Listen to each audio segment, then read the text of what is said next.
Chapter 1. Boss, they'll have 2 Rugiamo, with extra meat, please. In front of the Rugiamo stall, Qin Han said eagerly, his face alight with anticipation. Rest assured, I've been making Rugiamo for 20 years, and I have never skimped on the portions. You'll find there's always more than enough.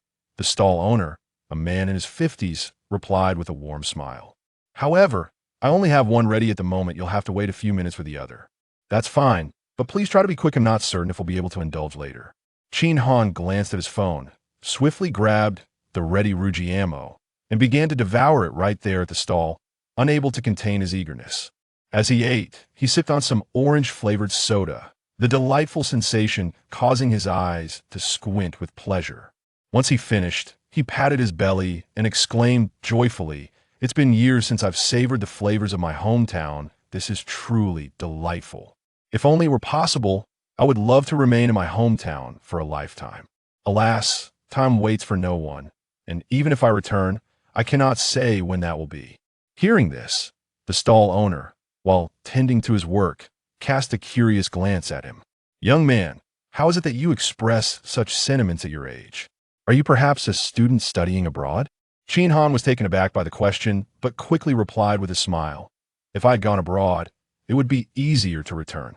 However, there are places from which it is feared one may never return once departed." The stall owner was intrigued. And what place could that be, so extraordinary that one would find it difficult to come back? Pointing to the azure sky above, Qin Han indicated. Upon hearing this, the stall owner seemed to grasp the underlying meaning, and his expression turned somber. His gaze towards Qin Han became cautious, as if he feared inadvertently disheartening the young man.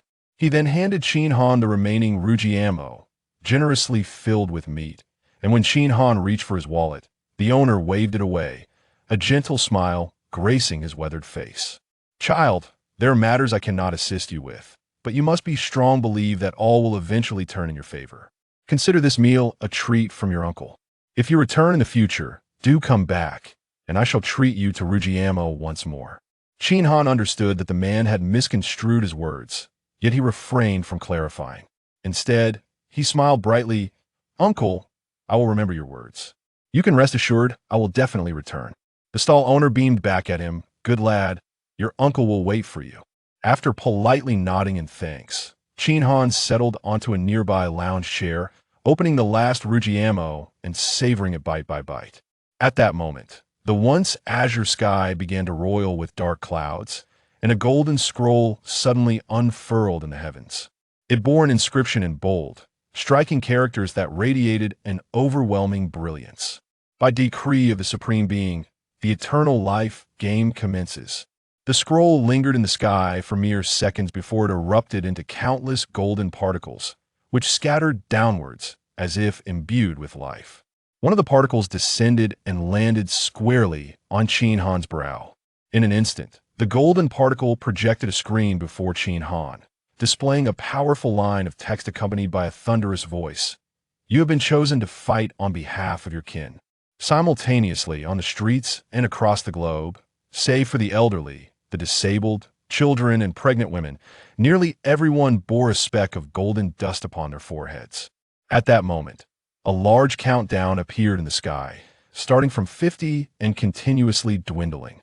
In response to this spectacle, people either ran about in panic or stood frozen in shock, while Qin Han continued to enjoy his Rugiamo, his expression serene and untroubled. As someone who had once trodden the ultimate battlefield, he understood the significance of what was unfolding before him. The cosmic scale eternal life game encompassed the vast expanse of a universe, with countless races vying for supremacy. The number of participants in this game was astronomical, likely beyond the capability of counting, even if one attempted to enumerate the grains of sand along the Ganges. This game utilized the very fabric of existence as its battlefield, with all beings as mere pawns. Whether they hailed from the highest divine realms or were common folk, all would be swept into this grand game. Victory would grant eternal life, while defeat would consign one to oblivion. Yet, those apex races, born of strength, had already dispatched some of their mightiest to the final battlefield, gazing down upon the masses like deities. In contrast, Humanity was but a speck of dust, forced to commence from the most rudimentary novice zone, gradually contending and facing elimination in a treacherous path.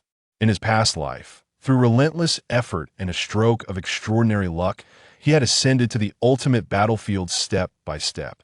However, even when faced with those peak forces, those ancient titans of the cosmos, he found himself struggling against insurmountable odds. In the end, he had narrowly lost in the fierce contest for the supreme divine position, leaving him with a sense of profound regret and unfulfilled ambition. This was an utterly unequal contest. Humanity was merely a backdrop to the grand stage of the game. However, now he had been reborn, reincarnated with the wealth of experience from his previous journey to the ultimate battlefield. He had awakened this morning during school hours, and upon realizing he had returned to the eve of the game, he understood that this universe was poised to enter his era. It was merely unfortunate that the timing of his return was so abrupt. Otherwise, he could have relished more of his hometown's delectable offerings and basked in the vibrant beauty of his surroundings. On the lounge chair, Qin Han meticulously finished his Rujiamo, even taking the time to dispose of the wrappers in a nearby bin. At this moment, the countdown approached its conclusion. 10, 9, 8, 7. As Qin Han stood on the street, he gazed at the flustered Rujiamo stall owner, at the familiar streets, and at the hometown that held his youthful memories, a hint of nostalgia flickering in his eyes. I will return. With the final countdown ringing out, a flash of white light swept across the street, transforming the once bustling thoroughfare into a sparse scene. Above, cold words reappeared in the sky. Those selected shall fight for your kin. When the last person falls, your race shall be erased. Shortly thereafter, the words vanished, and the sky reverted to a pristine blue, as though the preceding events had never transpired. Yet, as he surveyed the desolate street, it felt as if the entire world had suddenly aged. At the Rujiamo stall, the old man gazed blankly at the azure sky, his weathered face etched with solemnity. In the universe of Eternal Life game, Newbie Village number 688, in the center plaza adorned with a Tai Chi motif built from blue stones, a flash of white light suddenly appeared, and 5,000 individuals clad in novice garb were consecutively transported there. Before anyone could fully comprehend the situation, a small light screen materialized before them. World announcement. Welcome to the Eternal Life game.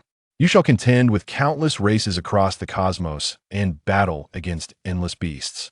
Here lies the opportunity for immortality, as well as infinite peril, risk, and opportunity coexist. Remember, life is singular and death is the end. We wish you an enjoyable game. After a brief silence, the plaza erupted into a frenzy. What a joke. This is a massive undertaking.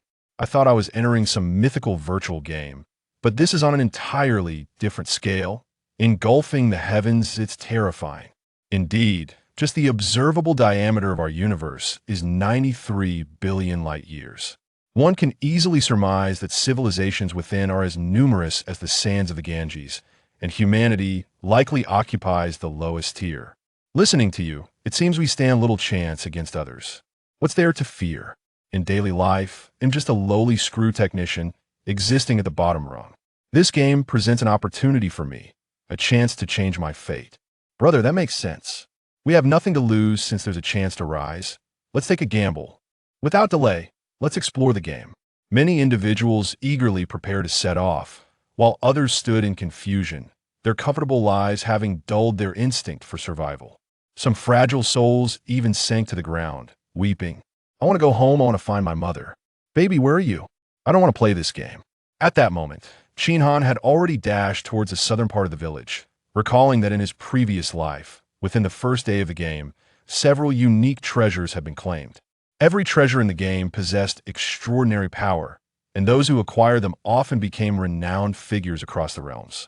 However, obtaining such treasures was nearly impossible without exceptional strength and luck. Yet, there was one treasure whose location was relatively obscure, and even with Qin Han's current fragile level 0 strength, he stood a chance of acquiring it. Securing it would pave a much smoother path for him in the future. If he hurried, he just might make it in time. Beyond the village, A gentle stream meanders, shaded by verdant trees, and further ahead lies an expansive grassland. Scattered across the prairie, a few ebony-hued bison graze leisurely on the lush grass. Two quick-witted players dash forward almost in sync with Qin Han, but upon spotting a solitary bison, they immediately surrounded it, raising their fists to strike. In an instant, a resounding crack echoed as the enraged bison, with a swift twist, sent both players tumbling to the ground. "Oh no, I think my leg is broken. My rib feels like it's fractured too." Fortunately, the bison refrained from launching another attack, casting them a disdainful glance before returning to its grazing. They looked to Qin Han for assistance, pleading, "Brother, please help us."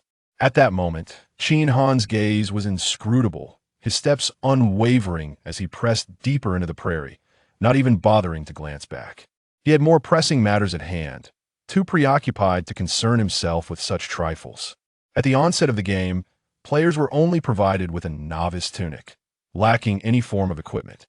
These bison were merely level 1 wild creatures, relatively docile, classified as beginner-friendly foes. However, regardless of their low level or general disposition, they were not to be trifled with by two unarmed ordinary individuals. The Eternal Life game was fundamentally rooted in reality. Augmented with game elements without suitable weaponry, they would likely struggle to even pierce the bison's hide. The wilderness was not a realm to be traversed casually. Even seasoned players like Qin Han had to tread with caution. Fortunately, this was merely the bison territory. Should other players arrive, those two might yet be rescued. Had they ventured into a more perilous area, they would have surely been torn to shreds by now. Learning from the misfortunes of these two, Qin Han remained vigilant as he journeyed deeper into the wild. The bison grasslands sprawled extensively, stretching over several miles in depth. After an hour of relentless movement, Qin Han finally reached the edge of the bison territory. He found a large stone to rest upon. Panting heavily, the vigorous exertion had nearly pushed his body to its limits, and with more arduous tasks ahead, he needed to recover his strength. Meanwhile, after an hour of gameplay, the players in the 688 Novice Village had undergone significant changes. The basic weapons, such as long knives, swords, and bows available for quest completion, had all been claimed. Aside from a few engaged in tasks, most players were now equipped with weapons, rushing into the wilderness to hunt monsters and gain experience. In the bison grasslands, a burly man wielding a long knife moved with remarkable speed, stealthily approaching a bison from behind. With a swift flick of his WR, "Lu Kuang, my esteemed friend, could you share with us the secrets of leveling up?" Lu Kuang: "My dear brothers, you flatter me. I do not consider myself worthy of such praise in my previous life. I worked in a slaughterhouse, expertly familiar with the vulnerabilities of cattle. Thus, I was able to dispatch them swiftly, and to my surprise, I leveled up in the process." "Wow. Lu Kuang has spoken. Look at me. I am Li Hao. Please remember my name. Esteemed one, what does it feel like to level up?" Lu Kuang: "It feels splendid. I gained 10 points in vitality along with an additional point as a reward. My body feels twice as strong as before." As Lu Kuang spoke, he shared a screenshot of his attributes in the public chat group. Lu Kuang, level 1, vitality 22 points. Qin Han, who was resting, glanced over and smiled faintly. In this game, the initial attribute is solely vitality. That AS vitality increases, agility, reflexes, strength, endurance, and health all improve in tandem, creating a harmonious balance. Generally, one's initial vitality hovers around 10 points, while Lu Kuang boasts a remarkable 22 points at level 1. If we subtract the 10 points gained from leveling up and the extra point as a reward, his initial vitality stands at 11 points. This implies that, in real life, his physical constitution is also quite exceptional. Alas, Lu Kuang is inherently strong. Having gained an additional point in vitality with his first level up, it seems the strong will only grow stronger, leaving us forever trailing in his wake. Point 1 can foresee that Lu Kuang will become the undisputed ruler of the Novice Village. What shall we do when he decides to bully us? Lu Kuang: "Fear not, my brothers, that I am a man of integrity.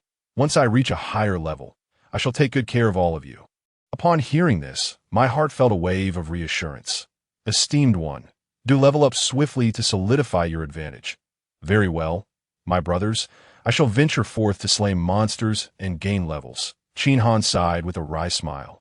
Realizing that Lu Kuang had evidently lost himself amidst the praises of esteemed one. Moreover, having gained that seemingly trivial additional point in vitality had bolstered his confidence immensely.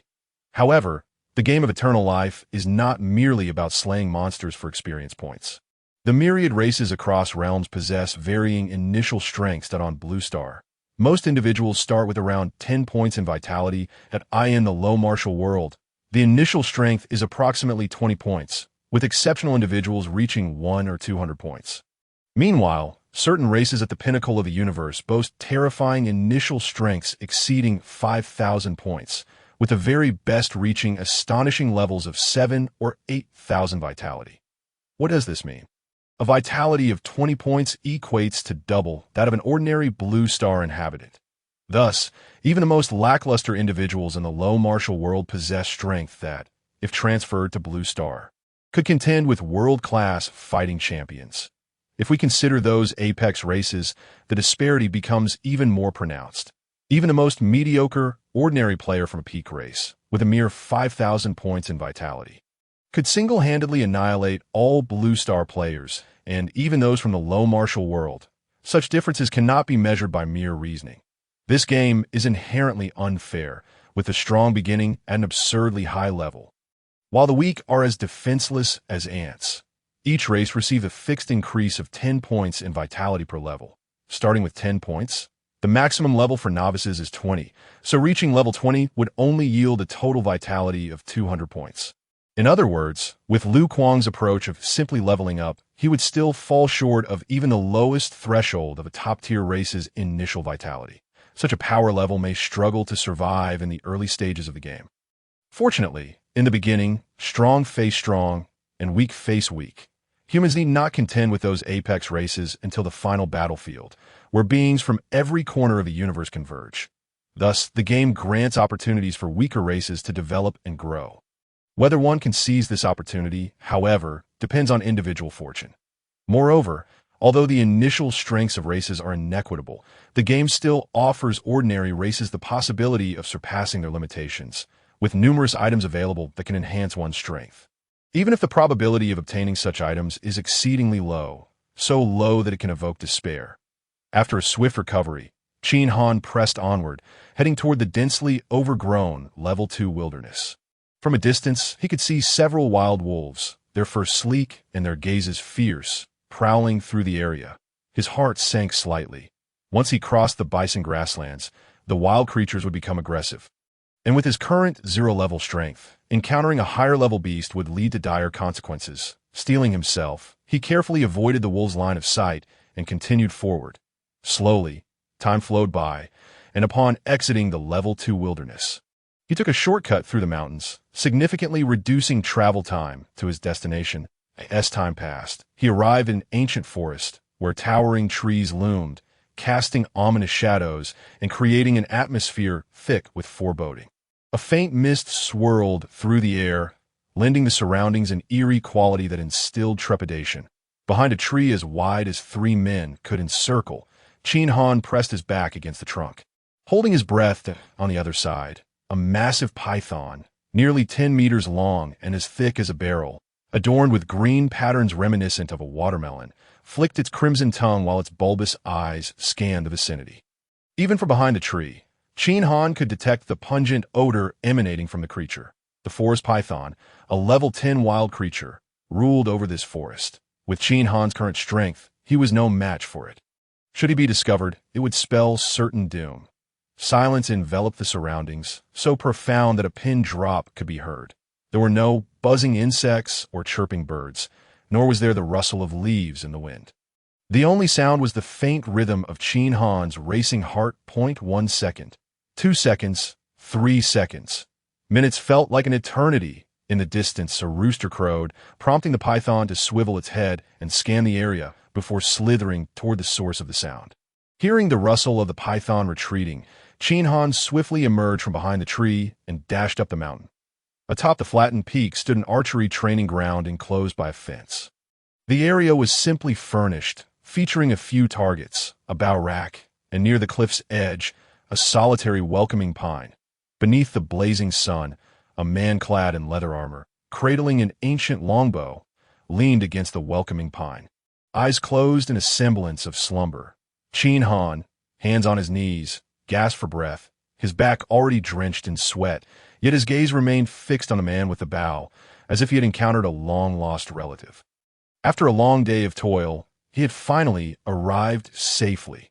After resting for a minute, regaining some strength, Qin Han hurried over to the man, who was the novice archery training instructor, one of the fixed NPCs in the endless novice village.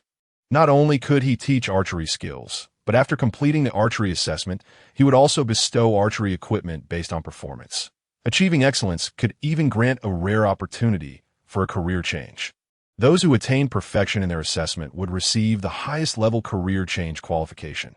Moreover, the first player to achieve a perfect score would not only receive a prestigious career token, but also a unique treasure. This location was far from the novice village, nestled deep within the dense forest, making it exceptionally remote.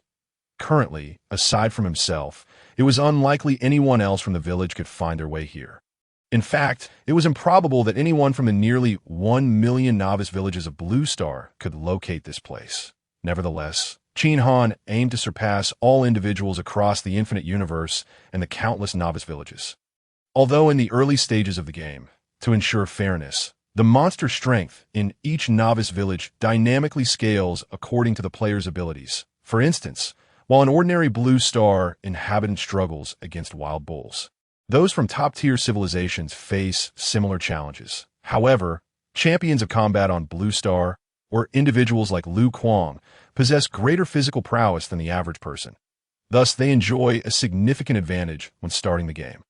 In contrast, disparities among martial civilizations are even more pronounced. For example, in a low-level martial civilization, the average vitality in a novice village ranges from 20 to 200 points. The game adjusts monster strength based on the weakest individual, meaning those with 200 points in vitality essentially possess a head start of 20 levels.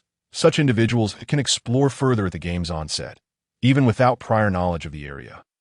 Yet, due to sheer probability, it is likely that billions have already ventured into this place within the boundless novice villages. Furthermore, archery is a fundamental skill for many martial practitioners, and the exceptional ones can achieve pinpoint accuracy. Therefore, it stands to reason that most among them would pass the archery assessment. However, Qin Han, a member of the weakest civilization, dares to compete with billions of strong contenders, and he has his own means of doing so. Suppressing his excitement, Qin Han approached the NPC and proclaimed, "Instructor, I wish to undertake the archery assessment." Upon hearing these words, the archery mentor appeared somewhat taken aback, clearly astonished that someone could locate him in such a secluded place. "It seems that fate is inescapable. Child, since our paths have crossed, I can offer you an opportunity for a class change. However, I observe that you lack any foundational skills in archery that I recommend that you first learn the basics before attempting the assessment. As you will only have one chance, and no need for that.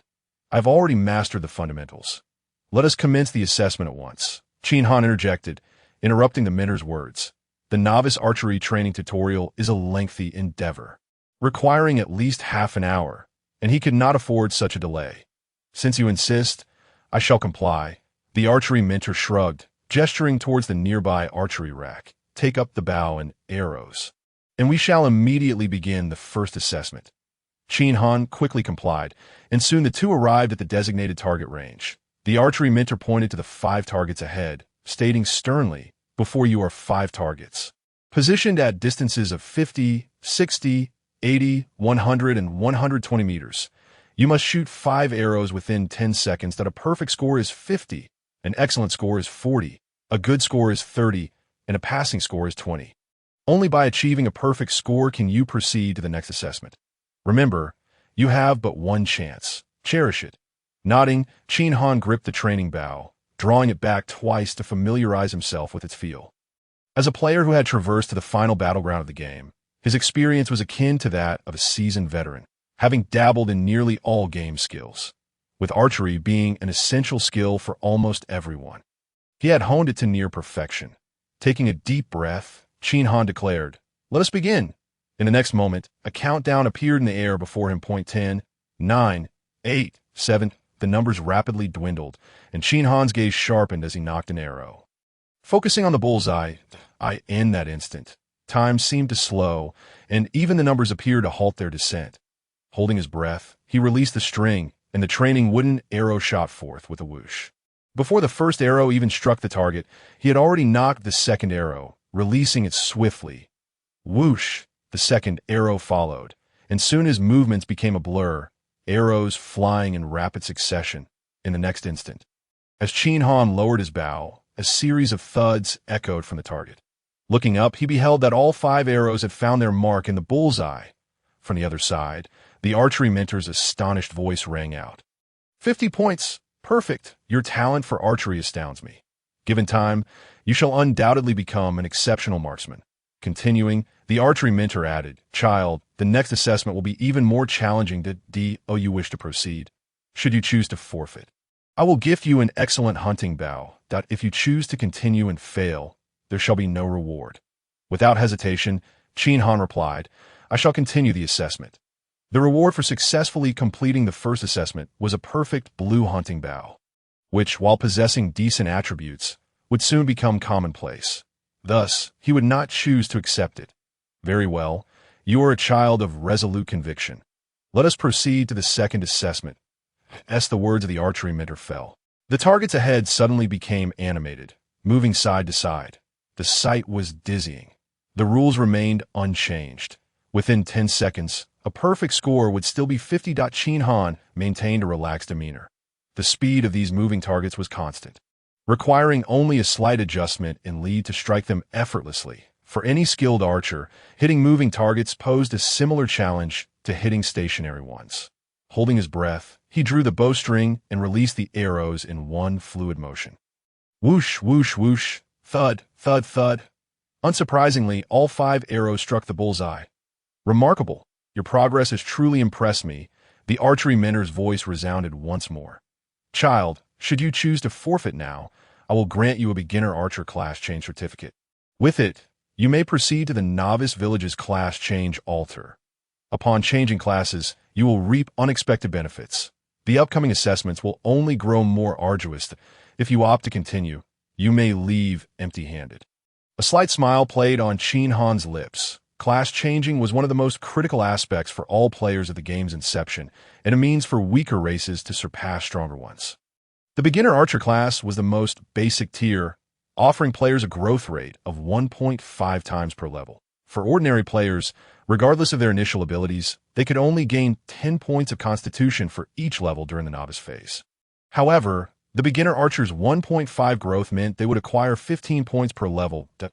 In terms of levels gained, a beginner archer advancing 2 levels equated to an ordinary player advancing 3, and 10 levels would be equivalent to an ordinary player's 15. Over time, this disparity would only widen. Class changing had no level requirements, allowing one to change at level 0. The earlier the change, the greater the benefits. After all, levels were irreversible, that if a player only changed classes at level 5. Their earlier levels would lack the growth bonus, resulting in significant losses. Moreover, it was crucial to note that class change slots within the game were limited. All players across the realms competed for a fixed number of slots. Available on a first-come, first-served basis, the slots for the beginner archer class with a mentor exceeded trillions, a seemingly vast number. Yet, when distributed across the endless novice village, it became a mere drop in the bucket. Qin Han recalled that in his previous life, by the end, there were fewer than 10 individuals with classes in his novice zone. The 1.5 differential of the beginner class would undoubtedly create a crushing advantage in one-on-one scenarios. Even a 1 versus 3 situation could yield victory. However, the upper limit of beginner classes was merely as high as the novice village's minor elites. Dominating the novice village was already a challenge, let alone contending with the powerful beings of the boundless cosmos. That would be laughable. Having been reborn, Qin Han was determined to become the unrivaled champion across the realms. Even if offered the beginner class for free, he would not even glance at it. Qin Han shook his head slightly, stating, Mentor, I wish to continue the assessment. This time, the mentor refrained from further discussion and promptly began preparing the resources for the assessment. A minute later, the mentor announced, All set. You may commence the next assessment. Qin Han looked up to see 5 targets soaring through the sky, circling like geese. He focused intently, declaring, "Initiate the assessment." As time passed within the archery training ground, Qin Han successfully navigated through each assessment and ultimately approached the advanced class assessment, the AT. This moment, the archery mentor's expression was one of astonishment. "Child, it has been a long time since anyone has displayed such excellence. Among all the children I have encountered in my career, you would undoubtedly rank among the finest. Should you complete this assessment, I will grant you a token for a high-tier class change, along with a top-tier longbow as a reward. However, if you choose to continue, the challenges will only grow more formidable, and the likelihood of failure is significant. Should you fail, all prior efforts will be in vain. Moreover, before the assessment, you must complete a prerequisite task to prove your worthiness. You must think this through carefully." Qin Han nodded, resolutely stating, "Mentor, I choose to continue with the next assessment." The mention of a prerequisite task did not daunt him. Rather, it filled him with joy. As previously mentioned, among the vast multitude of players in the universe, those who could reach this point surely numbered over 10 billion, while those capable of completing the advanced class qualifications likely exceeded 5 billion. If the archery assessments were easily completed, the final class slots would have long been snatched up by others, leaving no opportunity for him. The prerequisite task was precisely what would allow him to secure the top-tier archer class token before all other players. Upon hearing Qin Han's decision, the archery mentor nodded. "You are indeed a courageous child. I hope you navigate the forthcoming assessments with success. Prove your eligibility for the top-tier class. Your task is to hunt 500 forest pythons, 500 leopards, and 500 gray hawks within a day. Upon completion, return to continue with the final assessment." Even though Qin Han was aware of the prerequisite task, hearing it firsthand sent shivers down his spine. The forest python, a level 10 monster, relishes solitude, while the forest is teeming with them. Even with sufficient strength, it would require an inordinate amount of time to hunt down and eliminate these terrifying creatures one by one. Not to mention the level 11 leopards and the level 12 gray eagles. Should one endeavor to slay all of them, even the most formidable of races would take the better part of a day. However, it is precisely this prerequisite task that has prevented anyone from acquiring the Supreme Archer Profession token for so long. The reason Qin Han dared to approach was that he knew of a means to bypass the class. In the later stages of the game, a cosmic-level forum would be opened, during which many would share their past game strategies. Someone had previously shared them the bandit lair of the novice village. Hey and Jai, they found a book on the bookshelf in the bandit leader's study, titled Tears of the Archer. IT narrated the love story between an exceptional archer and a woman, as long as one had read the book. Conversing with the archer mentor would elevate their favorability to friendly status, allowing them to request a bypass of the prerequisite task that in the assessment arena. Qin Han swiftly stated, "Mentor, by a stroke of luck, I came across a book titled Tears of the Archer, authored by a woman named Hong Ling." Upon hearing this, the archer mentor's expression changed dramatically, her voice laced with urgency. "Hong Ling? Did you say the author is Hong Ling?" Her breath became shallow, her earlier composure shattered. What did she write in the book?" Qin Han replied. "She mentioned that in her youth, she encountered a man known as Min Hulu, and they embarked on adventures together." Upon hearing this, the mentor's lips quivered. "Min Hulu, that name is known only to us. It is our private term. And what else? Did she mention why she left me all those years ago?" Qin Han nodded. Later, Hong Ling fell victim to an aging curse and feared that Min Hulu would see her at her worst, so she quietly departed. In her final moments, she penned every detail of their time together into this book. Though this statement was brief and might not resonate with the average person, it sent a tremor through the archer mentor's body. Tears welled in her sharp eyes, realizing that she had left him out of concern for his feelings. But did she not know how sorrowful he was in her absence? His beloved, regardless of her appearance, he would remain steadfast, accompanying her to the very end, observing the tears streaming down the archer mentor's face. Qin Han suddenly understood. No wonder the book is titled Tears of the Archer. It seems this woman, Hong Ling, truly understands you, mentor. She must have anticipated that upon hearing this story, you would surely shed tears. The bond you share is indeed beyond the comprehension of ordinary folk. The archer mentor's mood softened slightly upon hearing this. She gazed at Qin Han with newfound warmth. Child, I did not expect such a deep connection between us. I am delighted that you shared this with me. You may voice any request. I shall fulfill it, provided it is within my power. System notification.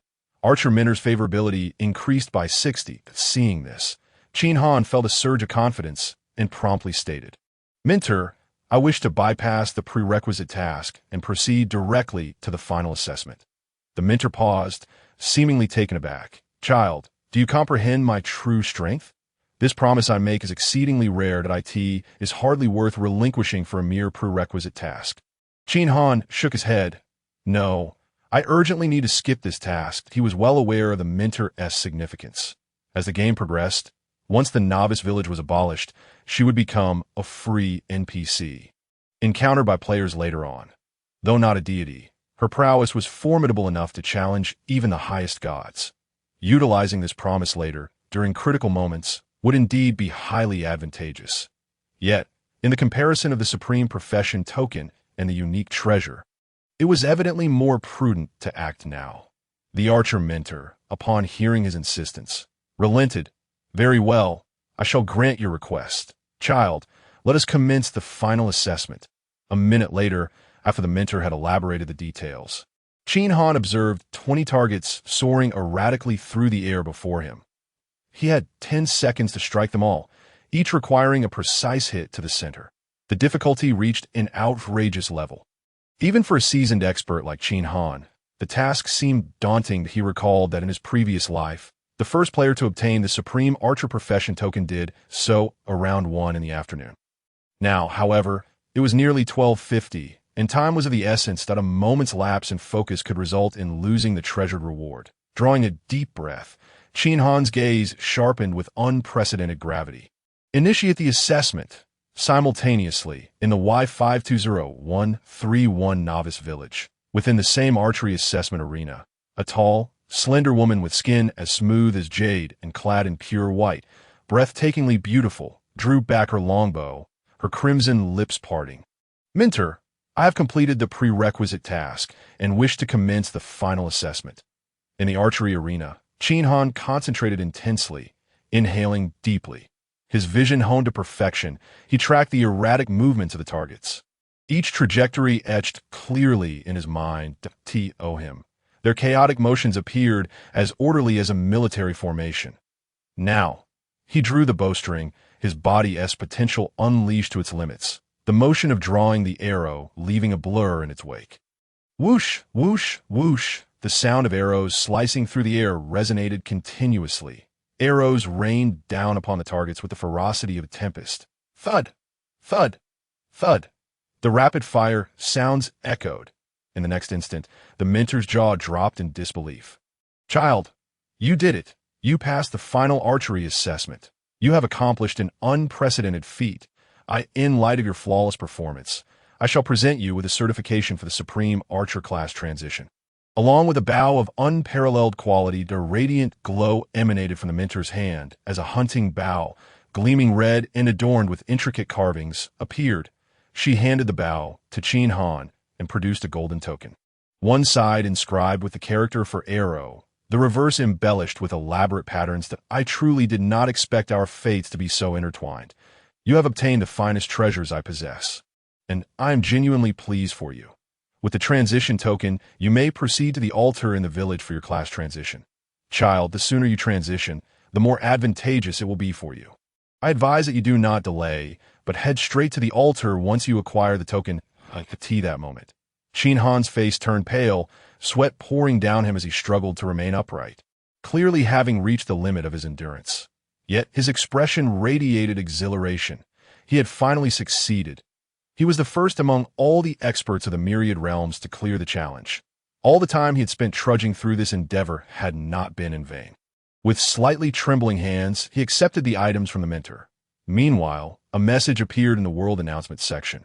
Congratulations to player Qin Han for acquiring a unique treasure, rewarded with 1 point of heavenly Dao value. As Qin Han is the first player in this game to obtain a unique item, he receives an additional 10 points of heavenly Dao value. With the announcement made, Qin Han's name resonated throughout the infinite cosmos. For the first time before all players, simultaneously, in the Y520131 Novice Village, the mentor smiled broadly. Child, congratulations on completing the assessment for the Supreme Profession. You shall receive a Supreme Profession token and a top-tier bow.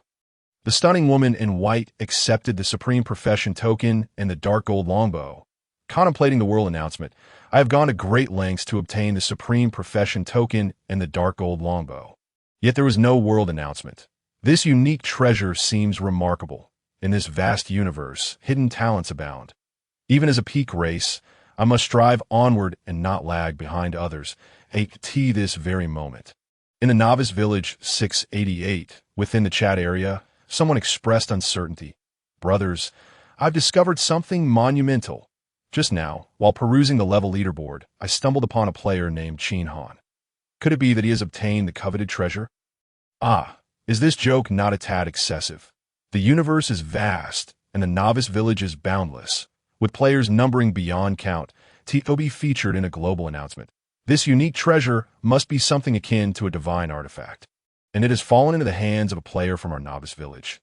I feel as though I am dreaming. Brothers, are you thinking irrationally? Just because the names are the same, does that necessarily mean it's him? Consider the enormity of the universe. There are probably countless individuals named Qin Han, circling Blue Star a million times over. Oh, you truly believe our village possesses such fortune? You make a fair point. We haven't even won the lottery in this lifetime, let alone the odds of such an occurrence, which must be 1,000 times more improbable. I find this situation highly dubious, whether it's true or not. Why not send a private message to inquire? You're right, brothers. Let us do it together. In the next moment, countless private messages cascaded towards Qin Han like snowflakes. However, as expected, all those messages sank into oblivion. Brothers, what shall we do? No one is responding. I believe the silence speaks volumes. They must be hiding something from us. That IT has to be him. Not necessarily. I think he is definitely not the one. Agreed, doubt if he were truly a powerhouse. How could he still be at level 0? That defies logic. Exactly. How could a level 0 player possess such capability? Thus, the vast majority of players from the village concluded that such good fortune would not befall their community. Simultaneously, a new announcement captured everyone's attention. Congratulations to our village player Lu Kuang for being the first to reach level 2, earning a 1 to Constitution. The discussion in the chat shifted dramatically. Wow, I haven't even leveled up once, and Lu Kuang has already reached level 2. Indeed, this leveling speed is astonishing. Sigh, Lu Kuang's initial reward of 1 Constitution means that for every 10 levels he gains, he will surpass us by 1 level's worth of attributes. The strong only grow stronger. His explorations will extend further, and our gap with him will only widen. Yes, I foresee Lu Kuang becoming the tyrant of our Novice Village. It seems that prophecy is on the verge of realization, and that day will arrive soon. All things are predestined. Not a single aspect is within our control. I just reached level 1, and I had hoped to catch up with Lu Kuang, but seeing him level up to 2 and claim his reward has left me disheartened. Never mind, I shall not pursue him any longer. In the past, Liu Bang, a rogue from Peixian, became an emperor, followed by Lu Xiao, a farmer from Nanyang, who emerged as the leader of restoration, and subsequently, Liu Bei, a humble weaver, who carved out 1/3 of the world for himself. Now, Lu Kuang slaughters pigs and butchers cattle, with an immeasurable future ahead of him. Who would have thought that since the Han dynasty, the Liu lineage has remained unbroken, once again on the rise? Lu Kuang, observing the screen, felt a surge of excitement and couldn't help but ask himself, am I truly that remarkable? Yet, seeing the earnestness in everyone's comments, it seemed this matter was indeed credible. Perhaps he had underestimated his own strength. It might be wise to set his next goal on the coveted treasure. Filled with fervor, Lu Kuang continued deeper into the bison grasslands. With the experience from level 2 to 3 exponentially multiplies, he was beginning to feel the arduousness of leveling up. Yet the deeper he ventured, the more bison he encountered. With determination, perhaps he could reach level 3 today and earn a bit more in attributes that he hurried on, sensing that a beautiful life was beckoning him. After a lifetime of butchering cattle, the days of hardship were finally coming to an end. In the past, people would say that when the wind rises, even pigs can fly. Lu Kuang had been skeptical, yet now he believed. Why could Zhang Fei, who slaughtered pigs, become a great general, and Zhu Yuanzhang, who once begged, achieve imperial greatness? It was all due to fortune. Now, fortune smiled upon him, Lu Kuang. In the archery training ground, Qin Han gazed at the world announcement and quickly concealed his name above his head. A bitter smile spread across his face. The Eternal Life game encourages competition, announcing players who acquire significant treasures to ignite rivalry among them. He was still quite weak. If news of the treasure he possessed reached the ears of powerful beings from superior races, countless conspiracies would undoubtedly be unleashed upon him, leading to complicated troubles. Fortunately, the game announcement displayed only names, not specific novice villages. Moreover, in this vast multiverse, the name Qin Han was likely as common as grains of sand. Provided he didn't acknowledge it, no one would focus their attention on him for the time being. Taking advantage of the lack of attention, he must rise swiftly, at the very least to attain the capability of self-preservation. Furthermore, having concealed his name made it difficult for most to discern his identity. This, in turn, alleviated many potential complications. With a calm demeanor, Qin Han shifted his focus to his 11 points of Heaven's Dao value. A cautious smile involuntarily appeared on his face. An experienced player, he understood better than anyone that the Heaven's Dao value was among the most precious commodities in the game, that it could even be the key to victory or defeat in the final battlefield. The benefits of Heaven's Dao value were endless. Just one application could allow for the direct exchange for a supreme divine rank, instantly elevating him to one of the most powerful beings in the universe. In his previous life, he had toiled endlessly, ultimately acquiring only 1 point of Heaven's Dao value. And now, reborn, he had already obtained 11 points. This immense sense of happiness invigorated him, with excitement coursing through him. He turned his gaze towards the top-tier archer class transfer token. Top-tier archer class token. Growth value multiplied by 5. Class aura. Increases bow and arrow damage by 70%. Speed increased by 70%. Rate of fire increased by 70%. Arrow sharpness increased by 70%. 0.4 passive abilities and 1 growth value. In the Eternal Life game, items that can percentage-wise enhance attributes are exceedingly rare.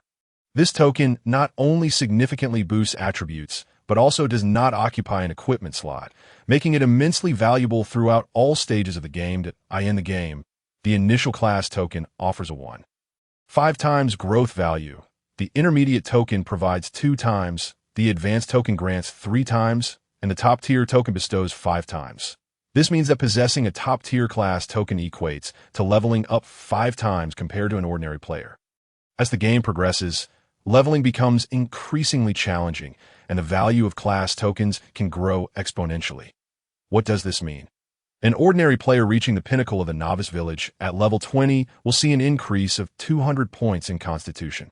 Conversely, a top-tier class player at level 20 will gain 1,000 points in Constitution. The 5-fold disparity, coupled with the class aura's passive effects, creates an overwhelming advantage akin to a special forces soldier facing a kindergarten child, easily dominating one-on-one, and even effortlessly overpowering 1 against 10 or 50. For those ordinary players in low martial worlds, their initial strength hovers around merely 10 to 20 points. This difference is insurmountable for ordinary individuals from Blue Star. However, for top-tier class players, it is merely a light drizzle. They can easily surpass with just 1 level. Even those ordinary players from peak races, once a top-tier class player reaches over level 100, they can easily match them, and with the class passive effects, overpowering them becomes a simple task. Most importantly, within the game, many dungeons and secret realms also offer rewards and attributes such as Constitution. Furthermore, personal dungeons dynamically adjust their difficulty based on strength. The stronger the Constitution, the more challenging the dungeon becomes. This equalizes everyone at the starting line, while class players with their auras possess an inherent advantage, allowing them to traverse further and reap richer rewards. Over time, this can further diminish the gap in Constitution with peak races. Put it bluntly, despite the peak races starting with 5,000 points in Constitution, which may appear intimidating, in the later stages, any top-tier class player can easily dominate those without a class. However, when looking across the multiverse, top-tier class tokens are not particularly rare. The total number of top-tier class tokens in the game likely exceeds 100 million. As the game progresses and weaker players are eliminated, the battlefield may soon consist solely of top-tier classes. At that point, being top-tier would merely equate to being ordinary. Currently, opting for a class transfer would merely lead one down the well-trodden path of their predecessors. Moreover, the combat skills of those from peak races far surpass those from typical worlds. Should they acquire a top-tier class token, the combination of strengths would render their might truly terrifying. What he must do is surpass everyone in the multiverse. Relying solely on this foundation is far from sufficient. Undoubtedly, the pinnacle of professions does not represent the highest echelon, for there exist even loftier realms. A combination of two top-tier profession tokens may lead to a transition into a sacred class profession. Ascending to such a status would propel him further along his journey. This would become his subsequent objective. Qin Han, momentarily centering his thoughts, placed the top-tier archer's transfer token into his pocket, his gaze shifting towards the god-slaying bow. The god-slaying bow, an extraordinary treasure of growth potential. Attack power, 100, ignoring all defenses. Its assault capabilities will enhance in tandem with the wielder's progression that a minuscule 1 in a million chance of a fatal strike. No need for reloading. Additional abilities shall unfold as it matures. The god-slaying bow indeed lives up to its name, with a 1 in a million chance of a lethal hit. Though the odds are slim, this attribute grants it the potential to slay the highest deity. Furthermore, as the god-slaying bow continues to develop, this probability will only increase. One day, it may indeed deliver a single strike to vanquish a god. Ignoring defenses is akin to dealing true damage. This is a divine-level passive ability, rare even among the apex archers of his previous life. Additionally, the absence of a need for reloading is a coveted trait that all archers dream of. With this attribute, he would no longer fret over arrows in the future. The binding of the god-slaying bow was successful. It became non-tradable and non-droppable. Upon the owner's demise, the god-slaying bow would dissipate. In that instant, a bond akin to blood kinship formed between Qin Han and the god-slaying bow. Summoned, with a mere thought, the god-slaying bow vanished from his grasp. Manifest. In the blink of an eye, the god-slaying bow reappeared in his hand. The treasured artifact possessed spirit. Once bound, it could be summoned and dismissed at will. As he drew the bowstring, the silky sensation captivated his heart. Mentor, I must take my leave. With the god-slaying bow in hand, Qin Han feigned to depart. Yet his feet remained rooted in place, for within this archery training ground lay another treasure he was determined to acquire.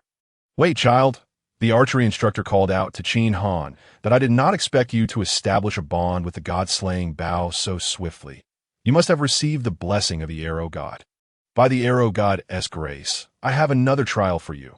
Should you succeed, an unexpected reward shall be yours. Qin Han smiled, recognizing the emergence of a hidden quest.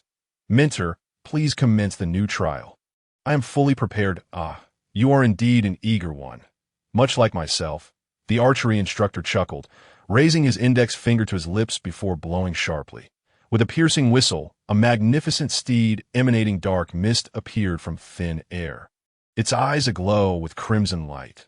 Child, this is a mythical horse from another realm, known as Nightmare, possessing incredible abilities. It has never acknowledged a master. The instructor gestured upwards, and astonishingly, 50 targets began moving erratically in the sky. If you can tame Nightmare within a minute and strike all the targets while riding it, I shall gift you Nightmare as a reward. Allow me to share a secret. Nightmare is the proudest horse in existence. And conventional taming methods may prove futile. Though there is no penalty for failure, this is your sole opportunity to obtain Nightmare.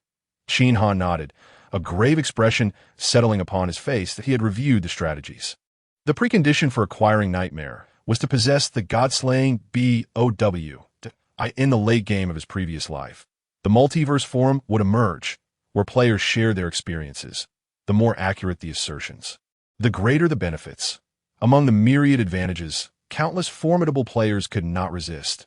Thus, when the multiverse forum opened, numerous players recounted their mysterious experiences within the game.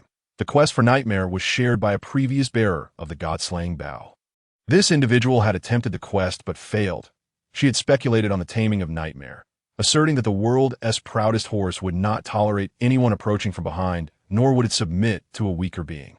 To tame it, one must embody greater pride, demonstrating an aura that transcends the deities and conquers the heavens.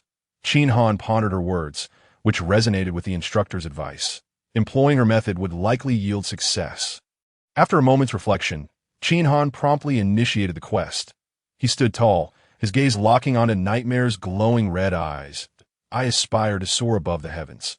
The horse I ride must be the finest in the realm. Do you measure up? His eyes scrutinized, surveying from a position of dominance. Challenging Nightmare, which seemed to comprehend his words, it reared, hooves striking the ground, head held high, the crimson glow in its eyes intensifying, as if proclaiming that all other horses were mere fodder. Qin Han, exuding an aura forged from a lifetime of battles, stepped forward assertively, stating, "The path I tread is destined to be fraught with thorns and trials. If you choose to accompany me, will you falter?" Nightmare's eyes blinked, the crimson light bursting forth like clouds, seemingly indifferent to the world's challenges. Qin Han advanced another step. "Will you be my partner in conquering the heavens, sharing glory and disgrace, life and death?" At that moment, Nightmare raised its front hooves, emitting a joyous neigh. It then approached Qin Han, lowering its head to nuzzle against his chest. "Good companion, let us fight together in the days to come." With that, Qin Han leapt upon Nightmare's back, urging it to gallop swiftly across the training ground. While the instructor had not specified that he must ride before shooting, given the nature of mounted archery, he aimed for the most challenging feat in the realm of gaming. The hardest trials often yield the greatest rewards. Summoning the god-slaying bow, he drew the string, conjuring a translucent white energy arrow that materialized before him. With a swift release, it soared through the air. Subsequently, Qin Han executed a flawless series of shots, hitting all 50 targets. "Excellent. Remarkable. Child, you have completed the task to the highest standard in light of your outstanding performance. I shall also bestow upon you a set of dark gold saddlebags." As the instructor's words concluded, a brand new black saddle appeared upon Nightmare. The exquisite leather glimmered subtly, enhancing the already mysterious allure of the dark steed. Qin Han beamed with joy, hastily binding with Nightmare. Nightmare bound successfully. Nightmare, the one and only steed of growth potential, a treasured artifact. The proudest horse in existence recognizes only one master throughout its life. Upon a master's death, it self-destructs. Base movement speed increases alongside the master's growth. Speed bonus, 100 infinite stamina, capable of traversing water. Death is only possible through self-destruction. Additional abilities will develop with growth. Equipped with the Gray Eagle saddle set, a dark gold tier item, doubles the horse's carrying capacity, increases the horse's movement speed by 30%. The saddlebag provides a space of 1,000, allowing for mental access within 50 meters of the steed. Qin Han was elated. Indeed, it was a mythical steed. Even in its initial state, it surpassed numerous fine horses. Should it grow further, what extraordinary powers might it possess? The Dark Eagle saddle was also commendable, especially the 1,000 storage space, which alleviated his immediate concerns. Simultaneously, a global announcement resounded once more. Congratulations to player Qin Han for acquiring the unique treasured artifact, granting 1 point of heavenly Dao value. Gazing at the world announcement, individuals across the realms were left in bewilderment. It had barely been half a day since the game commenced.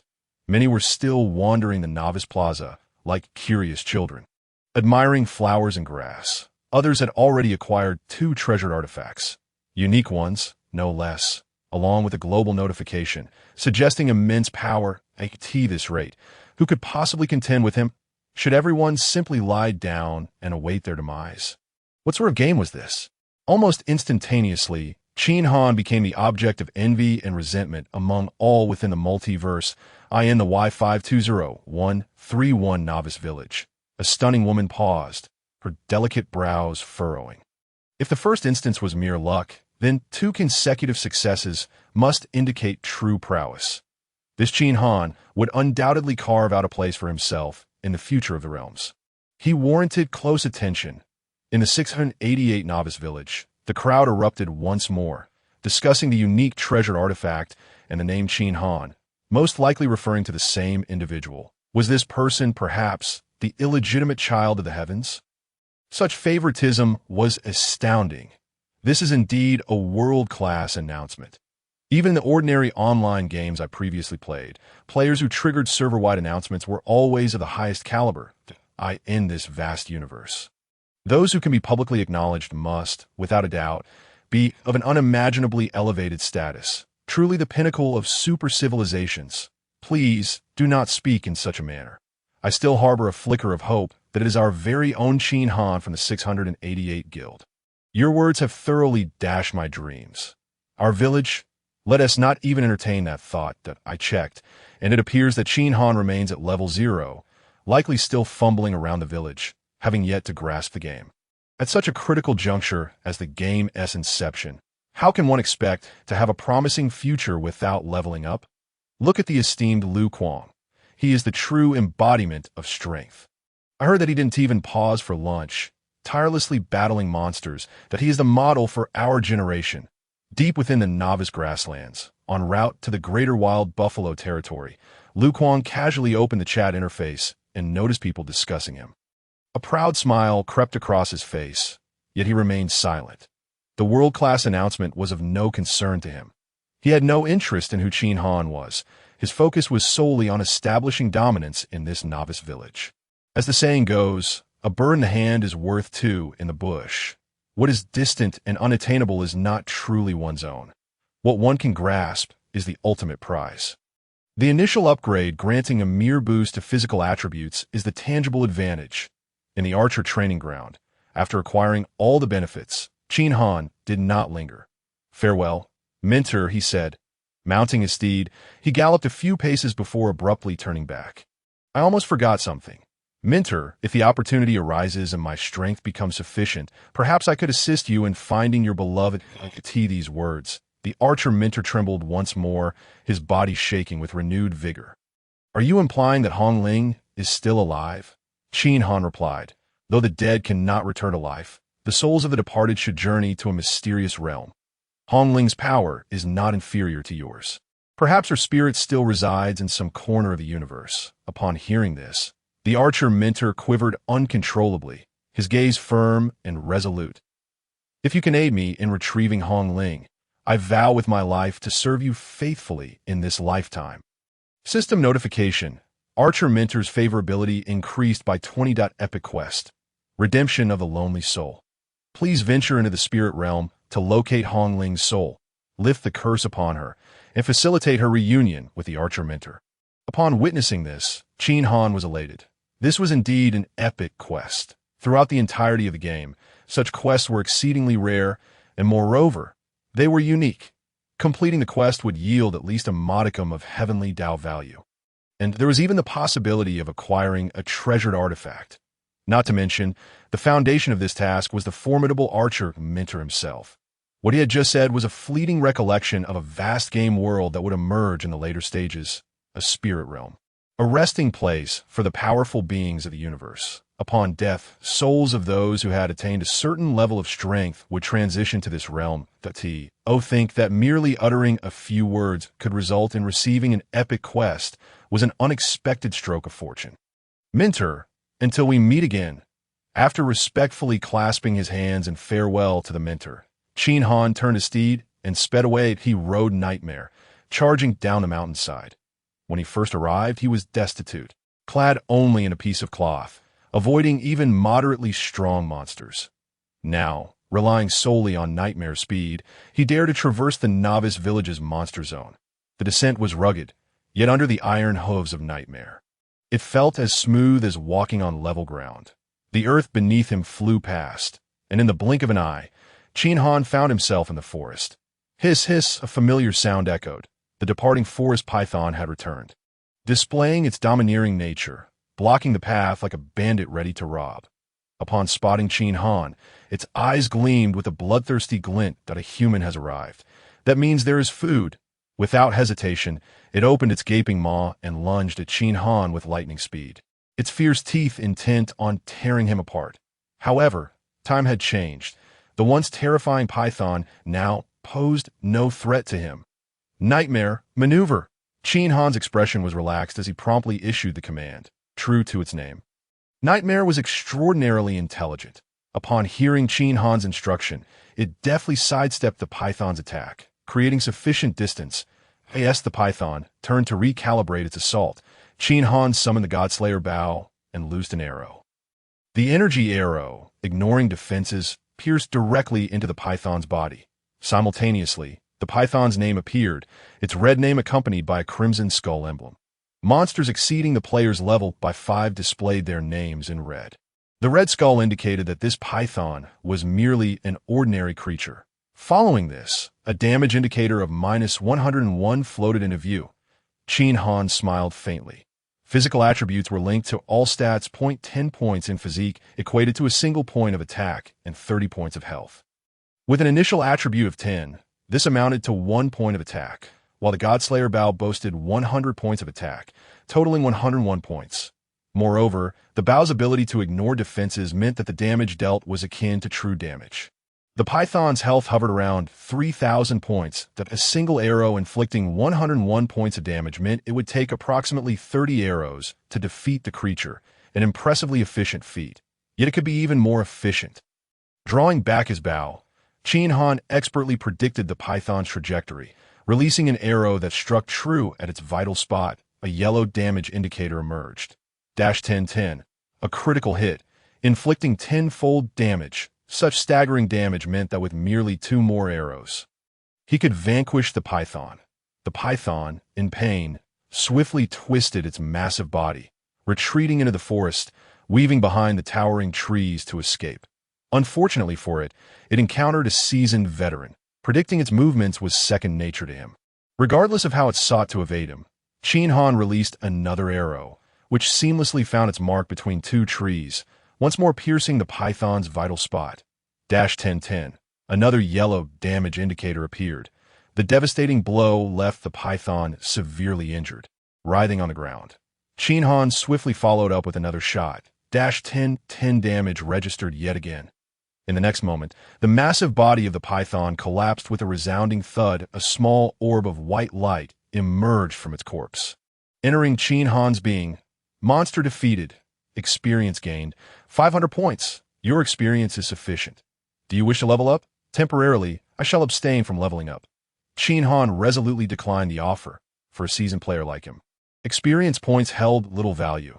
He could acquire them at will and was indifferent to their worth. Moreover, leveling up now would be akin to draining a pond of fish. He would not upgrade until he had established a solid foundation. With a thought, he stowed the python's carcass into his spatial pouch. Though merely a level 10 creature and of ordinary quality, its skin was excellent material for crafting leather armor, which the tailor shop in the novice village would gladly accept. While not particularly valuable, as an experienced player, he had grown accustomed to collecting even the slightest benefits. Furthermore, a single compartment in his spatial pouch could accommodate up to 99 identical items without taking up space. Not to mention, the saddlebag boasted 1,000 compartments, rendering such a trivial matter inconsequential. Nightmare. Let us proceed. Qin Han lightly patted the horse's neck, preparing to head to the next location. At that moment, Nightmare's eyes gleamed red, fixating intently on the left side of the forest. Following the direction of Nightmare's gaze, Qin Han smiled upon spotting a cluster of green grass not far away, adorned with a plump, crimson fruit, the red serpent fruit. A low-grade spiritual fruit that temporarily increased health by 1,000 points and restored 10 health points per second for 1 minute. I had forgotten that this forest is abundant in red serpent fruits. If I could gather a few more, my next endeavor would be significantly easier. Without delay, Qin Han dismounted and swiftly delved into the forest, diligently searching for the spiritual fruits. Such fruits were plentiful during the initial stages of exploration. Yet after being harvested, their respawn time would be exceedingly lengthy. After a while, Qin Han accumulated a satisfactory number of red serpent fruits. Feeling quite content, upon gazing at the sky, basked in the brilliance of the sun, He mounted his nightmarish steed and hastened towards his next destination, this time with such a mythical creature beneath him. His speed was nothing short of blurring. He traversed through the wilderness with astonishing rapidity, leaving behind the monsters that dared to pursue him, unable to even graze the tip of his tail. Since his rebirth, he finally relished the exhilarating freedom of galloping across the plains. After a grueling day of travel, he had grown weary of the toil to the north of the novice village. Atop the Huangshe plains, a lush, primordial jungle loomed before him. Its vastness was such that its boundaries were lost to the eye. Without hesitation, Qin Han urged his steed into the depths of the forest, deftly evading various monsters as he pressed forward. Time seemed to slip away unnoticed until he arrived at a most peculiar location. Here, trees stood closely together, forming a perfect square, akin to a row of neatly arranged pencils. Exhibiting an extraordinary order, in the center, there lay a passage wide enough for 3 individuals to walk side by side. As Qin Han approached the entrance atop his nightmarish mount, he instinctively tightened the reins. Although the entrance appeared devoid of any peril, to his discerning eyes, it resembled a realm of unparalleled danger, a sea of blood and wailing specters that inspired trepidation. The Maze of Shadows, a level 10 wilderness, was among the most enigmatic locales of the novice village in his previous life. During the entire novice phase, players who ventured into the Maze of Shadows encountered only 2 outcomes. An astonishing 99.9999% of them merely wandered in circles before retreating. The remaining few, once they entered, were never seen again. Those who vanished from the game were invariably expelled, signifying their demise. No one knew what those players endured before their untimely deaths. Moreover, no one had any inkling of the nature of the existence that lay deep within the Maze of Shadows. It wasn't until the final battlefield that the veil of mystery surrounding the maze was lifted. Residing within was a unique boss, the ancient Witch Queen. Initially, the Witch Queen's power was not formidable, yet she possessed an exceedingly terrifying ability: infinite kill enhancement. In the boundless world, whenever any of her avatars slayed a player, all her avatars would simultaneously increase in strength. Most novice players were not particularly strong. Stumbling into the maze meant certain doom. Despite the maze's intricate layout, regarded as one of the most challenging labyrinths in existence, the sheer number of players from the novice village was astronomical. The countless novices who inadvertently strayed within amounted to a staggering figure, their lives serving as sustenance for the creation of an unspeakably fearsome entity. During the final battlefield, the Witch Queen stood her ground against the supreme deity without yielding. And it was only when she sought to consume the universe that a coalition of supreme deities united to vanquish her. Upon her demise, her autobiographical writings unveiled a harrowing history. Most crucially, the Witch Queen possessed a singular treasure, the coveted voodoo pearl, which countless beings coveted, had it not been for the fact that the voodoo pearl was an essential acquisition for Qin Han's rebirth. He would never have ventured into this locale. Casting a glance at the entrance, Qin Han steeled himself and galloped in. Though merely a level 10 wilderness, the entrance was obscured deep within the dense forest. The number of those who could even locate the entrance was limited, let alone those who could navigate the hellishly intricate maze. Furthermore, with the game having only just begun half a day prior, the number of players who had found their way here was fewer than he had anticipated, and those who successfully entered were drastically reduced. He could only hope that the Witch Queen's current prowess had not escalated to an insurmountable level. At this juncture, he had a fleeting window to contend with the Witch Queen. Should he miss this opportunity, even if he ascended to become a supreme deity in the future, he would find it exceedingly difficult to confront her. Gripping his god-slaying bow tightly, Qin Han felt a modicum of reassurance. Though the Witch Queen was formidable, he had his nightmarish steed and the god-slaying bow, which meant he was not without the means to fight back. As time ticked away, the Maze of Shadows revealed itself in all its complexity. Even the most adept puzzle solvers would find it nearly impossible to unravel. However, as a reincarnated individual with profound knowledge of the Witch Queen's exploits, Qin Han was aware of the correct solution to this labyrinth. Nevertheless, it took him nearly half an hour to reach the central area of the maze. There, a vast clearing unfolded, and, at its heart, A quaint wooden cabin with wisps of smoke curling from its chimney came into view. Before he could approach, a woman in her 40s, clad in simple attire, appeared at the door. Her countenance was gentle. An apron tied around her waist, hands dusted with flour.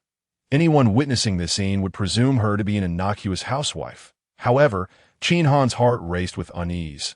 The Witch Queen's power had evidently surged beyond his expectations.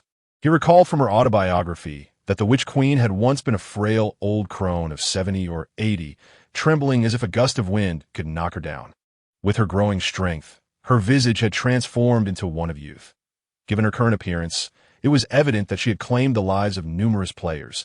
The number of players who had successfully entered was far greater than he had imagined. At the threshold, the Witch Queen did not step outside but leaned against the door, her expression warm as she gazed at Qin Han, exclaiming, "At last, a visitor! I thought I would never see a living soul again." "How delightful! Child, come closer. I have something I need your help with that." If an ordinary player were to encounter her here, they might genuinely believe they had stumbled upon an NPC quest. Qin Han, however, remained astute, wary of her intentions. The Witch Queen was a master of both sorcery and poison. Entering her domain would likely spell disaster. "My steed is too grand to enter the cabin. Perhaps you could step outside instead?" The Witch Queen's expression faltered, taken aback that this young man was not easily deceived. Had she been at her weakest, she might have had to exert herself further. But now, having regained much of her strength, she no longer considered this feeble, level 0 child as a worthy opponent. Suddenly, her eyes glowed a menacing red, and she spoke slowly. "Child, you must be weary. Dismount and come inside to rest. The bed within is exceedingly comfortable." In an instant, Qin Han's gaze dulled, losing focus as he felt an inexplicable urge to comply, to dismount and enter the cabin. Yet his past gaming experiences had rendered him exceptionally vigilant. A jolt coursed through his body, snapping him back to reality. "Ah, how intriguing. You managed to break free from my hypnotic spell. Impressive. The flesh and blood of a resolute individual like you should taste exquisite tea that moment." The Witch Queen cast aside her fade, her expression contorting into a snarl as she lunged forth from the cabin with astonishing swiftness, movements that belied her middle-aged appearance. It was at this very moment that Qin Han's heart surged with exhilaration. Should she remain within her abode, it would be difficult to eliminate her. But now that she had emerged, the situation had become far more manageable. Nightmare, intercept her. Do not allow her to cast her spells. And certainly do not let her return indoors. With a mighty shout, Qin Han dismounted swiftly, creating distance as he raised the god-slaying bow, taking aim. The nightmarish steed, true to its nature, comprehended his intent and charged at the Witch Queen. "Humph! A mere horse dares to block my path. Such audacity is laughable." She summoned a cloud of toxic mist, hurling it towards the approaching steed's head. As the poison neared, the nightmarish steed, exhibiting its superior speed, reared back and kicked out, sending the Witch Queen staggering and disrupting her incantation. The Witch Queen took a step back, attempting to resume her spell casting, only to be interrupted again by the nightmarish steed. "What manner of horse is this, that it fears my power?" Qin Han's spirits soared. While the steed's attack power was modest at best, its endless vitality and stamina allowed it to continuously thwart the Witch Queen's actions, leaving her with no opportunity to retaliate. Suppressing his excitement, Qin Han aimed with precision, then seized a moment, loosing an arrow. Thwack! The arrow struck the ancient Witch Queen's shoulder, a vivid crimson number -101 appearing above her. Simultaneously, her name became visible, adorned with a golden skull insignia. Qin Han's gaze sharpened. The red skull signified a common monster. The silver one indicated an elite creature, while the golden skull denoted a boss-level adversary. Common level 10 monsters possessed 3,300 health points, while elite monsters boasted 20 times that, approximately 66,000 health. Boss-level creatures surpassed elite monsters by 50 times, totaling a staggering 3.3 million health points.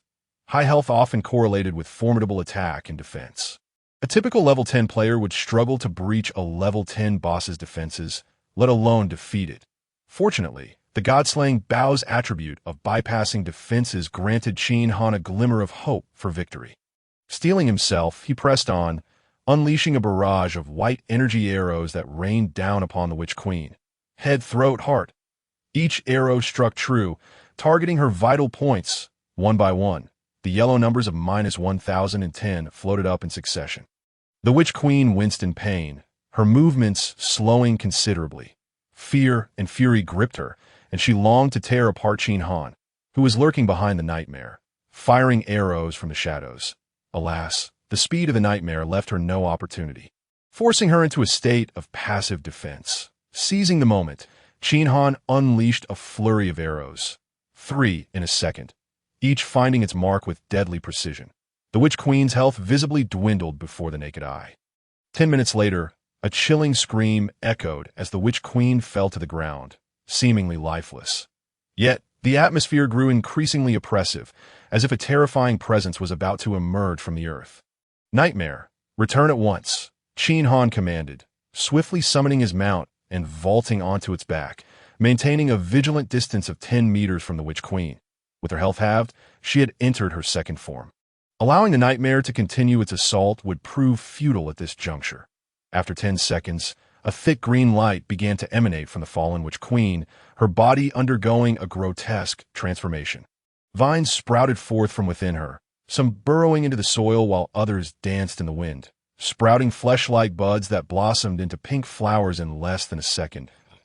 As the vine swayed, a pink pollen wafted through the air, saturating the entire space in a rosy hue. Panic gripped Qin Han as he realized that with only 10 points in constitution, his effective health was merely 30. The toxicity of this pollen was unavoidable, draining 50 health points per second. One moment was all it took to spell his doom. Fortunately, he had consumed a red snake fruit upon entering, boosting his health by a staggering 1,000 points. With a continuous healing effect of 10 points per second for 1 minute, he had plenty of red snake fruits left in his possession. Such minor losses did not daunt him. Damn it. UVE forced me into this state. I shall rend your body to pieces and imprison your soul for eternity. The Witch Queen's cruel voice echoed as she commanded the vines to lash out at Qin Han with the swiftness of the wind. Simultaneously, the ground trembled as more vines erupted from beneath, transforming into gaping maws that lunged at him. Fortunately, the nightmare's remarkable alertness enabled it to evade easily. Qin Han felt a modicum of relief as he raised his god-slaying bow. Unleashing a barrage of arrows, -10, 10-1000 and 10-101. Damage numbers continued to flicker, and the Witch Queen's health plummeted once more. The central clearing was spacious, and the number of vines ultimately limited, no matter how furious the Witch Queen became or how quickly she attacked. She could hardly touch Qin Han. Time passed slowly, and the Witch Queen's health dwindled to a mere 10th. Victory was within reach. Yet at that moment, ominous clouds began to gather on the horizon, plunging the surroundings into darkness. Fierce winds whipped through the forest, scattering leaves and dust, obscuring visibility. The nightmare possessed the ability to see in the dark, but for Qin Han, who was only at level 0, the environment rendered everything indistinct. The Witch Queen's form became exceedingly vague in his eyes, and he could only shoot with the faintest outline as his guide. His successive attacks struggled to find their mark, reducing his effectiveness tenfold. Fortunately, with the Witch Queen's health already low, he relied on the blurred shadow and the sound around him to continue shooting, occasionally landing critical strikes by sheer chance. 15 minutes later, a sound of despair rang out. At last, the Witch Queen was on the brink of demise. I never imagined I would lose, and to an ordinary human, no less. However, though I may perish, you shall not escape unscathed. As she uttered these final words, her body detonated in a violent explosion, a wave of green light radiating from her, illuminating the entire arena as vengeful spirits took the form of skeletons. Seemingly intent on claiming Qin Han's life, a frown creased Qin Han's brow. The green light was laced with deadly poison, activated at the cost of the Witch Queen's life. Even a slight contact would be nigh impossible to purge. These vengeful spirits were likely the players slain by the Witch Queen, now transformed in her final assault. Nightmare, into the house, quickly, he urged, guiding the nightmare at full speed into a nearby hut, the vengeful spirits and poisonous light hot on his heels. Inside, at the center of the altar, lay a gem radiating red and green hues. Without hesitation, Qin Han snatched it into his grasp. That moment, the spirits and the toxic light encircled him in an instant. You have been poisoned. Health dash 200. You have been attacked by vengeful spirits. Health dash 50. The horror escalated as the poison persisted, and the spirits, numerous and relentless, drained his health at an alarming rate. Watching his health plummet, Qin Han quickly declared, "Bind the witch poison gem." Binding successful.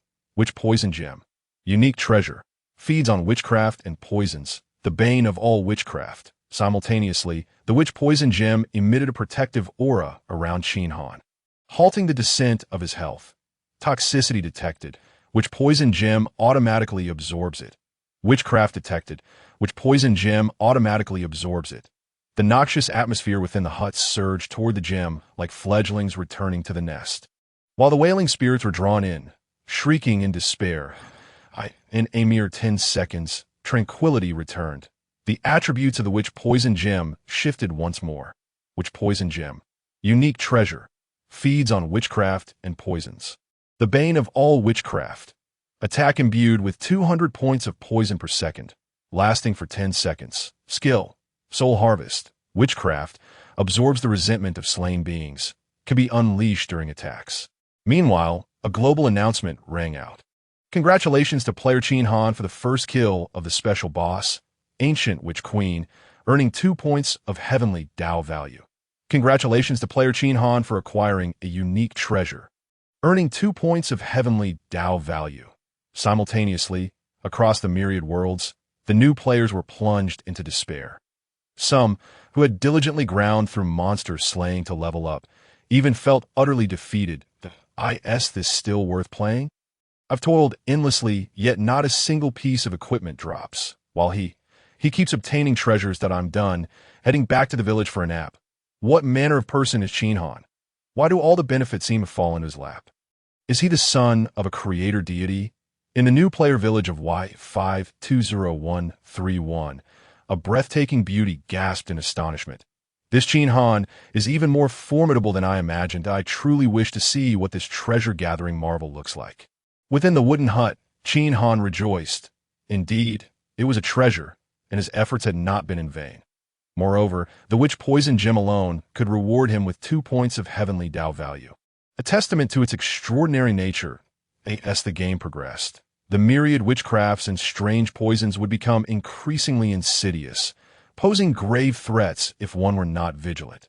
Just like earlier, even with prior precautions, he nearly fell victim to the Witch Queen's hypnotic tactics. This was merely a level 10 boss. Had it been a stronger adversary, the outcome might have been drastically different, with the Witch Poison Gem in hand. Not only would he gain an additional means of attack, but all witchcraft-related threats would cease to pose any danger to him. Furthermore, once he absorbed sufficient witchcraft power, his offensive capabilities would increase correspondingly. In the later stages, the incidental damage from the Witch Poison Gem alone might suffice to challenge even the highest deities, with the toxic presence entirely absorbed by the Witch Poison Gem. Silence reigned once more in the courtyard as Qin Han stepped outside. The site of the Ancient Witch Queen's demise lay charred and blackened, her form reduced to mere ashes. However, amidst the scorched earth, a trove of dropped equipment awaited. First, a pile of gold coins caught his eye, numbering a staggering 10,000. Qin Han burst into laughter, claiming the first kill of the special boss was indeed impressive. The drop rate was astounding. This was gold. 1 gold coin equated to 100 silver coins, and 1 silver coin to 1,000 copper coins. It was crucial to note that the drop rates from wild monsters in the game were notoriously low. Slaying 1,000 wild bulls might yield naught but a single silver coin. Thus, the primary means of acquiring currency was through selling monster corpses or collecting resources like or from the wild. In the novice phase, players lacked space in their inventories, and even the space bags sold in stores were exceedingly scarce. Thus, in general, the wild creatures slain in the wilderness yield treasures that can only be transported back to the novice village by the most rudimentary means of human effort. Take, for instance, the bison near the village entrance. Bringing one back intact to sell to the village butcher fetches a mere 100 copper coins. Considering the time spent in transport, one would barely earn a pittance even after toiling all day. In the previous life, throughout the later stages of the novice era, even among the elite players traversing the realms, possessing 1,000 gold coins was regarded as exceptional, while the average player scarcely carried a handful of coins. Let alone on the very first day of the game, the prospect of amassing 10,000 gold coins was nothing short of fantasy. The sound of coins clinking echoed, a melodious notification signifying the deposit of gold into his account. It was a sound so delightful it could make one feel euphoric. Qin Han's eyes narrowed with desire. He longed to cast the coins upon the ground and gather them anew. However, he ultimately restrained himself. After all, it was merely a trivial sum. Nothing of consequence. Suppressing his impulses, he shifted his gaze to the remaining items. On the charred ground lay 3 pieces of equipment: a pitch-black leather armor, matching leather trousers, and sleek leather boots. Had it not been for the faint glow emanating from these items, he might have overlooked them entirely. As he collected each piece and examined them, his face lit up once more. Ancient leather armor, dark gold-grade equipment, defense 100, poison resistance 100, curse resistance 100, lightning resistance 100, stealth 1, night vision 1. Constitution requirement 10. Ancient leather pants, dark gold-grade equipment, defense 100, poison resistance 100, curse resistance 100, lightning resistance 100. Stealth 1, night vision 1. Constitution requirement 10. Ancient leather boots, dark gold-grade equipment, defense 100, poison resistance 100, curse resistance 100, lightning resistance 100, stealth 1, night vision 1. Constitution requirement 10. Note: this equipment forms the ancient assassin set, left behind by assassins who failed to slay the ancient witch. Collecting the entire set will activate its effects. Qin Han nodded. In the Eternal Life game, aside from special equipment, the basic requirement was indeed points in Constitution. Compared to heavy armor, the Constitution requirement for these leather pieces was significantly lower, making them easily wearable even for a level 0 player like himself. Donning the equipment, he felt an immediate transformation. The cumulative 3 points of night vision allowed him to see farther and clearer in the darkness, while the 3 points of stealth made him feel as if his body had grown lighter. Furthermore, the garments, which glimmered softly on the ground, cast no light upon him when worn, perfect for nocturnal endeavors. As for the defense attributes, they were equally promising. Even a slight defense could mitigate a portion of incoming damage. Unless faced with armor-piercing equipment, it was nearly impossible to inflict harm unless targeting an unprotected vital area. The poison, lightning, and curse resistances were formidable as well. Collectively, the 3 pieces provided 300 points of resistance. Thus, if one were to be attacked with curses, lightning, or deadly poison not exceeding 300 points, there would be no loss of health. Even if surpassed, damage would only be calculated based on the excess. Regrettably, he had not acquired the complete ancient set, which would have further enhanced his attributes. However, the ancient witch, being a unique boss, would lose her ability to enhance her clones after being defeated once. Any subsequent respawns would yield a mere ordinary boss-level creature. Having slain her once meant he could do so 100 times over. Even if he could not farm her again, he could await the opening of the world trading channel to negotiate with others. No matter how low the drop rates, in this boundless world, there would always be someone who could obtain other components. After tallying his gains, Qin Han did not depart. Instead, he stepped expectantly into the witch's chamber. As an ancient witch, her room ought to contain items of value, or so he hoped. The chamber comprised 3 spaces: a bedroom to the left, a living room in the center, and a kitchen to the right. Furnished in an ancient and unremarkable style, he discovered an ancient dining knife. Would you like to collect it? An ancient dining plate. Would you like to collect it? An ancient recipe for making flatbreads. Would you like to collect it? An ancient silk quilt. Would you like to collect it? After a thorough search, he found nothing of worth. These so-called ancient items were merely commonplace utensils, utterly valueless. Moreover, they had belonged to the ancient witch, and he could not be bothered to collect them. Just as he was about to leave in disappointment, he unexpectedly spotted a book emanating a faint glow upon the witch's bookshelf. The game system had not provided any hints regarding this tome, nearly causing him to overlook it. The book was thin, its leather cover inscribed with 4 gilded characters: Land of Shadows. Upon opening it, he discovered the contents narrated a remarkable experience of the witch. In ancient times, she had inadvertently stumbled into a bizarre otherworldly space within the domain of the ancient gods. There she had acquired a shadow crystal, which could create a perfect doppelganger that shared her abilities. This meant that whether the original or the doppelganger, if one party's power increased, both could progress simultaneously. Due to the countless replications by the heavenly Tao, the ancient which had been transformed into a novice village boss. And along with her, the shadow crystal had also been replicated innumerably. The powers of the witches across the realms were interconnected, allowing mutual enhancement. It was precisely this phenomenon that had given rise to the nearly unparalleled behemoth of the previous life. Upon realizing this, Qin Han's breath quickened. In the game's later stages, divine essences would emerge, enabling immediate ascension to divinity upon fusion. However, the average player could only merge with a single divine essence. Yet, with the shadow crystal, could it not be possible for one to possess multiple divine essences? Such a priceless treasure would surely surpass the value of typical artifacts. This item would undoubtedly shine brilliantly on the final battlefield. Resolute, Qin Han made up his mind. He must obtain it in this lifetime. Regrettably, he recalled that the domain of the ancient gods was a late-game area, and he currently lacked the strength to venture there. He would have to wait for now. Closing the book, he placed it in his saddlebag and rode off on his steed, Nightmare, racing into the horizon. There were still many tasks awaiting his attention. In the novice village of 688, deep within the bison grasslands, Lu Kuang was tirelessly grinding bison for experience. Fortune smiled upon him as he encountered a massive herd of bison, allowing him to level up at a rapid pace. Once he finished off the herd, Lu Kuang successfully reached level 3, announcing his achievement. Congratulations to player Lu Kuang for being the first in the village to reach level 3, earning an additional point in Constitution. Seeing this, Lu Kuang paused, opening the leaderboard, where his name prominently occupied the top spot. Apart from him, 10 others had reached level 2, while the rest were mostly at level 1, with a few remaining at 0. The chat area was flooded with players showering him with praise. Having grown accustomed to the attention, Lu Kuang no longer felt shy. With a self-satisfied smile, he mused, the loneliness of being a master. However, others were also closing in on him. With daylight still upon him, he decided it was prudent to continue leveling up. The experience required to progress from level 3 to level 4 had increased significantly, and the experience gained from killing bison would soon dwindle. It was time to venture into a new hunting ground. Now deep in the grasslands, he could see the territory of wild wolves not far off.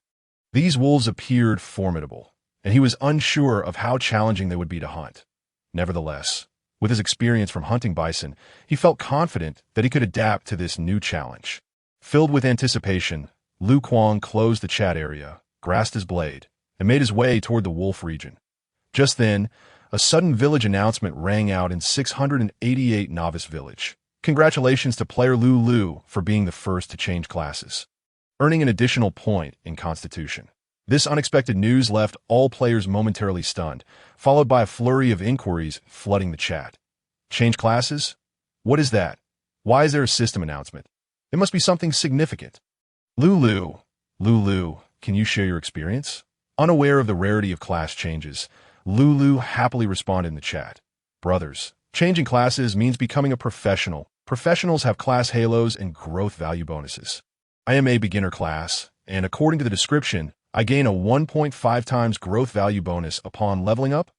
Wow, that means you gain 5 extra points in Constitution for each level. Bro, can you tell us what the requirements for changing classes are? What level do you need to be? Lulu replied, it's nothing much. There's a dojo 2 kilometers north of the village. I accidentally stumbled upon it while grinding monsters. After going there and training, I took the assessment that I asked for requirements. It seems there aren't any. I'm still at level 0. That's amazing. I need to hurry and go too. Lulu, bro, I'm at level 1 now. If I change classes, will the levels I've already gained provide any Constitution bonuses? Lulu responded, based on the description, it seems not. What? That's a 5-point physique. How could it be gone? Goodness, brothers, does this not imply that the correct way to approach the game is to change classes first and then level up? Essentially, does that mean the levels we gain today are actually a loss? Look at the top of the leaderboard, Lu Kuang. He is already at level 3 with the class change. He gains a bonus of 15 points to his physique, while the rewards for leveling up are a mere 3 points. What a tremendous loss, Lulu. It should be more than that. Brothers, I've learned that the initial class is merely the most basic one. There are intermediate, advanced, and even higher tiers beyond that. The further one progresses, the greater the growth multiplier. Goodness, this is outrageous. Why should I even bother leveling up? It's time to cut our losses and change classes immediately. My heavens, this is too surreal. In an instant, Lu Kuang, who was once at the top, has become the bottom of the barrel. I almost feel sorry for him. What is there to feel sorry about? It's a game, full of surprises everywhere. I initially thought Lu Kuang would dominate the novice village in the future. Now, it seems he is destined to become a laughingstock of the novice village. It's laughable that there are still people groveling at his feet this morning. Exactly, he is just a butcher who relies on brute strength and has temporarily surged to the top of the levels. What skill is that? This is a universe-class game, sweeping across the heavens. It cannot be as simple as leveling up by defeating monsters. Relying on brute force will only get one so far. Come on, brothers, let us hurry and change classes. We must show some individuals what it truly means to be a real gamer. In the Wild Wolf area, Lu Kuang gradually discovered a method to defeat the wild wolves, his monster-killing speed steadily increasing. After slaying another wild wolf, he found a large rock to sit on, then smiled as he opened the chat box, preparing to share with everyone that he had become proficient at leveling up in the Wild Wolf area, confident that he would receive a chorus of praise. Although only a day had passed, he had already grown accustomed to the compliments from others. In fact, at this moment, he felt a bit uneasy if he didn't see anyone commend him. However, upon reading the messages, Lu Kuang stood frozen, his smile instantly stiffening on his face, sweat pouring down his forehead and back as if it had no regard for life. A wave of humiliation, even despair, surged within him. Originally, he had planned to bask in the adoration of others when night fell and he returned to the village. He even envisioned a scene where female players surrounded him like courtesans. And he contemplated whether to sign autographs with his left or right hand. He had practiced the gestures of greeting everyone in his mind countless times.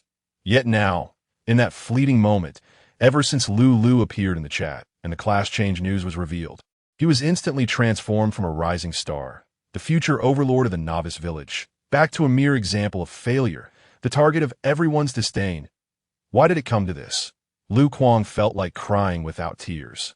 Discarding his knife, burying his hands in his hair, and sitting down in despair, in the novice village of White 520131, the breathtaking beauty clad in white, holding the elite archer class change token, was preparing to return to the village to try her class change. Along the way, she unexpectedly stumbled upon the swordsmanship hall. Before the hall, a throng of players jostled to enter. What is happening? The stunning beauty curiously approached. Her gait was exceptionally graceful, each step light and elegant. Exuding beauty in every movement, as she appeared, someone in the crowd shouted, "The Empress has arrived!" Suddenly, the place fell silent. Every player lowered their heads, not daring to even steal a glance. They all bowed and exclaimed, "Commoners, subjects, pay their respects to the Empress. May you be well, and may the great Xia endure." The exquisite beauty gently raised her hand, inquiring, "What are you all doing?" A player with a court hairstyle hurriedly stepped forward. Bowing, reporting to the Empress, "This is the swordsmanship hall, where one can obtain class change certificates." "Oh," the beauty replied, contemplating thoughtfully. Upon entering the game, she had fortuitously discovered the archer class change location and acquired the elite archer class change token. The swordsmanship hall should be similar. If one elite class change certificate allows one to become an elite class, what about two? Would they be different? Regardless of any differences, having more is always better. Upon entering the game, she chose to observe her surroundings and didn't even level up today. After all, leveling up was far too simple for her. She could do so at any time. Rather, some opportunities, once missed, are challenging to reclaim. Without further thought, the exquisite beauty smiled slightly. "Then I'll participate in the assessment as well." A hush fell over the crowd, and officials quickly stepped forward. "The Empress is testing. Everyone please step back for now." Yet, some approached quietly and advised, reporting to the Empress, "The challenges in the swordsmanship hall are quite difficult. Our team has already figured out the strategy for over 20 levels. Would you like to observe first before preparing?" The exquisite beauty nodded lightly. Then I shall watch first, in Novice Village 688. Following Lulu's revelations, almost no one was grinding in the wild.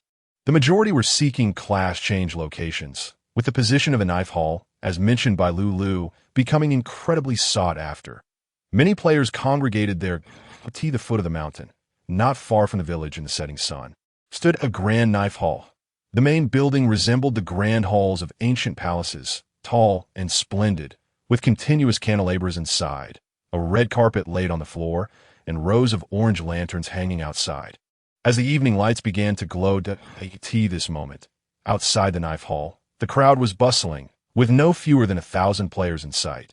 Meanwhile, Qin Han arrived nearby, outside the throng, sheathing his nightmare and god-slaying bow, and slowly walked forward. Here lay the next item he needed to acquire. The knife hall was the trial ground for novice swordsmen. By passing the first trial, one could obtain a basic long knife. The second trial awarded a blue long knife, while the third granted an initial swordsman class change. Completing all 36 trials would yield a certificate for the elite swordsman class, although this place was close to the novice village and attracted numerous players.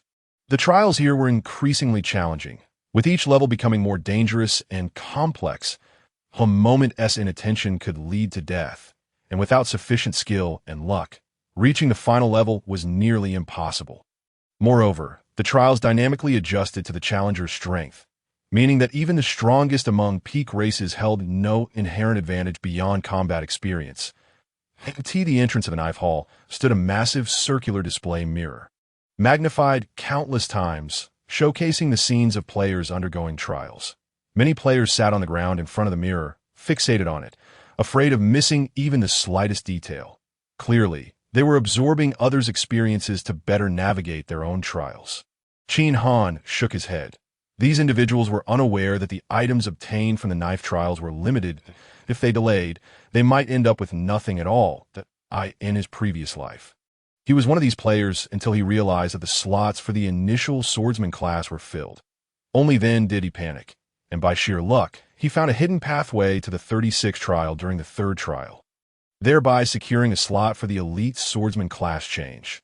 Had it not been for that, he would never have made it to the final battlefield in his previous life. Calming himself, Qin Han stepped into the knife hall. Inside, a central portal stood, allowing only one player to undergo the trial at a time, and several players were already waiting in line in other areas of the hall. Disciples were providing basic sword training to newly arrived players at the 36 training stations. At the entrance, players continued to gather and register in an orderly manner. Qin Han joined the line, waiting for half an hour before it was finally his turn at the table. A disciple of the knife hall looked at him with indifference and said, "Newcomer, take the training token, and when it's your turn, come over for basic sword training." Qin Han shook his head. "No need. Just sign me up for the knife trials." The disciple's lips twitched slightly. Not dissuading him to skip training and head straight for the trials was either confidence or foolishness. After all, his future was his own. No one else would pay the price for his choices. Take this token and queue up. Wait for the warning before you enter. After a disciple from the sword pavilion impatiently tossed a trial token to Qin Han, he hurriedly urged him to leave. The token was adorned with flickering numbers, displaying 563. This indicated that over 500 individuals stood ahead of Qin Han, queuing for their assessments. Under normal circumstances, even if they proceeded one by one, it would be dawn by the time it was his turn. However, as a reincarnated individual aware of the forthcoming developments, Qin Han remained unperturbed. Clutching the token, he found a large tree and quietly settled beneath it, indifferent to the world around him. Even when some onlookers noticed his equipment and approached to inquire, he merely closed his eyes, becoming as unyielding as a wooden figure. With a tough battle looming ahead, and having been busy all day, he seized the opportunity to rest, having no time to engage in idle chatter. As time gradually elapsed, individuals continued to emerge from the entrance, each either wielding a white long sword or a blue long sword, all displaying forlorn expressions. Observers in front of the mirror, keenly aware of the situation, remarked on the inability of those who struggled to surpass even the initial 3 trials. Truly pathetic. Indeed, it seemed effortless to defeat the Guardians with just a slight show of weakness. Were these individuals truly lacking in intellect? After observing for a considerable time, only one or two had managed to pass the third trial. Curiosity about the subsequent challenges was futile. Why not, Lee? With your prowess. Breezing through the third trial would be a cinch, allowing us to witness the conditions of the next stages. One suggested, you take me for a fool. If the third trial grants a novice class token, what might the 36th grant? What level of profession would that entail? The man chuckled awkwardly, attempting to ease the tension. As it happens, my ambition is also to reach the final trial, so let us observe together. Indeed, it would be best for all the players in the village to hurry and attempt the trials. Once everyone has completed their attempts, we can make our move. Even if we cannot reach the 36th trial, those who have gone before us can pave the way for us to venture further. It's better to bulk up gradually. True experts often reserve their strength for the final push before long. We shall all become the prominent figures of a novice village. Quite right. While they engaged in conversation, a sudden urgent voice cut through the crowd. Everyone, look at the mirror in the 688 novice village. Outside the sword pavilion, a player had successfully passed the third trial. The onlookers gasped. Is another profession about to emerge? This should be our village's third transformation, right? Yes, the third, including Lulu, who was the first to transform. This would be the fourth. Quickly, brother, hurry and proceed to the next trial so we can see what the fourth trial entails. However, the player in the mirror did not continue. Instead, he cautiously opted to forfeit the assessment. What is going on? Why is he stopping? How cowardly! Brother, one must not speak so lightly. I observed how strenuous the third trial was for him. He would undoubtedly struggle further. I would have chosen a forfeit as well. Let us just continue watching. Hopefully, someone will advance to the subsequent trials. I just can't fathom why these useless individuals cannot surpass the third trial. It's utterly embarrassing. If it weren't for my desire to learn from their experiences, I would personally demonstrate what true skill looks like. While they were engrossed in conversation, a shocking piece of news arrived. The player who had just passed the third trial did not receive a profession token, nor even a blue long sword as a reward. The crowd in front of the mirror became restless. Brothers, the novice profession slots are gone. What do we do now? What can we do? After all my effort watching, I find there are no slots left. I hadn't heard that these profession tokens were limited. Calm down. It's merely the novice tokens that are gone. The sword trials consist of 36 stages. As long as we push forward, there will surely be higher level tokens ahead. Brother, I'm not suggesting otherwise, but if the third trial is this difficult, the subsequent ones will undoubtedly be even harder. Do you believe we can proceed further? Why fear? Any stage can be conquered if we find the right method. We must continue to ponder. We can certainly succeed. Exactly. We cannot abandon our efforts merely due to a few challenges. This is a game where we face players from all realms that we, the clever ones, must shoulder the burden of humanity. Agreed. Those who wish to abandon this endeavor may leave. I intend to remain and study the methods to succeed. Point one less competitor is one less challenge. Within the gathering, differences arose. Some departed while others chose to stay. Meanwhile, the remaining players, who were still practicing their swordsmanship and awaiting their turn, were filled with indignation. How can this be? Have only a few people transformed thus far? Is there a limited number of profession slots for an entire village? This is unjust. I protest. How can we continue? I'm done. In an instant, the crowd was ablaze with fervor, many yearning to storm into the sword pavilion for answers, determined to seek justice for all. Suddenly, a cold voice quelled the uproar. Silence. The disciple who had registered Qin Han stepped forward, his expression frosty. The slots for novice swordsmen exceed trillions in the realms of novice villages. Competition is fierce, if you cannot outpace others, it is your own inadequacy. Let me inform you that not only are the novice slots gone, but even the intermediate slots are scarce. You, who have only just reached the third trial, dare to protest? Take a moment to reflect on your own worth. Moreover, the universe eternal game is not something you can simply choose to abandon. You are but a swarm of ants. Who would care about your opinions? Do you think this is merely child's play? If you do not wish to play, then await your demise. With that, the disciple turned coldly, leaving the players in a state of shock for the first time. They felt the harsh reality of the game. Initially, they had believed that the resources for job transformations in every novice village were equivalent, merely internal competition. Little did they realize how cruel the truth was. In the eternal game, all beings were but ants. They could only strive to survive within the confines of another's rules. Those still watching the mirror were suddenly filled with despair and regret. They had miscalculated. After observing for so long, they had created such a blunder. It's all well and good to bulk up, but one must first be able to gain weight. The contention of realms was fierce, and the intermediate slots were nearly depleted while they lingered at the novice level. Having only just begun the game, I estimate that by tomorrow at the latest, the remaining slots will be snatched away. Alas, despite diligently researching strategies for so long, it has all been in vain. Who would have thought that the slots were contested by all realms? I had always assumed each village would allocate a fixed number of slots. Brothers, let it go. Let's seek opportunities elsewhere. Opportunities are fleeting, that we must seize benefits immediately without overthinking. I recall there's a sword academy about a mile away. Why not check if they have any slots left? Regardless, let us strive to find job transformation opportunities. The novice professions offer 1.5 times the growth value, and once transformed, one can create a significant gap with regular players, paving the way for a smoother journey ahead. With a sense of despondence, the crowd quickly dispersed. Among those remaining, most were only there for the reward of the white long sword from the first trial. Before long, the once bustling sword pavilion fell eerily quiet. As the reward for the white long sword also vanished, the last few individuals scattered as well. The word spread through the chat, and the sword pavilion, once a vibrant hub, rapidly descended into desolation. However, the abandonment of the trials hastened Qin Han's assessment time.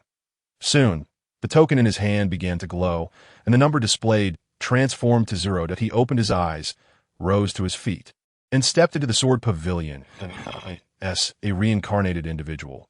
He was acutely aware of the unfolding events. Thus, he had remained so composed. Otherwise, waiting until the next morning would have rendered him restless.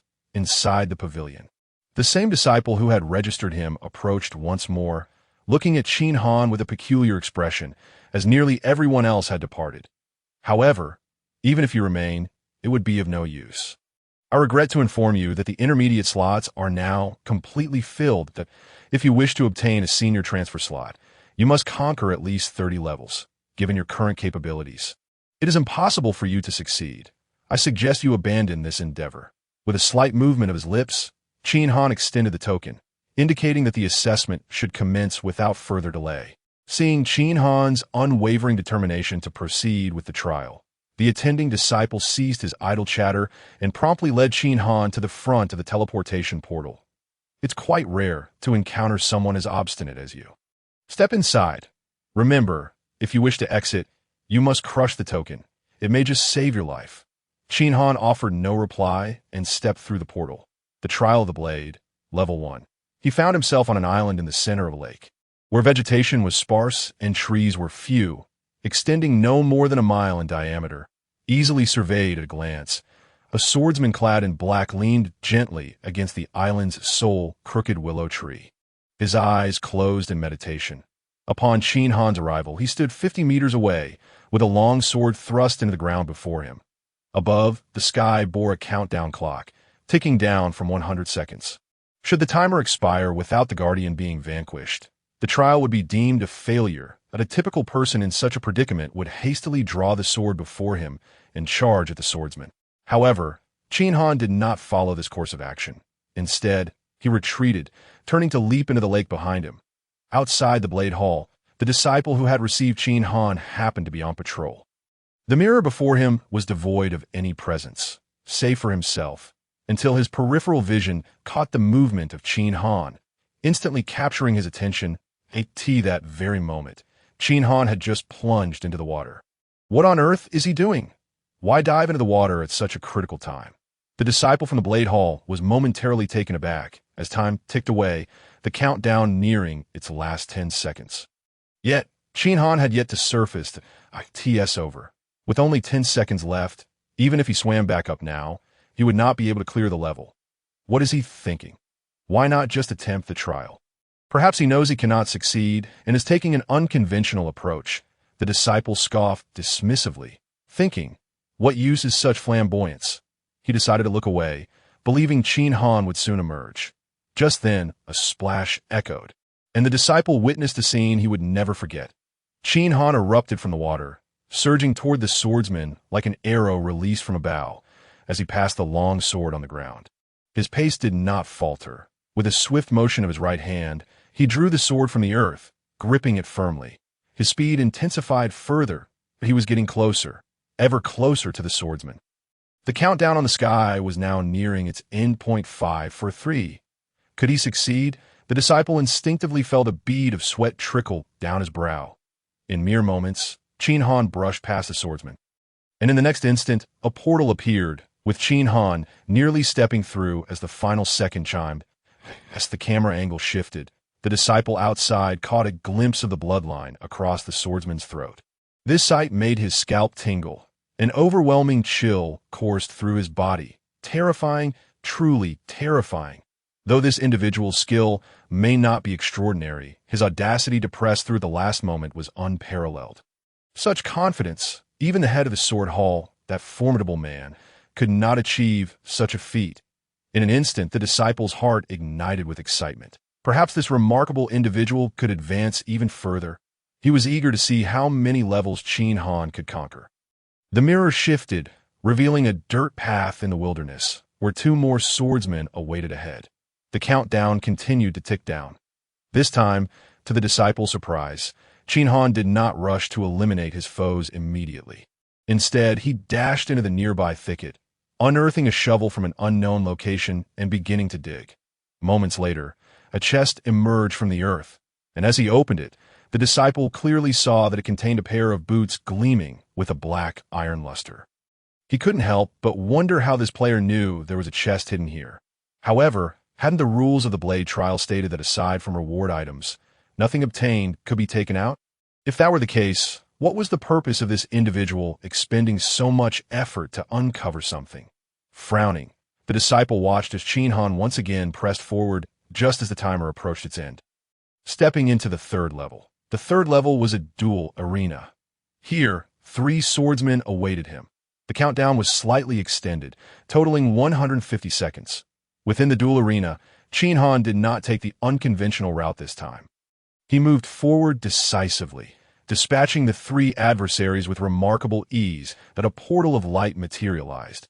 Instead of entering the portal, he advanced 10 meters further, swinging his long sword to cleave a statue in 2.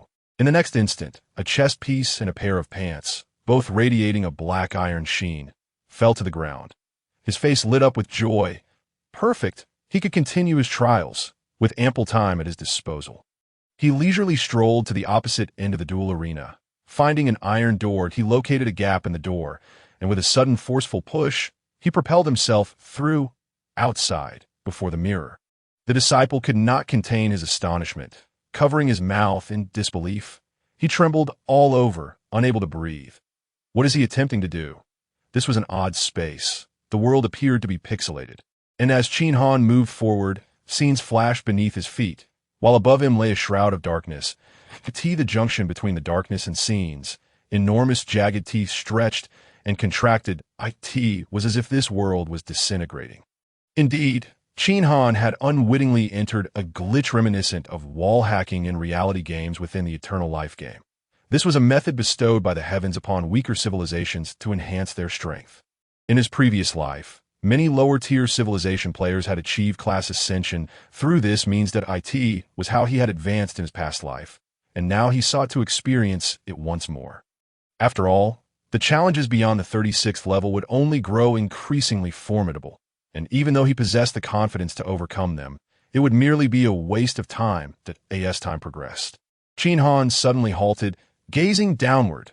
In the desolate wasteland, dozens of red-haired monsters wielding swords crowded a street of an abandoned city, their bloodthirsty eyes scanning for prey they sensed nearby.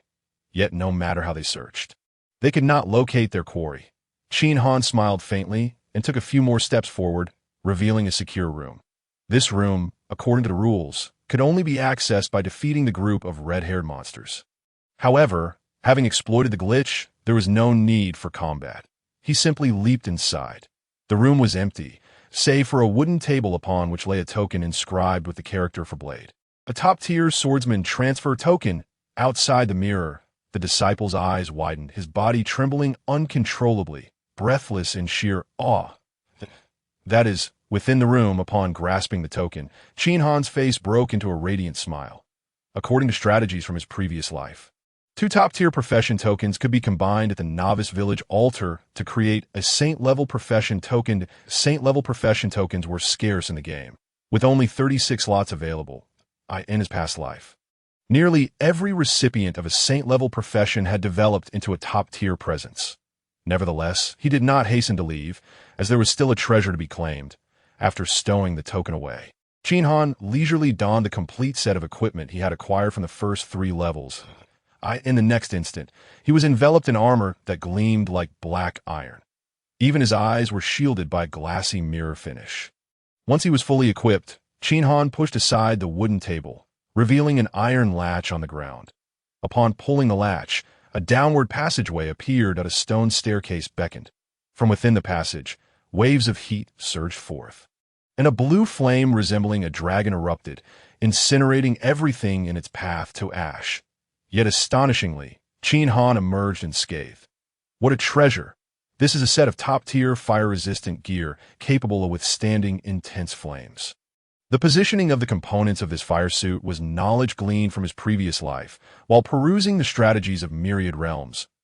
He painstakingly acquired this equipment from the first 3 trials, with the intention of tackling the hidden level that lies beyond the 36th stage. Taking a deep breath, Qin Han steadily advanced along the staircase, entering a passage engulfed in searing flames. Vivid, multicolored flames filled the entire space, obstructing his vision. The terrifying heat rendered his body uncomfortable even in the protective suit. Gritting his teeth, Qin Han launched himself forward. Flames erupted from all directions, beneath his feet, above his head, to his left and right, constantly assaulting his armor. The originally black iron hue began to glow red. Hesitation would lead to defeat. Even the fire-resistant suit could not endure for long in such an environment. He pushed his speed to the limit. And just as the unbearable heat threatened to overwhelm him, the passage opened up before him. Emerging from the tunnel, he found himself in a world filled with the fragrance of flowers and the songs of birds. On the ground, numerous blades were embedded in the splendid carpet of blossoms. Known as the Blade Grave, it was said to collect the finest swords from across the world. Players who reached this place could freely draw a blade to take away. But once selected, there would be no turning back. The attributes of the treasures were left to chance. Gazing at the myriad of swords, no less than 10,000, Qin Han shook his head and sighed. This segment truly posed a challenge. Unlike the archery test, where first place guaranteed a treasure, locations such as the Sword Hall or the Blade Pavilion offered no rewards for merely being the first to clear them, unless one reached a hidden level such as this. Just like the fire-resistant suit from the earlier trials, encountering even one treasure would be an extraordinary stroke of luck, to speak frankly, among countless individuals in the myriad realms. Perhaps only 10 could reach this hidden level, representing a stroke of luck akin to that of the heavens. In his previous life, some jested that those who arrived here must have exhausted their fortune for a lifetime. Yet in the end, they were met with such a situation. Although there were many swords here, it was presumed that the vast majority were of dark gold grade, with only a few treasures among them. After all, in his last life, those who came here selected only dark gold swords, with merely one fortunate soul acquiring a treasure. The lucky individual shared their experience, but glossed over the specific location, rendering it nearly impossible to locate at this moment. The swords appeared to be stripped of their allure, presenting an unremarkable exterior. Even the most skilled sword appraisers would struggle to identify a treasure among them. In his memory, that individual mentioned the treasure's location was in the northeast corner. Qin Han discerned the direction and proceeded to the northeast, where a small hillock lay, covered in no less than 1,000 swords. How was one to choose? A 1 in 1,000 chance was utterly blind luck. Qin Han's mind raced, and in a moment of clarity, he recalled hearing that treasures possessed a spirit when 2 treasures were placed together. They could resonate. Perhaps this method could be worth trying. Without hesitation, he summoned the Godslayer bow, drawing the string taut as he surveyed the area. However, the swords on the ground remained utterly unresponsive. Could it be that the Godslayer bow had not yet matured into its complete form? Contemplating this, he took out the voodoo pearl as he concentrated. A red and green radiance radiated outward, gently sweeping over the blades. Yet after several seconds, the sword still showed no reaction. What a jest! Could it be that this legend was a fabrication? Suddenly, Qin Han chuckled, realizing he had been fooled. Did he not already possess the Godslayer bow and the voodoo pearl? He had not observed any resonance occurring between the two, but the so-called treasure resonance was merely the jest of those with ill intentions. As a proud wielder of two treasures, how could he have believed such a feeble excuse? Feeling utterly embarrassed, Qin Han calmed himself, grappling with the notion that perhaps he truly had to rely on luck. Standing amidst the forest of blades, he pondered for a moment before ultimately deciding to summon the nightmarish steed. Upon revealing itself atop the hill, the nightmarish steed's red glowing eyes curiously surveyed its surroundings. Qin Han cautiously urged, "Good brother, please help me check if there are any treasures among these swords." His surprise. The nightmarish steed, possessing an understanding of his request, seemed to thrive in excitement. Its eyes blazed with brilliance as it swiftly locked onto a particular sword. Galloping forth to seize the hilt with its mouth as it emerged from the earth, the blade shimmered with white light, shaking off the dirt that clung to it. The nightmarish steed seemed to be jolted by the impact, instinctively dropping the sword. This blade resembled a meow knife, its entire body gleaming with a silvery sheen akin to moonlight. Qin Han swiftly grasped the sword in his hand, named Blade of Moonshadow, dark gold grade, locked. Treasure, attack 100, all resistance reduction 100, full armor penetration 10. Then, there was nothing more. Gazing at the disappointing attributes, Qin Han felt a mix of surprise and uncertainty. This was not the blade he had hoped for. He remembered that in his previous life, others had obtained a flame blade capable of dragging an entire realm into the depths of hell with a single strike. Yet this blade of Moonshadow had never been mentioned before. Its attributes seemed rather ordinary. Typical dark gold equipment generally had attack values around 100 points, which was hardly remarkable. The full armor penetration of 10 was somewhat decent, but in comparison to the Godslayer bow's ability to ignore defenses, it paled in comparison. The all-resistance reduction of 100 points was usually fixed to target specific elements for either reduction or enhancement, while an all-encompassing reduction could be seen as a jack-of-all-trades. It also implied a lack of specialization. Reducing 100 points was somewhat useful in the early stages, but would become trivial in the later game. It would be far more advantageous to have a fixed reduction of 5 or 600 points against a specific type. As a treasure, even if it remained locked, its attributes should not be so lackluster, right? After some contemplation, Qin Han decided not to dwell on it. Since it was a treasure, it must possess its unique qualities. He would discover them once it was unlocked at that moment. The nightmarish steed approached with a proud expression, affectionately nuzzling against Qin Han. It seemed to say, "Look how impressive I am. I found the best one in a single swoop." Qin Han couldn't help but laugh at the absurdity of it. He reached out to pet the nightmarish steed and casually pulled a carrot from his backpack, offering it. The nightmarish steed took a bite, chewing slowly with a look of sheer delight. Qin Han shook his head with a wry smile. Perhaps in its eyes, the Moonshadow blade possessed greater capabilities. Meanwhile, the World Chat Bar issued another announcement. Congratulations to player Qin Han for acquiring a unique treasure, earning 1 point of Heaven's Path value.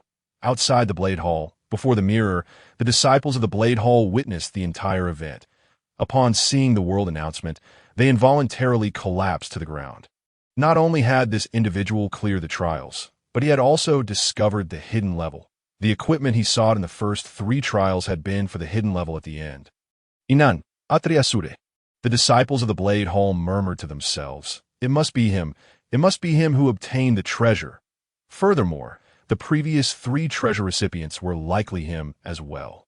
Although he was an NPC within the game, he was still a living person, capable of seeing the game announcements. They understood well what it meant to continuously acquire treasures. One could say that if this person did not meet an untimely end, he would surely soar to great heights, Such an extraordinary figure had appeared in what was arguably the weakest civilization among the myriad realms, the 688 newbie village. It was simply inconceivable in the ranking of newbie villages. The smaller the number, the weaker the opposing strength. Compared to treasures, even the top-tier class tokens were nothing of note. If they could befriend him, perhaps when the game concluded and they returned to their own world, they might gain his assistance. The disciples of the Blade Hall whispered softly, "My earlier attitude was a bit off. I may have offended him. Should we apologize later?" "No, that one T do. If I apologize, it would lower my status unnecessarily, and he may look down on me. I need to think of a better approach." Inside the Blade Hall, Qin Han shattered the token and returned, just as he stepped through the light gate.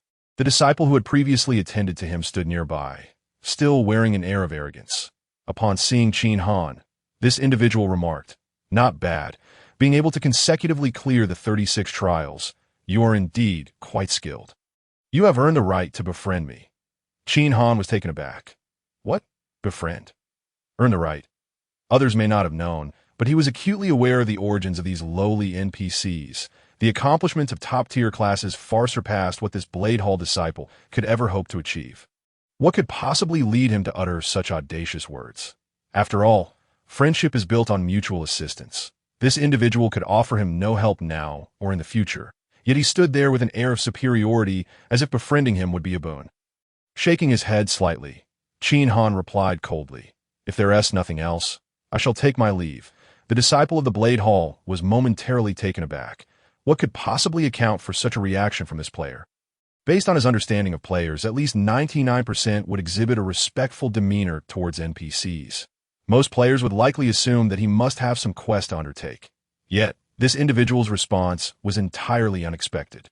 Just as he found himself at a loss for how to proceed, another disciple of the Blade Hall emerged, exuding an air of arrogance. Casting a condescending glance at Qin Han, he spoke from a position of superiority. "Your passage through the 36 trials has come to the attention of our esteemed Hall Master. He has taken an interest in you. Follow me and prepare to meet the Master." Meet him? Qin Han was taken aback, but soon recalled certain details. Gaining the top-tier Blade Master token would indeed grant him an audience with the Hall Master, where he could receive a quest to assess his skills at the Sword Hall. The task was straightforward. Without changing classes, he was to infiltrate the nearby Sword Hall and obtain the top-tier Sword Master token. Upon acquiring this token, the Hall Master would reward him with a full set of dark gold equipment. The Sword Master trials also consisted of 36 stages, guarded by skilled sword wielders. The difficulty matched that of the Blade trials. Yet the Sword trials offered no shortcuts, and Qin Han had never reviewed the strategies for them. For the son of a wealthy family to risk such an endeavor for an additional class token seemed unwise. After contemplating this, Qin Han replied, "No, thank you, that I have other matters to attend to."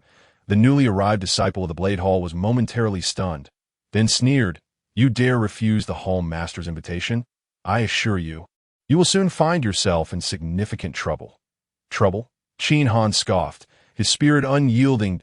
You think I, with my aspirations soaring high, would fear mere trouble?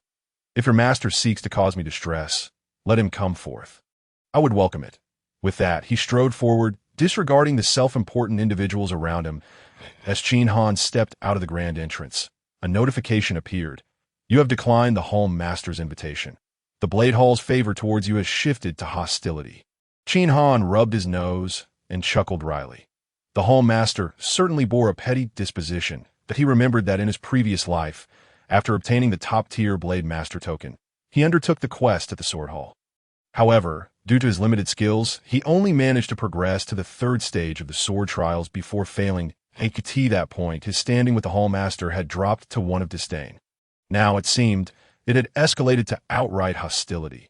Nevertheless, having obtained the class token and treasure, there was little to gain from the Blade Hall, hostile or not. Let them be. He planned to sever all ties moving forward. With a carefree mindset, Qin Han rode his nightmarish steed back to the novice village. On the return journey, another world announcement chimed in.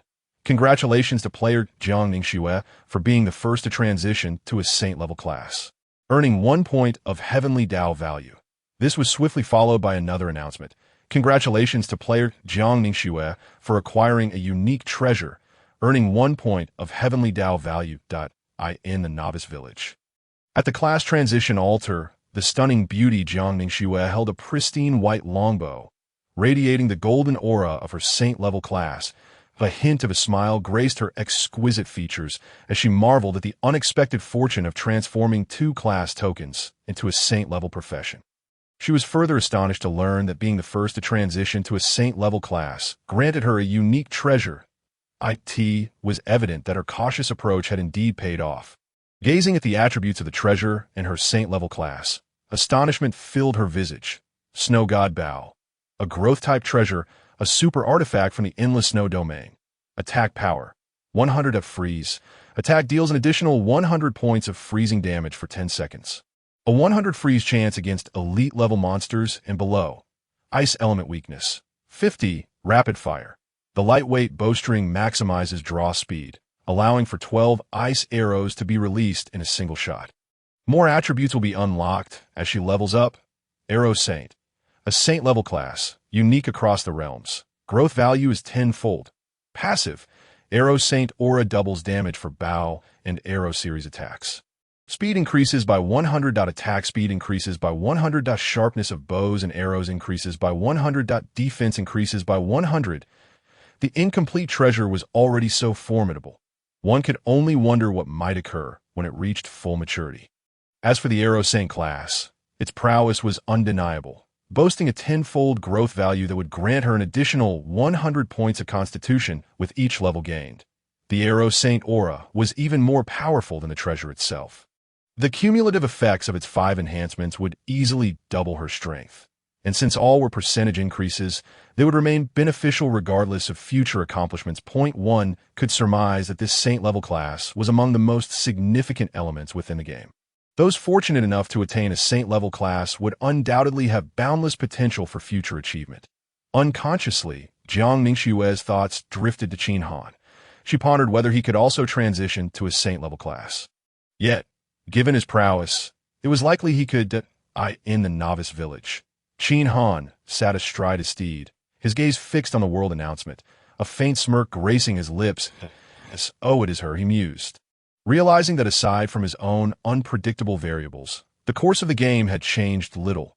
Jiang Ningxue, the saintess of the supreme divine kingdom, stood at the pinnacle of the cosmic hierarchy.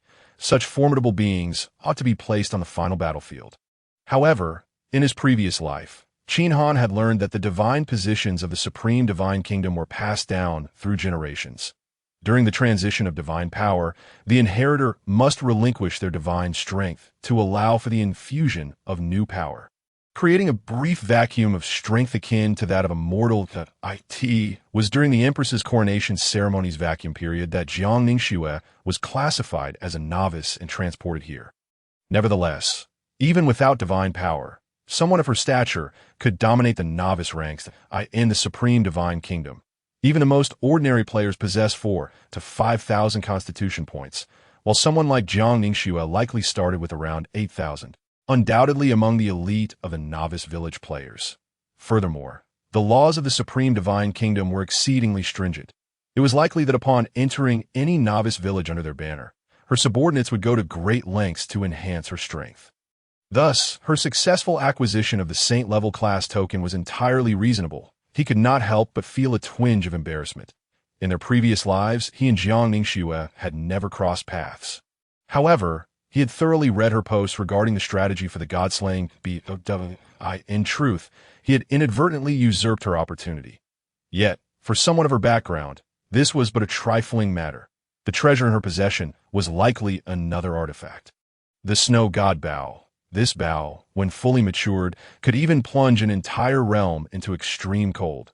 Truly formidable, as the moon emerged, casting a silvery glow upon the ground, Qin Han arrived at the novice village's altar.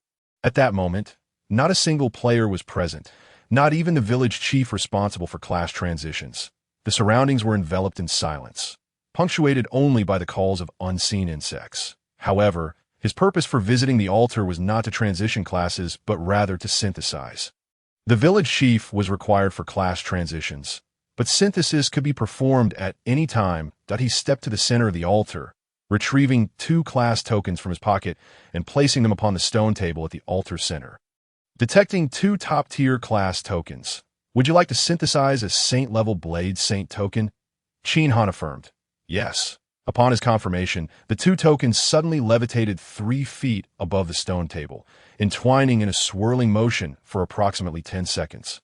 Before a brilliant golden light flashed upon the altar, shortly thereafter, a resplendent token inscribed with Blade Saint was completed. Upon witnessing this, Qin Han let out a sigh of relief. Across the realms, there existed countless top-tier class tokens, each capable of synthesizing into various Saint-level class tokens. However, given that only 36 Saint-level classes existed, should someone synthesize one first, the subsequent tokens would be rendered useless. Fortunately, once synthesized, even if he chose not to transition classes, others could not seize it from him. While he could not view the class attributes before transitioning, he was aware of the properties of the Blade Saint class. Blade Saint, a Saint-level class. Unique across the realms. Growth value is tenfold. Blade weapon attack power increases by 100. Attack speed increases by 100. Movement speed increases by 100. Sharpness of blade weapons increases by 100. Defense increases by 100. With a tenfold growth value, reaching level 20 as a novice would yield an additional 2,000 constitution points, and upon reaching level 100, it would amount to a staggering 10,000 points. With this class upgrade, coupled with the passive aura, even if he were to slack off from this point forward, his future was bound to be extraordinary. Apart from grinding monsters to level up, doing nothing else will not lead to particularly low achievements in the future. 8T the very least. Reaching the final battlefield will be a breeze. Even a slight flick of the finger could crush everything, making one of the few exceptional figures in the realm. However, there are still 36 holy-level professions in this vast universe. Furthermore, powerful individuals like Jiang Ningxue possess top-tier bloodlines and backgrounds that reach the heavens, with initial attributes soaring to as much as 8,000 points. And they have also acquired holy-level professions. If one merely holds a holy-level profession, even with numerous opportunities in the future, the ultimate achievement would at best be on par with Jiang Ningxue. Not to mention facing those ancient super beings who have lived for billions of years or longer when reaching the final battlefield. Fortunately, the holy-level profession is not the end of the line. There exist divine-level professions beyond it. In the previous life, no one ever obtained a divine-level profession. The news of divine-level professions was announced by the game system in the future multiverse forum. The method of synthesizing a divine-level profession is quite straightforward. A holy-level profession token combined with a hidden profession token in the game. Besides the openly available profession tokens, there are also hidden profession tokens, of which there are only 100 in total. Aside from differing passively, their growth multiplier is 7 times stronger than the top tier, but weaker than the holy level. The means of obtaining these hidden profession tokens is exceedingly intricate, and each hidden profession token is unique to the multiverse in the previous life. Players who managed to obtain hidden profession tokens typically did so by sheer accident or through a series of bewildering events. Some caught them while fishing, others stumbled upon them while monster grinding, and some even completed unforeseen quests after getting lost in dungeons or the wild. In summary, these hidden profession tokens have at least a 90% chance of being non-replicable. It all comes down to luck. Hidden professions, in essence, are merely a special benefit bestowed upon the players of the multiverse by the game, regardless of whether one hails from a lower or higher civilization. The opportunity to acquire hidden professions is evenly distributed. Consequently, for those players who have obtained holy-level tokens, the probability of acquiring a hidden profession is akin to winning the jackpot after buying a lottery ticket 10,000 times. Almost inconceivable. This is the fundamental reason why no divine-level professions existed in the last life. However, exceptions do occur. Qin Han recalls a hidden profession token located in a concealed spot on the wild buffalo prairie, which is not particularly difficult to obtain. If memory serves, this token was fortuitously acquired by a lucky player a week after the game commenced, and he has read the written by that individual. Now, with less than a day into the game, he is confident he can acquire it. First, he must secure the hidden profession token, and only then can he lay a solid foundation for transitioning into a divine-level profession.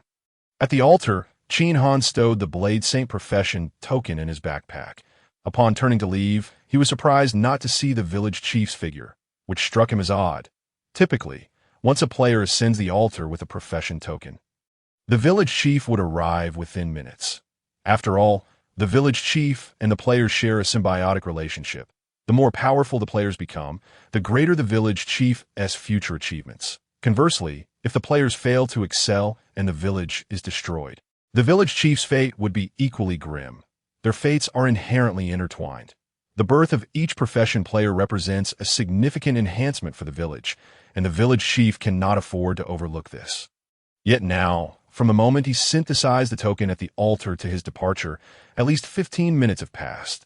There is no reason for the village chief to be absent. When things deviate from the norm, there is often something amiss. This could indicate trouble. With a keen sense for the game, Qin Han immediately sensed something unusual. When NPCs exhibit abnormal behavior, it is often linked to quests. The absence of the village chief for such a monumental event suggests that the task at hand must be considerable. With a mind full of questions, Qin Han departed. Just as he left, the gray-haired village chief and the owner of the Blade Hall emerged from the shadows. The village chief, leaning on his cane, gazed at Qin Han's receding figure and sighed. I intended to tease this lad a bit, hoping to coax him into returning to the Blade Hall to accept the task he was assigned. Yet, I never anticipated that someone could obtain a holy-level profession token in this nearly weakest novice village of the multiverse. And no wonder he ignored the task you set for him. But without his assistance, who will come to save my dear granddaughter? If worst comes to worst, we should give him the teleportation token. Perhaps that will offer a glimmer of hope. The Blade Hall owner, having shed his haughty demeanor, nodded in agreement. It seems we have no other choice. Before leaving the village, Qin Han passed by the general store, purchasing oil, torches, and other miscellaneous items, and then casually acquired some food and necessities from other shops before swiftly exiting the village. At this time, most players were either searching for a class transition location or returning to the village to rest. On the southern road leading to the prairie, there were hardly any figures in sight. Observing this, Qin Han no longer concealed himself, summoning his nightmares and swiftly racing toward the wild buffalo prairie. Before long, he found himself amidst the grasslands. Under the moonlight, the vast prairie lay shrouded in a silvery haze. With a gentle breeze carrying a hint of chill that a glance around revealed that the once abundant wild buffalo had been nearly wiped out, there was hardly a trace of them left within sight. The wild monsters in the Eternal Life game's novice village have a limited number, and once defeated, they can only respawn after 3 days. Nevertheless, there were still a few players scattered across the prairie. Searching for the scarce wild buffalo, Qin Han, riding his nightmares, galloped across the grasslands, guided by the moonlight. Soon, he arrived at the central position of the prairie, which appeared unremarkable, yet few would suspect that 5 meters beneath the surface lay a mysterious burial ground. According to the player S, the method to unlock this place involved killing over 10 players, which would trigger a magical array, opening a passageway to the underground. Killing, Qin Han did not mind. In his previous life, he had stained his hands with the blood of countless players, enough to dye the Yangtze River red. However, aside from killing, he had plenty of methods at his disposal. As a seasoned player, deciphering the magical array here was not particularly challenging. He merely needed to burn the grass in this area with oil, locate the array as pathways, and make slight modifications that in less than an hour. He could easily crack it. He saw himself retreat a few steps on his nightmares, preparing to throw the oil he had long since prepared onto the ground. But just then, an urgent voice called out from behind, "Brother, run! They're chasing us!" Qin Han turned around to see 3 figures stumbling in his direction, running for their lives, closely pursued by a dozen players wielding weapons. With the aid of the Ancient's night vision, he could clearly make out the trio's features. 2 of them were, in fact, the brothers he encountered at the game's outset, who had been toppled by the wild buffalo. It seemed they had received treatment at the free healing spot in the village. However, the sight of them being chased by a dozen players at such a late hour puzzled him. Yet, as it was none of his business, he had no intention of interfering. He tucked away the oil, rode a few steps away on his nightmares, and quietly waited for the 2 parties to pass.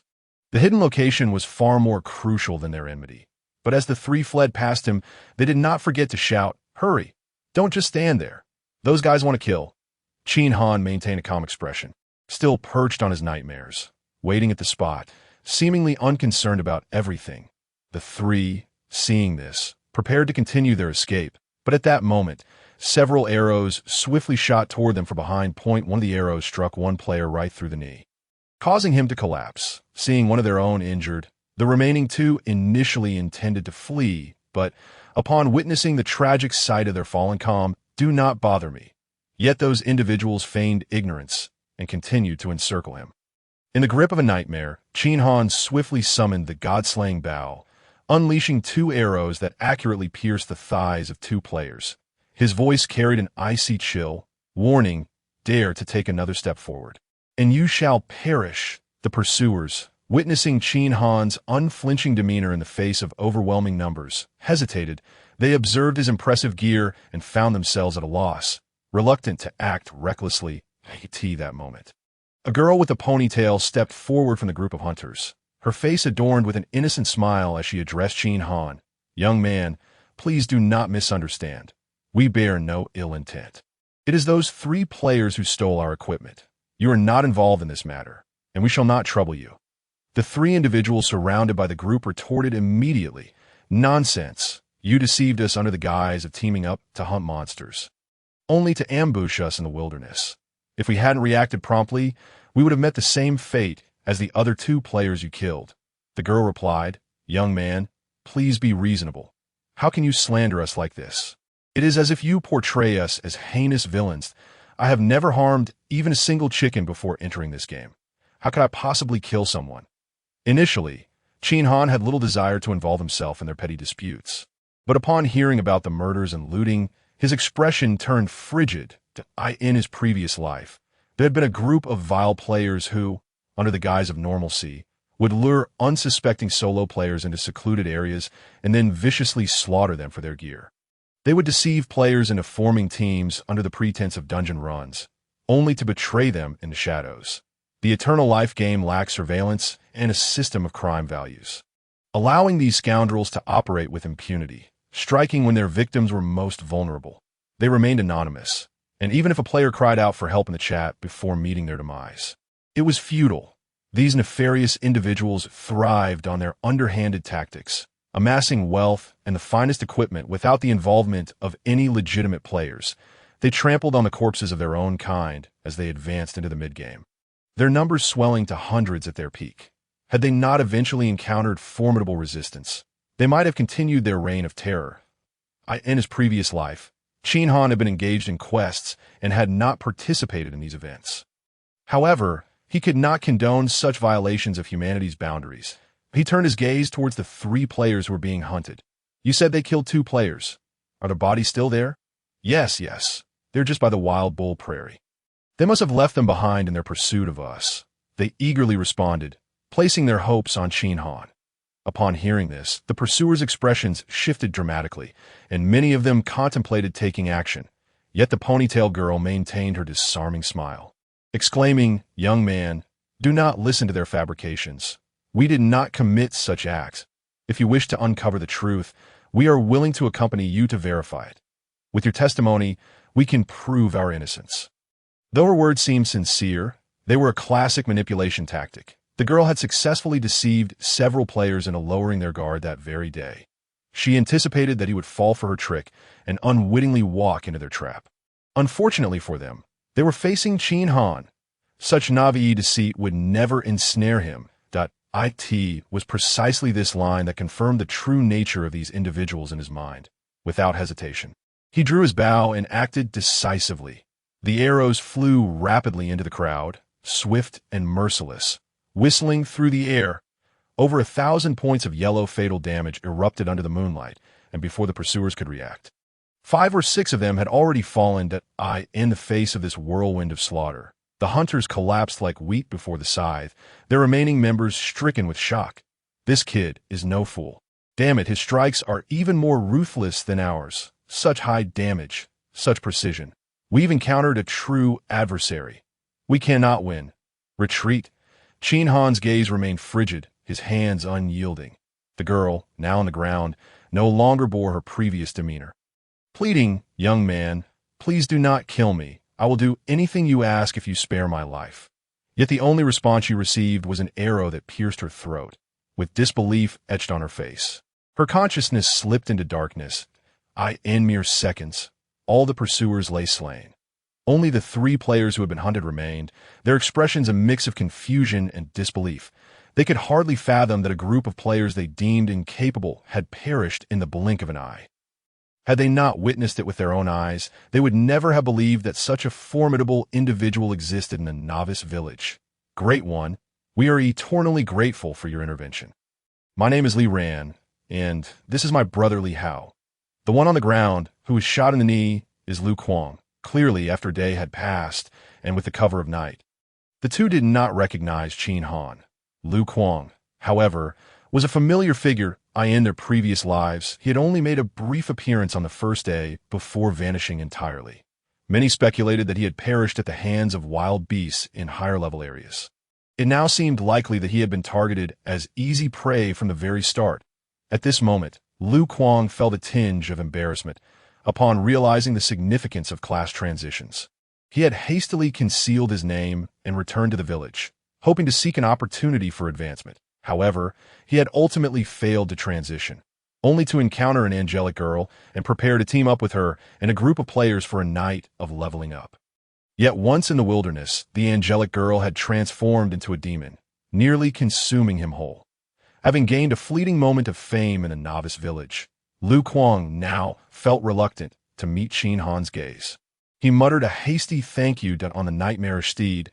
Qin Han stowed the god-slaying bow and nodded lightly, his eyes fixated on the ground that moment, under the influence of the spilled blood from the fallen players. The earth began to emanate an eerie crimson glow. The magic circle was activated. As the magic circle sparked to life, the ground trembled violently, rendering the 3 individuals in the central area unable to maintain their footing. What is happening? Is there an earthquake in the game? Li Ran and Li Hao quickly assisted Lu Kuang to the side. Just as they reached a safe distance, a resounding rumble echoed as something began to emerge from the ground. Pushing aside the bodies before long, an object resembling a tomb door appeared before them, with a staircase leading down into the unknown. It's here, Qin Han exclaimed, riding the nightmarish steed without hesitation, charging downwards. Outside, Lu Kuang and the others exchanged glances. Lu Kuang remarked, "This is strange. How did a secret location suddenly appear here?" Li Ran responded, "It's not so surprising. This Great One just happened to be here at this hour. Perhaps he was waiting for this secret location to open. We 3 have indeed stumbled upon good fortune and escaped with our lives." Hao added, "Brother, could there be significant rewards below? Should we venture down to investigate?" Li Ran shook his head. This place was discovered by that Great One. He must have his own agenda. It would be best not to disturb him for now. Besides, Lu Kuang needs to return to the village for treatment of his injury. Upon hearing this, Lu Kuang felt a wave of emotion. "I thought you too would abandon me and flee. I never expected you to stay during such a critical moment." Li Ran replied, "We are brothers forged in adversity. Leaving you behind would weigh heavily on our hearts. In truth, we acted on impulse without much thought. Now that I reflect upon it, it is rather frightening. If that Great One had not been present, we 3 would have perished here tonight." Lu Kuang nodded in agreement. "Indeed, it was this Great One who saved our lives. If we have the chance in the future, we must repay him," Li Ran remarked. "Based on the power he just displayed, he is undoubtedly an extraordinary individual. Given our current capabilities, not only can we not assist him, but we would also be a hindrance to..." Hao interjected, "Hey, brother, don't you find him somewhat familiar? It seems like I've seen him somewhere before." Li Ran's expression shifted as his mind raced. In a flash, he recalled a scene and exclaimed, "By the prairie this morning." These words stirred memories within Li Hao. Indeed, it was during that time when we encountered that individual, who bore a striking resemblance to this formidable figure that moment. It seemed the notable person had not concealed their identity, possibly named Qin something. The instant these words were uttered, the 3 of them trembled in unison, involuntarily exclaiming a name, Qin Han. Upon uttering this name, they felt a chill run down their spines, their hands trembling uncontrollably. Hao stammered, "Could it be that he..." He is the one mentioned in the global announcement. Lu Kuang replied, "This individual eliminated a dozen players in mere seconds. Such prowess is undoubtedly beyond the capabilities of an average practitioner. Therefore, I surmise he must be the one referred to in the announcement." Li Hao, terrified, quivered at the thought that 688 concealed such a divine being. It was simply hard to believe, so what should we do now? He asked. Li Ran responded, "Since the notable figure has concealed their name, they surely wish to remain unknown. Let us act as if we know nothing and refrain from discussing the matter in public in the future. Come, let us return to the village." As they departed, Lu Kuang glanced at the equipment dropped by the fallen players not far away. "What about those people? There is still so much equipment," Li Ran suggested. "We should gather it. Leaving it here would only benefit passing players. Since these individuals were slain by the notable figure, this equipment rightfully belongs to them. Even if they do not desire it, we must collect it, sell it back in the village, and find an opportunity to return it to them. Of course, if we come across suitable gear, we may also don it. Enhancing our strength will expedite our upgrades. When the time comes to repay our debt, we will be better equipped to do so." Encouraged by Li Ran, the trio swiftly gathered all the equipment from the ground and escorted Lu Kuang back to the village for healing and selling items. Meanwhile, Qin Han galloped into the cemetery, only to find the surroundings opened up before him, with imposing support pillars surrounding the vast space, all constructed from sandy-colored stones. Each pillar bore an eternal lamp, illuminating the area brightly. Within this space, a throng of black sheep aimlessly wandered. He drew his bow and casually shot one of the black sheep, achieving a critical hit of 1,000 points. Following that, the damage from the voodoo pearl manifested, inflicting poison upon the creature, reducing its health by 200 points. Simultaneously, the monster's name appeared. Grave Sheep. Level 2 monster health, 2,000 points. This creature thrived in the cemetery, attacking all unfamiliar entities. Upon being struck, the grave sheep turned its head and charged toward Qin Han. But after just a few strides, the poison damage from the voodoo pearl drained its health completely. With a bleat, a surge of experience enveloped Qin Han's body. Experience gained. 100. Is the experience sufficient to level up? No, I shall not level up just yet. Qin Han opted against leveling up, surprised by the absurdly high health of these sheep, 5 times that of typical level 2 monsters. However, the experience gained was indeed substantial, 3 times that of ordinary level 2 creatures. Moreover, these grave sheep were slow and rather easy to kill, making this a prime location for novice players to level up. It made sense. This mysterious cemetery was rather remote, and few could access it from the newbie village of All Realms. Had it not been for the All Realms Forum, he would have remained oblivious to the existence of this location in the Wild Bull Prairie. Such hidden spots, offering generous rewards, were entirely reasonable. Surveying his surroundings, Qin Han pressed onward. This level was extensive. Even riding the nightmare, it took him over 10 minutes to circle around and tee the walls of this level. He discovered 5 downward passages. According to the guide written by that individual, this mysterious cemetery consisted of 19 levels, each with 5 downward passages. One must traverse each passage consecutively to reach the bottom. Otherwise, the passages intertwined, and blindly wandering could lead one astray for a lifetime. He recalled the guide's instructions. Left, right, right. How easy it was to remember. Otherwise, navigating downward would prove quite challenging, as he endeavored to recall the guide. Qin Han continued his descent. The monsters in this cemetery were peculiar. Each subsequent level saw an increase in monster levels, all of which were sheep. Woolly sheep, lake sheep, beach sheep, yellow sheep, each distinct. Fortunately, these sheep were not particularly fast, nor were there too many of them. He encountered no battles along the way and smoothly arrived at the entrance to the 18th level. Taking a deep breath, he prepared himself. The 19th level housed the boss room of this hidden cemetery. The wild monsters of the 18th level had all reached level 19, and he anticipated the boss room's creatures would likely reach level 20 after a brief moment of rest. Qin Han mounted his nightmare and leaped down. Upon entering the boss room, Qin Han nearly believed he had stumbled into the wrong chamber.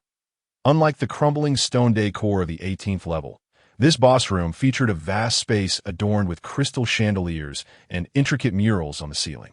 Even the stone pillars were embellished with carvings, and a red carpet led the way, where 1,000 sturdy, long-haired white sheep knelt in reverent submission to the forefront, before a semicircular golden bookshelf, a creature with the head of a sheep and the body of a human.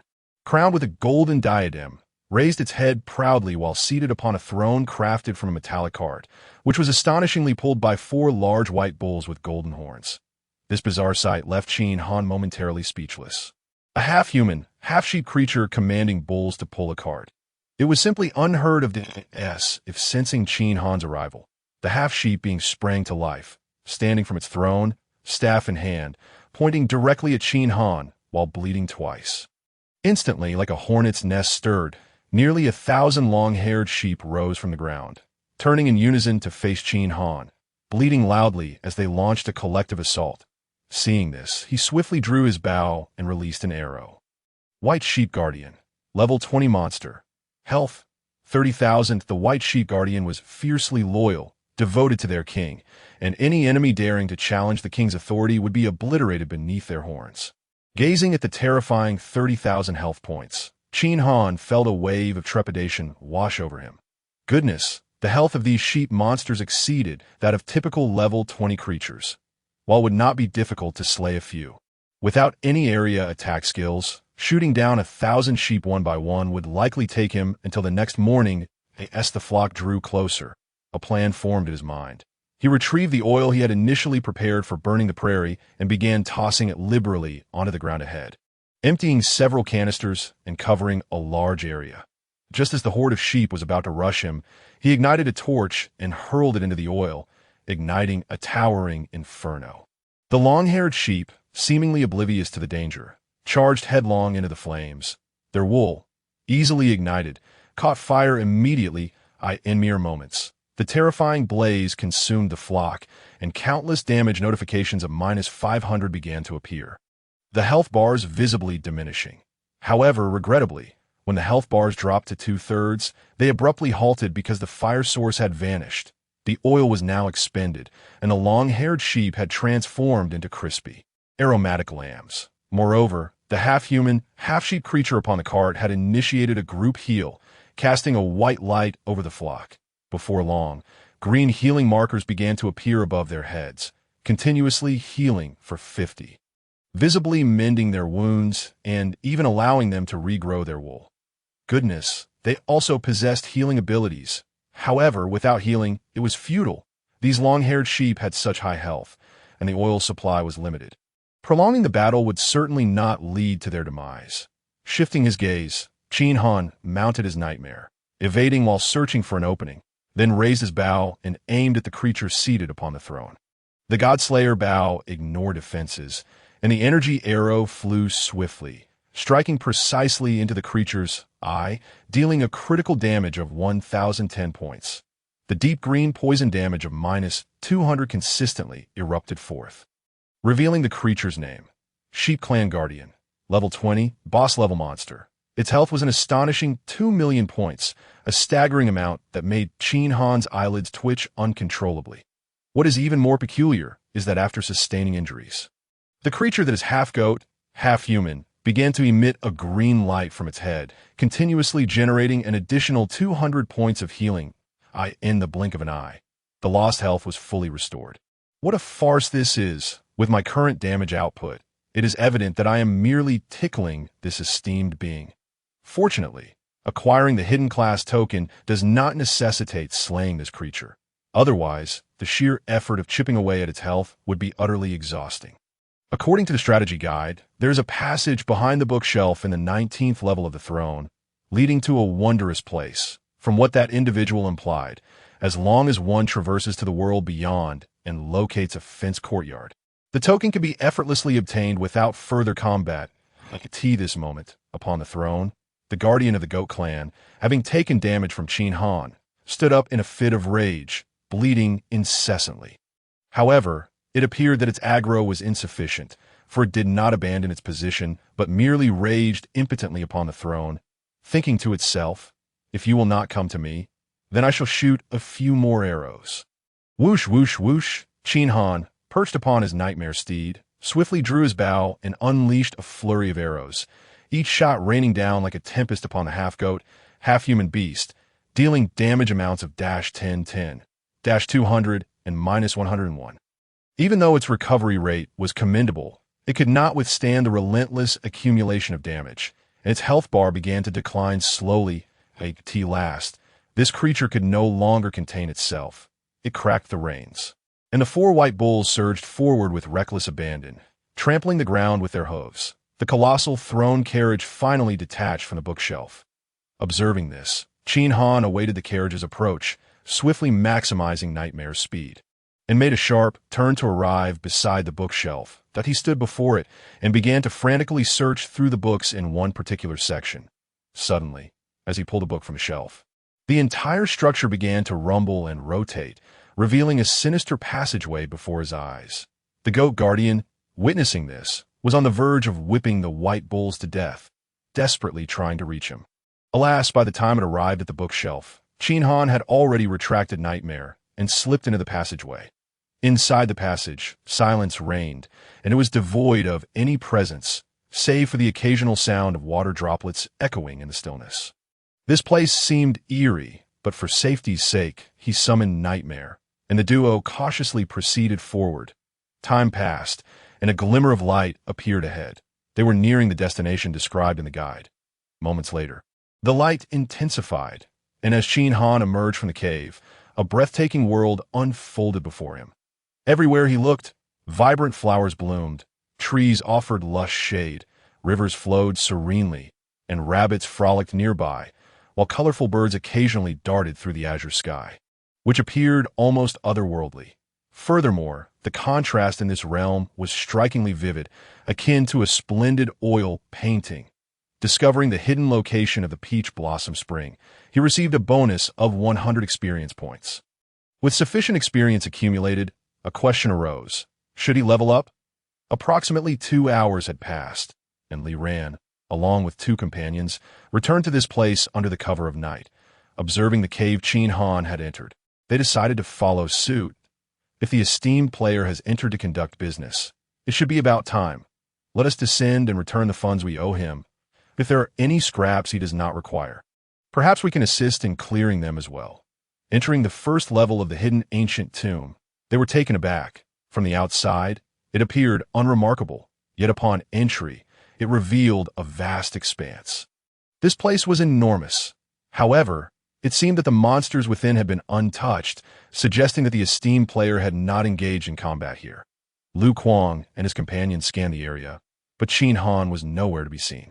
Look, there's a passage leading downward. The esteemed player must not be on the first level. Since the monsters on the first level were of no interest to him, they decided to clear it themselves. Faced with an unfamiliar map and unknown monsters as players, they were eager to level up. Unspoken, they located a solitary black goat and stealthily surrounded it, launching 3 reckless strikes with their blades. Damage numbers of -9, -8, and -100 floated upwards. Compared to the 2,000 health points of the wild beast, their attack power seemed rather feeble. How exclaimed, "Goodness, these are merely level 2 wild monsters, yet their health is so high. My damage output feels like nothing more than a tickle to these goat elders." Lu Kuang, deftly avoiding the black goat's charge, swiftly replied, "Striking vital points can yield 10-fold damage. These goats do not appear overly intelligent.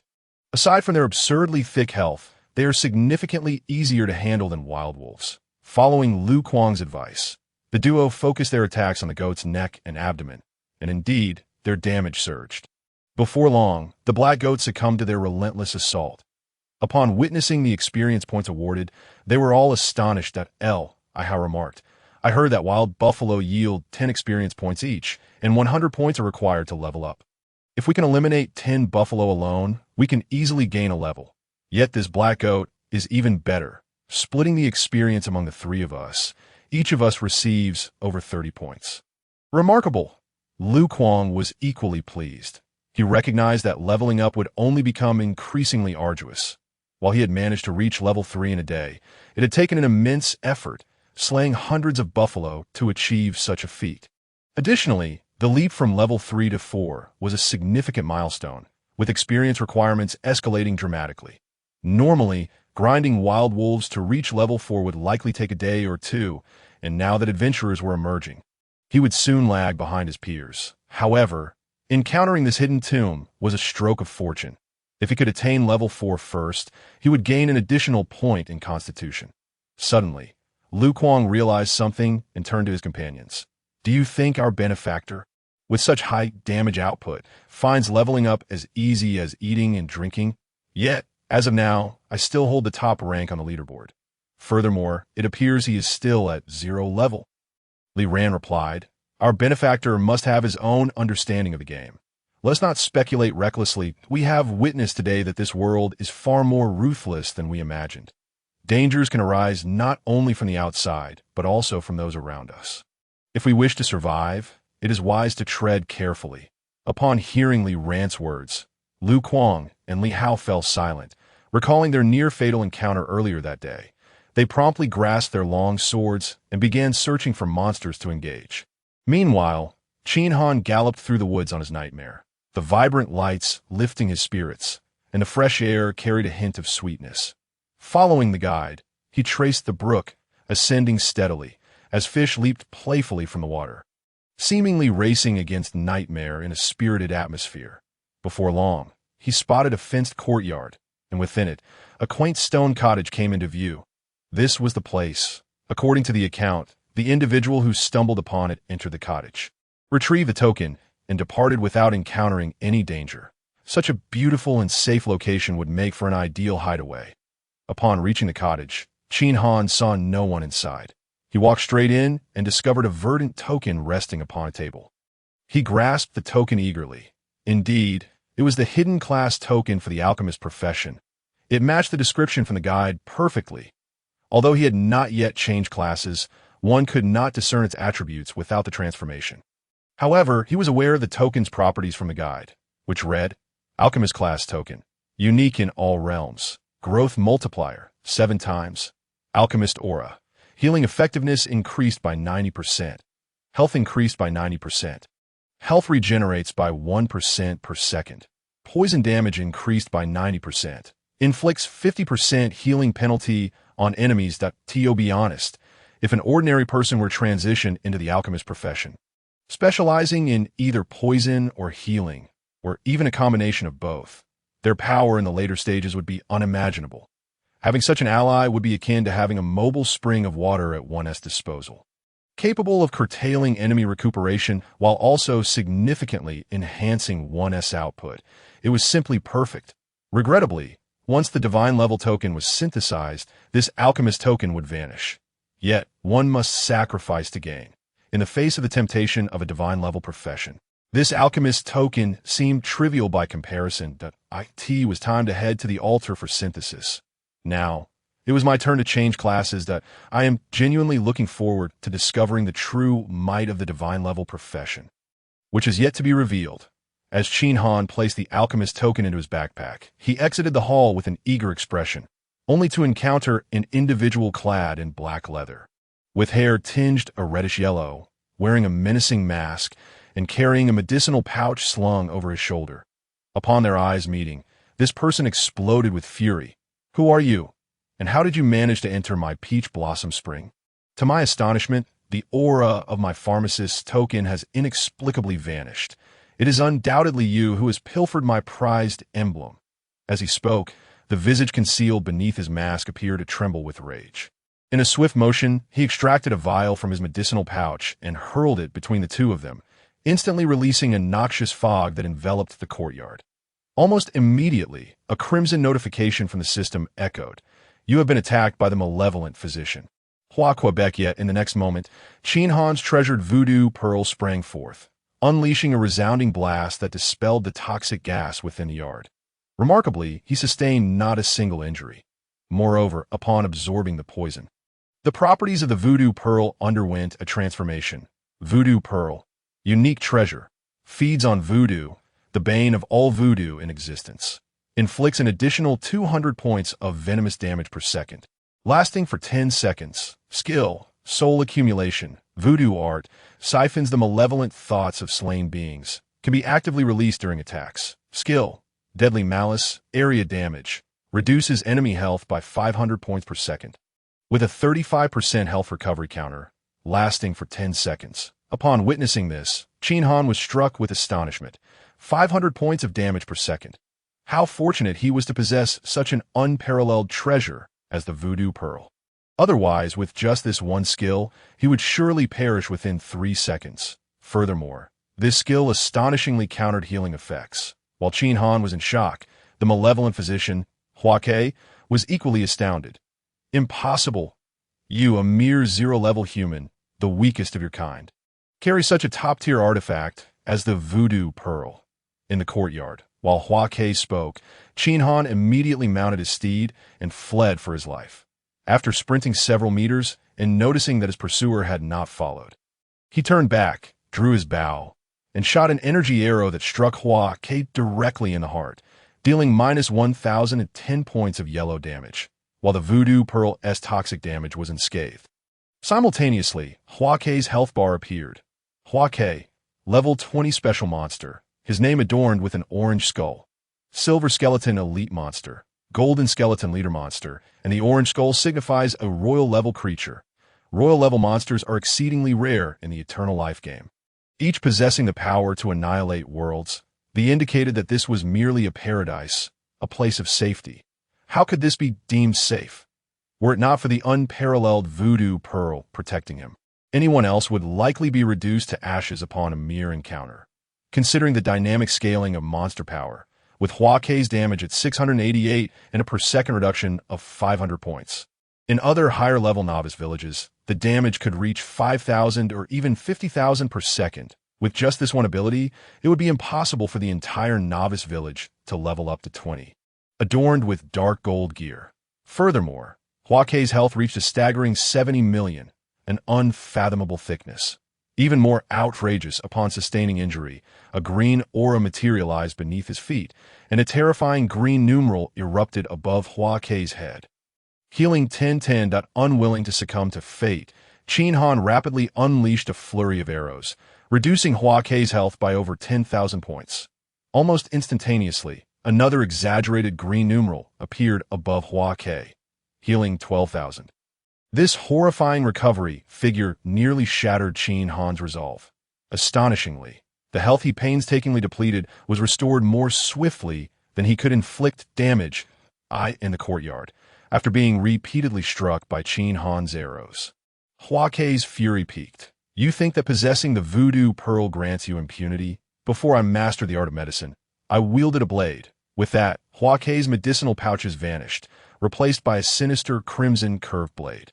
Armed with the weapon, Hua Ke's demeanor transformed, embodying the essence of a warrior as he charged towards Qin Han like a tempest.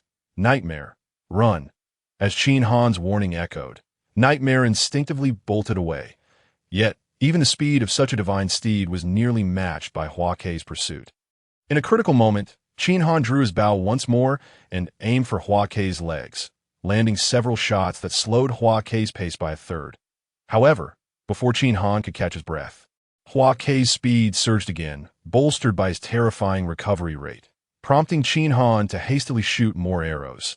Thus began an exhilarating chase through the fragrant paradise, spanning from midnight until dawn. At Nightmare's speed remained unyielding, while Hua Ke, empowered by his extraordinary recovery, grew ever more relentless. Yet, merely seated atop Nightmare, Qin Han, an ordinary human, found himself utterly exhausted after a sleepless night. Parched and utterly fatigued, he felt dizzy and disoriented, missing several shots and narrowly evading Hua Ke's lethal strikes. Despite the arrows he unleashed in the dead of night, even Zhuge Liang, famed for his cunning, would have felt inadequate. Yet Hua Ke remained unscathed. Though the Voodoo Pearl countered Hua Ke, the disparity in levels and overwhelming recovery rendered it ineffective. Hua, my friend, you see my steed? It is a magnificent beast from another realm, impervious to fatigue even after an eternity of running. Since you cannot catch me, shall we take a moment to rest? Remarkably, it seemed Qin Han's words had an effect. Hua Ke abruptly halted, plunging his blade into the ground and sitting cross-legged. Qin Han cautiously approached on Nightmare. Stopping 10 meters away, his eyes filled with wariness. After observing Hua Kei's stillness for a while, he hastily retrieved a piece of beef he had purchased and indulged in it. Once he had finished, feeling somewhat revitalized, he tentatively inquired, "Hua, what must I do for you to spare me?"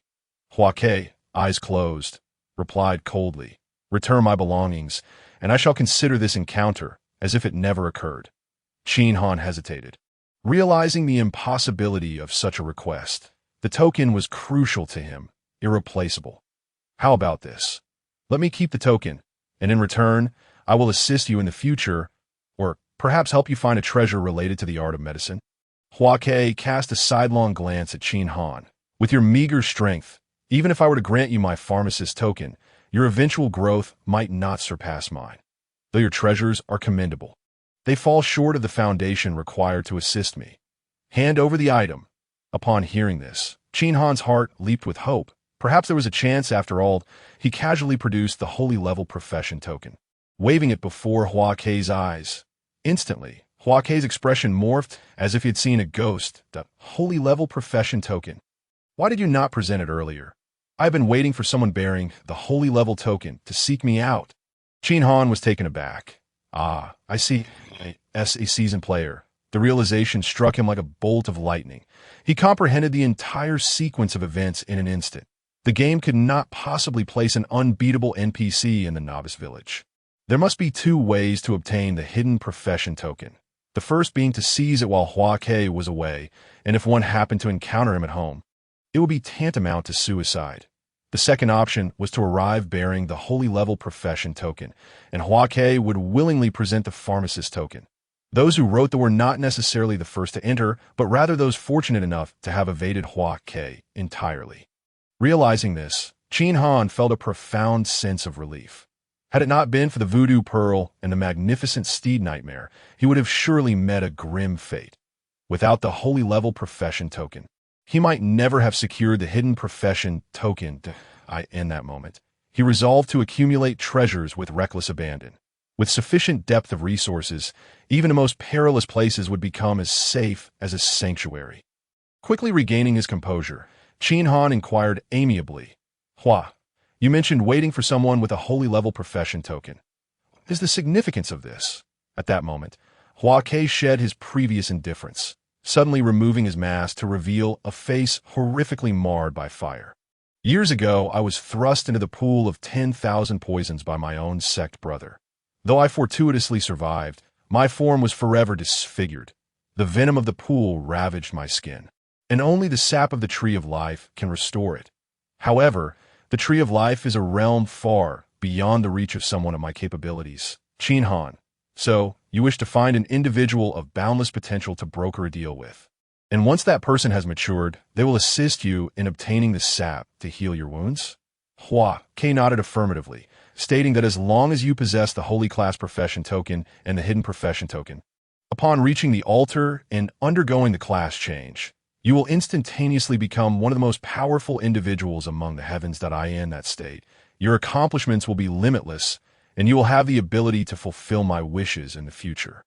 If you can procure even a single drop of sap from the Tree of Life, I shall not only allow you to take the apothecary token, but I will also gift you 3 of my life potions. Each potion you use will grant you access to 50% of my abilities for a day. Furthermore, if you can assist me in eliminating the sinister brother who has plotted against me, I vow eternal loyalty to you, even should hell itself descend upon us. I would never regret it." Upon hearing this, Qin Han felt a surge of joy within. In the game, finding those skilled in healing and poison is not particularly difficult. However, most healers and poisoners possess mediocre skills, barely sufficient for ordinary players, and, as the game progresses, the demand for healing skyrockets, often reaching tens of thousands, if not hundreds of thousands, of health points, something ordinary healers simply cannot provide. With someone as formidable as Hua Kei by his side, it would be akin to having a mobile spring of life. It would be nearly impossible to perish. More importantly, NPCs differ from players. Even the most trusted player may betray you in critical moments, but NPCs with maxed out loyalty can truly sacrifice themselves for their master in times of need. Without hesitation, Qin Han resolutely stated, "I accept this task. Should I ever possess sufficient strength, I will certainly help you fulfill your wish to further express his sincerity. He even patted the nightmare's rear, provoking a restless response from it, a sign of discontent. A gentleman's promise is not easily forgotten. My word is always my bond. Upon hearing this, Hua Kei's eyes sparkled with a glimmer of hope. He then retrieved 3 fist-sized vials radiating a purple glow from his medicine pouch. Come closer. These vials are my life potions, and they are now yours. Qin Han smiled but did not hastily approach. Instead, he cheerfully replied, Brother Hua, I'm feeling a bit fatigued. Let us converse a while longer. Even now, he maintained a cautious distance. His vigilance had reached its peak. Hua Kei's gaze turned icy, and a chill seemed to permeate the air, lowering the temperature around them. Do you not trust me? Qin Han responded, Of course not. I simply feel weary after such a long duration. My body is cramping that I wish to take it slow. In truth, he was waiting for the system's notification. Someone like Hua Kei was undoubtedly a special NPC that the game had placed here. His previous statements were almost certainly a quest. However, despite their conversation having escalated to such a level, the system's task notification had yet to arrive. As an experienced player, he understood that Hua Kei had not fully placed his trust in him. To approach recklessly could result in being struck down by Hua Quebec after a brief pause. Noticing that the system notification was still absent, Qin Han hastily suggested, Brother Hua, how about this? I shall refrain from taking those vials for now. I need to return and rest after a long night. With that, he attempted to turn his horse around and make his exit. However, the moment he uttered those words, the system notification immediately arrived. Epic quest. Save the malignant healer. Assist the malignant healer Hua Kei in obtaining a drop of sap from the Tree of Life. Branch quest. Aid Hua Kei in eliminating his treacherous brother. That moment, Hua Kei's tone softened considerably. Indeed, you possess a measure of vigilance. The heavens are perilous. If one lacks even a modicum of self-preservation awareness, then no matter how great your potential, your achievements will remain limited. I was once recognized as a medical genius. But due to my naivety towards my brother, I have fallen to this current state. Not follow my footsteps. This moment, Qin Han finally sighed in relief. The presence of a system notification confirmed that this matter was set in stone. He dismounted from the nightmare and confidently walked up to Hua Kei, pocketing the 3 life potions. These were invaluable items. If utilized wisely in the early game, they could be equivalent to 3 lives. He then generously offered a large piece of cooked beef to Hua Quebec. Brother, do try this. It's delicious. Hua Kei paused, seemingly taken aback, as if he had not interacted with anyone in quite some time. Nonetheless, he accepted the beef and began to eat it leisurely. Observing him, Qin Han also took out a sizable chunk of beef and sat down to munch on it, casually asking, Brother, once the task is complete, where shall I find you? Will it be here? Hua Kei swallowed a mouthful of meat and nodded. Once the apothecary token is taken away, I shall become a free man. After you leave, this realm will be sealed off. No one but me will be able to enter. However, once you assist me in completing the task, I shall certainly seek you out. Qin Han nodded and then inquired, By the way, are you familiar with the ancient tomb on the 19th floor? There's a formidable creature lurking at the bottom, likely blocking my exit. To be honest, while he had considered escaping through the passage during his pursuit of Hua Kei, he feared that the half-sheep monster would obstruct his path. Hua Kei gently nodded in response. That ancient tomb was constructed by me. The creature you speak of is the sheep guardian, which I also modified. The apothecary token bears my essence. As long as you carry it, it will not dare to challenge you. Now go. I shall not see you off. The road ahead is long. Take care of yourself. Having finished the beef, Hua Kei donned his mask once more, clapped his hands, stood up, and turned to walk back toward the room. However, after taking a few steps, his voice echoed back. By the way, thank you for the beef. It was quite tasty. Qin Han rose, replying, If you enjoyed it, I shall bring you more next time. Hua Kei shook his head slightly and did not respond. His earlier words were clear. Once Qin Han departed, this place would be sealed within the heavens, and only he would be able to come and go. He regarded Qin Han's comment as mere jest. After bidding farewell to Hua Kei, Qin Han retraced his steps along the dark passage. It was rather vexing that in the game of eternal life, most locations lacked shortcuts. One must return the way they came. In the later stages, certain maps could take months, if not years, to explore, leading to an immense expenditure of time. Rarely did players possess teleportation items, and even upon reaching the final battlefield, few appear to have such treasures. Fortunately, the current map was not overly complex, and soon enough, he found himself back at the entrance of the 19th floor ancient tomb, where the door remained ajar. The half-human, half-sheep boss stood there, its sheep-like eyes fixed intently on the passage as Qin Han approached. The creature began waving its staff and bleating wildly, nearly causing him to stumble in fright. He realized that despite his long journey, its wrath had not yet been dispelled, tentatively producing the apothecary token. He was surprised to see the sheep guardian sniff it curiously. Suddenly, terror spread across its face, and it vanished in an instant. What a remarkable effect! It seemed that Hua Ke had previously encountered this monster numerous times. Otherwise, it would not have fled at the mere scent.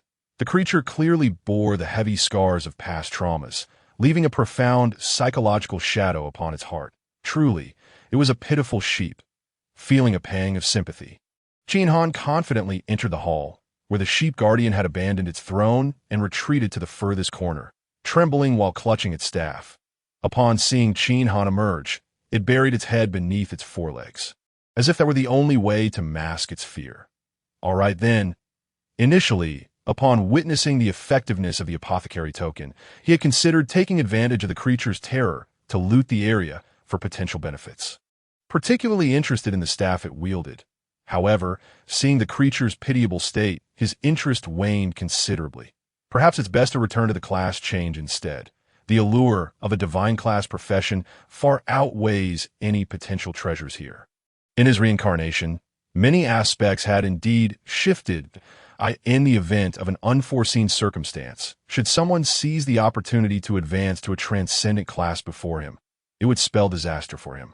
Mounted upon his nightmarish steed, Qin Han hastened upward, retracing his path as he sped along.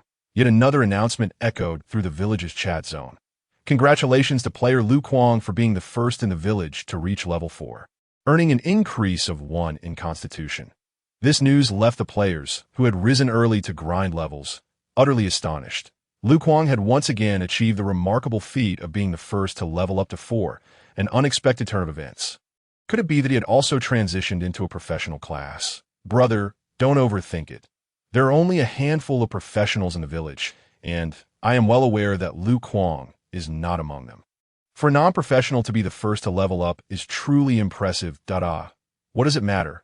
He was already the first to reach level 3. If he were a bit more diligent, it would not be surprising for him to be the first to level 4 as well. After all, the gap between novice professionals is not yet significant. Moreover, the professionals only appeared yesterday, with many still at level 0. So, it is no wonder they cannot keep up. However, as professionals continue to grow, no matter how hard Lu Kuang tries, he will inevitably fall behind. It won't be long before he is overshadowed by others. You see clearly, brother. I believe Lu Kuang lacks foresight. As an ordinary person, what good is it to be the first to level up? The meager increase in Constitution he gains is but a fraction of what a professional earns from just 1 level up. If only he could relinquish that Constitution to the professionals, it would only serve to strengthen the strong. Indeed, the gaming world is ruthless. Benefits should be afforded to the professionals so that they may better protect the village and us. Some individuals are simply selfish, showing no regard for the feelings of others. Sharing a village with such people is truly a stroke of ill fortune. Lulu interjected, please do not speak ill of him. Lu Kuang's achievement in reaching level 4 first is the result of his hard work. Lulu continued, after I transitioned yesterday, I spent the entire night grinding monsters and barely reached level 3.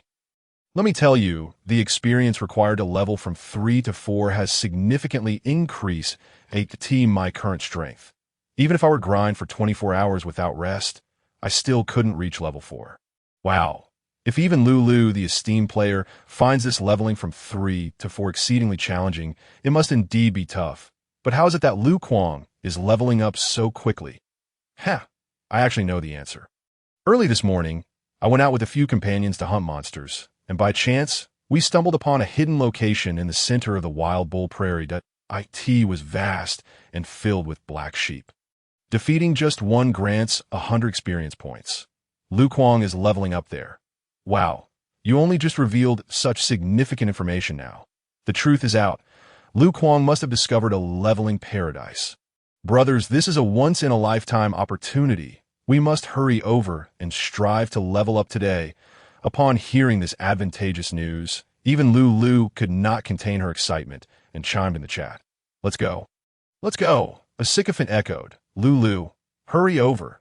With your prowess as the first to transition, you are sure to reach level 5 first. Yes. The reward for being the first to level up should rightfully go to a professional like Lu.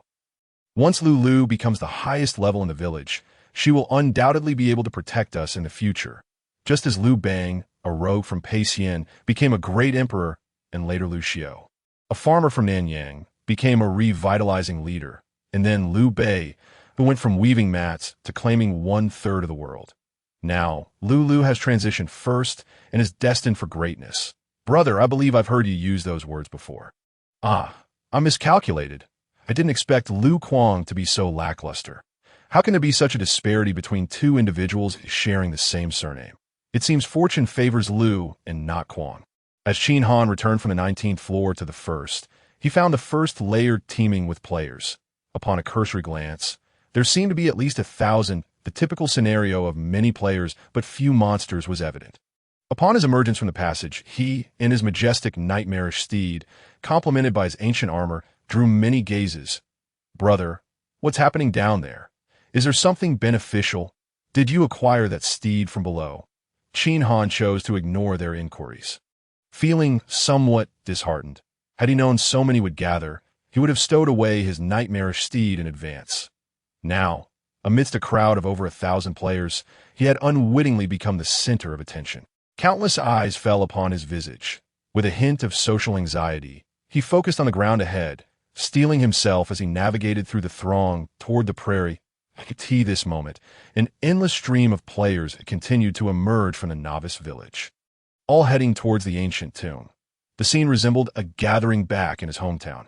Outside the ancient tomb, more and more players ventured inside. Yet apart from Qin Han, 3 individuals were quietly making their way back, namely Lu Kuang and his companions. It seemed they were attempting to evade the curious gazes of others, as Lu Kuang's name vanished yet again from view. Like Qin Han, they had also spent the night grinding monsters, and were now thoroughly exhausted, preparing to return to the village for rest. Furthermore, after a night of grinding, the black sheep on the first floor of the tomb had dwindled significantly, with so many players flooding in. There are simply not enough monsters to engage, and the creatures on the second floor boasted much higher health. Even if the 3 of them worked together, defeating one would take considerable time. For now, they lacked the motivation to venture further down. From a distance, they observed Qin Han riding away on his steed, unable to give chase to I remarked, we ground monsters all night, yet never caught a glimpse of the esteemed player. We initially thought he must have returned long ago, yet here he is, appearing at dawn. That it's unfortunate we can't keep up. The esteemed player truly stands out, even while riding. Lu Kuang added, this ancient tomb is rather eerie. We tried to explore at midnight, but those few passages proved to be a dead end. A moment's inattention would lead us back to the first floor. After half an hour of effort, we managed to reach only the 3rd floor.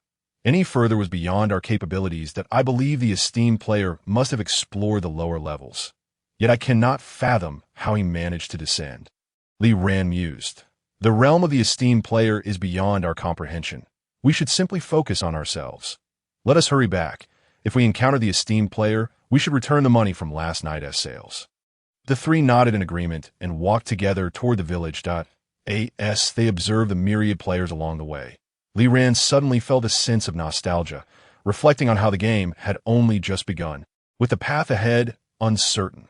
Lu Kuang, we have endured life and death together. How about we form a party moving forward? That way, we can look out for one another.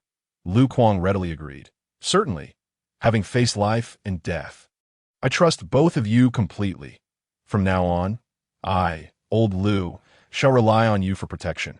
Meanwhile, Qin Han continued to gallop without pause until he reached the village, where players were notably sparse. The altar. Not a soul was in sight. Seeing this, he finally exhaled in relief. seeking a secluded corner to stow away his nightmarish steed before hurrying toward the altar.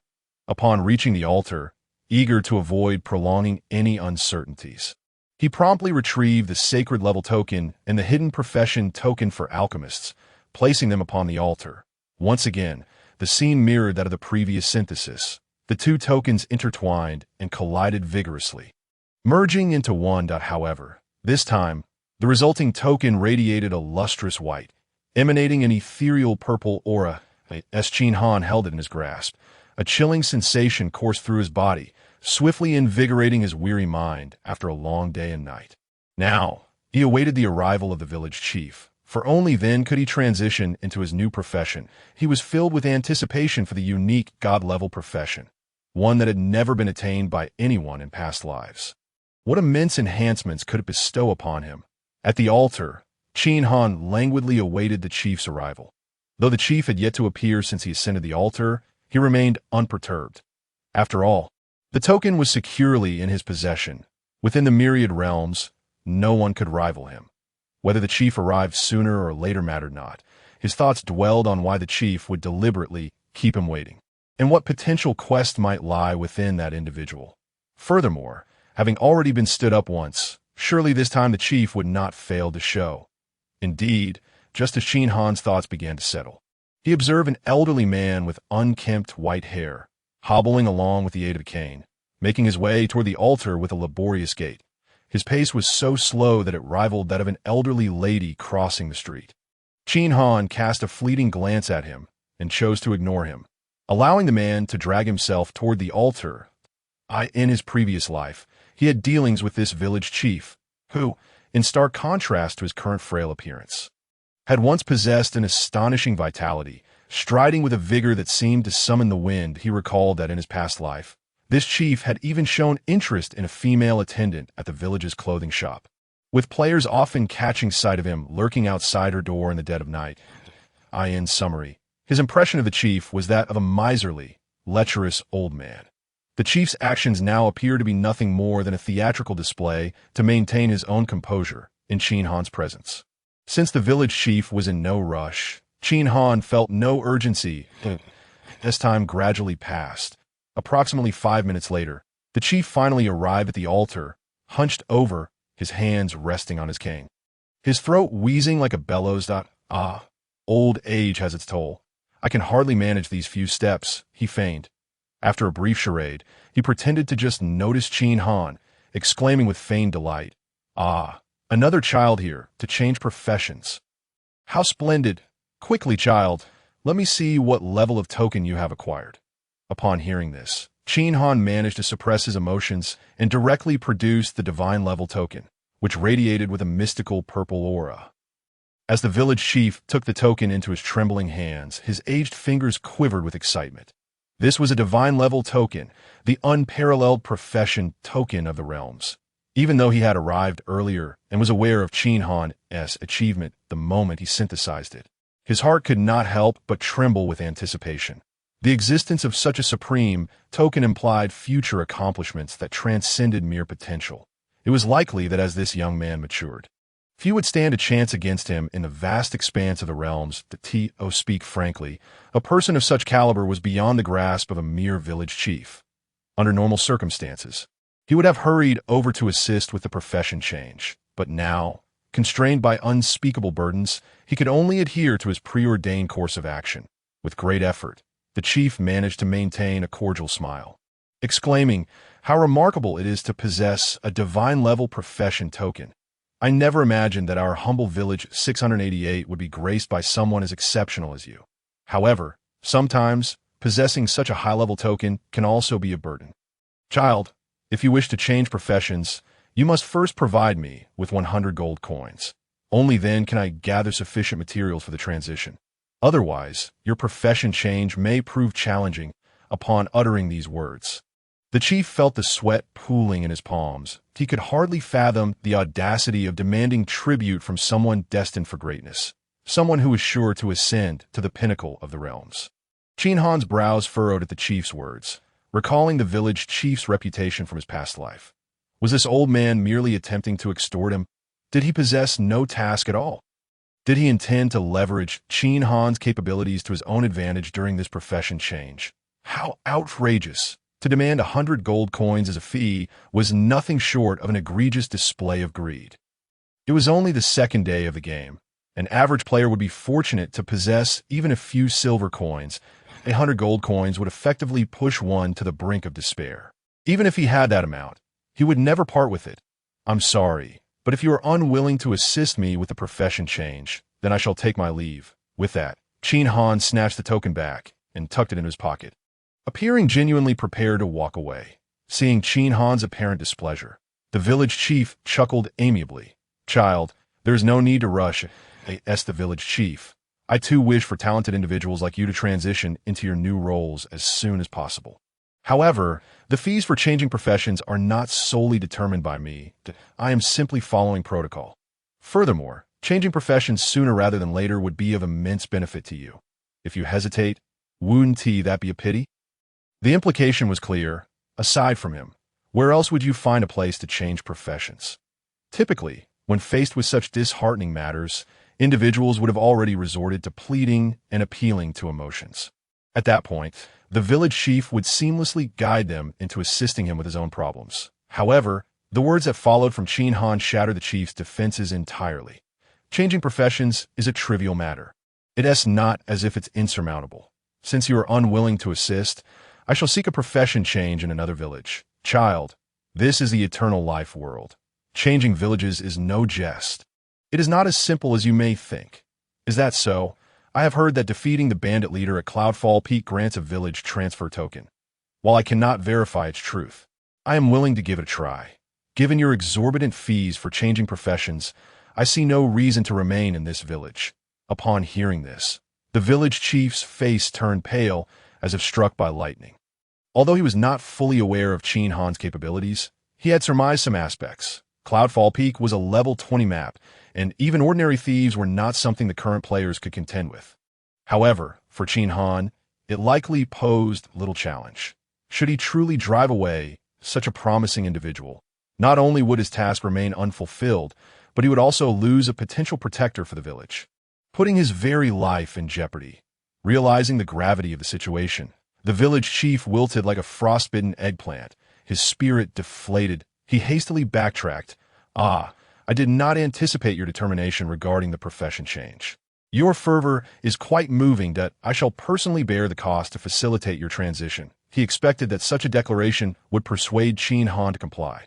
However, to his astonishment, Qin Han remained resolute, stating, No, I do not wish to owe you a favor as village chief. It is best we part ways here. I'm certain the other village chiefs would welcome my presence. The village chief was left speechless, finally grasping the reality that someone capable of obtaining a divine-level token, regardless of their current weakness, was not someone he could easily manipulate. His expression shifted through various shades as he sighed heavily, ultimately revealing the truth.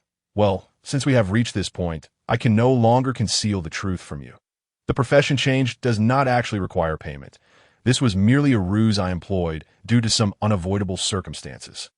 With a bitter smile, he continued, To be frank, the master of the Sword Hall is my son. Qin Han frowned at this revelation. Was the village chief seeking vengeance for his son? He had not anticipated that the root of this incident lay within the task at the Sword Hall. Nor did he expect that the master of the Sword Hall was the village chief's offspring. The chief quickly waved his hands, dejectedly explaining, Child, you misunderstand. If you let me finish, you will understand. This all traces back to my little granddaughter. She has always been mischievous and has caused her fair share of trouble, but with me and her father to protect her, she has remained unscathed, until, that is, one day last month, when she played a prank on a traveler visiting the village tavern. In a fit of anger, the traveler abducted her, leaving behind a note demanding that we go to the Blackstone Domain to retrieve her. Qin Han's brow furrowed at the mention of the Blackstone Domain. He had never heard of such a place in his previous life, but the game world was vast, filled with countless unknown territories. Even having journeyed to the final battlefield, one could not expect to know every detail. He remarked, If that's the case, with the strength of your sword hall and the village chief, wouldn't it be simple to go and retrieve her? The village chief shook his head. You do not understand. The entrance to the Blackstone domain is shrouded by a thick temporal barrier, which cannot be breached by ordinary means. Thus, to break through, we require a divine artifact. Conveniently, that artifact is in the possession of Jian Qi, the master of the Sword Hall. Unfortunately, he is stubborn beyond measure, and despite our repeated pleas, he remains unyielding. Ultimately, in his exasperation, he set forth a task that is nearly impossible to complete. Please don't tell me that task involves sending someone from the Sword Hall to navigate the 36 trials. Qin Han interjected. The village chief sighed in resignation. Indeed, that is the case. You are the only one from our village to have passed the Sword Hall's trials. Therefore, my son and I both believe you may possess the potential to succeed in the Sword Hall's challenges. Alas, you declined.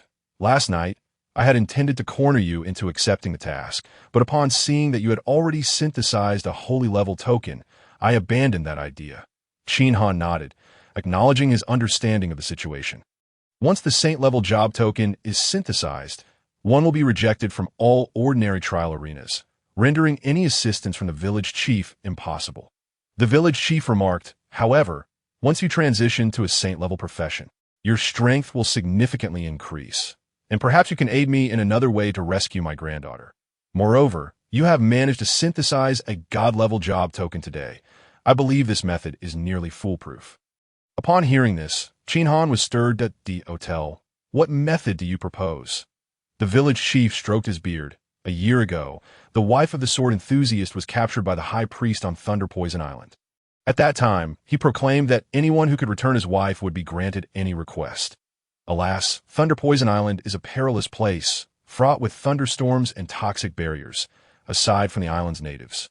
No one can survive there. The thought of entering Thunder Poison Island to retrieve the sword enthusiast's wife is akin to climbing to the heavens. Furthermore, only players like you have the privilege to enter.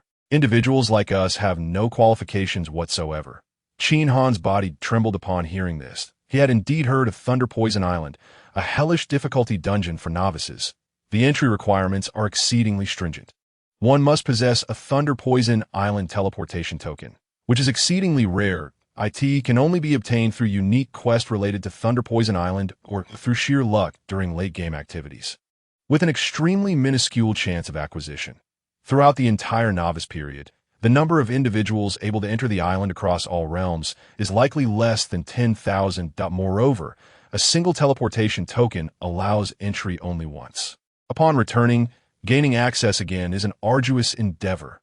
Additionally, the island is riddled with toxic barriers and thunderstorms, and without suitable anti-poison and anti-thunder equipment, entering would be tantamount to seeking death.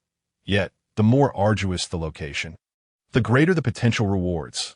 Risk and reward are often directly proportional, and Thunder Poison Island is rich in gold. Even a casual stroll could yield tens of thousands of gold coins, and with a little effort in searching, one could easily amass 100,000 or more. This alone is enough to send players into a frenzy. Furthermore, it is rumored that the island harbors many coveted treasures, including legendary artifacts. What is a dire predicament for others is a veritable paradise for oneself. With a voodoo pearl in hand, all toxins would be rendered ineffective, and the ancient set grants a total of 300 points of thunder resistance. If I can also find some additional thunder-resistant gear, the threat of thunderstorms would be minimized.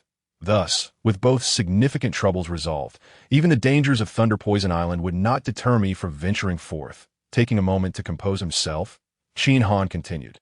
So, village chief, you mean to say that you want me to go to Thunder Poison Island to retrieve the sword enthusiast's wife, so that he may use that artifact to help you break through the temporal barrier of the Blackstone domain? The village chief nodded. Indeed, that is precisely my intention. I happen to possess a teleportation token to Thunder Poison Island. If you are willing to assist, I shall entrust this token to you. Upon hearing this, Qin Han hesitated momentarily. The significance of Thunder Poison Island was paramount to him, as he required a certain item that necessitated considerable funds. If he could gain access to the island, it would be immensely beneficial. However, given that this was a quest, and one issued by the notoriously stingy village chief at that, he felt compelled to clarify certain matters in advance. I am willing to undertake this task, Qin Han declared. The village chief's face lit up with excitement. Thank you. Yet before he could finish, Qin Han interjected, I will assist you, but what reward will you provide me in return? The village chief was momentarily taken aback. A reward? What could that possibly be?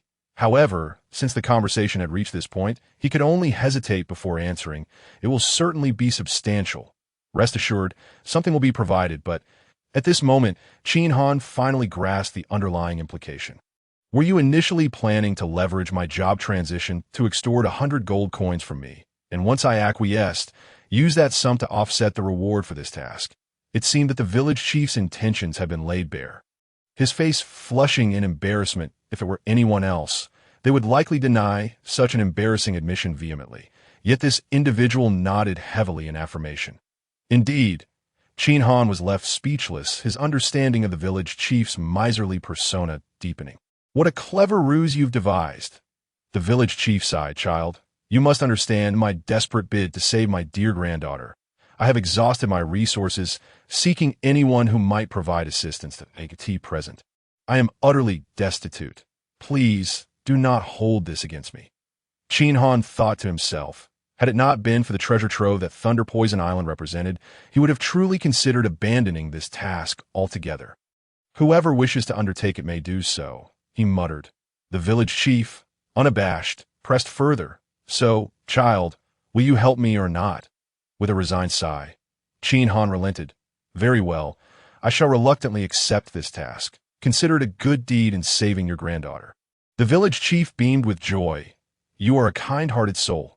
Good deeds will surely reap rewards. Yes, he spoke. He produced a wooden token crafted from sandalwood and handed it to Qin Han. Though this matter is urgent, Thunder Poison Island is exceedingly dangerous. Ensure you are well prepared before you venture forth. Qin Han accepted the token with a nod, finally hearing a sensible remark from the village chief. Simultaneously, the system provided a notification. Epic quest. Rescue the wife of the sword enthusiast. Please proceed to the High Priest of Thunder Poison Island to rescue the sword enthusiast's wife and return her safely. Upon seeing the system's prompt, Qin Han was instantly taken aback. This was an epic quest? What a jest! Any epic quest is not only unique, but also offers rewards of the utmost generosity. The previous quests, such as that of the Archer Mentor and the Malevolent Doctor, guaranteed rewards that were nearly on par with legendary artifacts. Yet this task was merely about rescuing someone, and the stingy village chief did not even intend to offer a single coin. How could this possibly be classified as an epic quest? With a furrowed brow, he turned to the village chief. Are you concealing something from me? The village chief replied, puzzled, child. Not at all. I've disclosed all pertinent information. All you need to do is rescue the person and return. No, it cannot be that simple. Wait a moment. Let me recall. Qin Han's mind raced through the details of the village chief's words. Suddenly, clarity struck him. You mentioned that the sword enthusiast is deeply devoted to his wife. If I rescue her, he would be willing to grant any request. Is that correct? The village chief nodded. Indeed, that is the case. Though the sword enthusiast is somewhat rigid, he is always true to his word. Realizing the implications, Qin Han seized the opportunity. Village chief, if I successfully complete this task, can I request that the sword enthusiast become my follower, and then leverage his assistance for you? The village chief shook his head. I fear that may not be feasible.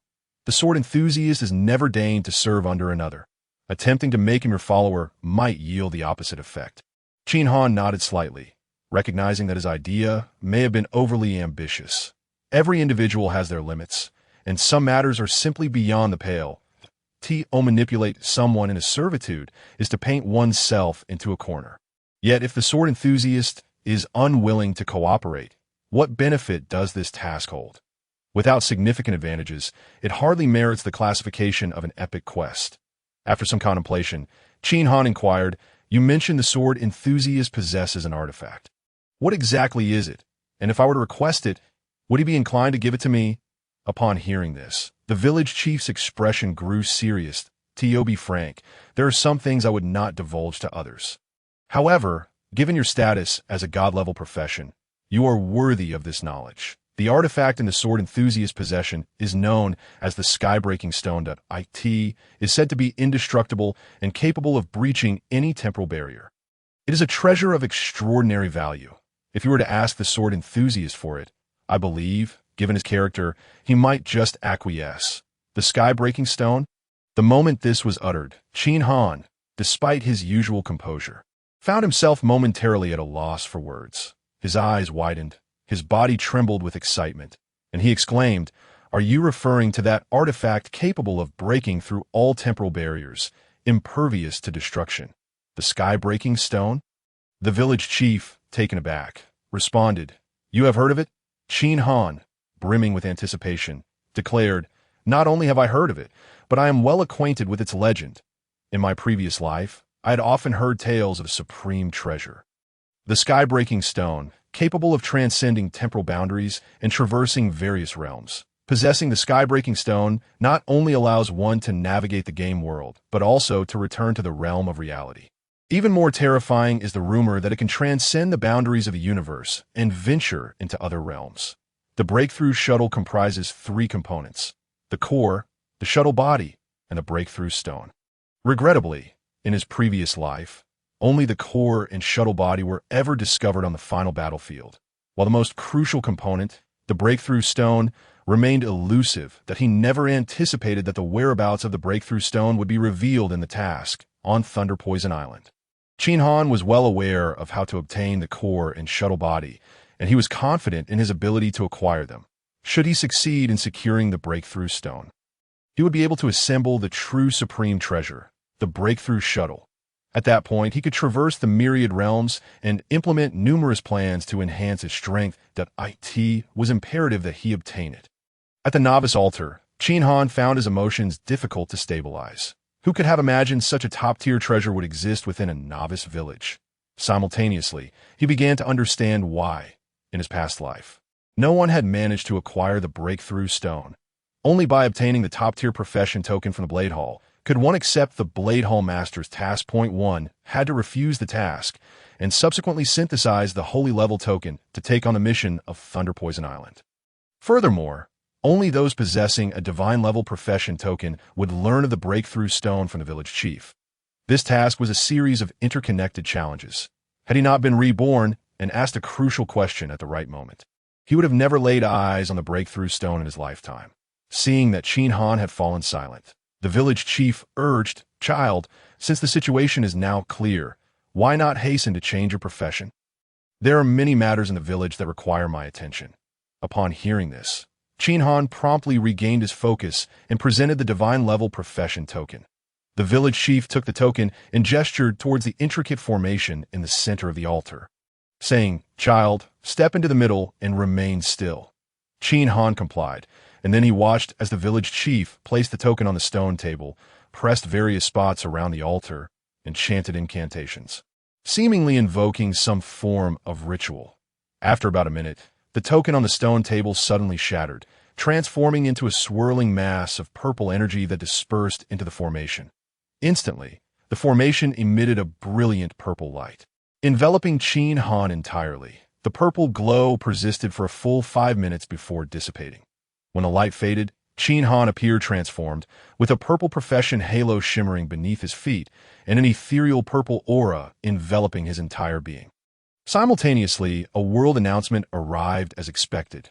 Congratulations to player Qin Han for transitioning to the unique Divine Level profession, Martial God, earning 10 points of Heavenly Dao value.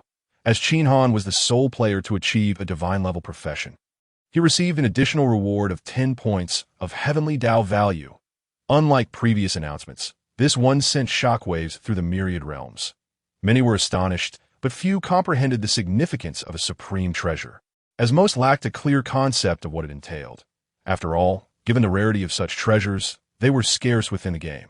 However, profession levels were something everyone had encountered to some degree, and all understood the terror that profession players embodied that moment. Across the myriad realms, every novice village trembled.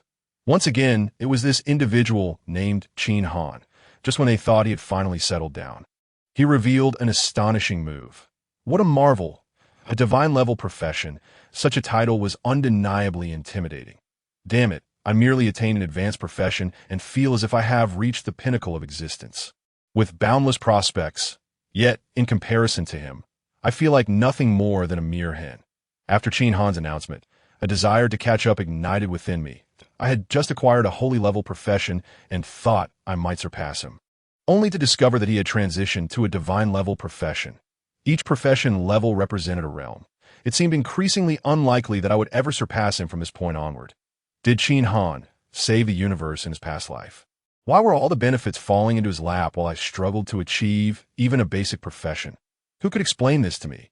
In Novice Village Y520131, the stunning beauty Jiang Ningxue, currently engaged in monster hunting, was taken aback upon seeing the announcement. Her eyes brimmed with astonishment. A divine-level profession, and a unique one at that. He truly did not disappoint, far exceeding my expectations. My holy-level profession only granted me a meager amount of heavenly Tao value. Yet this divine-level profession rewarded 10 points. It goes without saying that the power of a divine-level profession must far exceed my imagination. Alas, the announcement did not disclose its attributes. Otherwise, I would have been eager to learn more. Simultaneously, I eagerly anticipated the day I could meet this Qin Han, that if I could recruit him as an ally, the power of the great Xia in the myriad realms would become even more unassailable. In Novice Village ZZ 549527, a peculiar man with white hair and black eyes, wielding a dark golden greatsword and clad in resplendent armor, was leveling up on the yellow lion prairie. Surrounding him was a diverse array of humanoid monsters, carefully guarding him as if tending to an infant. Upon seeing the announcement, the peculiar man forcefully threw his greatsword to the ground, his expression one of profound frustration that a wave of resentment surged within him as he glanced at the monsters around him. You worthless creatures, it would be better to nurture a dog than to care for you lot.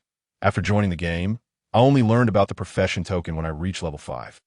Just as I transitioned to a top-tier profession, I discovered the existence of holy-level professions.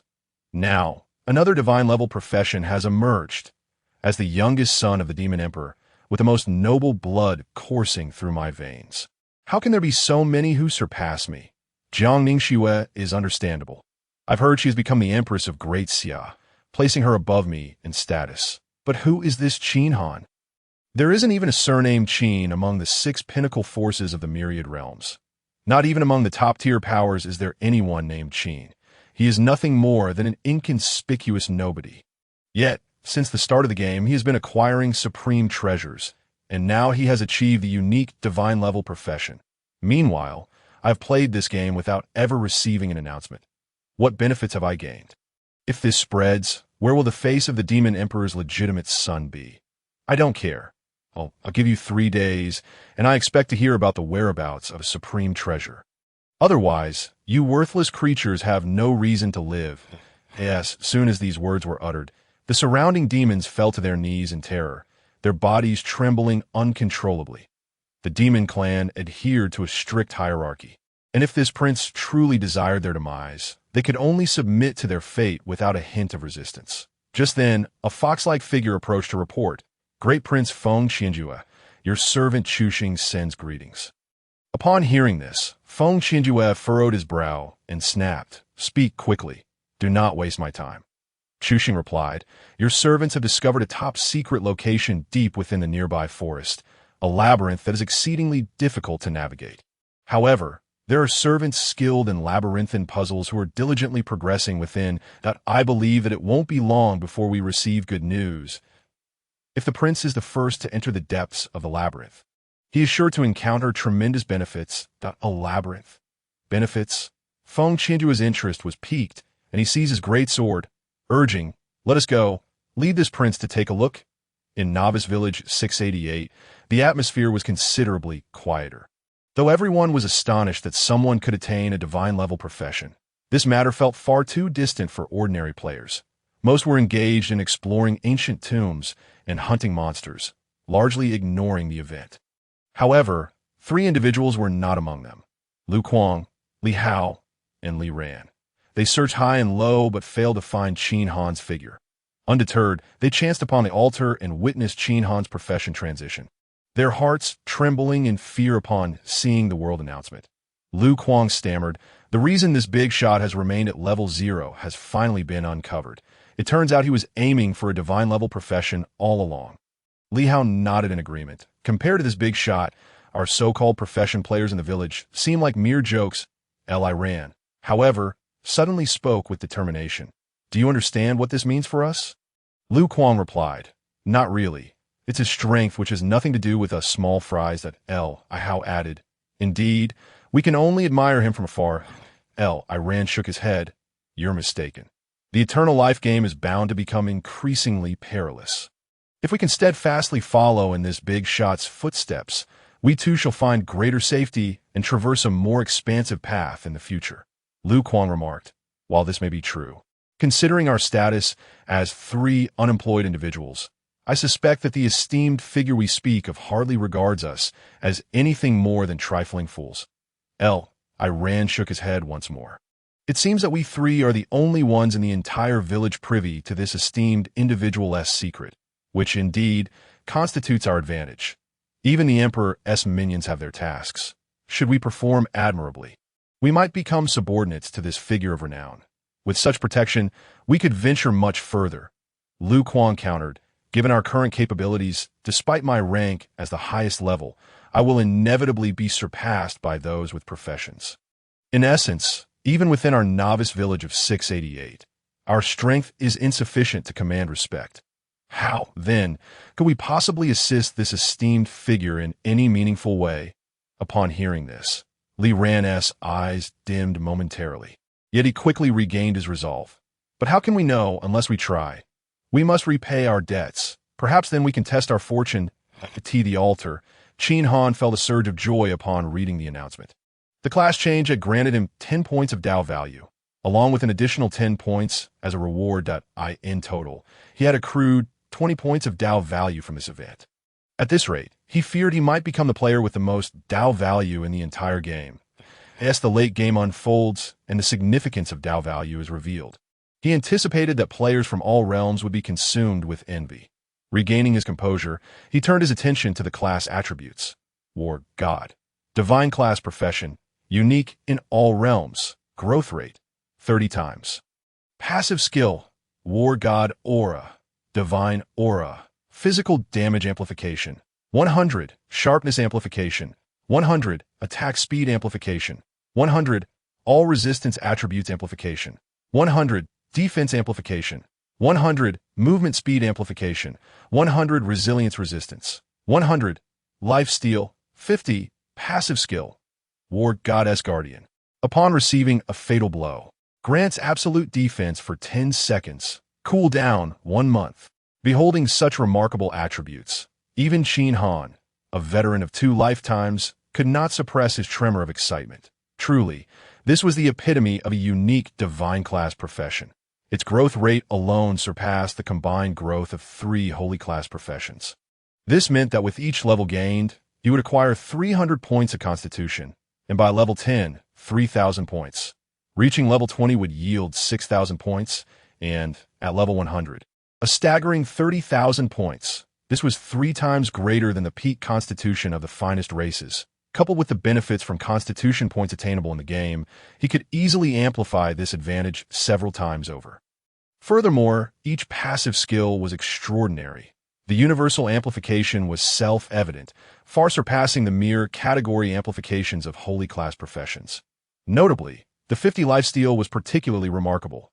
Within the realm of eternal life, any equipment with lifesteal properties was highly coveted. Yet even the most precious lifesteal equipment he had encountered in his previous life only boasted a 25 lifesteal rate.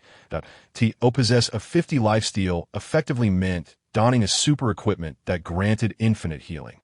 As long as he did not encounter an overwhelmingly powerful adversary capable of one-hit kills, possessing this attribute rendered him nearly invincible.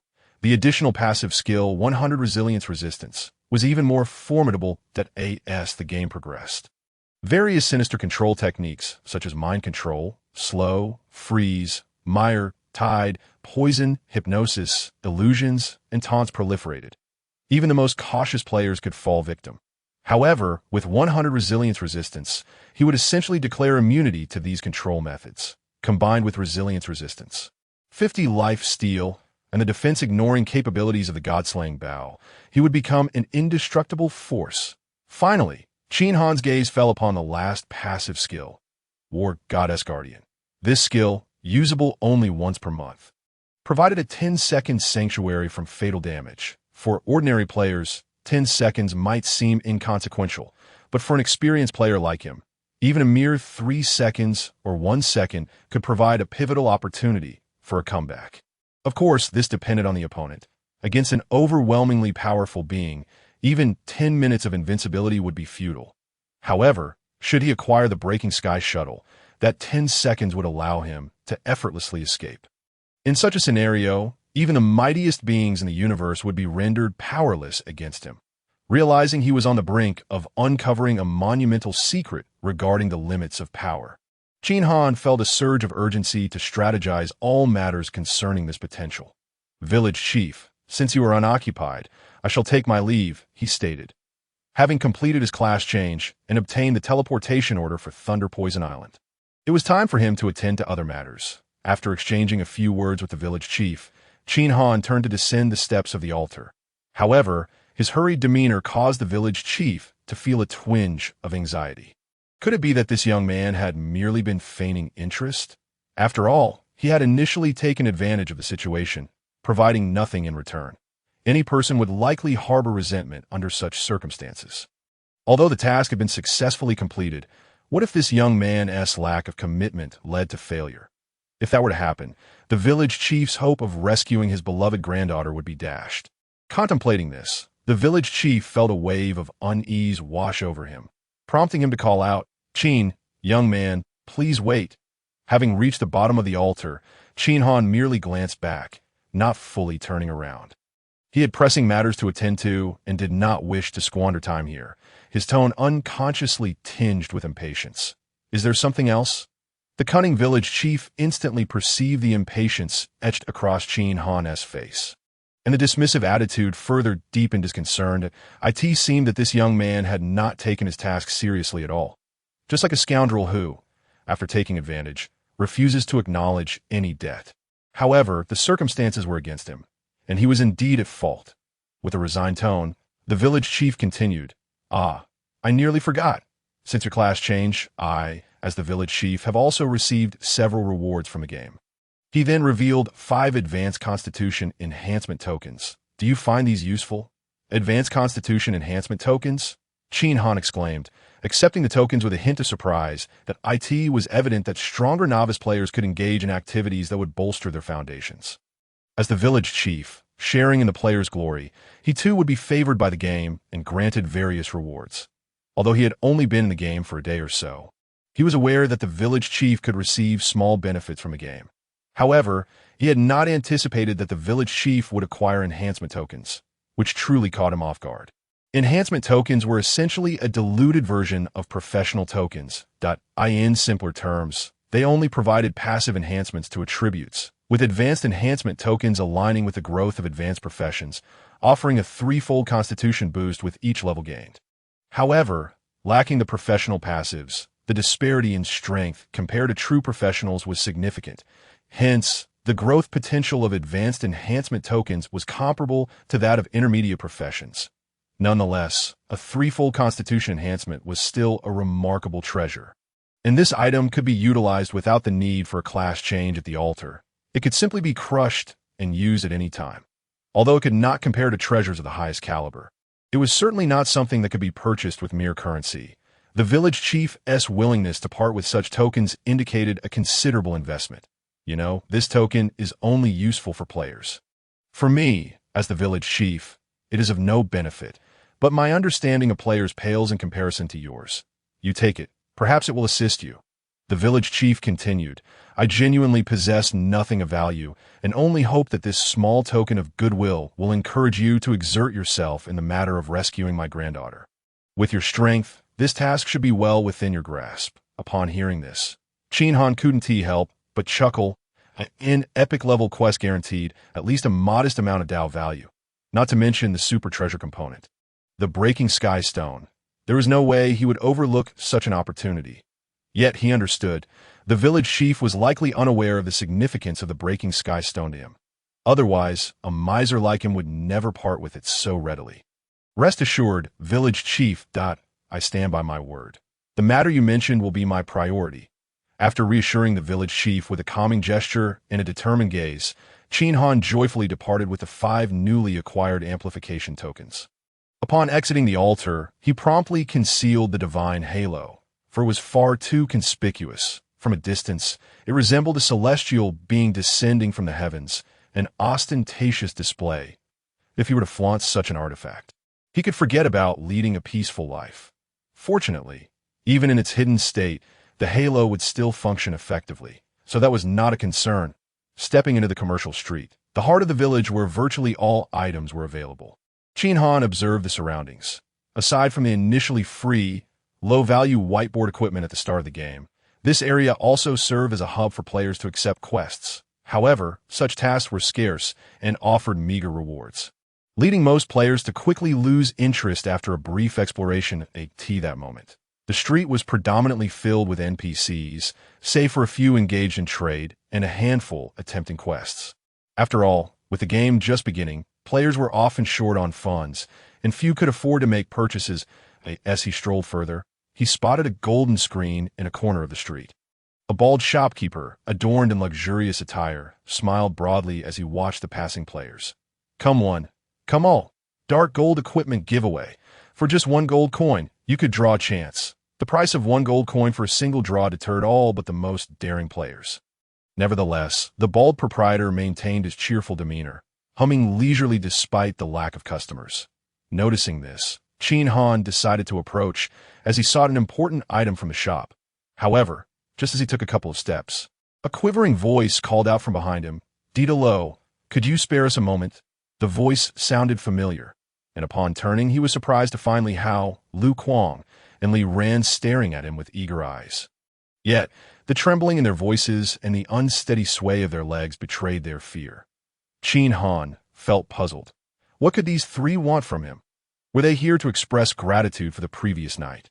Such trivial matters hardly concerned him. With a slight shift in his thoughts, he replied, "You have 1 minute. Speak of your business." Upon hearing this, the trio discarded their prepared speeches, fumbling for words, while the seconds slipped away. Li Ran hastily interjected, "Thank you for saving our lives last night. This is the money we made from selling the equipment we collected from those players that we took a few pieces for ourselves and included their worth in this." With that, he presented 32 silver coins. Qin Han glanced at the coins in Li Ran's hand, intrigued by the trio's integrity. 32 silver coins were quite a sum in the novice village, capable of significantly distinguishing them from other players. The fact that they did not attempt to pocket any of it spoke volumes. Though he had little use for such a sum, he accepted the coins without hesitation. "All right, I have accepted the money. You may leave now." He turned to walk away. The 3 were taken aback, urgency flashing in their eyes. Iran took a deep breath and quickly added, "W8, we wish to ally with you." At this proclamation, the atmosphere grew tense, the 3 gazing at Qin Han, afraid to utter another word. Qin Han was equally surprised. In his previous life, he had always walked alone, never having subordinates. However, this life was different if he aspired to reach the pinnacle of the realms. He needed to consider every aspect of the game, including the growth of his influence and the management of mundane tasks, all of which required manpower. If he attempted to handle everything himself, he would squander an immense amount of time. The most formidable players were often surrounded by numerous subordinates, with vast amounts of information at their disposal. Many times, one could sit at home and have valuable intel presented to them. These 3 had demonstrated restraint by returning the money, and their respectful demeanor suggested a commendable character.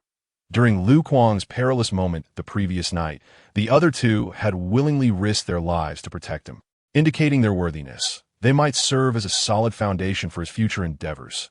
Moreover, given that the village chief had provided him with 5 amplification tokens, items he had no immediate use for, the sooner he employed them, the more effective they would be. His past connections were scarce, and even those he knew were primarily professionals who had no need for amplification tokens.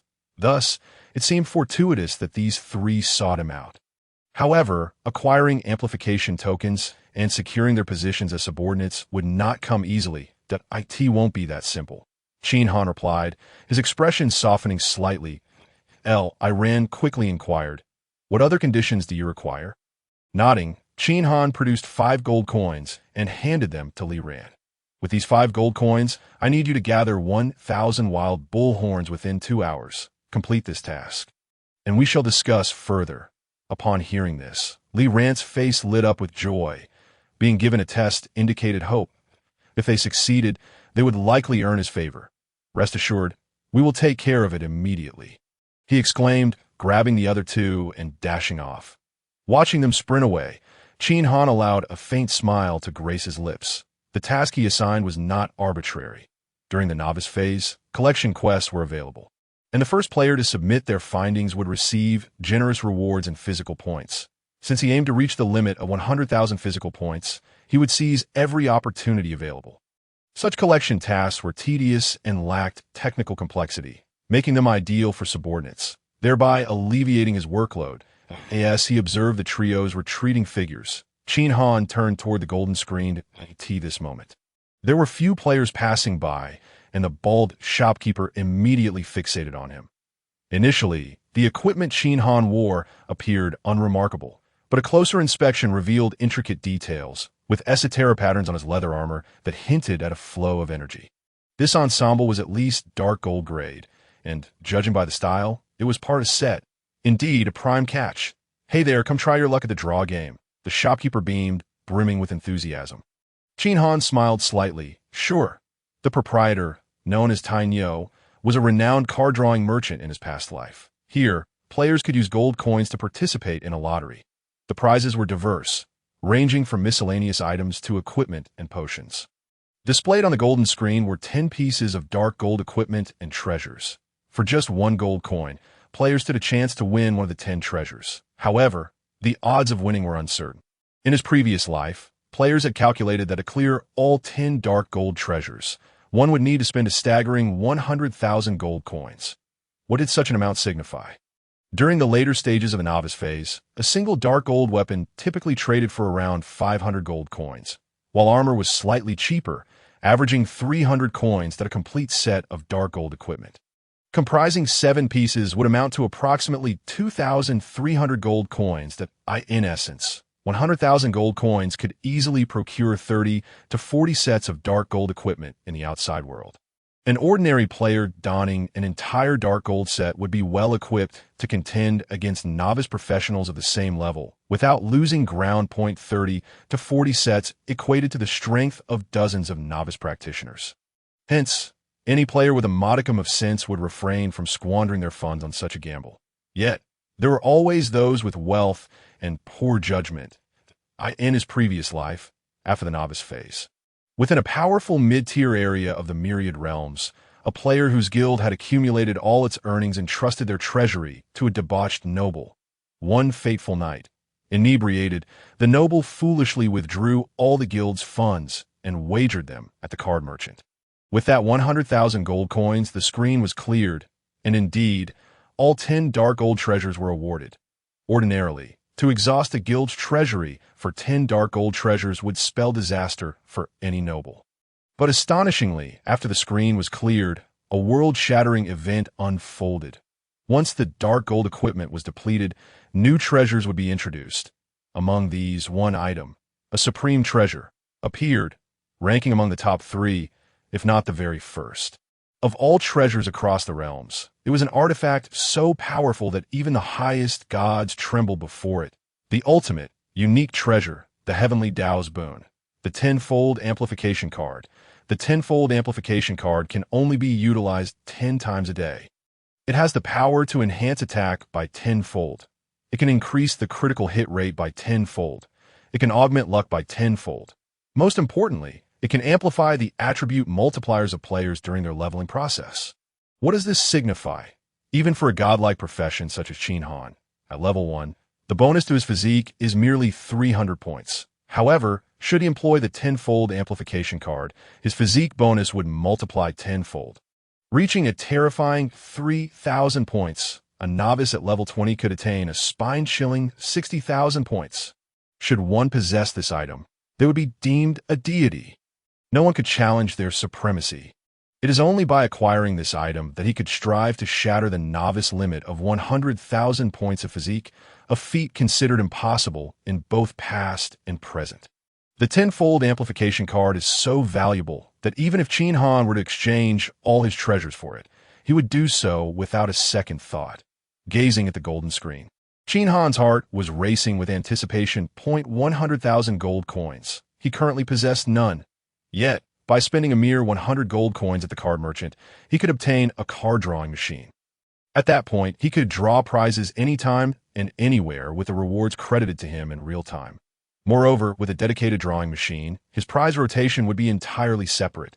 Thus, no one could steal his belongings. This was also his purpose for coming here.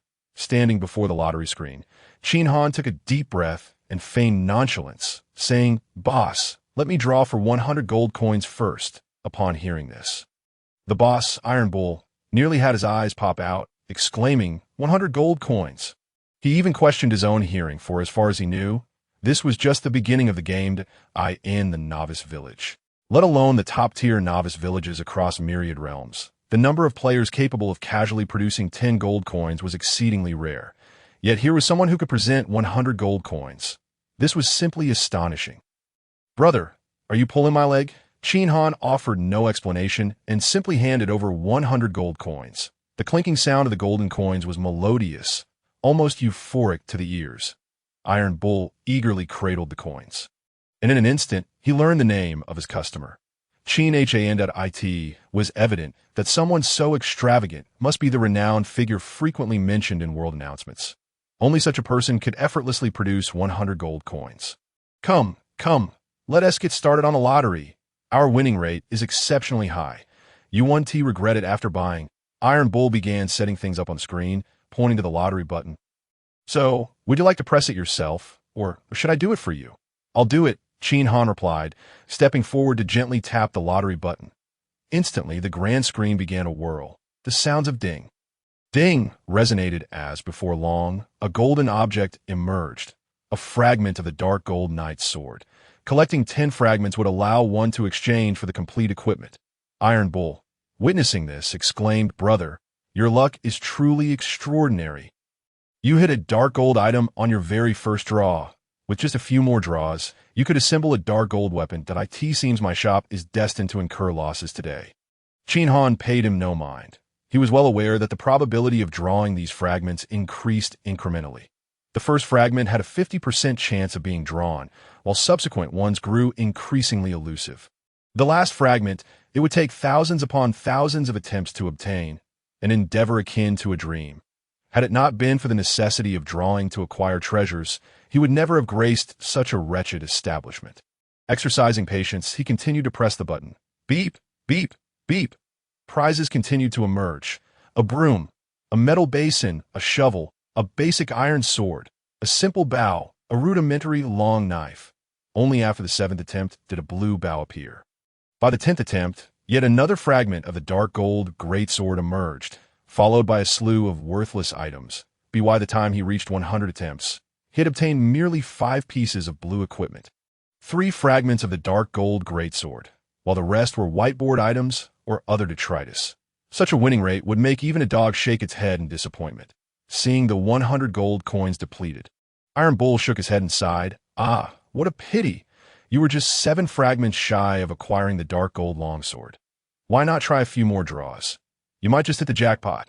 Qin Han scoffed, feigning a desire to leave. "Forget it. I have other matters to attend to, so I must take my leave." The cunning merchant, Iron Bull, immediately grew anxious and called out, "Brother, don't go. How about playing a little longer?" This was a rare opportunity to catch a big fish. He couldn't let it slip away so easily. Qin Han remained unmoved. "I would love to play more, but I genuinely have urgent matters." "Perhaps next time." Iron Bull gritted his teeth and reluctantly said, "Boss, you seem quite busy. How about this? I'll give you a little something. You could try it out when you have some free time." In a corner of the novice village's commercial street, Qin Han looked at the recently acquired card drawing machine and smiled faintly. With this gadget, he could draw cards at any moment without the hassle of running back and forth. The card drawing machine resembled a tablet from the real world. Its functions mirrored those of the grand screen, with the treasures being the same.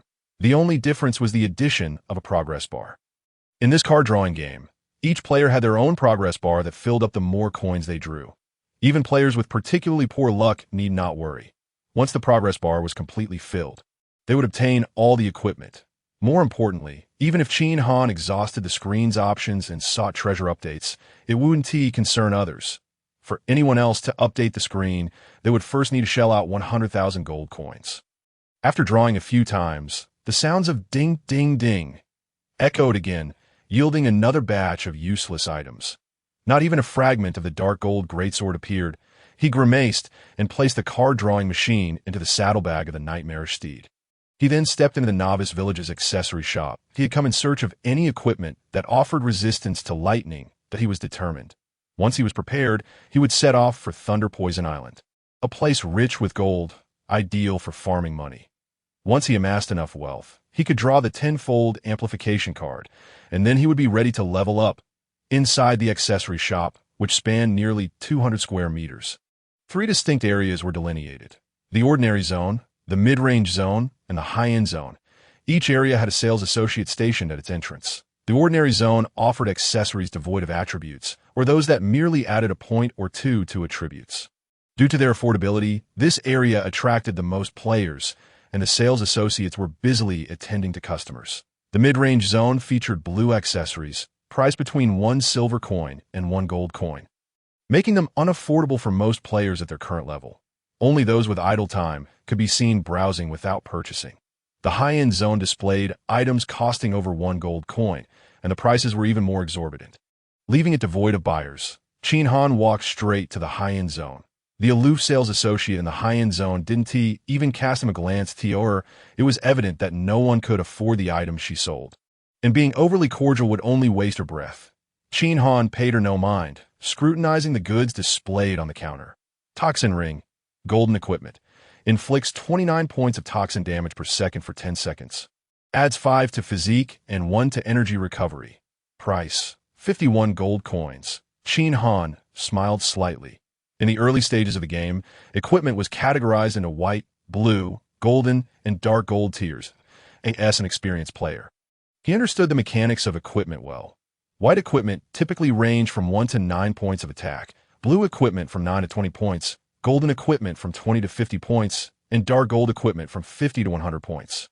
This golden ring, with its 29 points of toxin damage, could only be considered average and was indeed overpriced at 51 gold coins. In the later stages of the novice phase, its value would max out at around 30 gold coins. He continued to examine the items, discovering the healing space ring, golden equipment. Adds 66 to space and restores 2 health points per second. Price, 66 gold coins. Upon seeing the attributes, Qin Han couldn't help but smile. To find a golden space ring was quite a rarity. Space-related equipment was always treasured by players, regardless of the era. The wilderness is indeed vast. In the late stages of the game, some individuals may venture out for a journey that takes months or even years. Thus, having spatial equipment is imperative. Even during the novice phase, the efficiency of tasks can differ by dozens or even hundreds of times between those equipped with spatial gear and those without. For instance, outside the novice area, one can stack 99 wild bulls in a single slot, allowing for ample collection before returning. Whereas without a spatial ring, one can only resort to the most rudimentary and laborious methods of transportation. An immeasurable disparity exists between the two. In my previous life, by the late novice phase, a single slot of space even fetched as high as 10 gold coins. This ring, with its 66 slots, could easily be sold for 660 gold coins, a value surpassing that of an ordinary dark gold weapon. "Hello, I would like to purchase this ring," Qin Han stated, promptly placing an order and tossing over 66 gold coins.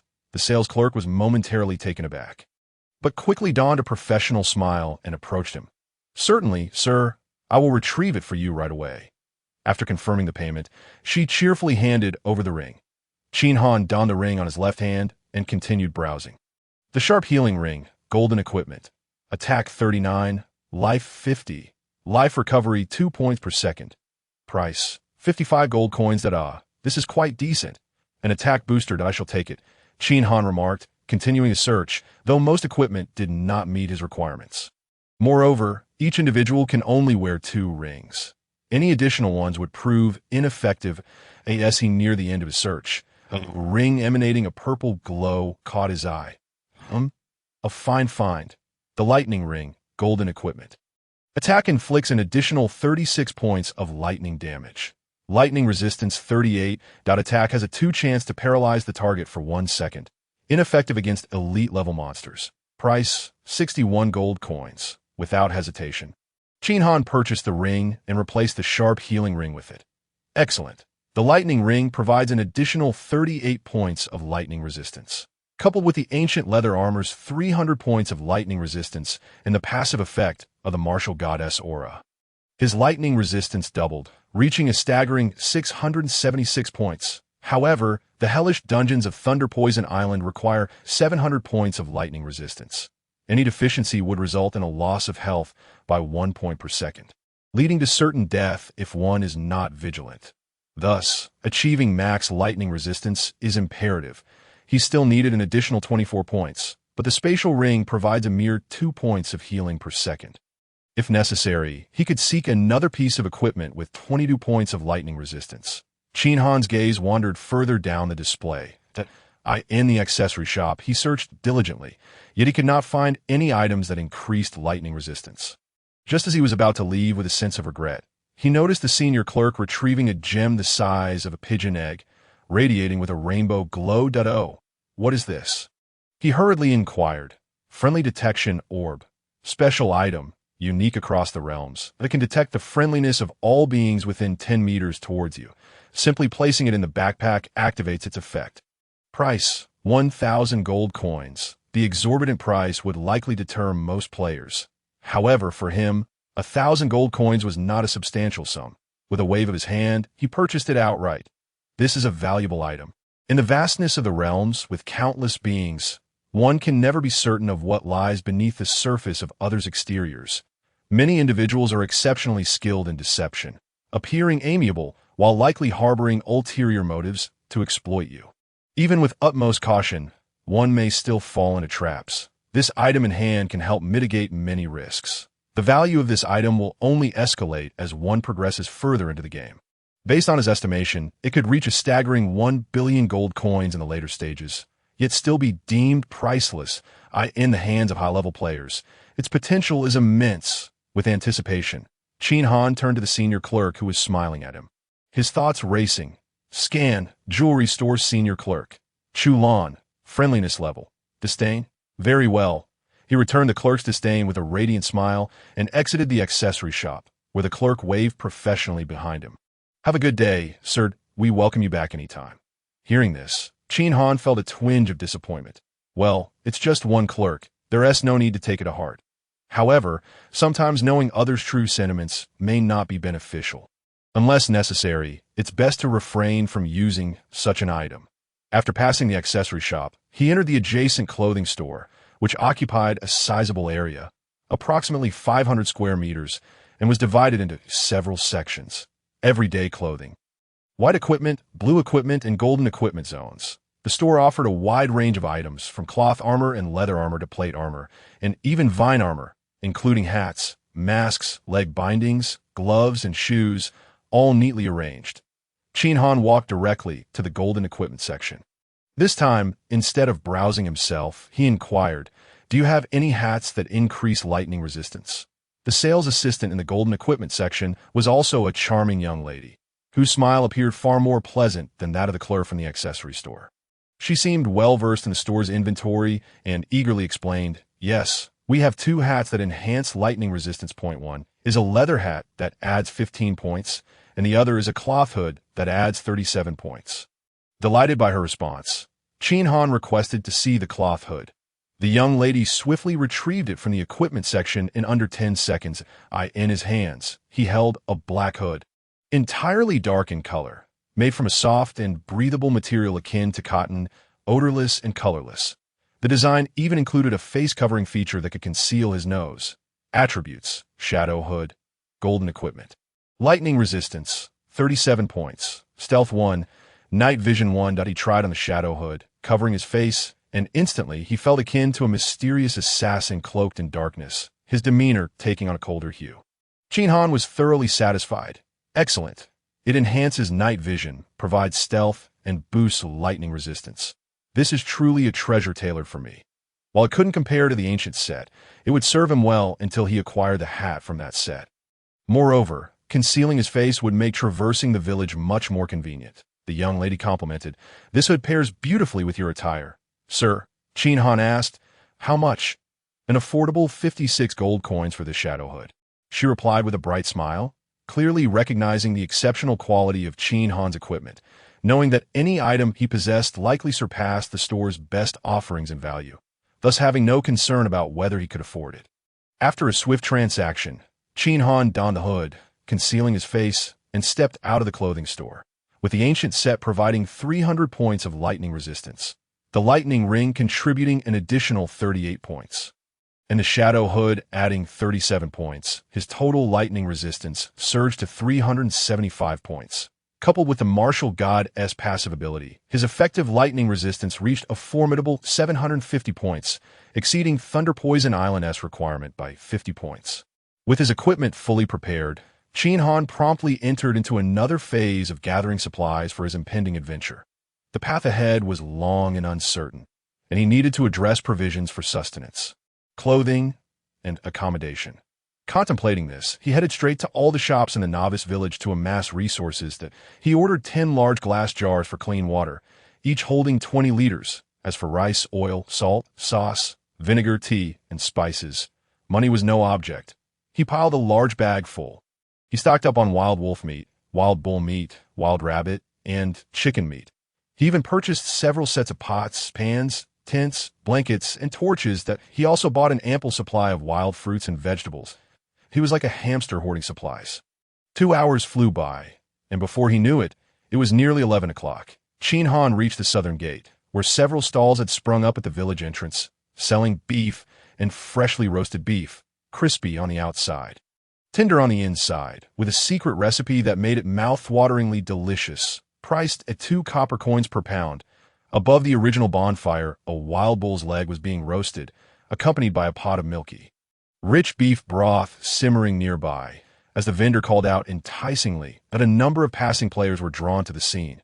Beside the barbecue stall, there were also stands selling wild fruits and various miscellaneous goods.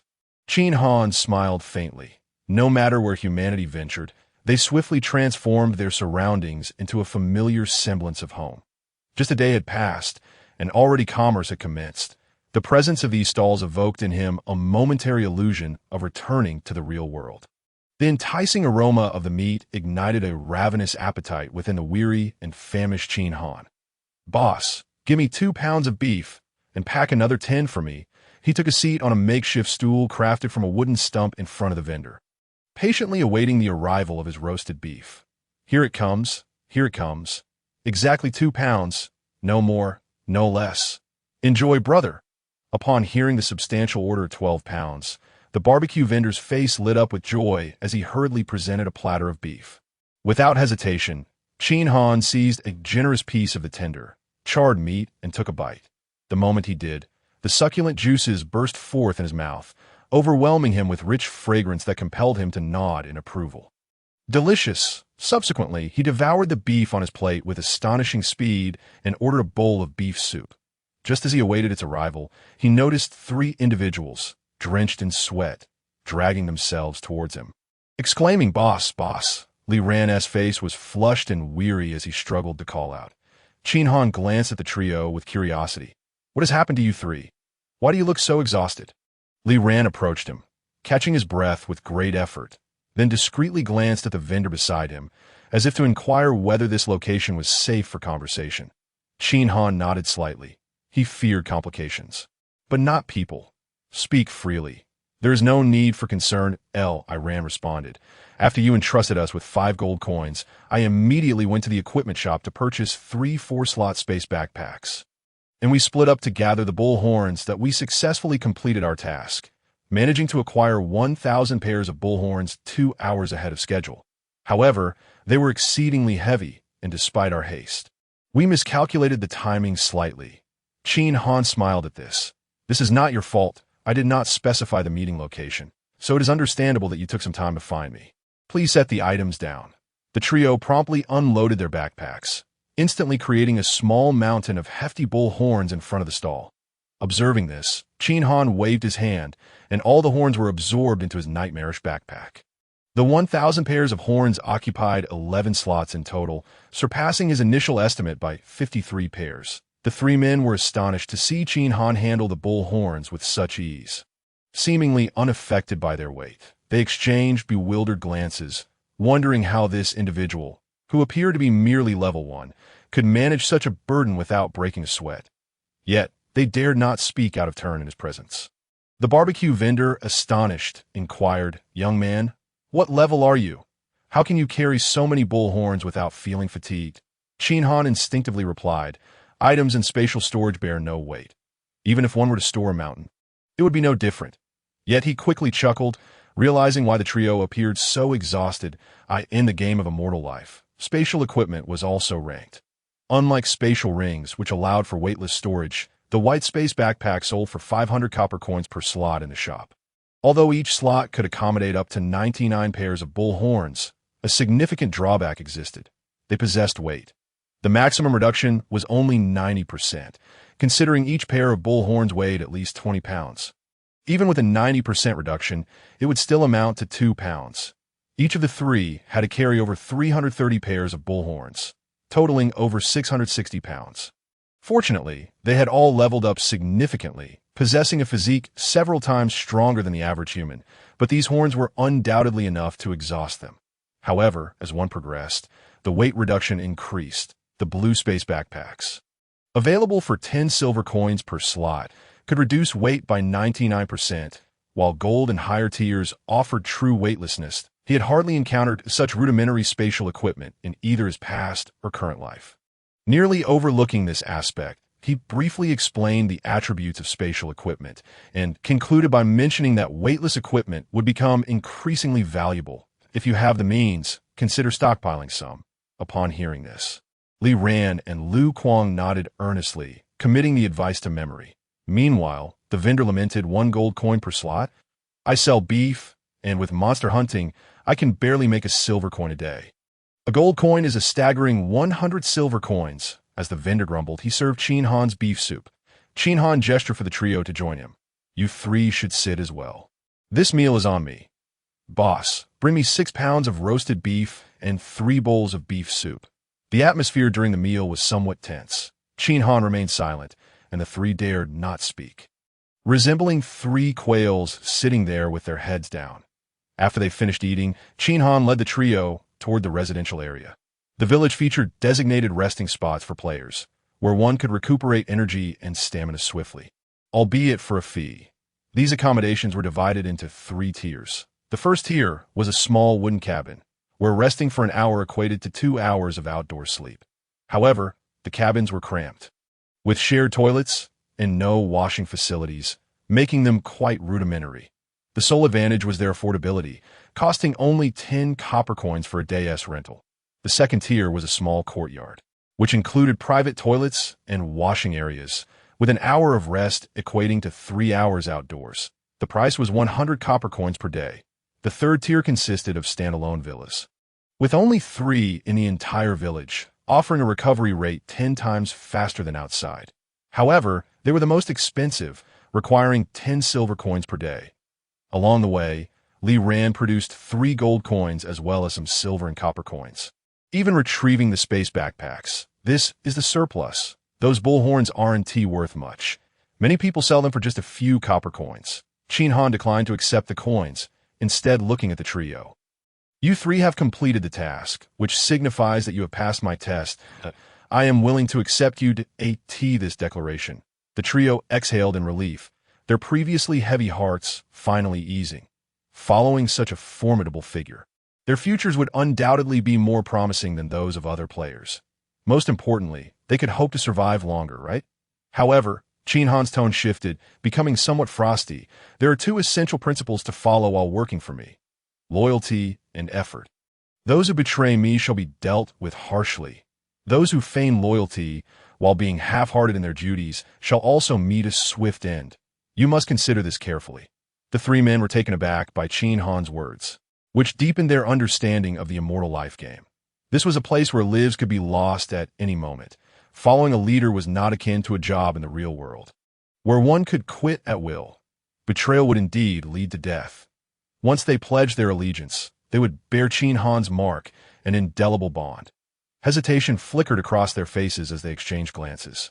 Finally, Li Ran gritted his teeth and stepped forward, declaring, "I am willing to follow you, and I shall never betray you." Seeing Li Ran take the lead, Lu Kuang and Li Hao also resolved not to waver, simultaneously affirming, "We too are willing to follow you, forever loyal." Upon hearing this, Qin Han's expression softened considerably. "Since you choose to stand by me, you shall receive the benefits of my leadership." He produced 300 gold coins and 3 tokens, handing them to Li Ran. "Each of you takes a token, shatter it to use. Distribute the funds as you see fit. It is advisable to acquire more weightless spatial equipment for future tasks. Additionally, aside from bullhorns, I have collection tasks for wolf fangs, eagle feathers, snake skins, and the like that I will provide you with a list for future monster hunting that I have added you as friends. You can contact me via private messages. Moreover, my name must not be disclosed to anyone." Upon finishing his words, Qin Han turned around and walked towards the villa district. The 3 remaining individuals stood frozen in place, exchanging bewildered glances, utterly at a loss. Li Ran trembled as he divided the items. Then, following Qin Han's instructions, crushed the high-level amplification token in his hand. Instantly, a flash of white light enveloped him, and he felt his lips quiver in disbelief. This amplification token could actually enhance physical attributes by 3-fold. Surely, I recall that even beginner-class players only experience a mere 1.5 times increase in their physical attributes, right? 3-fold. What a preposterous notion. The other 2 hastily crushed their tokens as well, drenched in cold sweat. Lu Kuang exclaimed, "It's simply unimaginable. I had sought that beginner class, but was unable to attain it. Who would have thought that with just one decision we could acquire such a treasure?" Li Hao added, "Could it be that we too are now classed as players?" Li Ran shook his head. "We are not players, as far as I know. Class players possess passive enhancements, while our amplification token does not." Lu Kuang retorted, "Even so, what does it matter? Our 3-fold enhancement far surpasses that measly 1.5 times of the beginner class, even with their passive abilities. They cannot possibly compete with us in sheer physical prowess. I how mused. I remember that there are only a handful of beginner class players in our village, which means, apart from the boss, we 3 should be among the most formidable in the village, right?" Li Ran nodded affirmatively. "Indeed, that is correct." I how urged, "Then let us find a place to rest for a while, and then we shall immediately commence leveling up." Lu Kuang protested. "Rest? We should go right now." Li Ran countered, "No, even an hour's sleep will replenish our energy and enhance our efficiency in monster hunting. Did you not see that the boss has also gone to the villa district?" Lu Kuang conceded. "Then let us sleep for an hour." As Qin Han continued forward, shortly, an idyllic villa district came into view.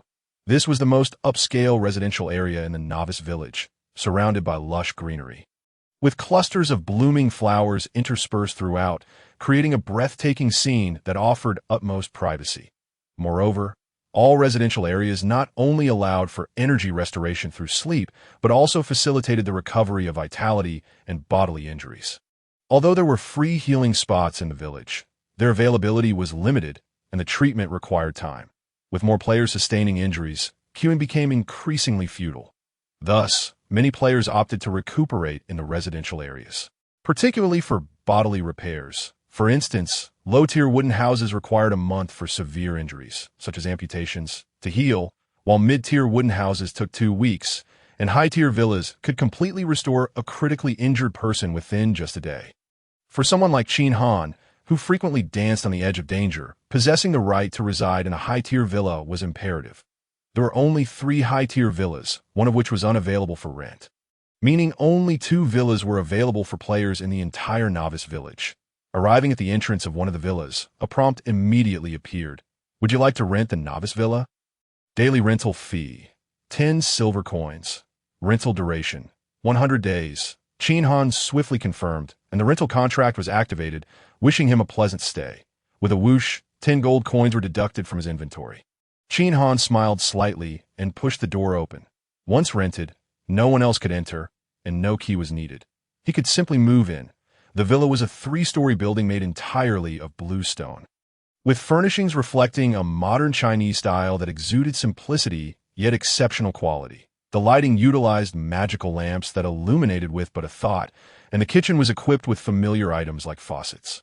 It felt as though he had returned to modern society. Of course, the most significant feature within the villa was the bed in the master bedroom.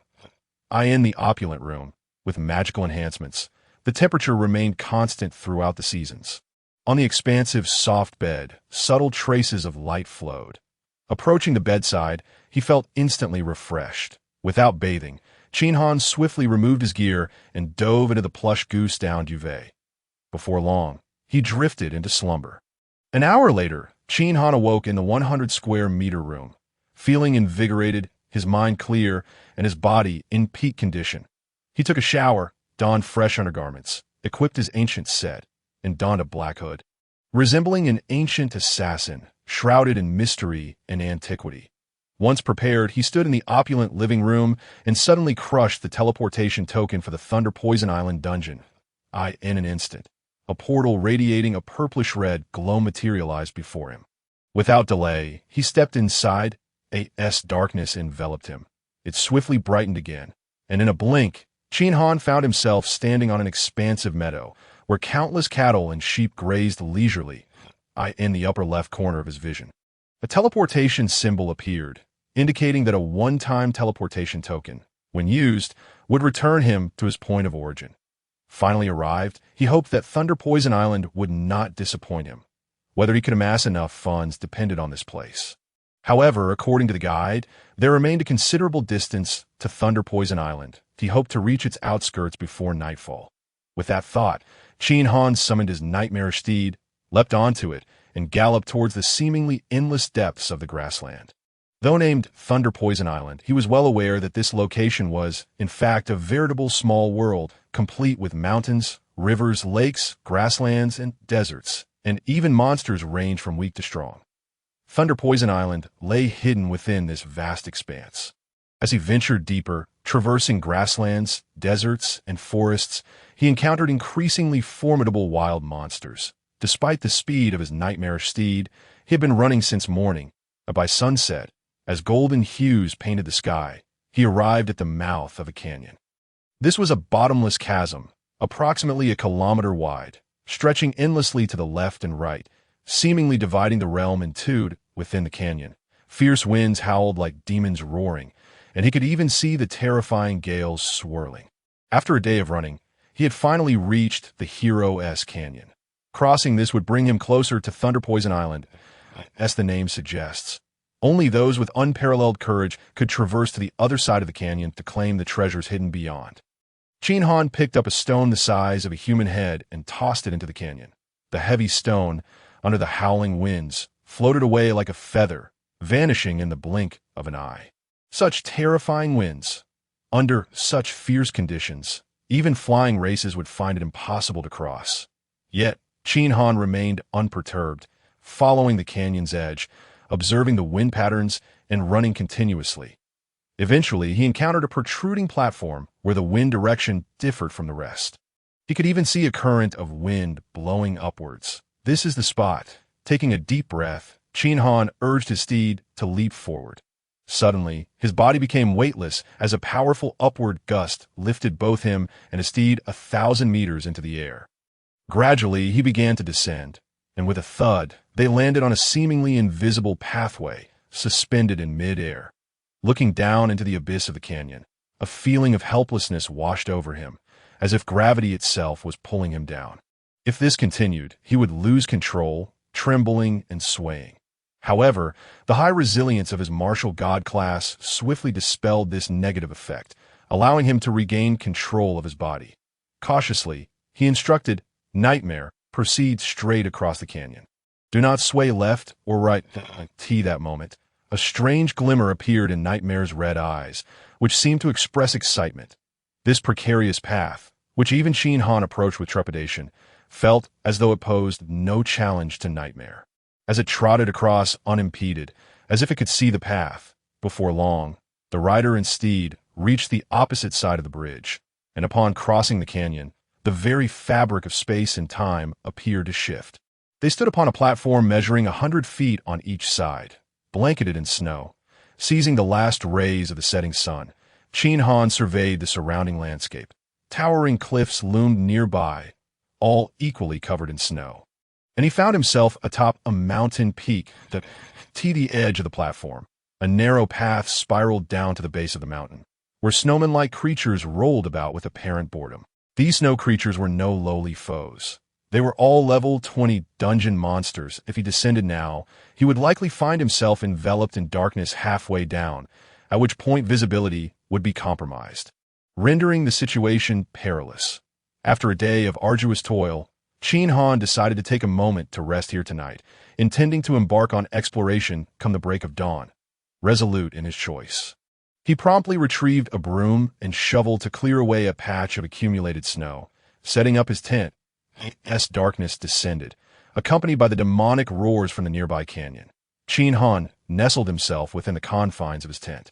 A campfire blazed outside, with a pot of beef soup bubbling away. He occasionally picked up a piece of beef, savoring spoonfuls of soup with evident delight, his face radiating contentment. It had been ages since he experienced such rustic living, and he found himself reminiscing fondly. Beside him, Nightmare munched on a carrot with a lackluster expression, while Red-Eye fixated on the rich, white beef soup, drooling incessantly. Occasionally, it emitted disgruntled huffs, seemingly protesting its master's favoritism.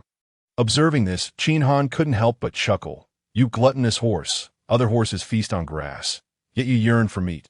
Here, enjoy." With that, he tossed a sizable piece of cooked beef towards it. Nightmare swiftly caught it in its mouth. Relishing the taste, seeing its enjoyment, Qin Han eagerly picked up his chopsticks, ready to indulge further. Atop the peak, snow began to fall lightly, with sparse flakes drifting into the warm glow of the firelight. The two, man and horse, shared a delightful meal. Suddenly, an announcement flashed before them. "Congratulations to player Li Fei from Novice Village 110755 for being the first to reach level 5. Reward: 1 to Constitution points. Diplomacy chat channel activated. Level rankings merged. Captain's Quest initiated. Captain's Quest. The first player to reach level 10 between Novice Village 110,755 and Novice Village 688 will receive the Captain's Token. For specific rewards, please consult your respective village chief." Faced with this unexpected announcement, Qin Han momentarily froze, exclaiming internally, "I nearly forgot about this." The sudden proclamation sent shockwaves through the entire Novice Village 688. What was the situation with Novice Village 110,755? Why was their announcement echoing in their village? Lulu remarked, "This should signify something significant." The premise of the Eternal Life game was established upon entry, various clans vying for supremacy and battling fierce beasts. In other words, our presence here demands not only monster slaying for level advancement, but also confronting unknown enemies from myriad realms. It seems that Novice Village 110755 may be our first adversary. Adversaries, are we to engage in battle like in ancient wars? Lulu responded, "That seems likely." How terrifying. Before entering the game, I hadn't even harmed a chicken, and now, merely 2 days in, we must face unknown foes. When the time comes for battle, will we truly prevail? Lulu replied, "I cannot say. The gap between levels 4 and 5 is substantial.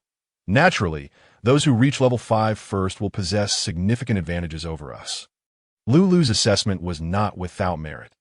Qin Han had just perused the leaderboard, noting that aside from Li Fei, who ranked first, the opposing side occupied 7 of the top 10 spots, and the disparity in levels was glaringly apparent. As these thoughts circulated, a wave of despondency swept through the players of Novice Village 688. Someone timidly inquired, "What if we fail? Will they slay us?" If war proved inevitable and they were to falter, it seemed the players of their entire village might not survive. Even if they did, life would surely be a torment. One could only imagine the plight of a prisoner, in the depths of the ancient tomb, as 3rd level. Where players were scarce, the monsters were indeed more formidable. Yet the experience gained was substantial. Ran and his companions, combining their efforts, managed to continue grinding for levels. They glanced at the chat column, unaffected by the prevailing pessimism, bolstered by the formidable prowess of their leader. With their triple amplification tokens, their strength would only grow, and when the day of battle arrived, they would ensure their adversaries faced dire consequences. As the diplomatic chat channel opened, numerous messages in red text sprang forth, emboldened by the leaderboard's implications. The tone conveyed an air of arrogance. Your levels are significantly lower. Your strength seems rather unimpressive.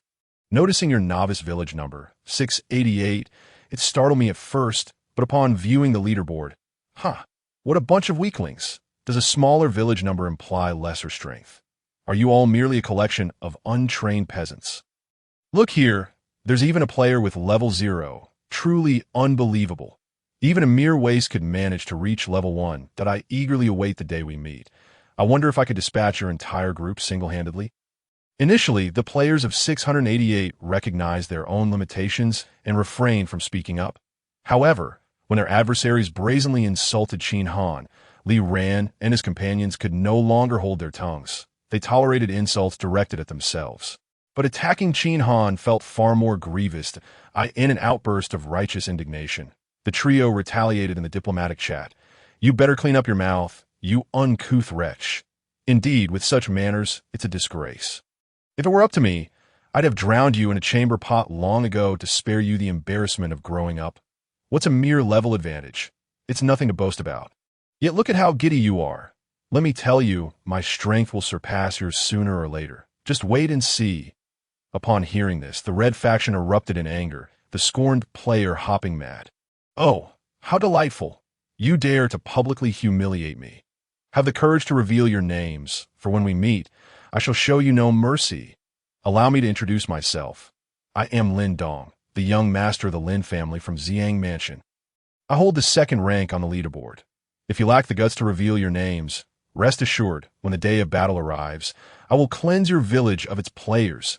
This chilling declaration sent shivers down the spines of many in Novice Village 688. A young master and second on the leaderboard sounded formidable, and his audacious proclamation suggested he was not to be trifled with.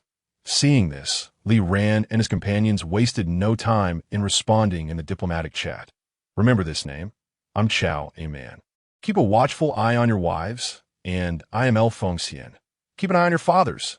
Lastly, I am Yuan Benchu. My sword is far from insignificant. They refrain from using their real names. Even disclosing a name could draw unwanted attention. Should their leader question them, they would find themselves in a precarious situation. Observing the trio's remarks, the players of Novice Village 688 instinctively chuckled, easing the previously tense atmosphere. Meanwhile, their opponents continued to scour the leaderboard but found no trace of the three names. Lin Dong, exasperated, exclaimed, "What the heck? You can't find such prominent names. You should seriously consider getting your eyes checked. I wonder how old he is to be suffering from presbyopia at such a young age." Atop the mountain, Qin Han observed the exchange with mild amusement before shutting down the chat channel. In his previous life, as a top-tier player, he had swiftly reached level 5 upon transitioning to a new class, advancing with remarkable zeal. Now, having prioritized laying a solid foundation, he had almost forgotten about the captain's quest. The role of captain was something others might overlook, but as an experienced player, he understood its immense benefits. Holding the title of village captain not only granted him the rights to a villa within the village, but also provided a 10% experience boost from monster grinding. Furthermore, he could collaborate with the village chief to establish player regulations and even expel errant players. The privileges and advantages were manifold. Ultimately, the captains of the two villages would have control over the fortress gate at the border, thus determining the battlefield's dynamics that in essence, whoever became captain would command the strategic advantage in combat. Certainly, these matters held little allure for Qin Han. Whether in defense or offense, he regarded those individuals with disdain. However, the title of captain bore a far greater advantage. It was only after obtaining the captaincy that one could contend for the noble ranks within the game. Nobility, one of the most coveted treasures in the eternal life game, could, in some respects, evoke greater envy than even the rarest of artifacts. For even the lowest-ranking baron not only received a stipend, but also enjoyed the privilege of celestial exemption. This exemption mandated that any NPC factions within the realm of eternal life must respect the baron and are obligated to provide protection. Even should a baron commit certain offenses, there exists the possibility of absolution. Within all territories of the eternal life game, attaining a noble rank of sufficient stature permitted unimpeded passage and boundless freedom. Most importantly, even the most menial of titles conferred a fiefdom, an independent space beyond intrusion. Only by possessing such a fief could one establish a permanent home within the game. Moreover, it was only through the ownership of a fief that one could construct a stronghold and cultivate influence. The opportunity to receive a noble title was singular, and Qin Han was determined to seize it. As the game progressed, leveling became increasingly arduous.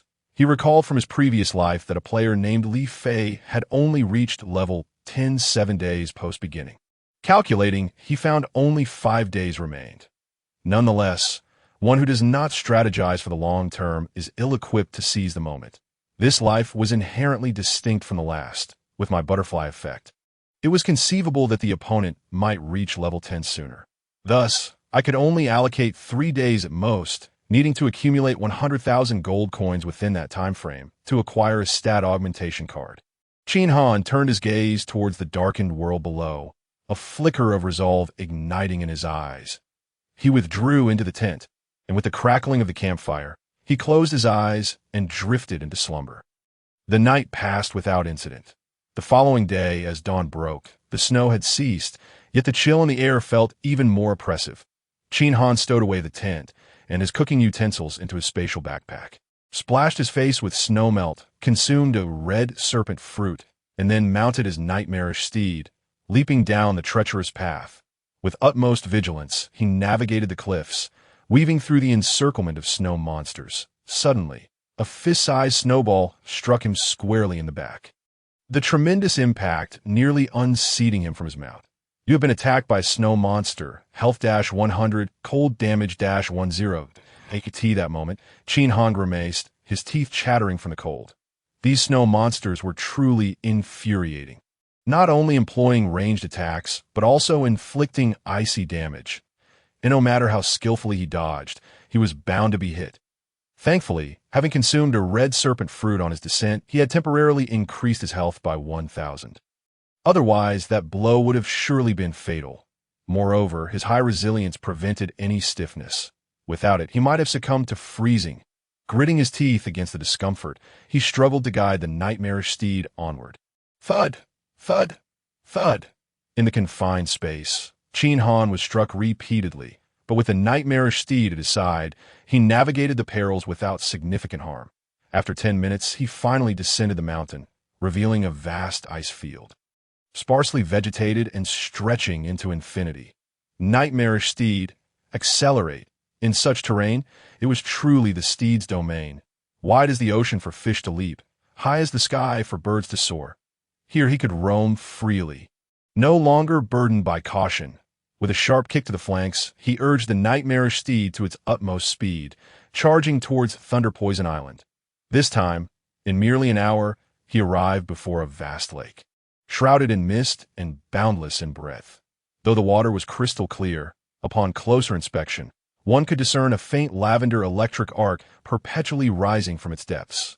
Thunder Lake, the outer barrier of Thunder Poison Island.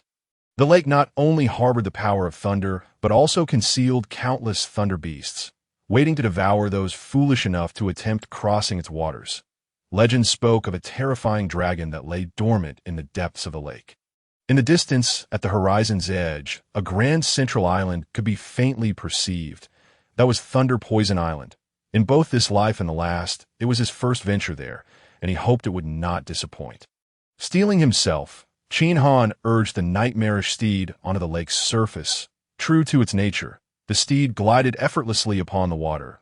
As its hooves made contact with the lake, a halo of white energy emanated, allowing it to traverse the surface as though on solid ground. However, the moment the hooves touched the water, the thunder elements within began to converge towards them in a relentless surge. Zzz, buzz, the shallow, purple arcs coalesced into a force field. enveloping both man and steed entirely.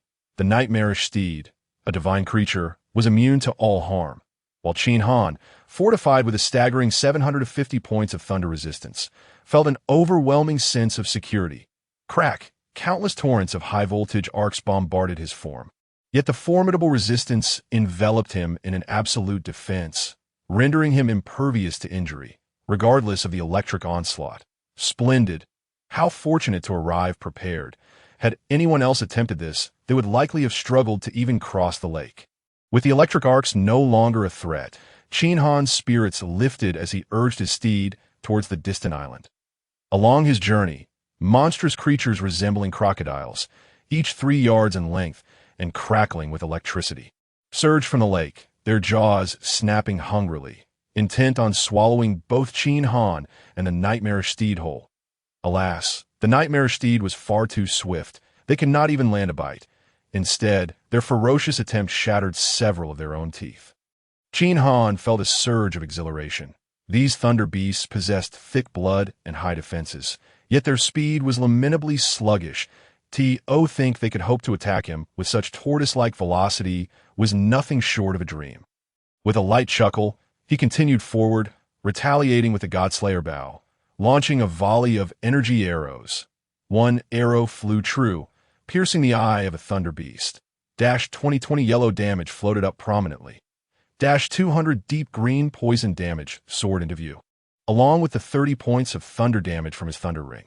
However, the thunder damage dealt to the thunder beast failed to penetrate its defenses, barely inflicting forced damage. The thunder beast's defensive capabilities were astonishing, exceeding 50,000 health should an ordinary level 20 player encounter them.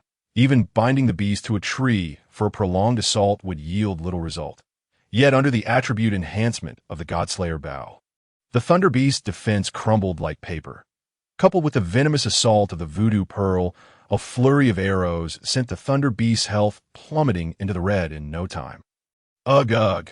The thunder beast, in pain, turned and dove back into the water. Qin Han hastily fired 2 more arrows, but the beast's descent was swift, and it soon vanished into the depths. What a pity! He was so close to slaying it. He shook his head in disappointment, preparing to move forward when a game alert suddenly appeared. You have slain a thunder beast.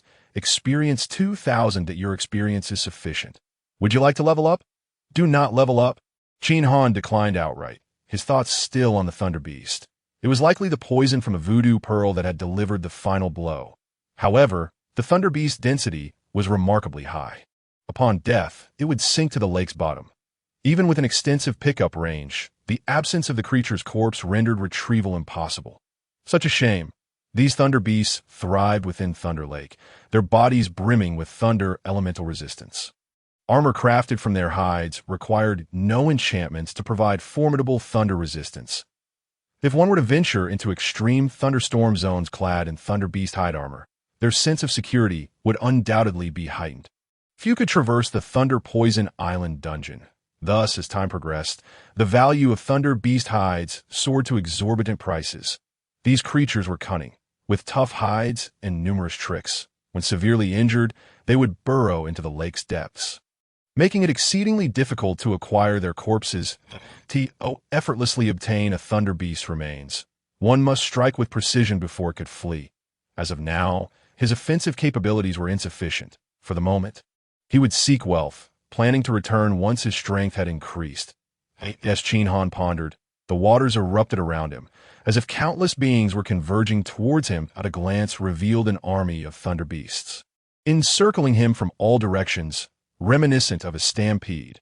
A smirk crept across Qin Han's lips as he mounted his nightmarish steed, effortlessly escaping the encirclement with its incredible speed, racing swiftly towards the island. As the saying goes, one perceives the mountain but does not account for the distance. While Thunder Poison Island appeared not far, traversing it consumed a considerable amount of time, even at the speed of a nightmare. It took a full half-hour to finally reach the edge of Thunder Poison Island. From a distance, the island appeared to be dominated by towering trees, exuding an aura of primal savagery. Just as Qin Han was searching for a suitable place to land, a sharp cry of an eagle resonated from above, casting a colossal shadow across the water like a primordial beast. Upon looking up, he beheld a gigantic golden eagle with a wingspan nearing 20 meters, its cold gaze fixated upon him. It seemed to regard him as prey. To his amazement, it was a golden eagle. What extraordinary fortune! The golden eagle, a level 20 elite monster, boasted nearly 500,000 hit points, characterized by its haughty and solitary nature. Legend spoke of this eagle residing atop sheer cliffs, its nest filled with treasures of gold and jewels. Furthermore, the probability of it dropping gold coins far exceeded that of ordinary elite monsters, rendering even the wealthiest of fortune-bringers impoverished in comparison. With this thought igniting a fervor within him, Qin Han swiftly drew his Godslayer bow. Ready to shoot at that moment, the golden eagle swooped down, that a mere level 0 human was just the right candidate for dinner.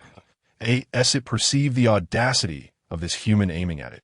A glimmer of cruelty flickered in the eagle's gaze. How dare this insignificant creature not flee before it?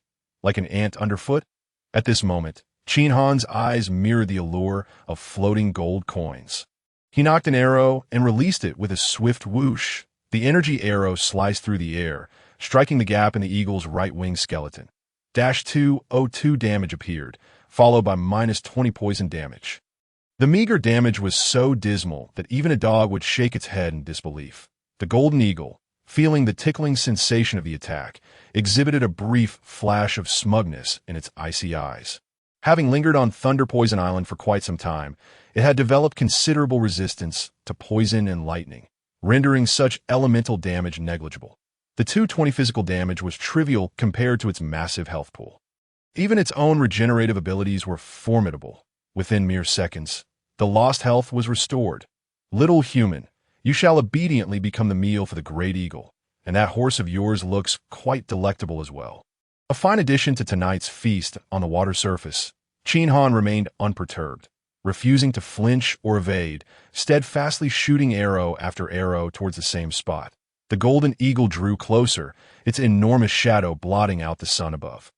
100 meters, 50 meters, 30 meters. When the distance closed at 20 meters, a sharp crack echoed as the eagle's right wing suddenly dipped, causing its flight to become unsteady. This cunning human has struck me. My wing bone is injured. If I continue to dive, I may plummet into the lake. With my massive frame, I would inevitably sink, and the deeper I go, the more potent the lightning within the waters. I cannot withstand it.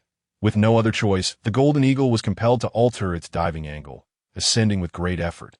This adjustment raised its dive angle by a full 10 meters as the human and eagle passed each other. The eagle's underbelly was exposed beneath Qin Han's bow. What a splendid opportunity! He lifted the Godslayer bow, unleashing a barrage of arrows aimed at the eagle's vital area. Over 2,000 points of yellow damage flashed in rapid succession. Voodoo Curse activate. This was a skill absorbed from the malevolent physician Hua Kei's attack by the Voodoo Pearl, and now, in its inaugural use, the effect was immediate. With a sharp thud, the once resplendent golden eagle was suddenly shrouded in a ghastly green hue. 50 points of poison damage continuously emerged. Even its regenerative capabilities became hindered by the time the golden eagle managed to ascend. It had lost several tens of thousands of health points, feeling its body weakening. The golden eagle's eyes burned with fury. That damned human had once again outsmarted it. If I do not devour you today, I, the eagle, shall not rest. It circled above Qin Han, its gaze growing colder. Vowing to find another chance to strike that on the water's surface, Qin Han smiled with satisfaction. Although the game featured health points, as long as they were not depleted, one would not perish. However, if a person's legs were to be severed, they would be rendered immobile, an easy target for slaughter. The golden eagle relied on its wings for flight. With its right wing injured, its ability to soar was undeniably compromised. Unlike before, the eagle's altitude and speed had significantly diminished. Now well within the range of the Godslayer bow, Qin Han drew back his bowstring like a full moon, unleashing a relentless stream of energy arrows towards the golden eagle, each shot inflicting further damage. Occasionally, he mixed in poison arrows to prevent it from healing, causing the eagle's health to dwindle further. Slowly but surely, the golden eagle began to sense the peril of death. It became evident that this seemingly feeble human might indeed be capable of slaying it. To flee or to fight? Just as it hesitated, an energy arrow struck true, piercing its right eye. The intense pain ignited its wrath. All that remained in its mind was hatred, and it dove down, intent on tearing the human apart. Watching the reckless charge of the golden eagle, Qin Han remained calm and collected. Impulsiveness was the devil. With its wing and eye injured, the eagle's speed had plummeted to its lowest point, rendering it no match for him. Its desperate rush was merely a march towards its own demise. Moreover, as the distance between them shrank, his accuracy increased dramatically. This was indeed a stroke of luck. In midair, the sky filled with the sound of high-damage numbers erupting. The golden eagle's health began to plummet. Yet at that moment, it stubbornly bore the brunt of the explosive damage and continued its charge. With less than 10 meters separating them, Qin Han deftly pulled on the reins, causing the nightmarish steed to swiftly evade the eagle's collision attempt. The golden eagle, burdened by its massive frame, struggled to turn and once more lunged toward Qin Han. However, against the already agile nightmarish steed, its actions were utterly futile. With a slight maneuver, Qin Han sidestepped the attack, all the while maintaining his relentless assault. After two such charges, the golden eagle's health was reduced to below half. At this point, the golden eagle seemed to have succumbed to madness, recklessly launching itself into suicidal charges. Once, twice, thrice. Amidst their continuous exchanges, the eagle's health plummeted to critical levels, with a heavy injury status hanging over its head. It could neither recover nor escape the gradual loss of health. At this rate, it seemed that Qin Han would not even need to lift a finger. This creature would bleed out and perish. Boom! The remnants of its vitality ignited the last vestiges of the golden eagle's reason. This time, it refrained from charging. Instead, it turned, dragging its wounded body. Swaying as it flew back toward the island, it sought refuge in its nest, where it would heal its injuries and ensure its survival. Golden blood dripped from the sky, forming a trail of crimson droplets. Qin Han sheathed the Godslayer bow, refraining from further attacks, and leisurely followed the golden eagle on a steed. With a leap, the nightmarish steed landed upon the island's soil. The dense jungle was shrouded in a light mist. After taking only a few steps, Qin Han caught a whiff of a faint, intoxicating aroma. His mind grew hazy, and his steps faltered. Suddenly, the voodoo pearl emitted a radiant glow, enveloping him. Detecting the presence of toxins, it began to absorb them automatically. After several seconds, the attributes of the voodoo pearl shifted once more. Voodoo pearl, unique treasure, feeds on voodoo, the bane of all voodoo. Attacks inflict 200 points of poison damage per second, lasting 10 seconds. Skill, soul harvest, voodoo, absorbs the resentment of slain beings, can be actively unleashed during attacks. Skill, fatal malice. Area damage, reduces enemy health by 500 points per second, with a 35% lifesteal counter, lasting 10 seconds. Passive skill, toxic aura. Upon activation, enemies within a 100-meter radius will suffer continuous poison damage of 100 points per second. With their movement speed reduced by 50%, Qin Han beamed with satisfaction. Truly, it was a treasure upon which he could always rely. It was incredibly reassuring. Moreover, the newly manifested toxic aura was exceptionally formidable. Though the toxin's damage has diminished somewhat, the 50% deceleration is truly a remarkable skill that in the future, when he activates the poison barrier aura and engages in combat within 100 meters, he will undoubtedly hold an overwhelming advantage. I pondered. The golden eagle ahead had already swept past several clusters of small woods. Soaring toward the distant mountains, I regained my focus and swiftly pursued it. As time passed, the golden eagle reached a steep cliff where its nest was situated. It cautiously surveyed its surroundings and, seeing no sign of pursuit, finally slipped into its nest and lay down. Feeling a mysterious force within the nest begin to mend its wounds, the golden eagle finally relaxed somewhat. Those cursed humans, once I recover, I shall return with a vengeance, and even if I have to scour the ends of the earth, I will tear you apart, I shall dry you into jerky, savoring each bite. The thought of future retribution sent a thrill through the golden eagle's body, intensifying its excitement and hastening the healing of its wounds. Suddenly, at the entrance of the nest, a man and a horse leaped inside.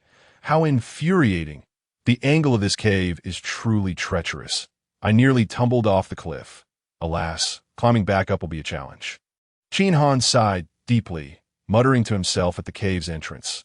Then, his gaze fell upon the interior of the cave, where dazzling golden light blinded his eyes. Golden cups, golden spoons, golden pots, and golden bowls. Everything in sight was made of gold. Good heavens! The legends were indeed not unfounded. This time, I am bound to make a fortune. In an instant, a piercing eagle cry echoed, clearly indicating that the golden eagle had discovered him. Although the cave's interior was not small, it was pitifully cramped for the golden eagle's massive form, leaving it no room to maneuver. The only escape route was the entrance. As Qin Han raised his longbow once more, the golden eagle's eyes turned red, and it summoned the last of its strength to charge forward.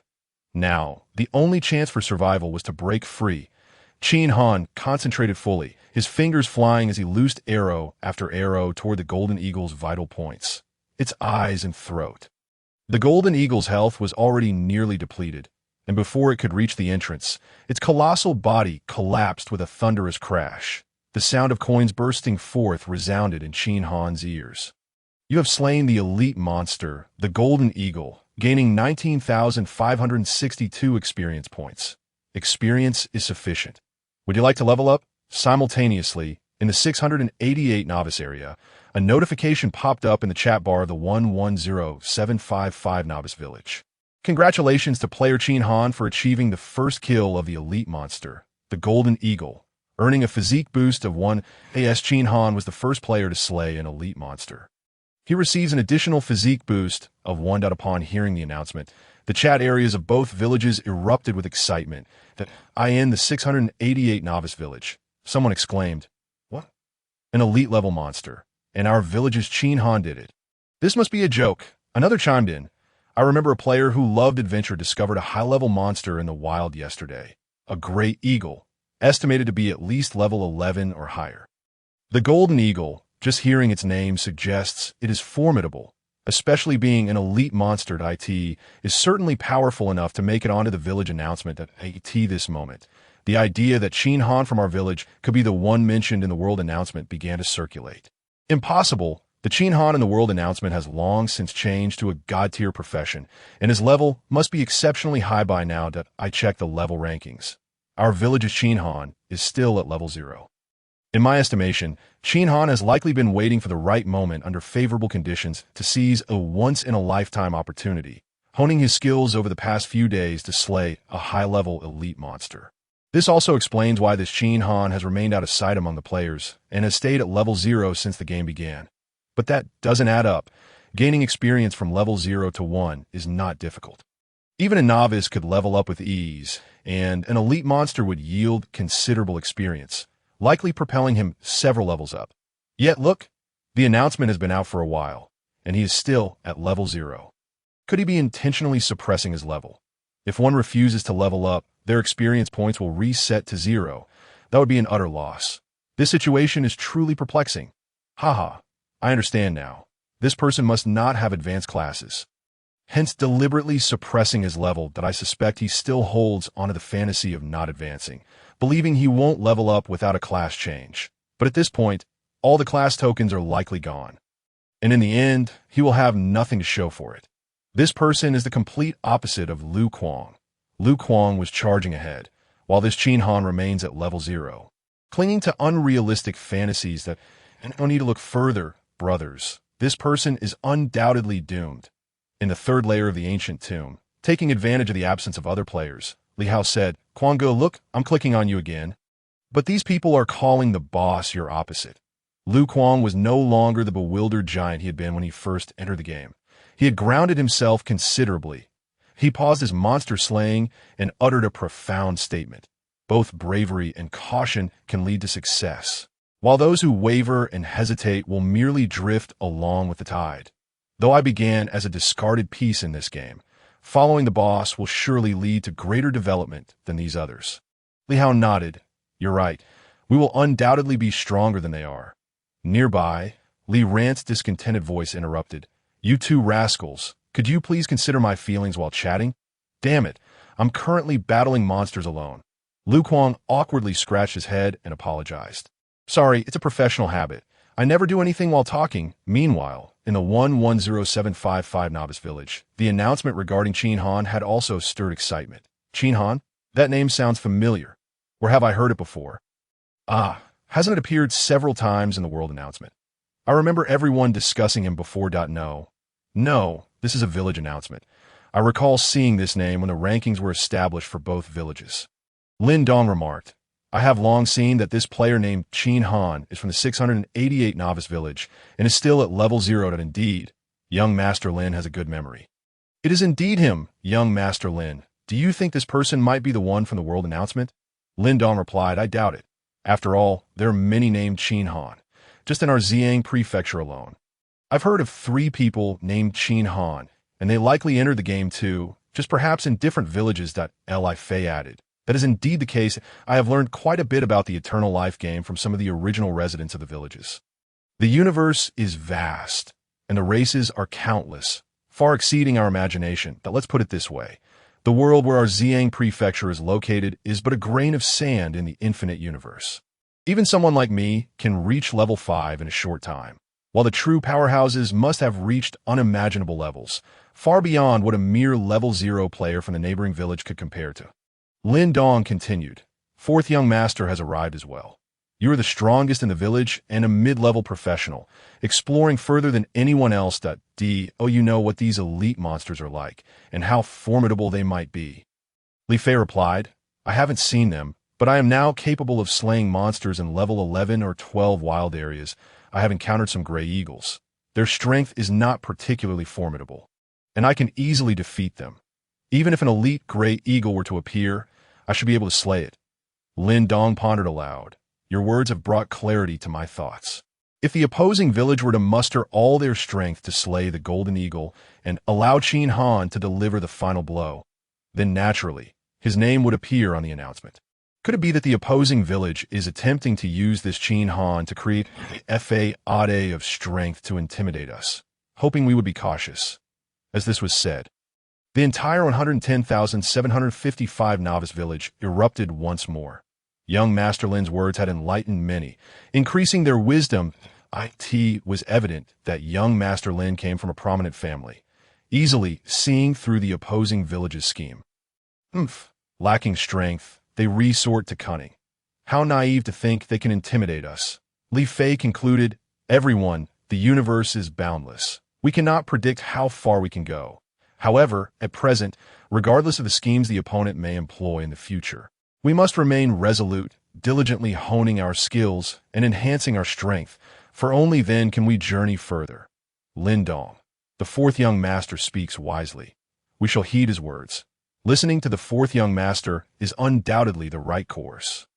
Within the Golden Eagle's lair, Qin Han stowed the corpse of the Golden Eagle into his saddlebag, gazing at the glittering gold strewn across the ground. His eyes widened in astonishment. Truly, the Golden Eagle, being an elite monster, has yielded an astonishing amount of gold coins, perhaps nearing 10,000 in total.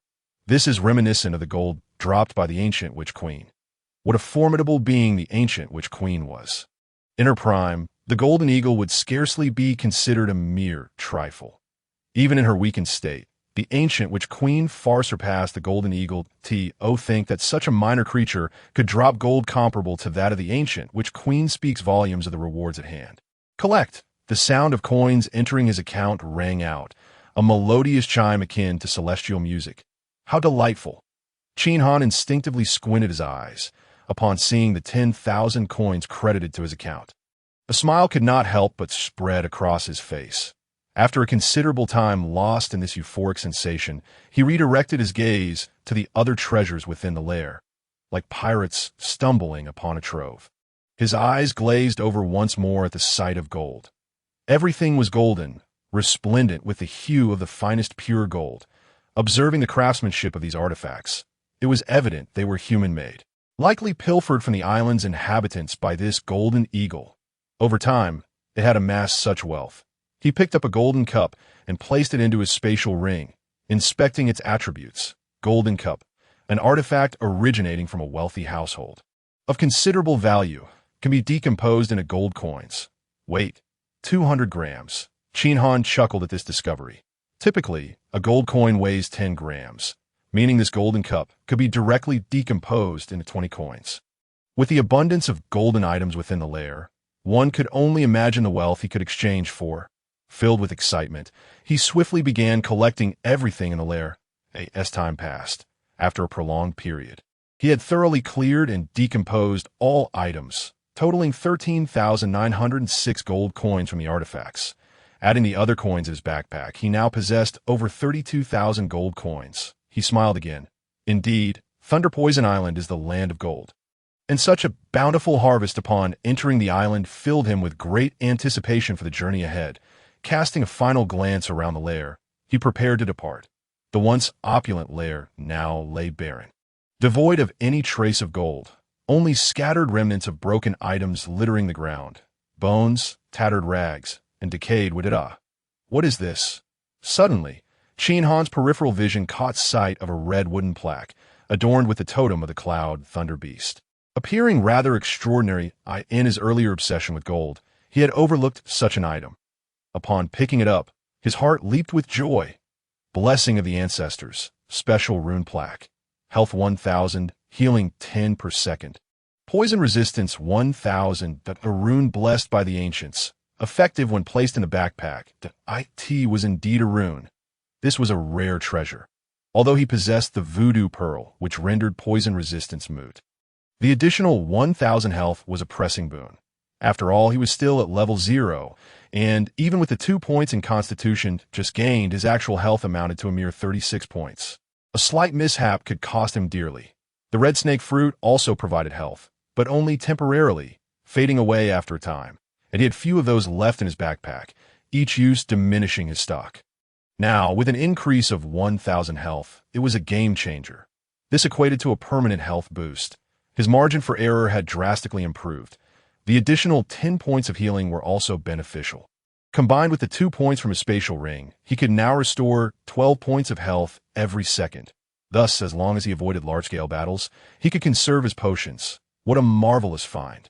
Placing the rune plaque into his backpack, his health surged instantly. Feeling a surge of vitality coursing through him, Qin Han was enveloped in a profound sense of security. His confidence for the journey ahead soared. After a meticulous examination of the lair, noting the absence of further treasures, he resolved to leave point 10 minutes later. He ascended to the cliff's summit via a vine, just as he was about to land safely. An unexpected turn of events occurred. The sound of slicing air echoed as a poisonous stinger darted toward him at a speed nearly imperceptible to the naked eye. Qin Han instinctively rolled forward. Yet the stinger still pierced his back. A -30 red damage indicator immediately appeared. Fortunately, the ancient set provided substantial defense, rendering the poison stinger's damage minimal. With over 1,000 health points and a healing rate of 12 points per second, he faced no real threat. Detecting the neurotoxin, the voodoo pearl automatically began to absorb it. Voodoo pearl, a unique treasure, feeds on voodoo, the nemesis of all voodoo in the world. Attack inflicts 200 points of poison damage per second, lasting for 10 seconds. Skill, soul absorption, voodoo art, absorbs the resentment of slain beings, can be actively released during attacks. Skill, deadly venom, area damage, reduces enemy health by 500 points per second, with a 35 health recovery counter, lasting for 10 seconds. Skill, paralytic toxin, attack inflicts neurotoxin, capable of immobilizing the opponent's actions, dealing 320 damage per second, lasting for 10 seconds. Passive skill, poison barrier aura. When activated, enemies within a 100-meter radius will suffer continuous poison damage of 100 points per second, and their movement speed is reduced by 50. Neurotoxin? Qin Han's gaze sharpened. Neurotoxins generally originated from the highly venomous king cobra. Difficult to extract, and once used, it was gone, a rather rare toxin in the game. This poison could incapacitate opponents, making it exceedingly formidable. If the opponent dared to use such a precious toxin right off the bat, he must be intent on bringing him to his demise. At that moment, he feigned the appearance of being poisoned, collapsing onto the ground, utterly still, though his eyes barely opened a slit. fixating on the direction of the attack. Concurrently, a man with braided hair, red skin, and dressed in tattered linen emerged, clutching a dagger. Upon seeing the motionless Qin Han, the man's face lit up with joy. "Ha! After years of saving this poison stinger, it's finally come to fruition. Kid, your bad luck has caught up with you. Prepare to pay with your life." Atop the cliff, the red-skinned man reveled in delight. He had witnessed this individual trailing the severely wounded golden eagle into the lair and returning unscathed. This indicated that the golden eagle's treasure must have fallen into this person's hands. With this thought, his heart raced with anticipation as he approached Qin Han, who lay on the ground, motionless and uncertain of his fate, and a cold smile crept upon his lips. "You brought this upon yourself for blocking my path to wealth. Die." The man in tattered linen lunged forward, dagger drawn, swiftly aimed at Qin Han's throat. At that moment, Qin Han summoned the legendary blade, Moonshadow, a treasure from his inventory. Not only was it as swift as lightning, but it was also as elusive as a shadow, slashing down in a blur. Caught off guard, the man in tattered linen sustained several wounds. Red damage indicators of -200 popped up continuously, accompanied by green damage indicators of -150. Simultaneously, the man's details surfaced. Resident of Thunder Poison Island. Level 20. Faced with Qin Han's assault, the man, though robust, stumbled back a few steps. "How can this be? You are unaffected by the King Cobra's poison." The man in tattered linen was thrown into disarray. Disbelief etched across his face. Qin Han retorted, "What you should be concerned about now is your own predicament." Just as the man was about to respond, his body suddenly stiffened, and he collapsed to the ground with a thud. It seemed he had realized something, his face paling in horror. "The King Cobra's poison? You too possess the King Cobra's poison?" The man in tattered linen was utterly bewildered. The King Cobra's poison was exceedingly rare and precious. He had only managed to save a single drop by chance. Had he not witnessed this person acquiring the Golden Eagle's treasure, he would have hesitated to use it. Without uttering a word, Qin Han wielded the Moonshadow blade once more, slashing again. The neurotoxin in the game differed from reality. Although it could incapacitate foes, it had a time limit. Once the duration lapsed, the enemy would have an opportunity to retaliate. However, further attacks could extend the paralysis. With swift strikes, he unleashed several blows, and the man's health plummeted into the danger zone. Teetering on the brink of death, "Spare me, spare me, spare me, good sir. I acknowledge my wrongs." Under the looming threat of death, the man clad in a burlap robe finally succumbed, his lips uttering incessant pleas for mercy.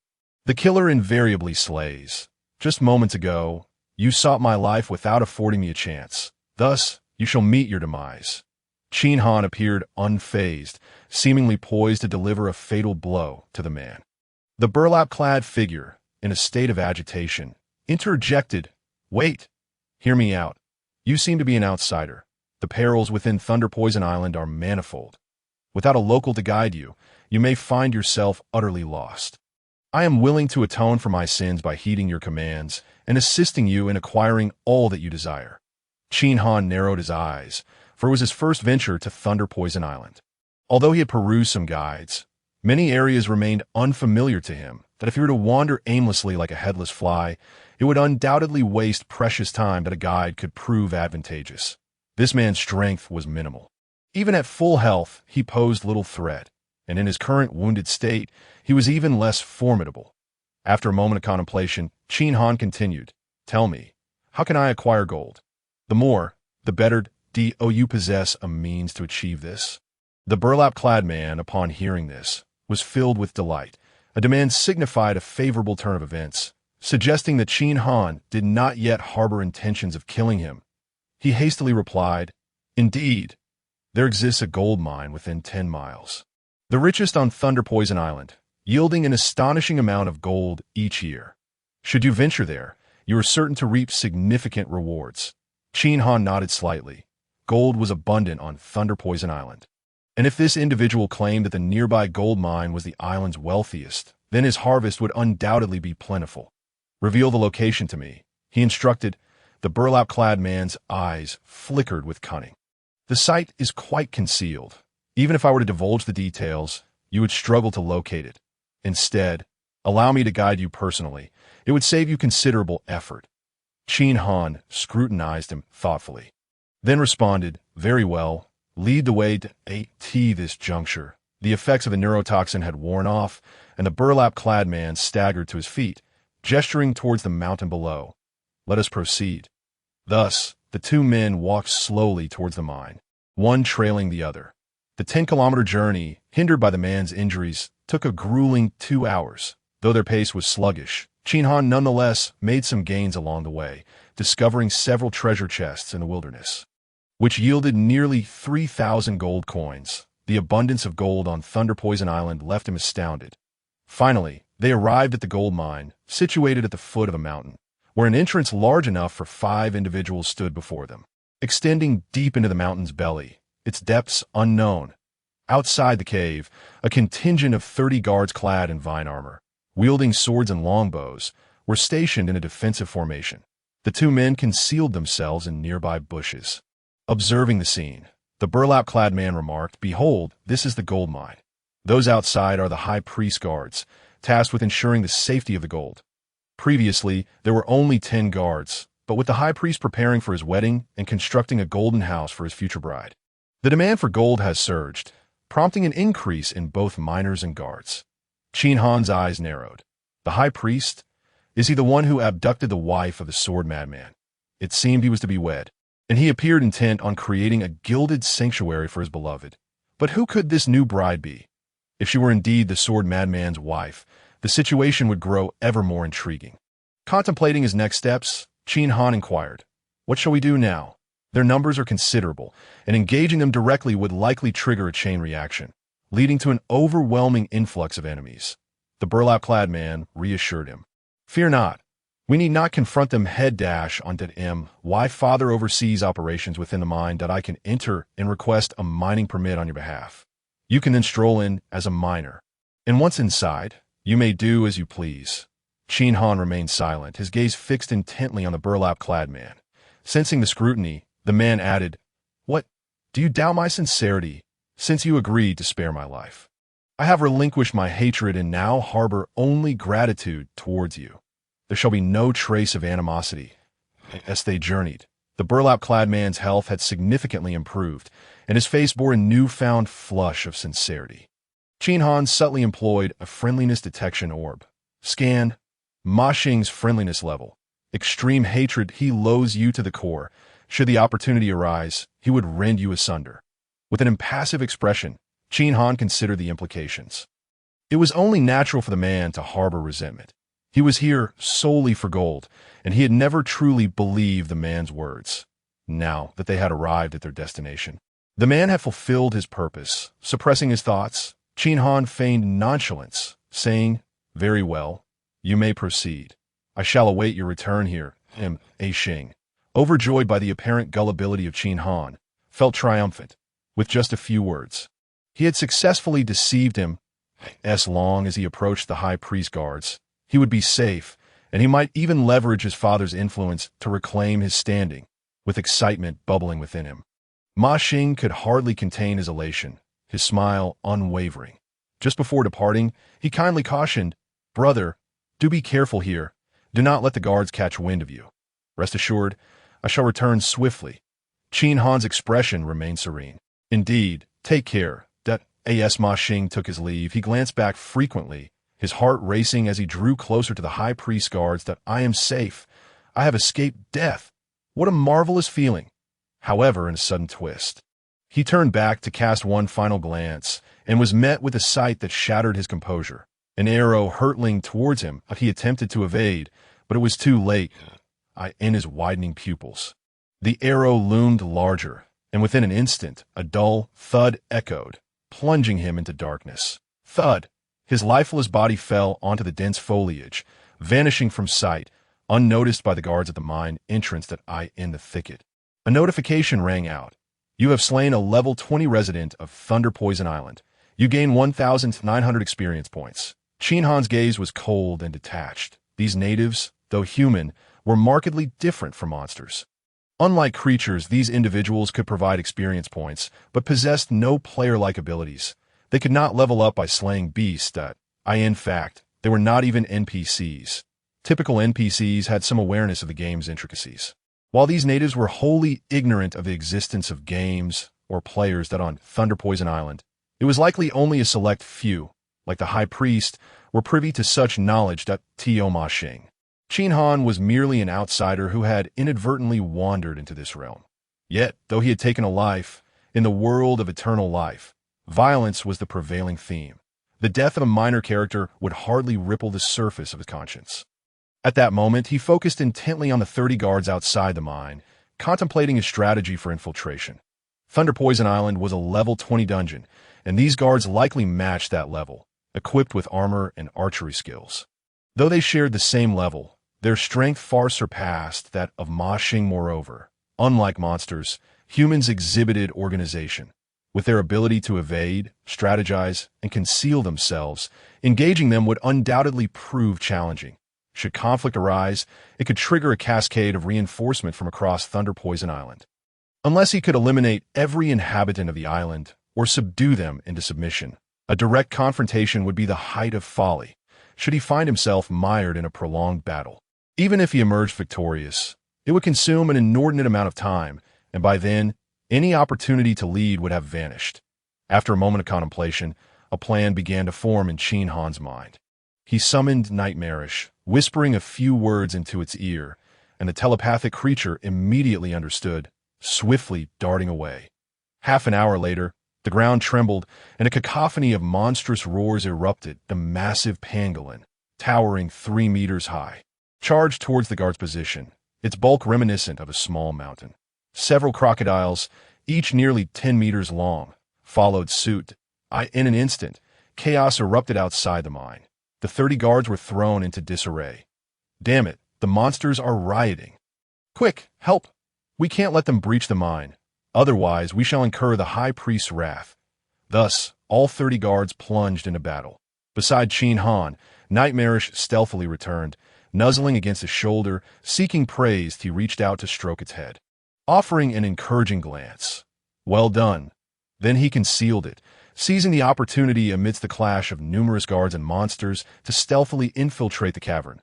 The golden mine, with its winding paths leading to hidden depths, lay shrouded in darkness. Coupled with the ancient leather armor worn by Qin Han, which possessed inherent stealth capabilities, he seemed to meld seamlessly with the shadows. Progressing through the pitch-black tunnel, he soon encountered 3 passages. 3 corridors, which one should he choose? The mine stretched endlessly, and a wrong turn could lead to a significant waste of time. For a moment, Qin Han found himself at a loss. Suddenly, the sound of approaching footsteps echoed, and a flicker of light emerged from one of the tunnels. Qin Han swiftly concealed himself behind a mining cart, revealing only his eyes as he observed silently. Soon, 2 guards wielding torches appeared. Did you hear something outside the cave? Should we go check? Perhaps it's best not to. Our duty is to guard the interior of the mine. What transpires outside is of no concern to us. However, if there's indeed something amiss outside, it's possible someone may have infiltrated. We have yet to secure this batch of gold, and should any issues arise, we would bear the blame. Our foremost priority is to ensure the gold's safety. You're right. Let us make haste to the gold storage. I can't shake off this unease. After their discussion, the 2 guards proceeded down the leftmost passage. Observing this, Qin Han quickly followed from behind. He trailed them until they arrived at a room equipped with a large iron door point. One of the guards retrieved a key from his pocket and unlocked the door. In an instant. The room was illuminated by the glimmering gold bars piled high, reflecting the light of the torches. The gold is safe. We were just being paranoid. Let us go. After surveying the room and confirming the gold's safety, the 2 prepared to leave that moment. Qin Han, who had been lurking outside, made a decisive move, drawing his Godslayer bow and swiftly launching arrows. 2 arrows struck true, embedding themselves in the throats of the guards, silencing them instantly. With the addition of the neurotoxin, they crumpled to the ground, incapacitated. He quickly fired a few more arrows, and they had no opportunity to resist before being slain.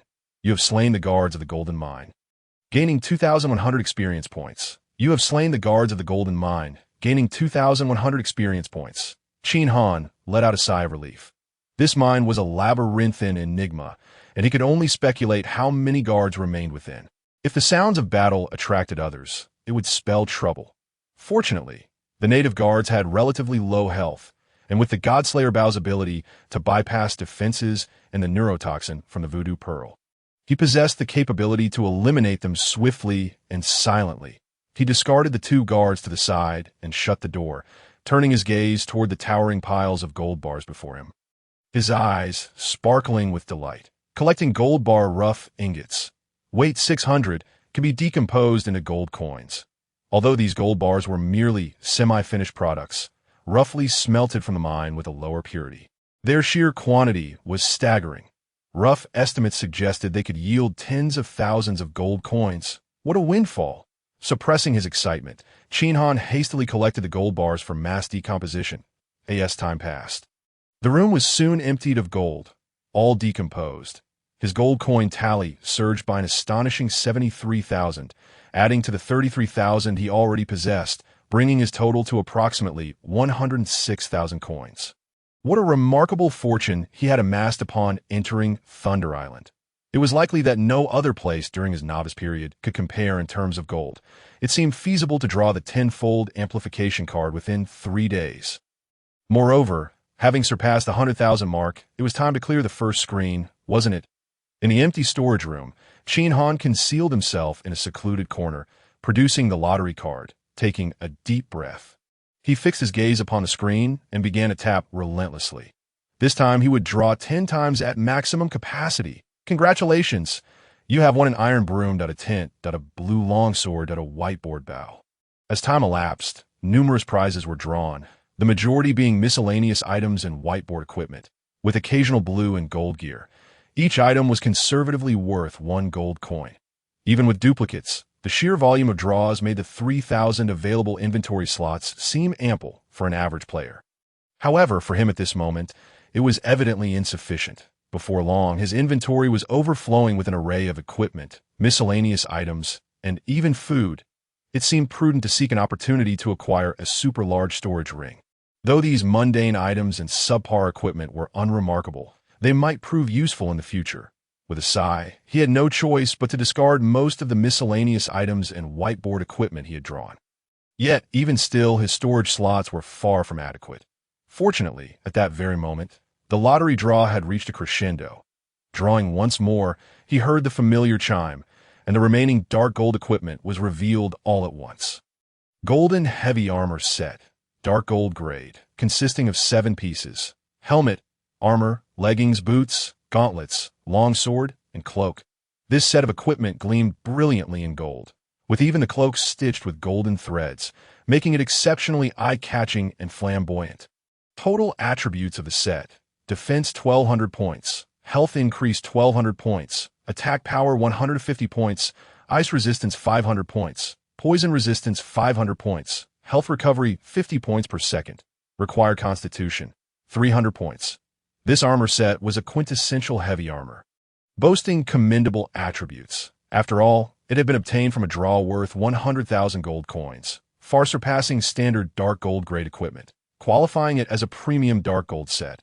Its high defense made it nearly impervious to conventional physical attacks from average players. On a battlefield with dense enemies, donning this heavy armor would allow one to withstand the front lines with ease.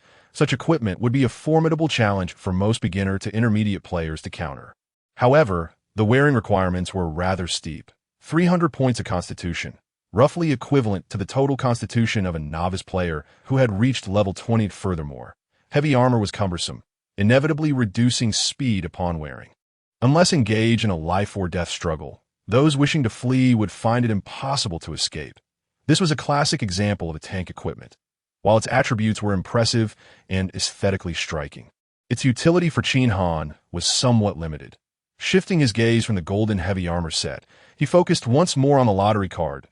This moment, the screen of the lottery card was a swirling chaos. The interface shifting continuously, it appeared that something extraordinary was about to materialize.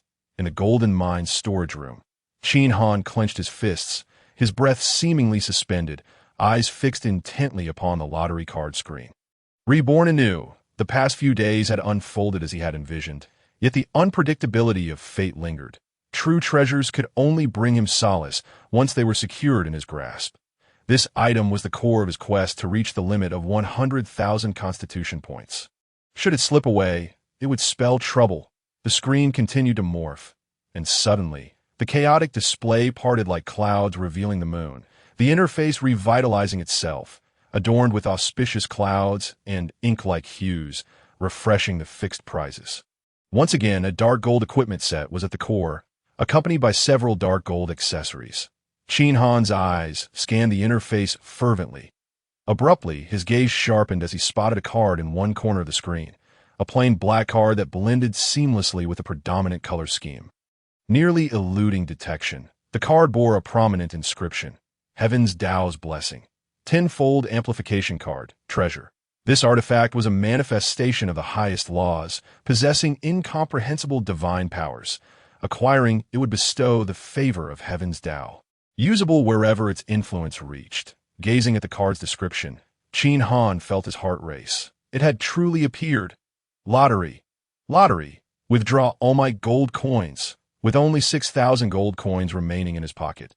Though not a substantial sum, his intuition suggested that the positioning of the tenfold card indicated a lower probability of acquisition. Nevertheless, with 6,000 gold coins, perhaps he could still draw it. Gritting his teeth, he fixed his steely gaze upon the lottery screen as it began. Ding! Ding! Congratulations! You have obtained a fragment of dark gold armor. A blue long sword, a white linen robe, and a pair of blue boots. The prizes continued to be drawn, and this time, the rewards were somewhat superior to those of the first screen. However, the disparity was not vast. White and blue equipment continued to be drawn, as Qin Han tirelessly cleared his backpack, discarding all unnecessary items. Time gradually slipped away, and the remaining gold coins were on the verge of depletion. This was the last lottery draw. He had to win. You must win. We apologize, but your balance is insufficient for a draw. Please strive to acquire more gold coins before returning. With a thud, Qin Han slammed his fist onto the nearby debris. Cursing the wretched odds, they only served to bring disappointment. The most excruciating ordeal in the world was witnessing a treasure of unparalleled value right before his eyes, yet being unable to grasp it. Never mind, even under the harshest conditions, acquiring 100,000 gold coins would surely yield a win. This was a gold mine, and there was still plenty of gold to be found, suppressing his excitement. Qin Han left the storage room, stealthily making his way deeper into the gold mine. Before departing, he stripped the clothing from 2 guards, preparing for any unforeseen circumstances. Speaking of which, these indigenous people, not belonging to the NPC roster. Although they would not drop equipment, their garments and all possessions were spoils of war, and they even provided experience, making them far superior to ordinary monsters. Within the gold mine, Qin Han exited the storage area and casually selected a passage. Quietly venturing further inside, the tunnels twisted and turned, and the deeper he delved, the more guards he encountered. Yet the ancient set, along with the stealth effect provided by the black hood, transformed him into a specter of the night. The mine was already shrouded in darkness, and several times he crouched in corners, nearly brushing past the guards, who remained utterly oblivious. As he pressed deeper, the mine grew increasingly lively, with the clattering sounds of mining. The faint sobs of despair and the haughty reprimands of supervisors echoing in unison. Rushing a few steps forward, he found himself in a well-lit area, a vast cavern filled with a throng of people. Several guards stood at attention with swords drawn, while disheveled miners, grimy and ragged, mechanically repeated their labor. The supervisor, clad in white garments, wielded a whip, casting a watchful eye, occasionally punishing an unfortunate soul to assert his authority. In the midst of the guards, a mine cart brimmed with gleaming gold. Qin Han nodded slightly. The presence of others indicated he was indeed at the treasure's location, judging by the amount of gold in the cart. If it were to be broken down, it could yield nearly 10,000 gold coins. Yet given the nature of the lottery, it was doubtful even 10,000 coins would guarantee a win. Now was not the time to act. He needed to locate more gold first.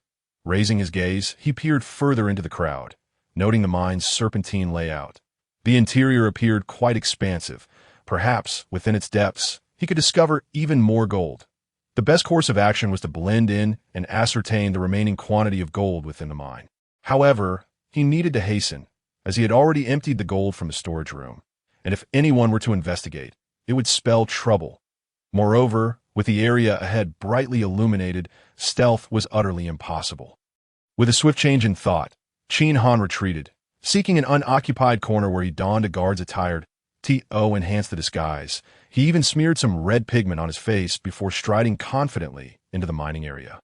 Yet, after only a few steps, a clattering sound from the mining zone startled him, leading him to believe the guards had discovered the theft from the storage room and were issuing a warning. Just as he pondered the commotion, a guard holding a torch approached. Upon seeing Qin Han, the guard greeted him, "Brother, heading for a meal. I heard tonight the last batch of gold is about to be completed. Afterward, we'll be on our way back, so this meal is sure to be lavish." Qin Han replied with a nonchalant hum, indicating that they would indeed have something to eat. He felt somewhat relieved. It seemed the so-called warning was merely a signal for mealtime. That it made sense. After all, the storage room was on the other end, and even if there were to be a warning, it could hardly be within the mining area. Calming himself, he walked alongside the guard at a leisurely pace. After a few steps, the guard suddenly turned his head to glance at Qin Han, remarking, "Brother, you look rather unfamiliar. Are you new here?" Qin Han replied coolly, "I am a close friend of Ma Xing." Upon hearing this, the guard's face brightened with a hint of flattery. "Ma Xing is the supervisor's son. It seems you have a deep connection with the supervisor." "I am Liang, a guard temporarily assigned from Heizhai. May I ask your name?" Qin Han narrowed his eyes slightly. "I am Ma Chao." Liang exclaimed, "Ah, so you also share the surname Ma? It appears you are of the same lineage as the supervisor. I shall be sure to look out for you in the future." "That is agreeable," Qin Han replied, intentionally walking slowly and engaging in conversation. Liang was forthcoming with information, and before long, Qin Han had gleaned quite a bit of knowledge that it was similar to what Ma Xing had previously mentioned. The high priest was preparing to hold a grand wedding ceremony at the main stronghold. Heizhai. In 2 days, the bride, he heard, was a woman the high priest had found during his travels, exceptionally lovely. However, this woman had a peculiar desire. She was fond of gold and declared that wherever she resided must be constructed of gold. Even the toilet had to be made of gold. The high priest seemed infatuated with her, granting her every whim. Consequently, the gold mines across the island were working overtime, and the high priest had even dispatched numerous guards from Heizhai to oversee the transportation of gold. These mines were to refine a batch of gold and send it out immediately. This meant that apart from the gold in the storage room and the scant gold ores in the minecart, there was no other gold left. Now, the only place on the entire island where sufficient gold could be found was with the high priest. Upon hearing this news, Qin Han felt his motivation evaporate instantly. He had intended to find an excuse to slip away, but at that moment, the two had already arrived at the mining area. The crowd was densely packed. In the center, 2 long tables were laden with sumptuous dishes, and before the tables stood a robust, middle-aged man clad in white satin, listening with a haughty demeanor to an elderly man in gray. "Supervisor, the folks from the 9th mining area are causing a ruckus again. They claim the sound of a monster echoes from deep within the mine and insist we send guards to investigate." The supervisor, gripping his whip, repeatedly struck it against his palm, his face contorted with disdain. "There are only minerals deep within the mine. Where could a monster possibly roar? I believe these people have simply gone mad from confinement." The elderly man in gray replied, "They have raised this issue several times. It seems there is indeed something unusual." The supervisor shook his head. "These people are a nuisance. If it weren't for the high priest's mercy and reluctance to take lives, I would have had them dealt with long ago." As he spoke, his gaze swept over the surroundings, and he suddenly spotted Qin Han and Liang. He immediately commanded, "You two, accompany Lu Guanshi to the 9th mining area. If there is a monster sound, return to report. If not, each of you shall receive 10 lashes to teach them a lesson." Upon hearing this, Liang patted his chest, assuring, "Rest assured, Supervisor, I will not fail this mission and will complete the task you have assigned." The supervisor nodded. "Very well, then it's a burden on you." Qin Han had initially considered fleeing, but upon hearing the elderly man's mention of a monster's roar from deep within the mine, his gaze turned contemplative. Could it be that the creature was indeed that thing? If so, this could prove to be a significant opportunity, As they proceeded deeper into the mining area, the elderly man guided Qin Han and Li Yang through one mining area after another. Qin Han was astonished to discover the vastness of this gold mine, far exceeding his expectations. The number of workers inside likely numbered in the thousands, and the guards he encountered were nearly 200. Regrettably, as Li Yang had mentioned, the existing gold deposits in the mining area were pitifully scarce. Apart from the supervisor's allocation of over 10,000 gold coins, the rest added up to at most around 9,000 coins.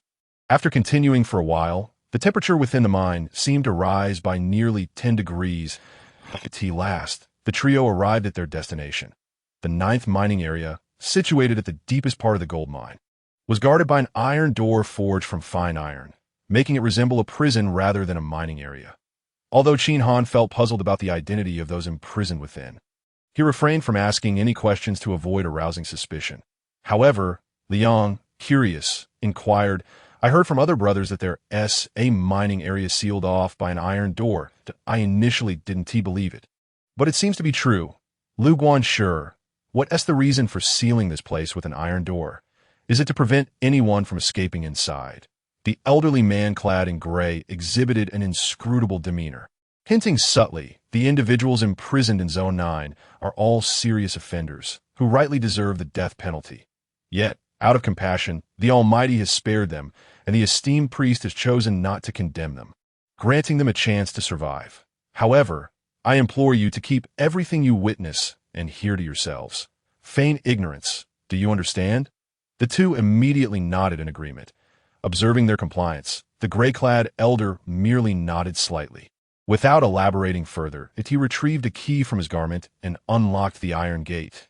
Then, with a forceful pull, the gate creaked open slowly. Simultaneously, the commotion drew the attention of those within the mining area. Instantly, they ceased their labor, myriad eyes turning towards the newcomers. In those gazes, one could discern anger, fear, resentment, and oppression. Among the crowd, a formidable old man with hair as white as snow approached cautiously, his expression guarded. Upon recognizing the gray-clad elder and the two accompanying individuals, a hint of a smile broke across his weathered face. "Ah, the steward Lu has arrived." The gray-clad elder responded with a mere nod of indifference before gesturing towards Qin Han and his companion. "You may enter. I shall await your return outside." With that, as Qin Han and his companion stepped through the threshold, the elder unexpectedly shut the gate behind them with a decisive click, locking it securely. He then walked away with an air of indifference. Inside Zone 9, as the gate fell shut, a throng of miners converged upon them, their expressions filled with fury, fixating their gaze upon Qin Han and his companion as if they harbored an implacable vendetta against them. Startled, Li Yang took a step back. "What do you intend to do? Are you planning a rebellion? I am Agar the Grand Priest. If you dare to act recklessly, you will surely meet your demise." Despite his bravado, the fear etched on Li Yang's face was undeniable. Conversely, Qin Han remained unfazed. Although the crowd appeared numerous, their pallid faces and frail forms betrayed their malnutrition, rendering them insignificant in his eyes. He turned to the white-haired elder and stated plainly, "We are here on a mission to investigate the source of the beastly cries. Please lead me to where the sound originates." The elder, sensing the rudeness of the crowd, admonished them, "What are you all doing? Return to your duties at once." With that, the miners reluctantly dispersed deeper into the mine, though their eyes remained fixed upon Qin Han and his companion. Clutching their tools as if ready to pounce, Li Yang, feeling the tension, whispered nervously, "Brother Ma, these hardened criminals seem to harbor ill intentions. It could be perilous for us to proceed. Perhaps we should retreat?" Qin Han placed a reassuring hand on Li Yang's shoulder. "We must not abandon the task entrusted to us. Doing so would surely lead to our downfall. Instead, you should remain here on guard. Should I encounter any trouble inside, immediately inform Steward Lu. Rest assured, upon the completion of this mission, the outcome will be shared between us. I will not speak of it to anyone." Moved by Qin Han's words, Li Yang replied, "You are truly commendable, Brother Ma."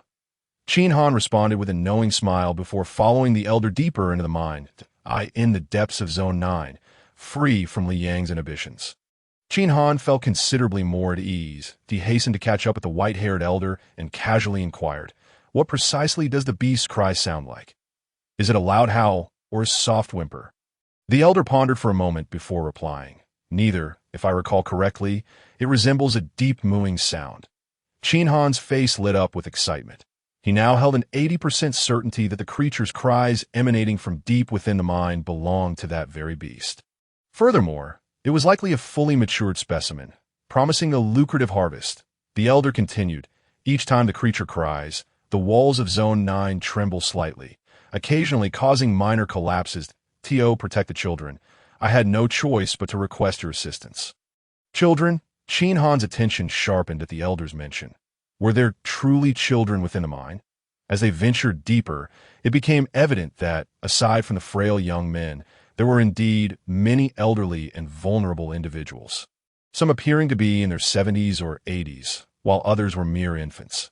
Each one bore the marks of malnutrition, and even at mealtime, they possessed no food. One child, clutching a smooth stone, was seen licking it as if it could satiate his hunger. Qin Han mused silently. These individuals do not resemble mere criminals. They appear to be part of a family.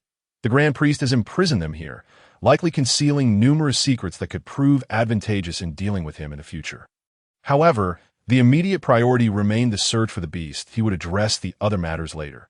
Suppressing his thoughts, Qin Han followed the elder further into the depths of Zone 9. Suddenly, a faint mooing sound echoed from deep within the mine, resonating with a dull intensity. Simultaneously, the surrounding walls quivered slightly. The distance seemed considerable, and while the sound was familiar, it was not yet clear. Qin Han quickened his pace, and after 5 minutes, they halted before a wall of rock. The elder touched the wall. A month ago, we reached this point while mining and heard the beast cry that I deemed it unwise to continue in this direction. Yet, despite our cessation, the cries have only grown nearer with time. You heard it earlier. It won't be long before the creature breaks through. The elder's face was etched with deep concern. Without uttering a word, Qin Han pressed his ear against the wall, listening intently. Suddenly, a resounding moo pierced the air. He recognized it distinctly. Elated, he exclaimed internally, "It is indeed it, the legendary purple crystal beast." This creature feasted upon gold and preferred to burrow into golden veins, devouring them one by one. Over time, its back would be adorned with purple crystals, which were highly coveted in the latter stages of his previous life. A single purple crystal could fetch an astronomical price, sometimes nearing 500,000 gold coins. Thus, the rarity of these crystals was evident. When he first learned of the purple crystal beast's existence, Qin Han had doubted the authenticity of the news, for the beast was notoriously selective with its food, often disregarding ordinary gold mines. Yet the current golden mine, while rich, paled in comparison to the true gold mines of the realms. That a purple crystal beast would be drawn to this mine was nothing short of extraordinary. Within the golden mine, Qin Han smiled faintly. I must be the first to arrive at the Thunder Poison Island instance, which is why I am fortunate enough to encounter such an event. Listening to the beast's cries, reminiscent of an old cow, it was likely in its complete form, possessing at least 3 purple crystals. If he could obtain them, the tenfold card would surely be within reach. With these thoughts in mind, Qin Han wasted no time. Under the astonished gaze of the white-haired elder, he donned an ancient set of armor, summoned his god-slaying bow, retreated 5 paces, drew back the bowstring, and aimed at the wall. The elder gasped, "Guardian, what are you planning to do? Do you intend to breach the wall to confront the creature? This wall is constructed of refined stone. Even a dozen strong men would struggle to break through in less than a day. And I fear your bow and arrow may prove ineffective." As the elder spoke, Qin Han loosed an arrow that pierced the seemingly impenetrable wall as though it were mere tofu. "What is this?" The elder trembled in awe. How could such a razor-sharp arrow exist? Such a treasure should not belong to a mere guard. And in that instant, doubts about Qin Han's identity began to surface. Yet, Qin Han paid him no heed, continuing to unleash arrow after arrow upon the wall. The god-slaying bow disregarded defenses, capable of penetrating nearly anything with a single shot. He intended to carve a passage through the wall. 1 arrow, 2 arrows, 3 arrows. The mine walls gradually bore through, creating a series of hollow caverns. Meanwhile, in the 688 novice village, under the blazing sun of the wild buffalo prairie, the relentless heat scorched the land. After 2 or 3 days of slaughter, The buffalo population on the prairie had been entirely eradicated, leaving many low-level players in a state of despair, devoid of monsters to hunt. Surely, these creatures wouldn't vanish and fail to respawn after being slain? Who could say? This game offers no guidance whatsoever.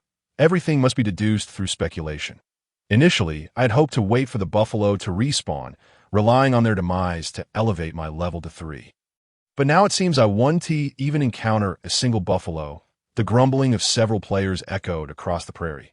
Suddenly, someone exclaimed, "Look, what are those red lights?" At that moment, several players gazing across the wild buffalo prairie beheld a series of radiant red glows erupting from the ground. Those with particularly sharp memories would surely recognize that the locations of these red lights corresponded precisely to where players had previously slain buffalo, as if drawn by an unseen force. These crimson lights began to converge towards the center of the prairie. What on earth is happening? Could there be some treasure manifesting? Regardless, let us hasten over to investigate. Across the prairie, players surged towards the red lights. Racing towards the central area, as time passed, at the heart of the wild buffalo prairie, near the ancient tomb, the gathering red lights coalesced into a massive sphere of crimson energy, with the increasing intensity of the red glow. A buffalo silhouette began to emerge at its center, becoming more defined and larger by the moment. Suddenly, the energy sphere erupted violently, revealing a buffalo towering as high as a 2-story building. Its entire body was enveloped in a sinister red hue, and its black eyes glinted with a cruel glimmer. The red buffalo twisted its head, surveying the surrounding players, then let out a thunderous bellow moo. The deep, resonant sound reverberated across the wilderness, with a shockwave reaching even the nearby wild zones. Players turned their gazes towards the source of the sound, eager to discern what had transpired. What was that? Such a powerful roar. In that instant, a message popped up in the chat bar of the 688 Novice Zone. The elite monster, the Bull King, has respawned at the center of the wild buffalo prairie. Defeating the Bull King will yield substantial experience points and a high probability of acquiring golden gear. Players are encouraged to engage. Wow, an elite monster. Finally, we can witness the appearance of an elite creature. According to the system notification, not only is the experience abundant, but there is also a chance to receive golden gear. Goodness, I remember that aside from the blue gear obtained for village quests, we rarely found equipment in the wild until now. And here we are, presented with golden gear. How utterly astonishing. Surely, the rewards must correlate with the difficulty.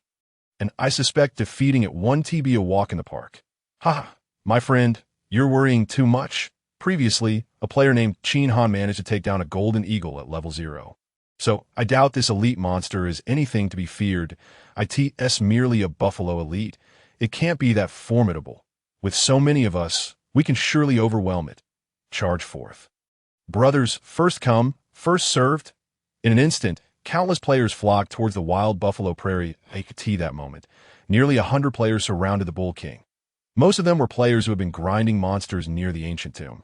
And upon hearing the news, they rushed out, gazing at the massive creature with a mix of trepidation and excitement. It towers so high, akin to an ancient behemoth. Can we truly defeat it? Perhaps we should give it a try. Just because it looks big doesn't mean it's invincible, right? That makes sense. Why don't you take the lead? No, perhaps not. Should we go together? Just as the players hesitated, the Bull King unleashed its fury. Targeting the densest cluster of players, with a powerful leap, it charged forth like a cannonball. Boom! Several players, caught off guard, were sent flying several meters. Bang! One by one, players fell to the ground, raising a cloud of dust. Most of them were low-level players with minimal health. That collision obliterated their health bars. They're dead. They're dead. A keen-eyed player glanced around, instantly paralyzed with fear. Run, run. This bull is far too powerful. We stand no chance. Split up and flee. Under the threat of imminent death, the players scattered in all directions. The Bull King, witnessing the dispersal, was momentarily confused, then fixated on a single player to pursue. With terrifying speed, it closed in relentlessly, almost upon its target. Just then, another player dashed in from afar, shoving the pursued player aside. The player then fell to the ground, narrowly avoiding the Bull King's frontal charge, causing it to leap over him. Now is our chance. That player, resolute, swung his blade towards the Bull King's abdomen. The fluidity of his actions left the newly arrived player's agape, its Lulu. The esteemed player, I've seen him before. This maneuver is akin to a scene from a blockbuster film. Truly impressive. At that moment, beneath the bull's belly, a metallic clang echoed. The bull's hide, as tough as steel, deflected Lulu's blade effortlessly, leaving merely a faint scratch that a red damage indicator flashed. -10 simultaneously, information about the Bull King appeared. Bull King, level 5 elite monster. Health, 55,000. That its defense is so formidable that even a strike at its weak point, the abdomen, fails to penetrate. Elite monsters are indeed 100 times more terrifying than anticipated. Lulu's heart sank to the depths of despair. This bull was beyond his capabilities. Hastily, he scrambled to his feet, retrieved his weapon, and sprinted away. Meanwhile, in the 110755 Novice Village, just like in the 688 Novice Village, the Bull King had also respawned, and the overall strength of their village was superior. Consequently, the Bull King that appeared was even more formidable. In their first encounter, over a dozen players from the opposing village fell to the beast. This terrifying creature swiftly became a nightmare for the Novice Village. Upon hearing the dreadful news, Lin Dong, the scion of the Lin family, promptly gathered the elite players among the 200 available, leading them with unwavering confidence towards the Bull King that if they can't even handle a mere Bull King, losing so many lives in the process, these idle players are nothing but a disorganized rabble. As they traveled, he boasted in the chat, "Our village has spawned an elite monster. Yours must have as well. However, allow me to claim the first kill of this elite monster. The Lin family is united, organized, and this time, let those ruffians from the neighboring village witness how effortlessly I can slay the elite monster." Upon seeing this message, players from the 688 Novice Village were thrown into a state of panic. The chat exploded with activity. Our village's Bull King is currently roaming the prairie in search of players. Anyone it encounters is either dead or injured. How can it be so powerful, as if the Bull Demon King itself has returned? We simply cannot contend with it. Didn't Qin Han manage to defeat an elite monster before? Shouldn't we ask him for advice? What nonsense. I just messaged him, and he blocked communications from strangers. We can't reach him at all. What now? If they secure the first kill, our village will never hold its head high again. Moreover, what are the first kill's reward? The golden gear, surely that one TB ours either. What else can we do but resign ourselves to fate? Time passed slowly, and then news of disaster struck the 110755 Novice Village. Lin Dong, leading his 200 players in a battle against the Bull King, faced immediate devastation in a single encounter. Many were injured or killed. Lin Dong suffered broken arms and 3 fractured ribs, losing consciousness and needing rescue back to the village for treatment. Before passing out, he instructed, "Don't tell the other side. It would be utterly humiliating." Following this, the village's strongest player, Li Fei, personally ventured to the wild buffalo prairie to confront the Bull King. Although they exchanged blows for several rounds, with Li Fei's agility giving him a slight advantage, the Bull King's thick hide and regenerative abilities proved insurmountable, rendering them unable to whittle down its health. Reluctantly, he was forced to flee, warning all to retreat. Before devising a method to slay the bull, one must take a detour. Simultaneously, a palpable sense of despair began to permeate their novice village. Young Master Lin, a beginner in his profession, was nearly beaten to death, while young Master Li, already a top-tier expert in a mid-level class, found himself unable to contend with the adversary. This elite monster possessed an overwhelming power that bordered on the grotesque. However, Qin Han from the neighboring village had already established a record of slaying elite monsters, despite being merely a level 0 player. Upon regaining consciousness after receiving treatment, Lin Dong saw what the others were saying and immediately chastised them. Do not inflate another's ambition while diminishing your own glory. The fact that Qin Han can kill an elite monster must be mere coincidence that if he truly possessed the capability, why has he not slain the Bull Commander? Time has passed, and I have seen the announcement of the neighboring village's victory over the Bull Commander. This clearly indicates that Qin Han is utterly incapable. Just wait and see. The first kill of the Bull Commander will undoubtedly belong to our village on the other side, in the depths of the Golden Mine. In the 9th mining district, before the mine wall, Qin Han glanced at the chat area and was suddenly struck by a tinge of embarrassment. The Bull Commander had not appeared in his previous life. The spawning of wild monsters was entirely normal. After all, such a level 5 elite monster was not something the current players could contend with. In the Wild Bull Prairie, players would find it impossible to farm monsters. Even elite monsters of the same level would pose a considerable challenge, even for top-tier classes equipped with powerful gear. For those below that rank, it was unthinkable unless one possessed a super weapon that countered the Bull Commander. The emergence of the Bull Commander must be related to his unlocking of the hidden location, the ancient tomb, and the Bull Commander from the neighboring village likely benefited from the fortuitous presence of 688. In the spirit of fair competition, the elite monsters spawned by 688 would also spawn for the other side, given the adversary village's strength, which consisted of only a mid-level class at most. They stood no chance in a fight. It would be better to wait until he returned to deal with the Bull Commander. Rubbing his nose, Qin Han shifted his gaze back to the mine wall. After a period of shooting, the wall was riddled with countless arrow holes, resembling a sieve. Another arrow was released, and with a resounding crash, the mine wall collapsed, revealing a deep cavern. He cast a glance inside. And the cave resembled a lava cave from reality, with numerous passages branching out. That moment, the monster's figure had long since vanished. Where could it have fled? Summoning the nightmare, Qin Han encouraged, "Nightmare, my good brother, search for the whereabouts of that amethyst beast." The nightmare's crimson eyes glowed with intensity, scanning the surroundings before locking onto a path. "Well done. Let us proceed." The cavern was quite spacious, easily accommodating both a person and a horse. Qin Han swiftly mounted the nightmare and gave chase. Once Qin Han departed, the white-haired elder and the others who had hurried over exchanged glances that a middle-aged man inquired, "Uncle Lei, do you truly believe this person is merely a guard?" Elder Lei shook his head. "This individual is shrouded in mystery, with too many incredible aspects. That bow, piercing stone as if it were paper, is something I have never encountered in my life. Furthermore, the horse he summoned appears out of thin air, which is astonishing. Such an entity likely possesses an identity far beyond that of a mere guard in a small mine." The middle-aged man continued, "Uncle Lei, could this person be related to the information that suddenly appeared in our minds a few days ago?" Elder Lei's eyes brightened. "Xiao Hu, are you suggesting he is an arrival?" The middle-aged man nodded. "There is an 80 chance. Otherwise, the enigmatic elements surrounding him defy explanation. However, arrivals can either be benevolent or malevolent. We know not how he might act upon discovering our identities." Elder Lei furrowed his brow.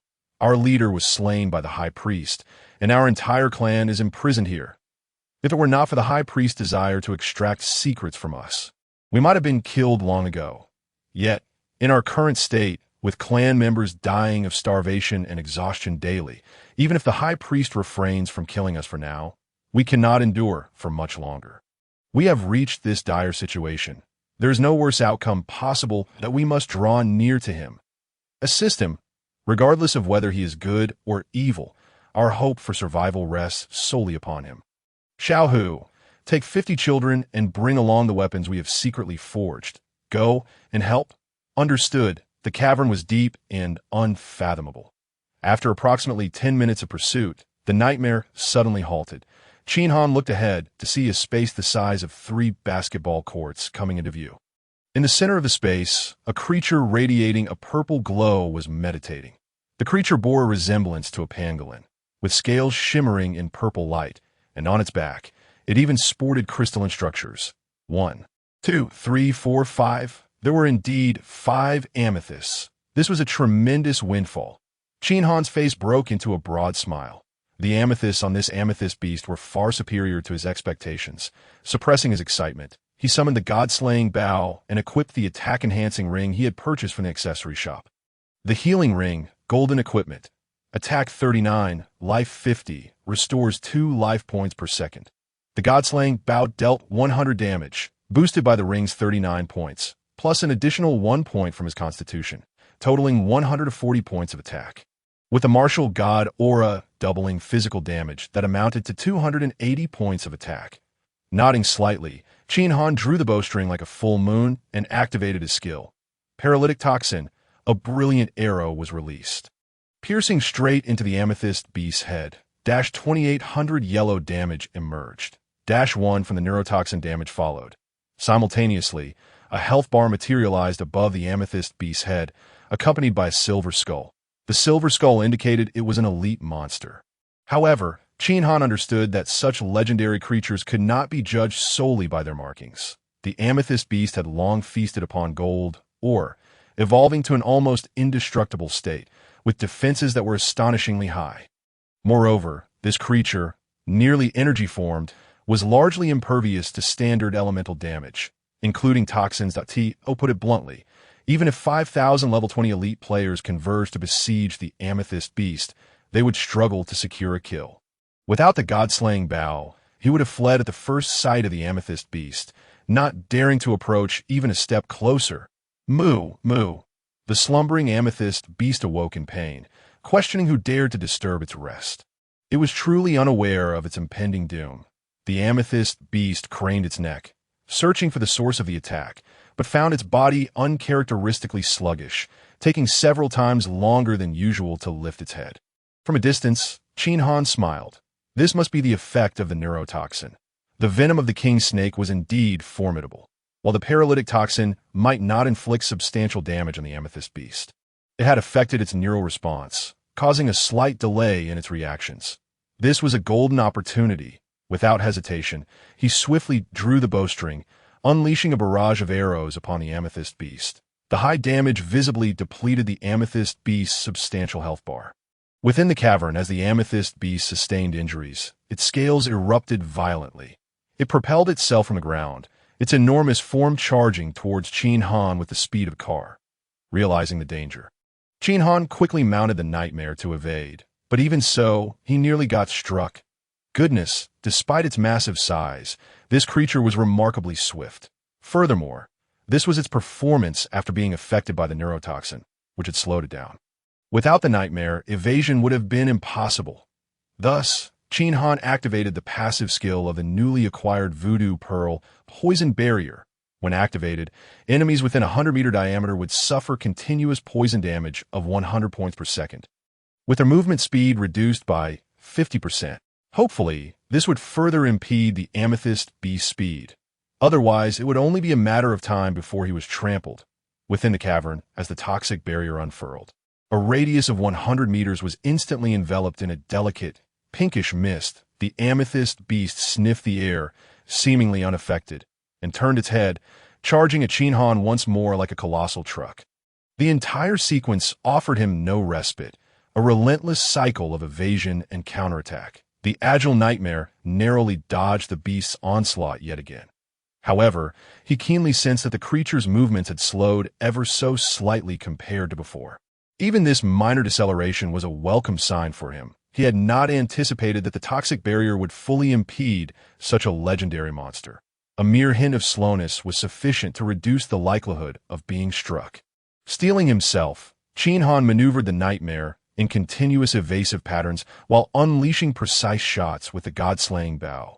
Whizzing arrows and the sound of arrows piercing flesh echoed as numerous damage indicators erupted from the amethyst beast's head. Gradually, its health dwindled to half, and with a resounding crash, the massive creature collapsed to the ground. An oppressive atmosphere began to pervade the air as strange purple glimmers emanated from its colossal form. Unlike typical elite monsters, this one appeared poised to enter its second phase. Noticing this, Qin Han quickly distanced himself from the amethyst beast while consuming a red snake fruit. His health surged by 1,000, and coupled with the rune's increase, his vitality soared to 2,000, providing him with a modicum of reassurance on the ground. The amethyst beast's body underwent violent transformations, elongating as its claws sharpened and antlers sprouted from its head. Its eyes blazed with a furious crimson. Roar! The transformed amethyst beast swished its massive tail, relentlessly seeking Qin Han's figure. In a swift turn, their eyes met, and enmity ignited. The beast's eyes turned a furious red, then shifted to purple, In an instant, two beams of purple light shot forth like laser strikes towards Qin Han. The air thrummed with energy as the beams carved two profound chasms into the hardened rock face. If such a force were to strike a human, it could reduce them to mere vapor in an instant. Fortunately, Qin Han had already evaded during the casting, his god-slaying bow continuing its relentless assault. Arrows flew like meteors. Roar, the amethyst beast, enraged at its missed strike, leaped with tremendous force, crashing down onto the ground. An invisible shockwave erupted, radiating outward. The wave traveled with astonishing speed, indiscriminately attacking. Qin Han, caught in its path, along with the nightmare, was thrust back 5 meters, suffering -1,500 damage, momentarily airborne. Yet the nightmare, being a formidable steed, did not falter, and Qin Han, thanks to his high resilience, remained agile and alert. Realizing the amethyst beast possessed another shockwave attack, he was grateful for the red snake fruit. Otherwise, he would have surely triggered the warrior's passive ability, consuming another red snake fruit, his health gradually restored. Without a moment's hesitation, Qin Han strung his bow and continued to whittle down the beast's health. At this juncture, the amethyst beast, driven to madness by its inability to secure a kill, charged at Qin Han with frenzied red eyes. This time, however, it was different. As it closed in, its razor-sharp tail swept through the air. Fortunately, the nightmare reacted with greater swiftness, leaping just in time to evade the lethal strike. The solid rock wall behind them, however, was not spared and bore the deep gash from the beast's tail swipe. Feeling a chill of trepidation, Qin Han dashed to the opposite side of the cavern, continuing his evasive tactics. Time trickled by, and with a nightmare's speed, he dodged attack after attack. At this moment, the amethyst beast's health dwindled to a mere sliver. Suddenly, Old Lei arrived with a group of people, all wielding crude swords and knives, their eyes fixated on the looming monstrosity before them. Spotting Qin Han engaged with the amethyst beast, Old Lei commanded, "Children, it's our turn." With a wave of his hand, the group charged towards the beast's massive form. Simultaneously, he shouted to Qin Han, "Young hero, we are here to assist you." However, Qin Han, obstructed by the beast's immense size, took a few steps forward upon hearing the call, only to see the approaching crowd. In a panic, he shouted, "Retreat! You must not assist. Flee at once." But it was too late. The young men brandishing weapons had already come beneath the amethyst beast, swinging their arms with all their might, the clang of metal ringing incessantly. Yet, even in its weakened state, the beast was impervious to their feeble attacks. Their crude weapons struck against its hide as ineffectively as a mere tickle. "Oh no, this creature's body is incredibly resilient. We cannot penetrate its defenses," one of them exclaimed. "What should we do, Old Lei? Should we continue the assault?" Meanwhile, the amethyst beast's colossal head turned towards the unwelcome intruders, its crimson eyes narrowing in fury. How dare these ants challenge its might? With a furious sweep of its tail, it unleashed a devastating blow, sending several young men flying, as if they were autumn leaves caught in a tempest. They crashed violently against the wall, sliding down to the ground, their eyes slowly losing focus as life slipped away. Old Lei's expression twisted in anguish. "Howsy, lazy!" Qin Han, mounted on the nightmare, continued his relentless attack, shouting, "Flee! You are no match for it. If you wish to live, get far away." Despite his words, Qin Han's assault reached an unprecedented pace. The bowstring blurred as arrows rained down like a torrential downpour. Finally, amidst the cacophony of despair, the amethyst beast fell to the ground with a thunderous crash, a burst of white light surging into Qin Han's body. "You have slain the elite monster, amethyst beast." Experience gained, 25,923 points. The experience was sufficient. Would you like to level up? No. Meanwhile, a message popped up in the chat windows of Newbie Village 688 and Newbie Village 110755. Congratulations to player Qin Han for achieving the first kill of the elite monster. Amethyst Beast. Reward: 1 Constitution. Upon witnessing this, all players in both villages were rendered utterly speechless. They had just witnessed the terrifying power of an elite monster. Even if the entire village banded together, they would be unable to overcome it. Yet here was Qin Han, who had just slain a golden eagle in the morning and now, in the afternoon, had vanquished an amethyst beast. By mere name, it seemed even more formidable than the bull chieftain. In Newbie Village 688, players exclaimed, "What a ridiculous joke, a level 0 player has slain 2 elite monsters in a row. I refuse to believe there exists such an exceptional individual in our village. Is this game experiencing a bug, or perhaps a frequency glitch? None of us have encountered either the golden eagle or the amethyst beast. I suspect they may not even exist. Moreover, and now he has taken down another elite beast. Yet he hasn't even leveled up? This is simply unfathomable." In the chat area of Newbie Village 110755, Lin Dong, bandaged and agitated, nearly leapt from his bed upon reading the announcement. Another elite monster? Who exactly is this Qin Han? Even mid-tier players like young Masterly are powerless against elite monsters. How can he continuously slay them? A nearby lackey quickly reassured him, "Young Master, do not worry. This individual must have discovered some method to defeat elite monsters.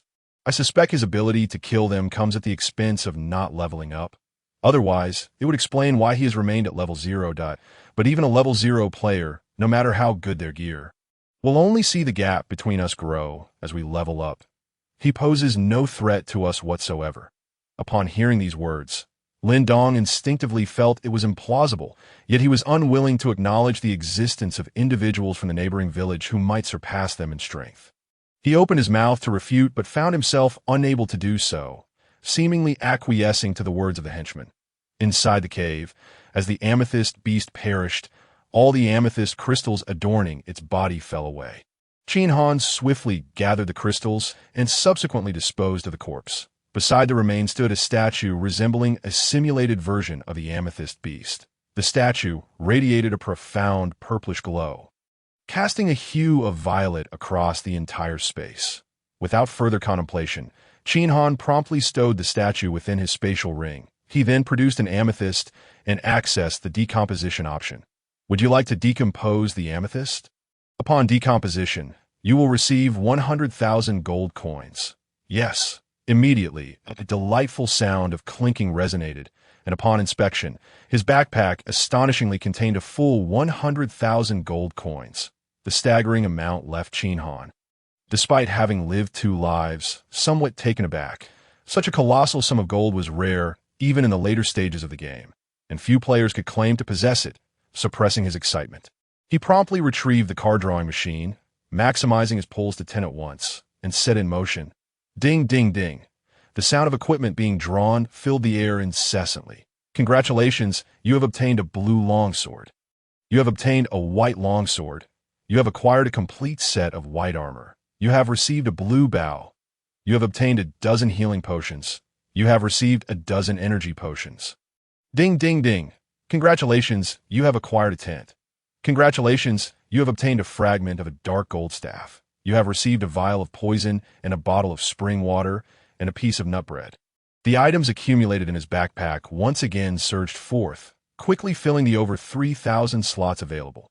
Faced with this dilemma, he had no choice but to follow the same pattern as before, discarding unwanted equipment and miscellaneous items onto the nearby ground. Meanwhile, Elder Lei and his entourage stood in stunned silence. The items in the hands of this newcomer were astonishingly powerful. With a mere tap, countless treasures materialized, and this young hero appeared quite selective, discarding many items without a second thought. In just a brief moment, food, drink, clothing, weapons, armor, and bows piled up like a small mountain on the ground.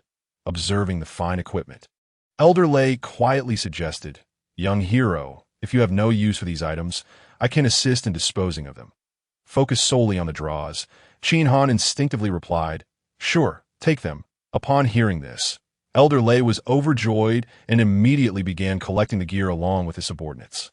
It was worth mentioning that each draw from the machine cost 1 gold coin, and at least 1 item could be obtained each time. Even ordinary clothing, a pile of cooked meat, or basic equipment were all discarded by Qin Han. However, to Elder Lei and his team, these items seemed like treasures. Some young men discreetly picked up a piece of cooked meat, devouring it while gathering the equipment, with over 50 individuals having already lost a dozen. The remaining numbers dwindled further. Faced with the dark mass of items, they quickly found themselves laden with goods.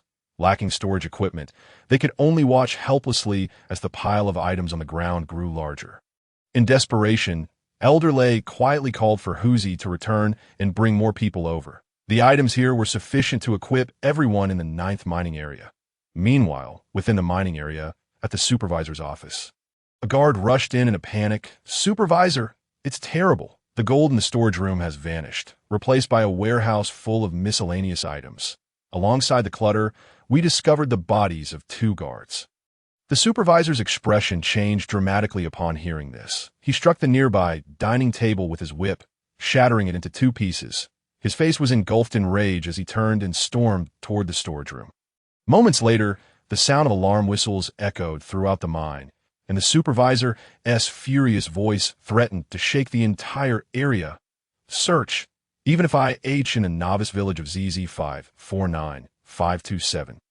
Just outside the mysterious forest, Feng Qinjue emerged in tattered garments, clutching a hood and cursing vehemently. "You bunch of useless fools. It took you this long to decipher a mere formation, and you couldn't even kill that old hag inside. All we got was this pitiful hood, just a trivial dark gold piece of equipment. And now, Qin Han has somehow acquired a treasure. Look at this broken equipment in my hands. I refuse to accept this." Following Feng Qinjue were about 100 similarly ragged members of the demon clan. Among them Chu Xing. They had entered with over 1,000 warriors, but after battling the ancient witch, their numbers had dwindled by 90%. At that moment, Chu Xing lowered his head, trembling in fear, worried that this prince might take out his frustration on him. In a bid for self-preservation, he hurriedly said, "Your Highness, I recall that on the day the game commenced, the world announcement stated that Qin Han achieved the first kill of the ancient witch, alongside a notification about the treasure. That I believe that the sole treasure in this game belongs to whoever slays the ancient witch first." Who could have anticipated that on the very first day of the game, Qin Han not only navigated through the intricate mysterious forest, but also vanquished such a formidable foe as the ancient witch? Upon hearing this, Feng Qinjue, who had been seething with rage, suddenly calmed down significantly, even appearing somewhat astonished. "We, with our thousands, and with this prince being such a formidable expert, could only kill the ancient witch after suffering immense losses. Yet Qin Han managed to do so on the very first day of the game, and without even changing his class. Are we to believe that we are outdone by mere Qin Han? How could I, the rightful heir of the demon emperor, be bested by an obscure fellow?" Chu Xing interjected, "Your Highness, do not be too disheartened that I recall that before Qin Han killed the ancient witch, there were announcements of 2 treasures. This means that when he faced the ancient witch, he possessed the advantages of these treasures. Thus, it stands to reason that his victory over the ancient witch was undoubtedly reliant on the power of those treasures." Hearing this, Feng Qinjue felt a slight sense of comfort, but it was short-lived as indignation surged once more within him. That if treasures are indeed so powerful as the heir of the demon emperor, how could I not have one in my possession? Go, find me a treasure. Within 3 days, no, within a single day, I demand to see traces of a treasure. Otherwise, you fools have no reason to continue living." Upon hearing this, Chu Xing's face turned an ashen purple. Treasures were exceedingly rare in the vast universe, and finding one within a day was akin to wishing for a noose at home. In the 9th mine, Qin Han's gaze fell upon the statue nestled within his backpack. The amethyst puppet, special rune item, all element resistance 1000. Passive, vigilance aura, illuminates all hidden units within 100 meters. Gold Seeker, when gold objects are nearby, it will emit guidance. The more gold objects, the stronger the indication. This special rune statue exuded an extraordinary power, taking effect merely by being in a backpack, without occupying equipment space. The elemental resistance bonus alone rivaled that of a full set of dark gold equipment. With this item, venturing into unique areas would become significantly easier. Moreover, the most remarkable feature of this statue was the vigilance aura.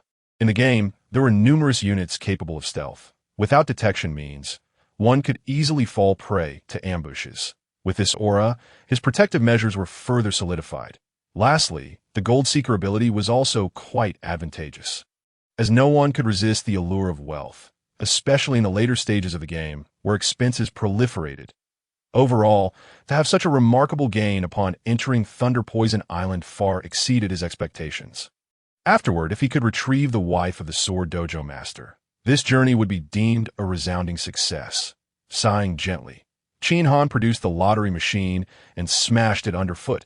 Even though he had just 2,000 gold coins left to clear the screen and obtain a new dark gold set, he felt no regret.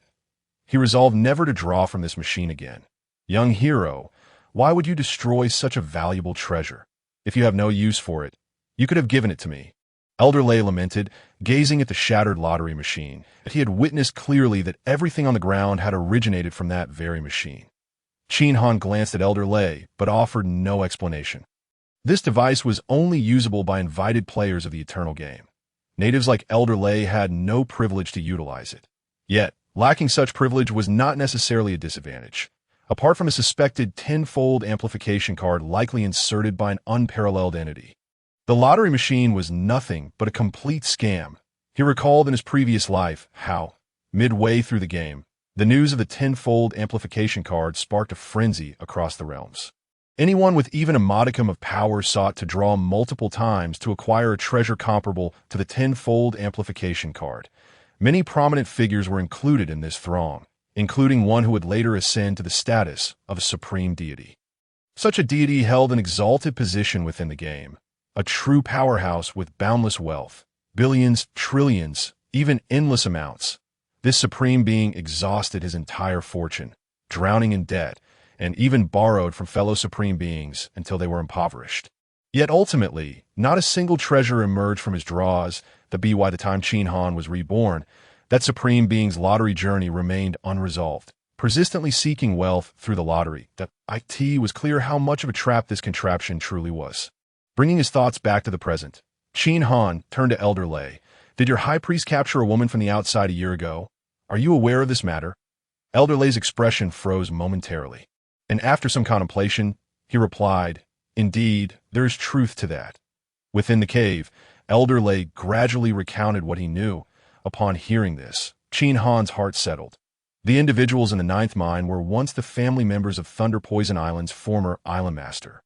2 years prior, the former island master had brought in a man of extraordinary power, elevating him to the position of high priest and entrusting him with all defense forces. Initially, the high priest seemed to act without malice. But a year ago, upon returning from an excursion, he brought back a woman, and things took a sinister turn. The high priest first undertook grand construction to build a mansion for the woman, and shortly thereafter he audaciously staged a coup, murdering the former island master and imprisoning his family within the ninth mine. Subsequently, preparations for the high priest's grand wedding began. Elder Lei implored, Young hero, the high priest has confined us in this lightless place, having our rations while increasing the mining demands. Children are starving to death daily. I beseech you to show mercy and rescue us, poor souls. Upon hearing this, Qin Han's gaze sharpened. Why resort to mining labor when capable young adults could be recruited? Keeping them around was ultimately a liability. Centuries ago, a white four-legged serpent infiltrated the heart of my clan to steal a precious orb. During the fierce conflict between this serpent and my ancestors, the purple orb fell into a lake that very moment. The lake, which had previously appeared as an ordinary water source, was suddenly engulfed in thunder and lightning, transforming into what is now known as the Thunder Lake. Upon hearing this, Qin Han's expression shifted in astonishment. Merely a single orb could alter the entire lake into a Thunder Lake. To be why this alone, the artifact's caliber must be at least akin to that of a treasured gem. Could it be that the orb still lies beneath the lake? Thunder Elder shook his head, stating that the four-legged serpent, upon witnessing the orb's descent into the water, followed suit. The lake, now filled with thunderous energy, deterred us from pursuing it any further. We had thought this matter concluded, but unexpectedly, a decade later, tumult arose upon the lake's surface, and the four-legged serpent had transformed into a colossal beast measuring 1,000 meters. Astonishingly, it sought out my clan's ancestors, speaking in human tongue, revealing a location and declaring that if we wish to reclaim our treasure, we must go there to retrieve it. With that, it soared into the clouds.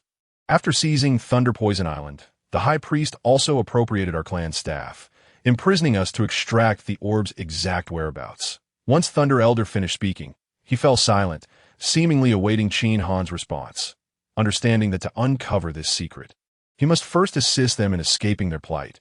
Qin Han resolved that in rescuing them, he would inevitably confront the High Priest. Thus, aiding them would be a serendipitous endeavor. He added a condition. If he were to rescue them, he would also require the staff in addition to the secret. Thunder Elder, seemingly anticipating this request, nodded in tacit agreement. As Qin Han was about to discuss further details regarding the island, he suddenly heard a commotion outside the passage. A group of individuals rushing towards him, led by the very girl he had encountered previously. Her face was etched with terror as she exclaimed, "Grandfather Thunder, the Overseer is coming with all the guards. And he is furious. Over a dozen of our clan members have already been slain." Thunder Elder's expression tightened. "Young hero, what should we do now?" Qin Han, taken aback, realized that the events in the storeroom had been uncovered, and perhaps his identity was also at risk of exposure. However, this arrival was fortuitous. His experience with the purple crystal beast had just reset, and he had yet to level up that he thought, why not let his first experience upgrade in this life be against the Overseer and his men? With that, he stepped forward, his demeanor calm and resolute, instructing, "Have a few guide me. The rest may return to your duties." Thunder Elder, hearing this, was elated. "Young hero, I shall accompany you." Meanwhile, in the 9th mining zone, Li Yong trailed the Overseer, nervously stating, "That person is called Ma Chao. He claims to know young Master Ma Xing, so I dared not probe further into his identity." The Overseer's expression fluctuated between uncertainty and anger. It was inconceivable that a single individual could effortlessly abscond with the entirety of the storeroom's gold. Unless, of course, the individual was a descender. Having been close to the High Priest, he had heard whispers about these enigmatic beings, whose powers were likely beyond imagination, but if a confrontation were to ensue, the outcome was unpredictable. Yet, the gold was specifically demanded by the High Priest. Failing to recover it would surely spell his doom. This individual concealed their identity, suggesting their strength may not be as formidable as presumed. If I possessed the power to dominate this place, I could simply eliminate everyone in the mine without the need for subterfuge. As this thought crossed his mind, the Overseer felt slightly reassured.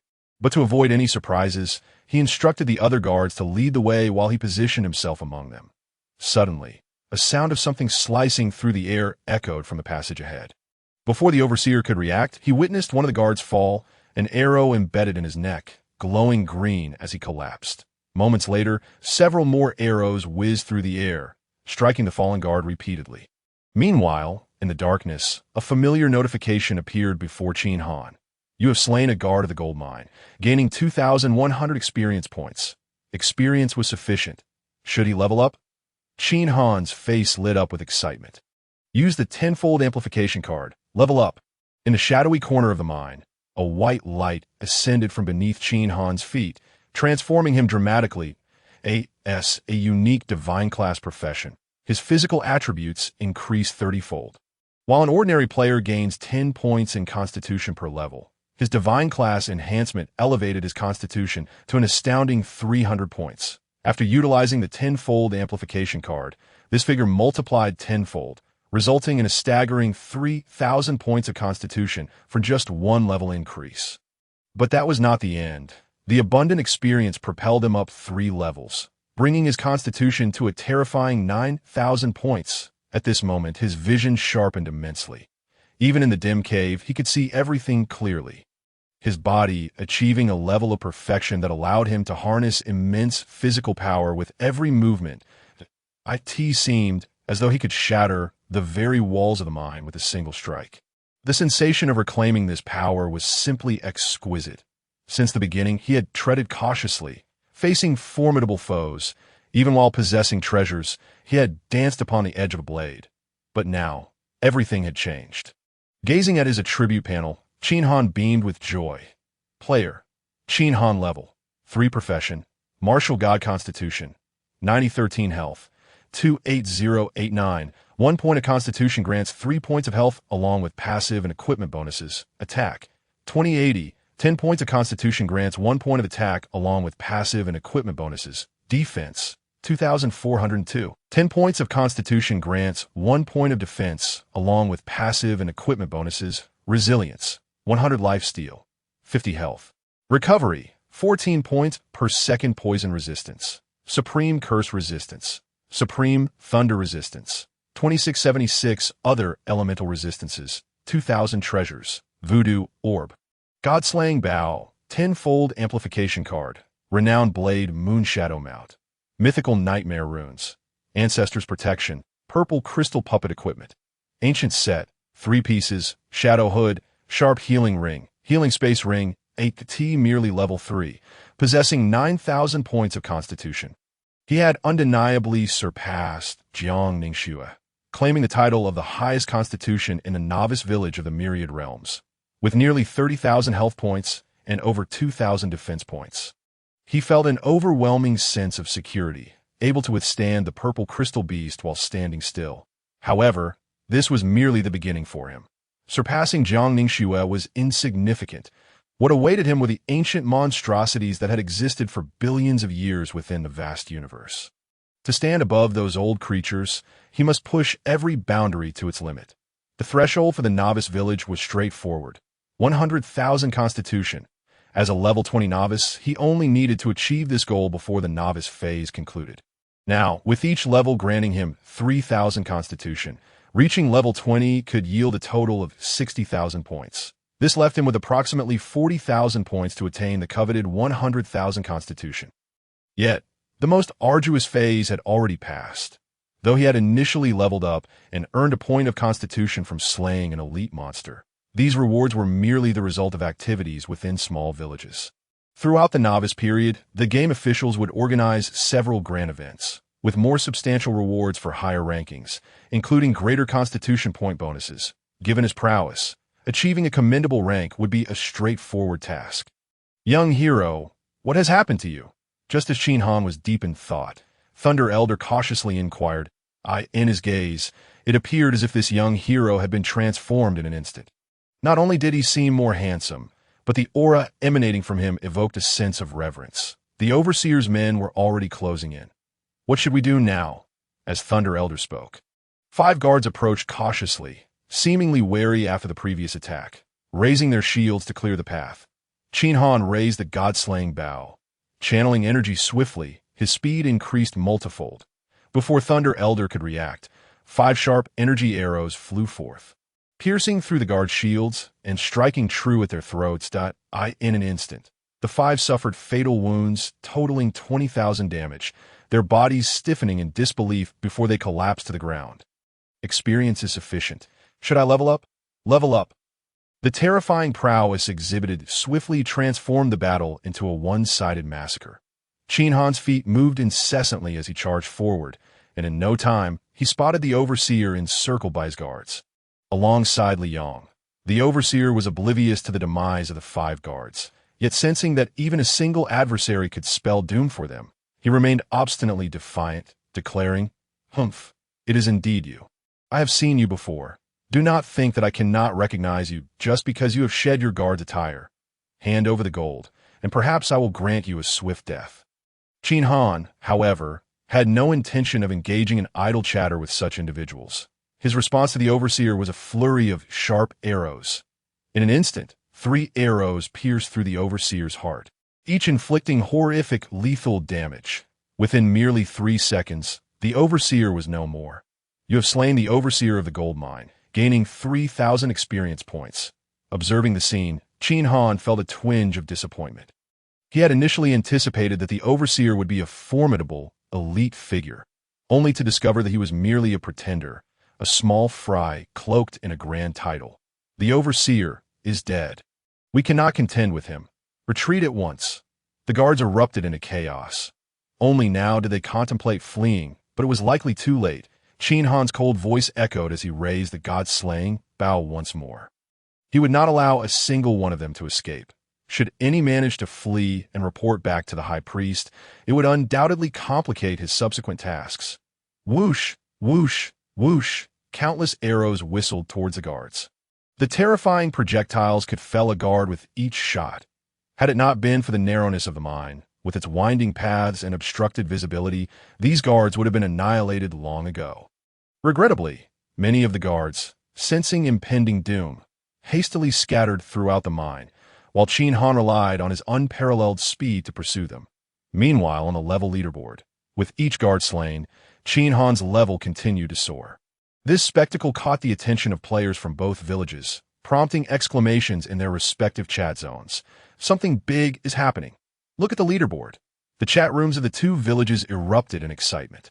Countless players watched in astonishment as Qin Han's ranking ascended at a dizzying pace. Just moments ago, he was at level 0, yet in the blink of an eye, he had reached level 3. Even more astonishing, shortly after achieving level 3, he swiftly ascended to level 4, that with over 9,000 players from both villages combined, more than 90% had been surpassed in level within this brief period. His rate of advancement was akin to riding a rocket. Look, the experience required to progress from level 4 to 5 has increased significantly. Currently, those high-level players are all at this tier, yet due to differing experience accumulation, their rankings vary. Observe Qin Han. Each time his ranking refreshes, it continues to rise.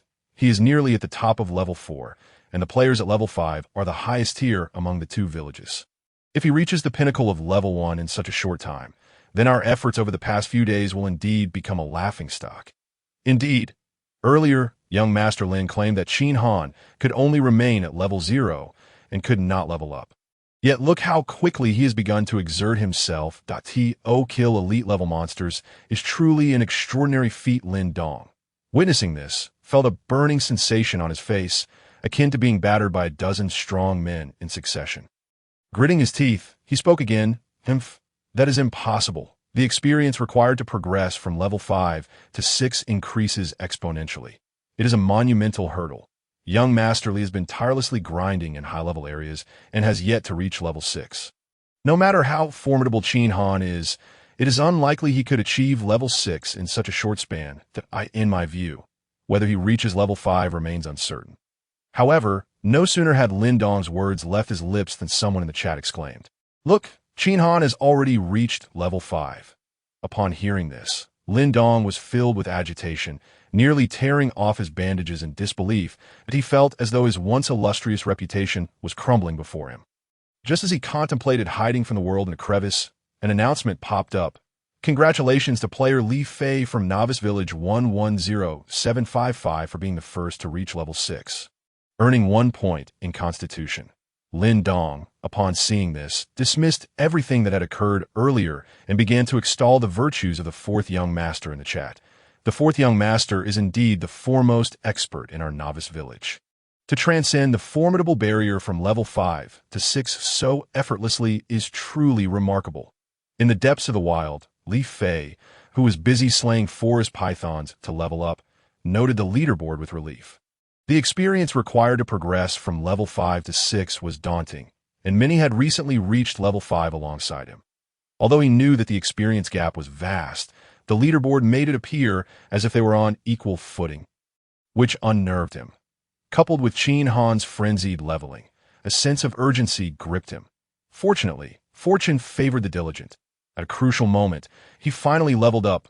Li Fei was acutely aware of the challenges in advancing from level 5 to 6. Even with relentless efforts to hunt high-level monsters day and night, he had only just attained his current level, but he believed that no matter how skilled Qin Han was, it wouldn't be a simple matter for him to catch up quickly.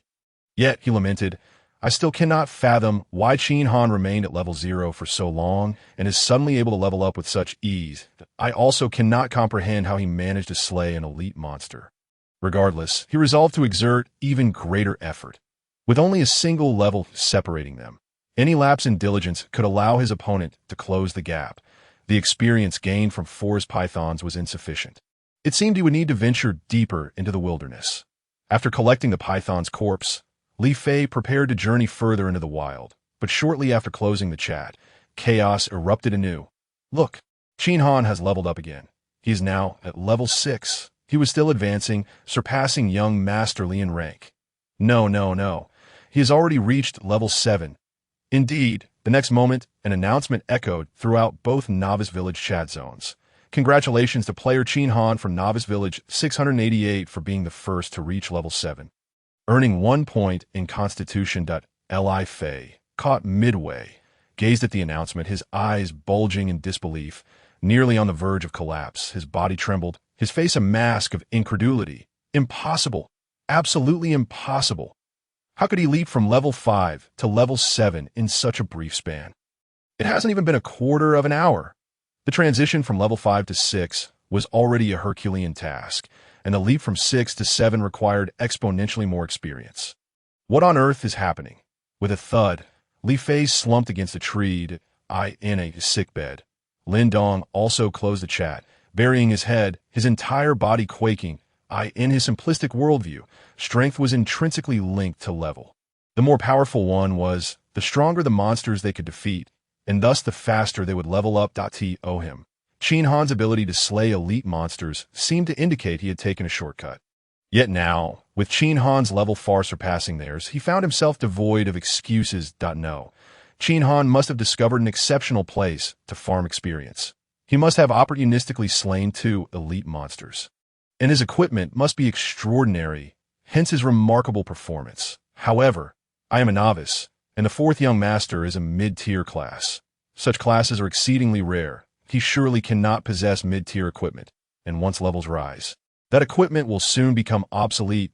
At that point, the 4th young master will undoubtedly surpass him once more. It was thus. With his formidable strength, Qin Han swiftly dispatched all the guards, allowing his level to easily reach 5.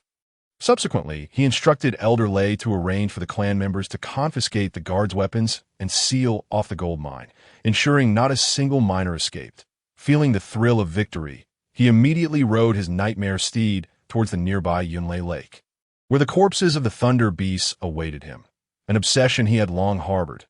Even though he had only recently departed from Yunlei Lake, his strength had undergone a remarkable transformation. Armed with his newfound prowess, he unleashed a terrifying assault that left the thunder beasts with no opportunity to evade. A single arrow was sufficient to claim one of them, in a remarkably brief span of time. His backpack was filled to capacity with the corpses of thunder beasts, occupying 3 spatial compartments, and his own level surged to 7, even advancing further. However, just as he contemplated continuing his hunt for the thunder beasts, he observed an astonishing sight. The once densely populated lake's surface, teeming with thunder beasts, suddenly saw them all burrowing beneath the water. In the blink of an eye, the lake was enveloped in an eerie calm. It was truly perplexing. There must have been at least several tens of millions of these thunder creatures in the lake, and yet, after slaying only a few, they had inexplicably fled. Was it a testament to my overwhelming strength? Or had some unforeseen event transpired beneath the lake? His gaze fixated on the depths of the lake, where the lightning elements grew, increasingly concentrated the further one descended. Despite his commendable resistance to lightning, he feared that diving to the lake's bottom might leave him grievously injured. Nevertheless, he resolved that pressing matters took precedence. At the Golden Mine, the kin of Elder Lei donned their protective armor and equipped themselves with the whiteboard gear that Qin Han had deemed unnecessary. With their enhanced strength, they swiftly took control of the mine. Upon Qin Han's return, he found Elder Lei stationed at the entrance with several clan members, and before them knelt a disheveled figure, tightly bound and gagged with a wad of gray cloth. None other than Liang. "You survived?" Qin Han remarked, a hint of surprise flickering in his eyes.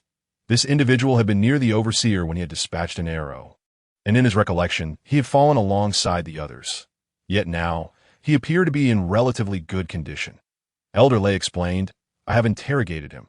This man feigned his demise at the first sign of trouble, subsequently disguising himself among the miners. Had it not been for the miners' report, he might have successfully escaped."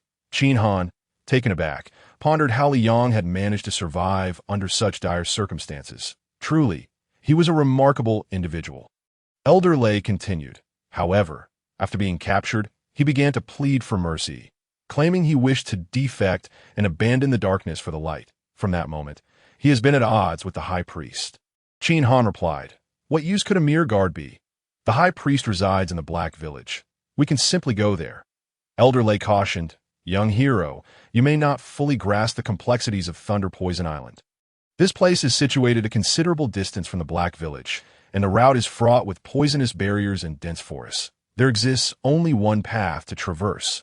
Along the way, numerous checkpoints and a multitude of civilians abound. A moment's carelessness could alert the high priest, resulting in chaos in the Black Village, jeopardizing both the treasure staff you seek and the woman you mentioned. This man, however, hails from the Black Village. Should he guide us, we may reach our destination without incident. Once we ascertain the situation, we can act accordingly to ensure everything goes smoothly. Upon hearing this, Qin Han nodded slightly, indicating his agreement with Elder Lei's perspective. Half an hour later, Qin Han, Elder Lei, Huzi, and Liang, clad in the garb of guards, set out. According to Elder Lei, all guards wore standard uniforms, yet many wielded personal weapons, making it easy to identify individuals by their arms.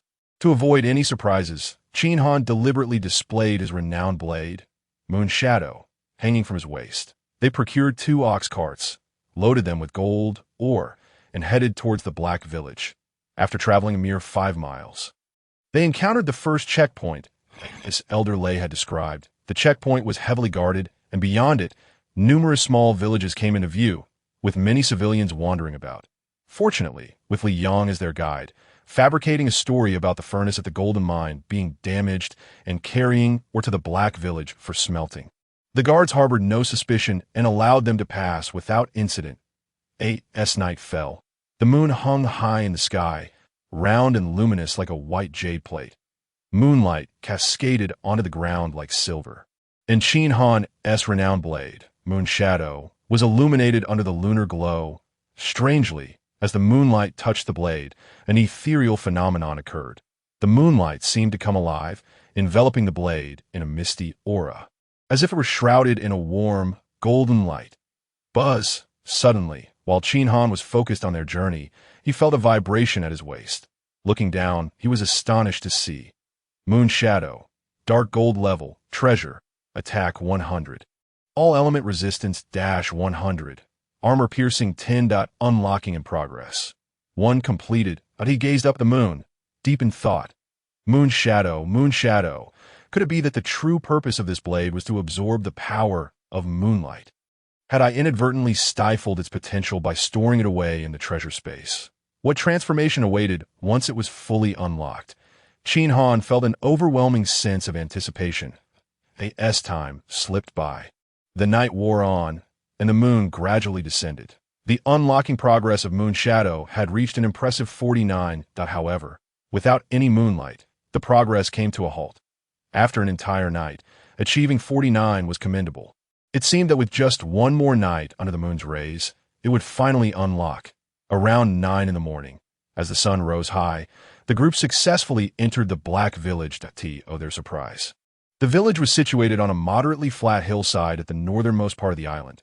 Gazing down, they could easily see a vast expanse of sandy beach, and just beyond it lay Yunlei Lake.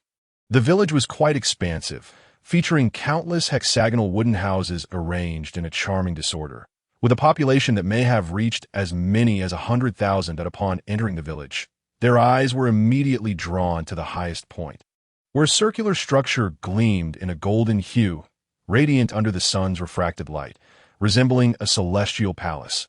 Following Qin Han's gaze, Liang explained, "My lord, that house up there is the residence the high priest constructed for his future wife, commonly referred to as the Golden House."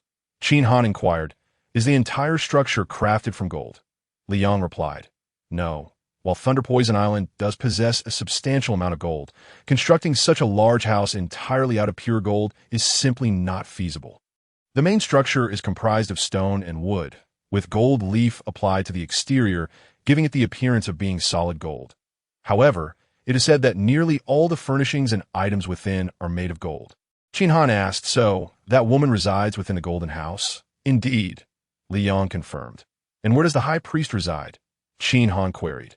"The high priest typically resides in the former island lord's estate, located nearby the Golden House. However, he is quite elusive, reportedly leaving for several days at a time. And no one knows what he is up to," Liang explained. Qin Han resolved, "I will go check the Golden House. You must investigate the whereabouts of the high priest and inform me immediately should you discover anything." "Rest assured, my lord," I shall fulfill this task, Li Yang promised. Passing through a deserted area, Qin Han discreetly retrieved the gold ore from the cart. Soon after, they arrived at Li Yang's residence in the Black Village. His family was absent, and he typically lived alone in this secluded area, surrounded by dense trees with neighbors at a considerable distance. The IT served as a suitable temporary base. After formulating their plan, Qin Han and Li Yang parted ways that he felt relatively secure, allowing Li Yang to venture alone. Having witnessed his capabilities, as long as Li Yang remained level-headed, he would not betray them. Moreover, he had utilized the friendly detection pearl, which indicated that Li Yang's attitude towards him was one of fear.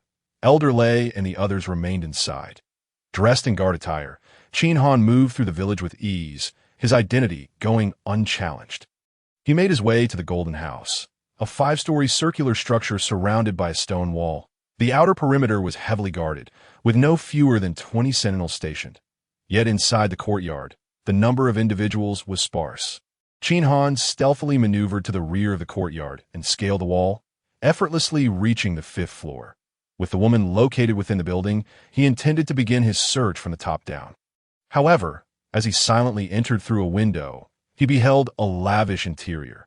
Seated before a golden vanity was a woman clad in a flowing white gown that trailed to the floor, her skin as pale as snow. Her neck long and graceful, and her features striking. She gazed into the mirror, admiring her own reflection. Quietly, Qin Han drew the friendly detection pearl to assess her. The results revealed the Lost Sword Path Pavilion's master's wife, Lan Xian. Friendliness level ignored. She seemed unaware of his presence and showed no concern for him whatsoever. Indeed, it is her, Qin Han concluded, stepping forward. In his perspective, this remote village was hardly a desirable place. The inhabitants likely suffered from poor living conditions. No matter how much gold one possessed, if it could not be exchanged for goods, it served little purpose. Although Li Yang had mentioned that this woman had coerced the high priest into promising the Golden House as a condition for their marriage. However, to Qin Han, it appeared that this was merely a woman's delaying tactic. After all, the position of the swordsmanship pavilion held far greater prestige in the realms than this so-called high priest. Unless one was utterly bereft of reason, no one would choose to become a mere consort of a bandit chief. As he approached Lan Xian from behind, just as Qin Han was about to speak, he noticed her catch sight of his reflection in the mirror. She sprang to her feet, instinctively rushing toward the door, all the while scolding, "How dare you, a mere guard, enter my room? If the high priest finds out, he will surely kill you." Qin Han replied, "Do not misunderstand. I'm the one here to rescue you and take you back to the swordsmanship pavilion." Upon hearing this, the woman froze, her expression shifting tumultuously. "He sent you? Umph. You go back and tell him that I have endured enough of those impoverished days with him. For the rest of my life, I shall live for myself." Qin Han was taken aback by her response and instinctively retorted, "Is the swordsmanship pavilion truly so destitute?" Lan Xian scoffed, "Humph. He is a sword fanatic, utterly incapable of earning a living. Living with him means I subsist on meager fare, with my days consumed by washing and cooking for him. I shall never endure such a life again. Here, I am second to none, enjoying a life of luxury and comfort, where food is served and clothing is provided. You may leave. Tell him our marital ties are hereby severed." Qin Han was momentarily speechless. He found it hard to believe that this woman would choose to remain for such trivial temptations. "If you are being coerced, just blink. Everyone on this island combined would not be my match. Rest assured, I can ensure your safe departure." With a look of derision, Lan Xian retorted, "Do you think I'm jesting with you? Leave. My affairs are none of your concern, not if you continue to pressure me. I shall take my own life, and you will have to bear my corpse to that sword fanatic." As she spoke, she grasped a sharp hairpin and pressed it against her neck, her face set with determination. Qin Han was taken aback. Is being the chief's wife of such paramount importance? How about this? If you no longer wish to be with the sword fanatic, I shall support your decision and offer you 10,000 gold coins. Even packing up the belongings from here for you. You could establish your own residence and live a carefree life, far better than being under someone else's roof. Remember, beauty fades and love wanes. Can you truly guarantee that the high priest will love you for a lifetime? At the mention of the high priest, a hint of shyness flickered across Lon Exion's face. He will love me for eternity. Our bond is beyond your comprehension. Leave now, or I truly will end my life. As she spoke, she began to apply pressure, and a streak of crimson appeared on her alabaster neck. Do not rush. I shall go, but I hope you will keep our meeting today a secret. Observing the situation, Qin Han decided to relent for the time being. Lon Exine scoffed, if you disclose your visit, it will surely displease the high priest. I am not that foolish. Qin Han nodded and turned away, vaulting through the window with remarkable agility, departing with decisive swiftness that on his way back to Li Yang's residence, he remained perplexed. From the mission's perspective, the sword fanatic held his wife in high regard. With the sword fanatic's strength, if she truly desired a life of luxury, it would be a mere matter of uttering a request. Why would she choose to reside in this remote wilderness? Subservient to a chieftain for wealth? This matter reeked of intrigue. Upon returning to his lodging, Li Yang was also back, bearing unsettling news. The high priest had left the previous day and had yet to return. Upon hearing this, Qin Han's confusion deepened. The high priest was on the verge of a grand wedding. Why would he leave the house at such a crucial time, when preparation for the nuptials were underway? Reflecting on the sword fanatic's wife's obstinate demeanor, Qin Han sensed that there was some hidden secret at play. Furthermore, the friendly probe revealed a message about the lost person, heightening his suspicions. Old Lei, does your village possess any methods or items capable of causing someone to become lost? Old Lei's expression grew peculiar as he glanced at Hu Zi, cautiously responding, young hero, as I mentioned before, the treasure staff capable of summoning thunder has been lost, which has diminished our ability to control lightning. Nevertheless, the wood used for the staff is said to be a divine tree that can manipulate the hearts and minds of others. As long as one wields the staff, they can unconsciously influence those around them.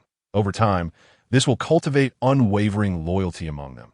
This is a closely guarded secret of our clan, and I am aware of this only due to my status as an elder. To break this influence is simple. One merely needs to slay the staff's wielder, and their power will dissipate. Upon hearing this, Qin Han was enlightened, and oh wonder the sword fanatic's wife was behaving so unusually. It turned out she had been subjected to manipulation. Very well, then we shall await the return of the high priest. I shall personally see to his demise. As time quietly passed that night, the moon was full. Qin Han placed his famed blade, Moonshadow, atop the roof to bask in the moonlight. After a night, the unlocking progress surged to an impressive 97%, just a hair's breadth away from complete activation. The following day, the high priest had yet to return, but word had spread that the wedding ceremony would take place that very night, with the high priest expected to arrive in due time. The entire Black Village buzzed with anticipation, whether they wished to or not. Every household adorned their doorways with festive decorations. The altar was prepared early, with a red carpet laid out and offerings arranged. At last, the night arrived. The moon hung high in the sky, and nearly everyone in the village gathered before the altar in a sea of faces. Qin Han, this time, shed his disguise, donning ancient armor as he melded into the shadows. Beside him, Li Yang and the others maintained their guise as guards. Remember, when I make my move, you must stand by Lon Exion's side. Should she attempt to harm herself, do not hesitate. Restrain her immediately. Understood. Go now. My affairs are of no concern to you. From a concealed vantage point atop a tree, Qin Han drew Moonshadow, continuing to absorb the moonlight. Before long, the progress reached 98% AT that moment. The crowd parted, revealing the sword fanatic's wife clad in resplendent red, her gown trailing on the ground, accompanied by a throng of guards and maidens as she approached the altar. Yet, upon her arrival, she found herself waiting, as the high priest was still absent. Time slipped away once more, and, as the unlocking progress of Moonshadow reached an astonishing 99%, just one step away from complete activation, the murmurs among the common folk suggested that the high priest might not return. Suddenly, from a northern Yantai lake, thunder erupted, bolts of lightning cascading like rain, illuminating the night sky as if it were day. In an instant, a resplendently attired middle-aged man emerged, a purple staff at his waist. Hands clasped behind his back, striding through the thunder as he approached the altar with deliberate steps. As he drew near, the crowd recognized his visage, and someone shouted, "It is the high priest! The high priest has returned." In an instant, the square was filled with kneeling figures. Lan Xen, atop the altar, craned her neck in anticipation, a hint of shyness gracing her features. From his perch, Qin Han observed the scene with a sense of unease. Recalling the peculiarities he had witnessed by the Yuntai Lake the previous afternoon, could those anomalies be the result of this individual's machinations? On the other hand, as the high priest advanced, the thunder surrounding him gradually dissipated, that by the time he reached the altar, his aura concealed itself, rendering him indistinguishable from an ordinary person. Lan Xen approached him with a beaming smile, playfully chiding, "I thought you wouldn't return." The high priest replied warmly, "How could I not? This is my wedding day. I could never be absent." After a prolonged wait, he declared, "Let us commence." With a wave of his hand, the officiating elder, who had been waiting in the wings, stepped forward. Addressing the crowd gathered before the altar, he proclaimed, "On this joyous night, let heaven and earth rejoice. Tonight marks not only the wedding of our clan's high priest, but also his ascension as the island's lord. In this auspicious moment, the high priest has decided to bestow upon each household present 1 or 2 pieces of gold and 10 pounds of fine meat. I implore our people to unite with the new island lord, working together to create the glory of Lei Du Island." Upon hearing of these benefits, the crowd erupted in cheers for the high priest's benevolence. Even the high priest himself wore a broad smile. Relishing the moment, the officiating elder, witnessing the excitement, continued, "Now, let us officially begin the wedding ceremony. May I present the couple to offer their vows to heaven." Yet, just as the words left his mouth, a sharp voice pierced the air. "I oppose this marriage." Though the sound was not loud, it resonated clearly among all present, causing quite a few to instinctively retract their necks in fear. Who is this audacious person, daring enough to disrupt the grand priest's wedding? Are they courting death? On the stage, upon hearing the familiar voice, Lan Xen's expression instantly turned awkward. She never anticipated that this individual, after a brief respite of 2 days, would dare to reappear at such a critical moment. Had she taken just one more step, she would have become the true lady of the island. The grand priest's countenance also soured. His earlier dramatic entrance was intended to intimidate any petty intruders. Yet to his astonishment, even after showcasing his might, someone still dared to be the first to challenge him. The MC scanned the surroundings and called out loudly, "Who dares to step forward if they possess the courage?" Atop a treetop, a figure clad in darkness, brandishing a long blade, quietly emerged, bathed in the ethereal moonlight, exuding an air of enigma. Qin Han disregarded all distractions, his gaze fixated solely on the grand priest. "Tonight marks your demise." With that, the Godslayer bow was summoned in an instant, and he drew back the bowstring, launching an unrelenting assault. The speed was so swift that it afforded the grand priest no chance to evade. Whoosh, whoosh, whoosh, several energy arrows pierced through his chest. Although these strikes did not target vital areas, each arrow inflicted over 4,000 points of damage upon the grand priest. In the next moment, the grand priest's information was revealed, a mysterious shape-shifting demon. A level 30 beast with a golden skull insignia as a suffix. His health plummeted to a staggering 90 million. Faced with this spectacle, Qin Han could not help but feel a tremor of trepidation. Common monsters were merely creatures, while only after leaving the novice village could one encounter demons of this caliber. The mysterious, shape-shifting demon implied that the grand priest was a transformed beast. However, the specific type of demon remained undisclosed. Even the weakest of demons could rival an ordinary elite monster. But this demon bore a golden skull insignia, indicating that the grand priest's true form could very well be a level 30 boss monster. Truly, it was no wonder that this was a hellishly difficult dungeon during the novice phase. Its hidden bosses were astonishingly powerful. Such creatures possess few weaknesses. Without inflicting critical damage, one would need to unleash over 20,000 arrows to bring it down. While this might not seem excessive, one must remember that an hour consists of only 3,600 seconds.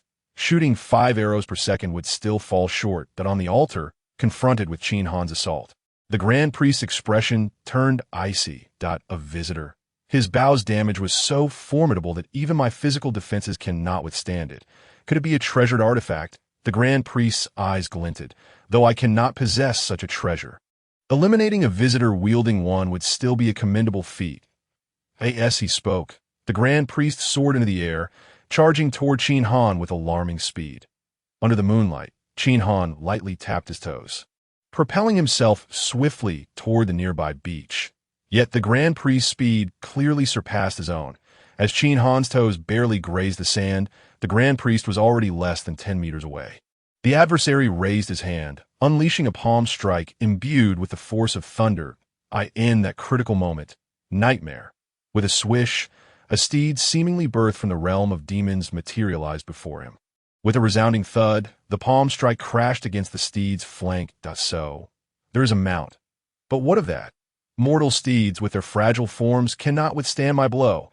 However, the Grand Priest's eyes widened in shock as the nightmare, having endured the blow, kicked backward in dissatisfaction before charging toward Qin Han, emerged unscathed.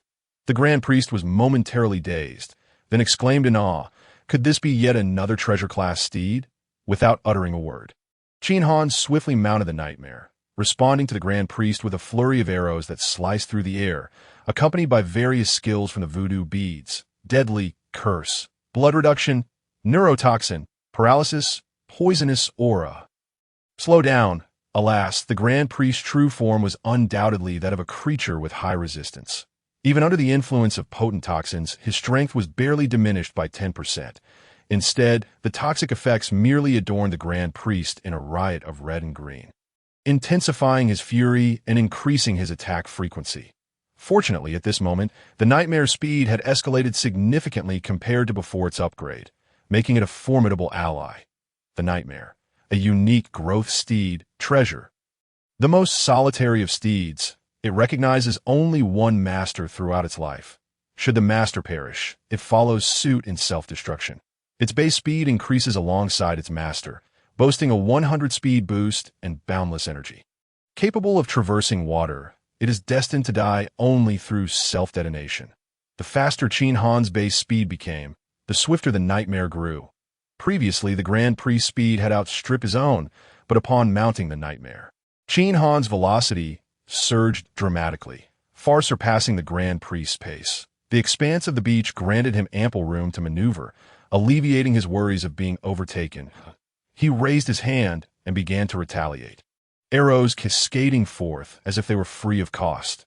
The Grand Priest's health began to wane gradually on the sandy shores of the Thunder Lake, as the Grand Priest was relentlessly struck by arrows. His fury mounted. You think that by shooting from a distance, I lack the means to retaliate. Today, witness the might of thunder. As he spoke, the Grand Priest abruptly raised his hand, and beneath the moonlight, a dark cloud began to gather, crackling with flashes of lightning. In an instant, a bolt of lightning descended upon Qin Han. The lightning appeared as thick as a small tree, and as it struck, the area around Qin Han was engulfed in blinding purple light, leaving behind a crater in its wake. From the altar, countless spectators watched with bated breath. The Grand Priest's display of power elicited gasps of astonishment. Truly, the Grand Priest was formidable, capable of summoning thunder. He was akin to a divine being. Indeed, the challenger was woefully overestimating his capabilities, daring to oppose the Grand Priest with such a strike of lightning. Surely this individual would be reduced to ashes. Lei Laohu and his companion wore expressions of concern. They had previously understood the Grand Priest's strength, but never had they fathomed it could be this overwhelming. Would the young knight, who effortlessly dispatched guards, truly falter against such might? Li Yang's gaze flickered, and he instinctively glanced toward Lei Lao and his companion, as if new thoughts were dawning upon him. Suddenly, a voice cried out, "He is unscathed. He remains perfectly intact."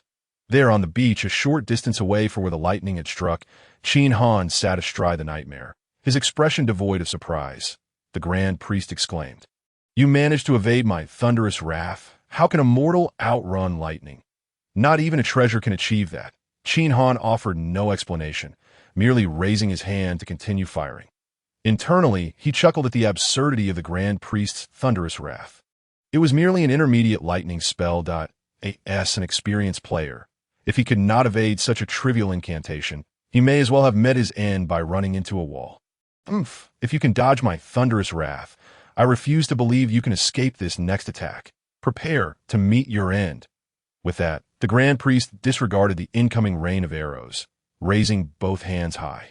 The clouds above thickened, obscuring even the moon, as an immense mass of darkness loomed, extending beyond 1,000 meters. Shortly thereafter, from within the clouds, countless bolts of lightning flickered in quick succession. Innumerable lightning strikes, as fine as a fingertip, began to rain down like a deluge. You may have dodged a single devastating blow, but can you evade the relentless onslaught of lightning? Prepare to meet your end. Crackling and popping, countless tiny bolts of lightning bombarded the ground, forming a dense curtain of electricity. From the moment they manifested, they sealed off Qin Han's escape route. Indeed, in an instant, he was struck by several of the smaller lightning bolts. Subsequently, a purple lightning damage indicator of -10 appeared above his head. Observing this, Qin Han couldn't be bothered to consume a potion. His health regeneration of 14 points per second swiftly restored his health. With a staggering 2,676 points of lightning resistance, his capacity to withstand electrical attacks reached a remarkable level. For someone with such high resistance, the Grand Priest would be wiser to employ advanced lightning spells. Otherwise, with such minor damage, it was akin to mere tickling. He glanced at the damage dealt and continued to shoot calmly. Whoosh, whoosh, whoosh. The Grand Priest's health steadily decreased.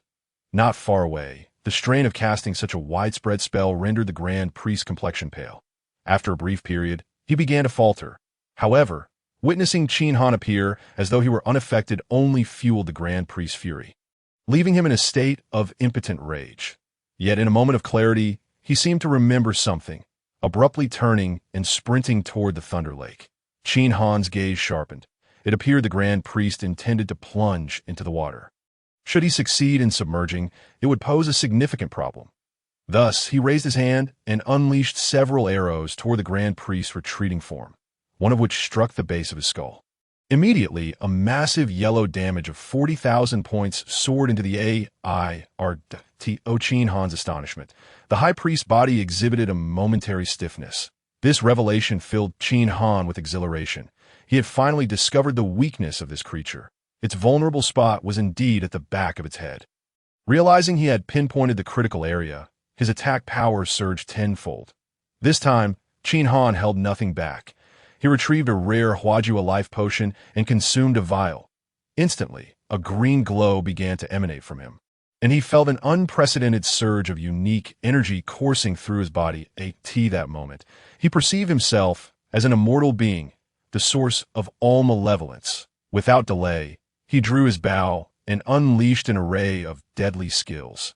Vicious poison, neurotoxin, toxic barrier. A colossal toxic barrier stretched across a kilometer, with toxic vapors roiling within, instilling fear in all who beheld it. The High Priest, now enveloped in this miasma, experienced a staggering 50% reduction in speed. In the next instant, a majestic arrow, imbued with overwhelming force, struck the High Priest at the base of its skull. A superlative yellow damage of 40,000 erupted, the paralyzing toxin taking full effect, rendering the High Priest's body rigid as it began to topple to the ground. Simultaneously, a terrifying torrent of poison damage, totaling over 100,000 per second, surged forth. Qin Han, witnessing this, was taken aback. Was this the true might of the malevolent Huajua? Back in Taoyuan, Huajua's strength had seemed diminished, yet now, having utilized its life potion, he had gained 50% of its true power, and such might from just that fraction was astounding. Seizing the moment, Qin Han advanced, relentlessly targeting the High Priest's vulnerable neck, firing shot after shot, each one lethal, supplemented by his toxic skills. His combined damage exceeded 300,000 per second, in just over 2 minutes. The High Priest's health plummeted to half. Suddenly, the world around the High Priest began to shift, as countless bolts of lightning surged from the sky. From the depths of the Thunder Lake, innumerable streaks of electricity raced toward the High Priest. On the ground, the High Priest's form began to swell, revealing a hide resembling crocodile skin. With a crack, its original Ade disintegrated as a creature identical to the thunder beasts of the lake erupted forth. Upon contact with the lightning, this creature expanded wildly, soon transforming into a 10-meter-tall beast, humanoid in shape, with a head reminiscent of a thunder monstrosity. I could see that moment. Its information altered. Thunder Beast King. Level 30. Leader class. Health. 90 million. Half health. In the face of this transformation, Qin Han remained unfazed. He had encountered many beasts before and merely marveled without further thought. However, the throngs of commoners observing from the altar were petrified. The high priest was a monster, a creature resembling those in Thunder Lake. Had they been ruled by a beast for the past 2 years? Lonexon, in disbelief, muttered, "Impossible, it cannot be." Even if it were true, I would confront him. Some nearby guards exchanged incredulous glances. The high priestess certainly had peculiar tastes. Meanwhile, Elder Lei and his companions had some inkling of the truth and stood vigilantly close by. The towering beast, standing proudly by the shores of Thunder Lake, appeared unable to face the crowd after its true form had been revealed. That a flicker of apprehension crossed the high priest's eyes, swiftly eclipsed by a tide of rage. Towering over the diminutive Qin Han, it proclaimed, "You have forced me into this position. I shall ensure your demise knows no burial." Qin Han, rarely one to speak, retorted, "To boast requires strength. I have slain beasts before." With that, he raised his bow and shot. Yet, the revealed high priest seemed significantly more resilient. The poison damage that had previously soared into the hundreds of thousands had now dwindled to around 20,000, facing him directly. The target area was difficult to hit. And astonishingly, the high priest appeared to be developing an immunity to the paralyzing toxin. Even under the weight of numerous buffs, it managed to move with some semblance of agility. Clearly, this was not a good omen. Should it escape into the water, he feared he would be unable to slay it today. He even contemplated using his 10-fold amplification card, which was limited to 10 uses per day, to bolster the toxin's impact. After all, the high priest was no fool. In dire straits, it would certainly flee. Fortunately, the high priest seemed disinclined to retreat. Suddenly, its eyes radiated a fierce purple light, swirling and coalescing into a complex magical array. The entire Thunder Lake appeared to tremble, as if a multitude of creatures were preparing to emerge from the depths. The high priest continued, "Had I encountered you 2 days ago, I would have fled at the first sight. But now, your appearance is a grave error. Since you have discovered my true form, your demise is assured. As for the ants on the island, anyone who has witnessed my true self must perish." With the high priest's proclamation, the waters of Thunder Lake erupted in a cacophony of splashes. Qin Han's heart raced as he beheld the sight. Endless thunder beasts, they crawled along the shoreline in droves, quickly overwhelming the beach, with countless more surging forth behind them. Soon, the entire sand was swarming with them. The sheer number exceeded tens of millions. Qin Han mused. Had the entire Thunder Lake's thunder beasts been summoned? No, something was amiss. Despite his vigilant observation, his arrows never ceased flying. Since the appearance of the high priest's magical array, its health had ceased to decline. No matter how hard he tried, not even a single point was lost. Moreover, he noticed a stark difference. The once vibrant thunder beasts, brimming with intelligence, now bore hollow gazes, glowing purple, their forms appearing ethereal and unreal. Could it be? Qin Han's eyes widened in realization. These were blood puppets. You have refined all the thunder beasts of Thunder Lake into your thralls. No wonder a level 30 leader class beast emerged in a level 20 area. You are sacrificing your entire kin to fulfill your ambitions. The high priest's eyes flickered with surprise at being recognized. Well done. You truly possess knowledge of blood puppets. Indeed, with your arrival, we monsters are destined to become your sustenance. To be frank, I was merely a level 20 elite beast before this. Had I not acquired this refining ability, I could never have attained my current power. Your growth rate as descendants is astonishing. In just a few days, you have pushed me to this dire situation. Had we met 2 days ago, you would have fallen swiftly. However, this is where your journey ends. Since you're aware of blood puppets, you should understand that these thunder beasts are now lifeless marionettes. They are my sustenance. Unless you can slay all these tens of millions of thunder beasts, you will not inflict a scratch upon me. You ought to know that blood puppets are innately resistant to poison. Your toxic barrier, though formidable, is utterly ineffective against them. Now, what will you do? Hearing this, Qin Han felt a wave of despair wash over him.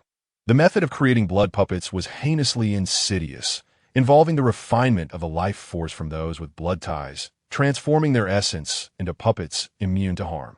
Even more revolting, these puppet beasts shared their vitality with the caster. With tens of millions of thunder beasts, their collective health likely surpassed 100 billion, that his sole area of effect poison attack was countered by this innate immunity. And even if he shot arrows at them, he could scarcely draw a drop of blood. Had he known, he would have sought alternate area of effect methods before coming here. Yet, who could have anticipated such a formidable leader beast lurking in Thunder Poison Island? Even if he had foresight, he would have needed to consult a strategy guide. In his previous life, it seemed the High Priest had never clashed with players. What now? It appears you have run out of options. Now it is my turn to strike. The High Priest grinned with malice, raising its claw high and sweeping it toward Qin Han and the commoners behind him. Children, kill. Annihilate everyone you see before you. Leave no trace of Thunder Poison Island. With the High Priest's command, the densely packed thunder beasts along the coastline began their relentless advance. The horrifying scene sent shivers down the spines of the civilians on the altar, their legs trembling in terror. Qin Han, upon witnessing this, felt a surge of urgency. While he could certainly flee, even forcibly taking his beloved sword enthusiast with him, abandoning the precious staff was not an option. As the puppet blood spirits drew ever closer, an unexpected tremor resonated from the renowned blade. Moonshadow at his back. Simultaneously, the moonlight above tore through the ominous clouds, cascading directly into Moonshadow as Qin Han swiftly retrieved the famed blade. He found himself momentarily frozen in astonishment. The attributes of Moonshadow were astounding. Treasure, complete form, attack, infinite break defense, infinite attack range, supreme technique of the realm, moonlight, slash, beneath the moonlight. All were but ants. Where his thoughts reached, nothing could escape his blade. Gazing upon such terrifying attributes, Qin Han trembled, his hands shaking in both his past and present lives. This was his first encounter with a complete form of a treasure, and its attributes were utterly fearsome. Taking a deep breath, he grasped the hilt of Moonshadow with determination, enveloped in the endless moonlight that poured down upon him. Suddenly, his gaze lifted toward the moon. On the altar, those who had intended to flee now turned their eyes toward Qin Han. Even the High Priest's gaze flickered with a hint of fear of the unknown. This newcomer had an array of methods at his disposal. They truly wondered what other deadly moves he might unleash on the beach, bathed in moonlight. Qin Han began to rise slowly into the air, gaining speed until it seemed as though he stood upon the moon itself. To all present, a figure wielding a long blade appeared atop the celestial jade disk. Suddenly, all ears caught a voice seemingly emanating from the heavens. Moonlight slash. As the words fell, an unimaginably radiant blade shadow descended from the sky. This strike seemed capable of cleaving space itself, potentially splitting the very world before him in twain. Even should a deity stand in its path, it appeared it could be severed in a single blow. On the altar, Lan Xian sensed her beloved faced a life-and-death crisis, her face displaying boundless sorrow.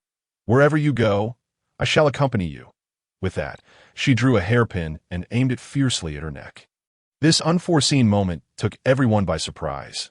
Even though Lei Lao and Hu Zi were close to Lan Xian, their attention was captivated by Qin Han's blade light, leaving them no time to concern themselves with her. By the time they noticed, it was already too late to a critical juncture. A large hand seized Lan Xian's wrist, snatching the hairpin away. Yang exclaimed, "What are you dawdling for? Quickly bind her, if she succeeds in taking her own life. We will have much to answer for." Upon hearing this, Lei Lao immediately regained his senses, rushing forward to produce the ropes he had long prepared and began to secure her tightly. The surrounding guards, however, hesitated to approach, for the High Priest had transformed into a monstrous being who could afford to meddle in another's affairs at such a time. With Lan Xian bound, Lei Lao sighed in relief and turned to Liang, his face expressing admiration. "You're not bad, lad. I shall commend you to the young hero." Yang too felt a sense of relief, replying, "It was the least I could do." Previously, when the High Priest held the upper hand, He had contemplated switching allegiances, but as Qin Han took control, his thoughts reverted, constantly considering Qin Han's entrustment on the beach. The high priest's eyes were fixed on the descending blade light, and an unprecedented despair welled up within him. He could not withstand it, absolutely could not. No, how could such a formidable weapon exist in this world? It is impossible. I possess millions of blood spirits. No one can kill me, absolutely no one. Suddenly, the blade light in the sky shifted mid-flight, splitting into an endless array of radiant beams that swept across the ground. These beams traversed the high priest's form and the multitude of thunder beasts nearby. Subsequently, a symbol resembling a full moon's light appeared above the high priest's head. And upon witnessing this, despair surged anew within him. An unprecedented sense of impending doom rendered him restless. Gritting his teeth, he fled toward the Thunder Lake, believing that if he could reach the lake's depths, he might evade his mortal peril. Yet the very next moment, as he took a step, an array of terrifying blade lights descended from the heavens, seemingly emerging from the void. The blade lights sliced through the high priest's enormous form and all the thunder beasts in silence. Without a hint of disturbance, in the next instant, the high priest's colossal body, towering over 10 meters, was cleaved cleanly in two, crashing to the ground with a perfectly uniform wound. Around him, the countless thunder beasts met the same fate. In a heartbeat, the beach became strewn with lifeless bodies. Above, Qin Han's silhouette descended, riding the power of moonlight, ethereal as a celestial being, instilling awe in all who beheld him. You have slain the leader-class monster. Thunder Beast King, earning 503,026 experience points. Experience is sufficient. Do you wish to level up? Use the tenfold amplification card to level up.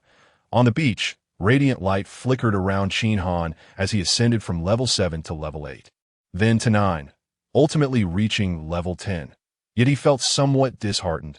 Though the puppet blood spirits were plentiful, their experience could only be counted as that of the controller. Otherwise, he could have easily surged to level 20 or beyond. However, for him, leveling up was merely a byproduct. The true essence lay in the spoils, which would be pivotal for future victories. At this moment, announcements began to leap before the players of the two villages. Congratulations to player Qin Han for slaying the leader-class monster, Thunder Beast King. Reward: 10 constitution points. Qin Han is the first player from this village to slay a leader monster. An additional reward of 10 constitution points is granted. Congratulations to player Qin Han for being the first to reach level 10, earning the captain's token in the depths of the novice village 110755. Li Fei, leveraging his superior strength beyond that of ordinary players, was diligently battling 15-level monsters to level up. After days of relentless struggle and countless near-death experiences, his experience steadily improved. Yet, just as he was on the verge of reaching level 7, an announcement sent him spiraling into despair. Leader-class monsters, even elite-class ones, are so formidable. How much stronger could the leader class be? He had reached level 10 and obtained the captaincy. Could it be that he... At this moment, Li Fei began to confront himself sincerely. Recalling a notion once deemed impossible, was the individual on the world announcement truly him? All along, he had regarded himself as the foremost player in the two novice villages, harboring an innate arrogance that belittled others. Yet, in this instant, he realized that compared to Qin Han, he was merely a buffoon, a foolish clown at that. Faced with such a formidable foe, they still dared to mock others in the diplomatic chat group. Were they seeking a swifter demise? The celestial game connected the two villages, and even he, despite his ignorance, could surmise that a conflict was inevitable. Yet now, even before combat had commenced, his heart was already filled with trepidation. In the chat area, Lin Dong continued to boast unrepentantly, speculating that the game might encounter issues, potentially attributing Qin Han's actions to the enemy village. Fear not. Everything is fine, aside from his Qin Han. Our overall strength overwhelms the opposition. We hold the advantage. Meanwhile, in the chat area of Novice Village 688, the shock brought forth by Qin Han had not been a singular occurrence, from initial disbelief to later skepticism. They now returned to their starting point. Yet this time, the tone seemed more resolute. What if this Qin Han from our village is indeed the one mentioned in the world announcement? What of it? He is powerful, But what does that have to do with me? You fool. In this game, with realms competing for supremacy, we will inevitably clash with the celestial races. Previously, I thought we would falter against even the neighboring village. But now, with such a powerhouse in our midst, and he being the captain, how far do you think we can go? Brother, I find your words somewhat perplexing. Your comprehension is truly lacking. Let me explain. When Liu Bang rose to power in Peixian, after he became emperor, didn't his old guards become lords and officials? Similarly, when Liu Xiu of Nanyang ascended, which of his former subordinates did not prosper? Among the elders of Nanyang, how many court officials and royal kin emerged? Master Qin Han is akin to the Liu Bang and Liu Xiu of yore, and we are but his loyal subjects. Your words sound somewhat familiar. Oh, I recall now. You once cursed Liu Kuang. And then Liu Kuang fell into misfortune. Then you have poisoned Lu. I heard that this afternoon, the esteemed Lu once again clashed with a formidable bull leader while passing through the grasslands.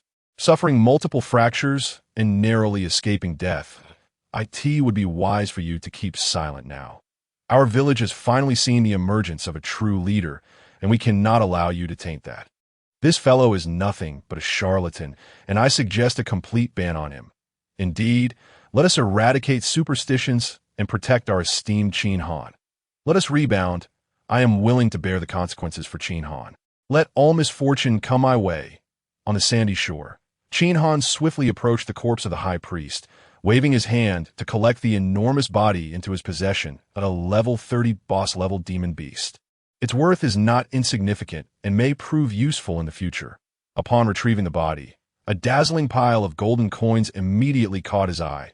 1,000 coins, to be exact. Among the coins lay two objects radiating purple and red light. Quietly resting, the purple item turned out to be a staff, which Qin Han quickly picked up to examine. Purple Soul Thunder Staff, a fragment of a supreme treasure. Lightning damage increased by 1,000. Skill, Thunderbolt, strikes an enemy within a kilometer with a bolt of lightning, dealing 500% lightning damage. Mana cost, 100 points. Thunderstorm, deals 100% lightning damage to enemies within a 100-meter radius, costing 300 points of mana per second.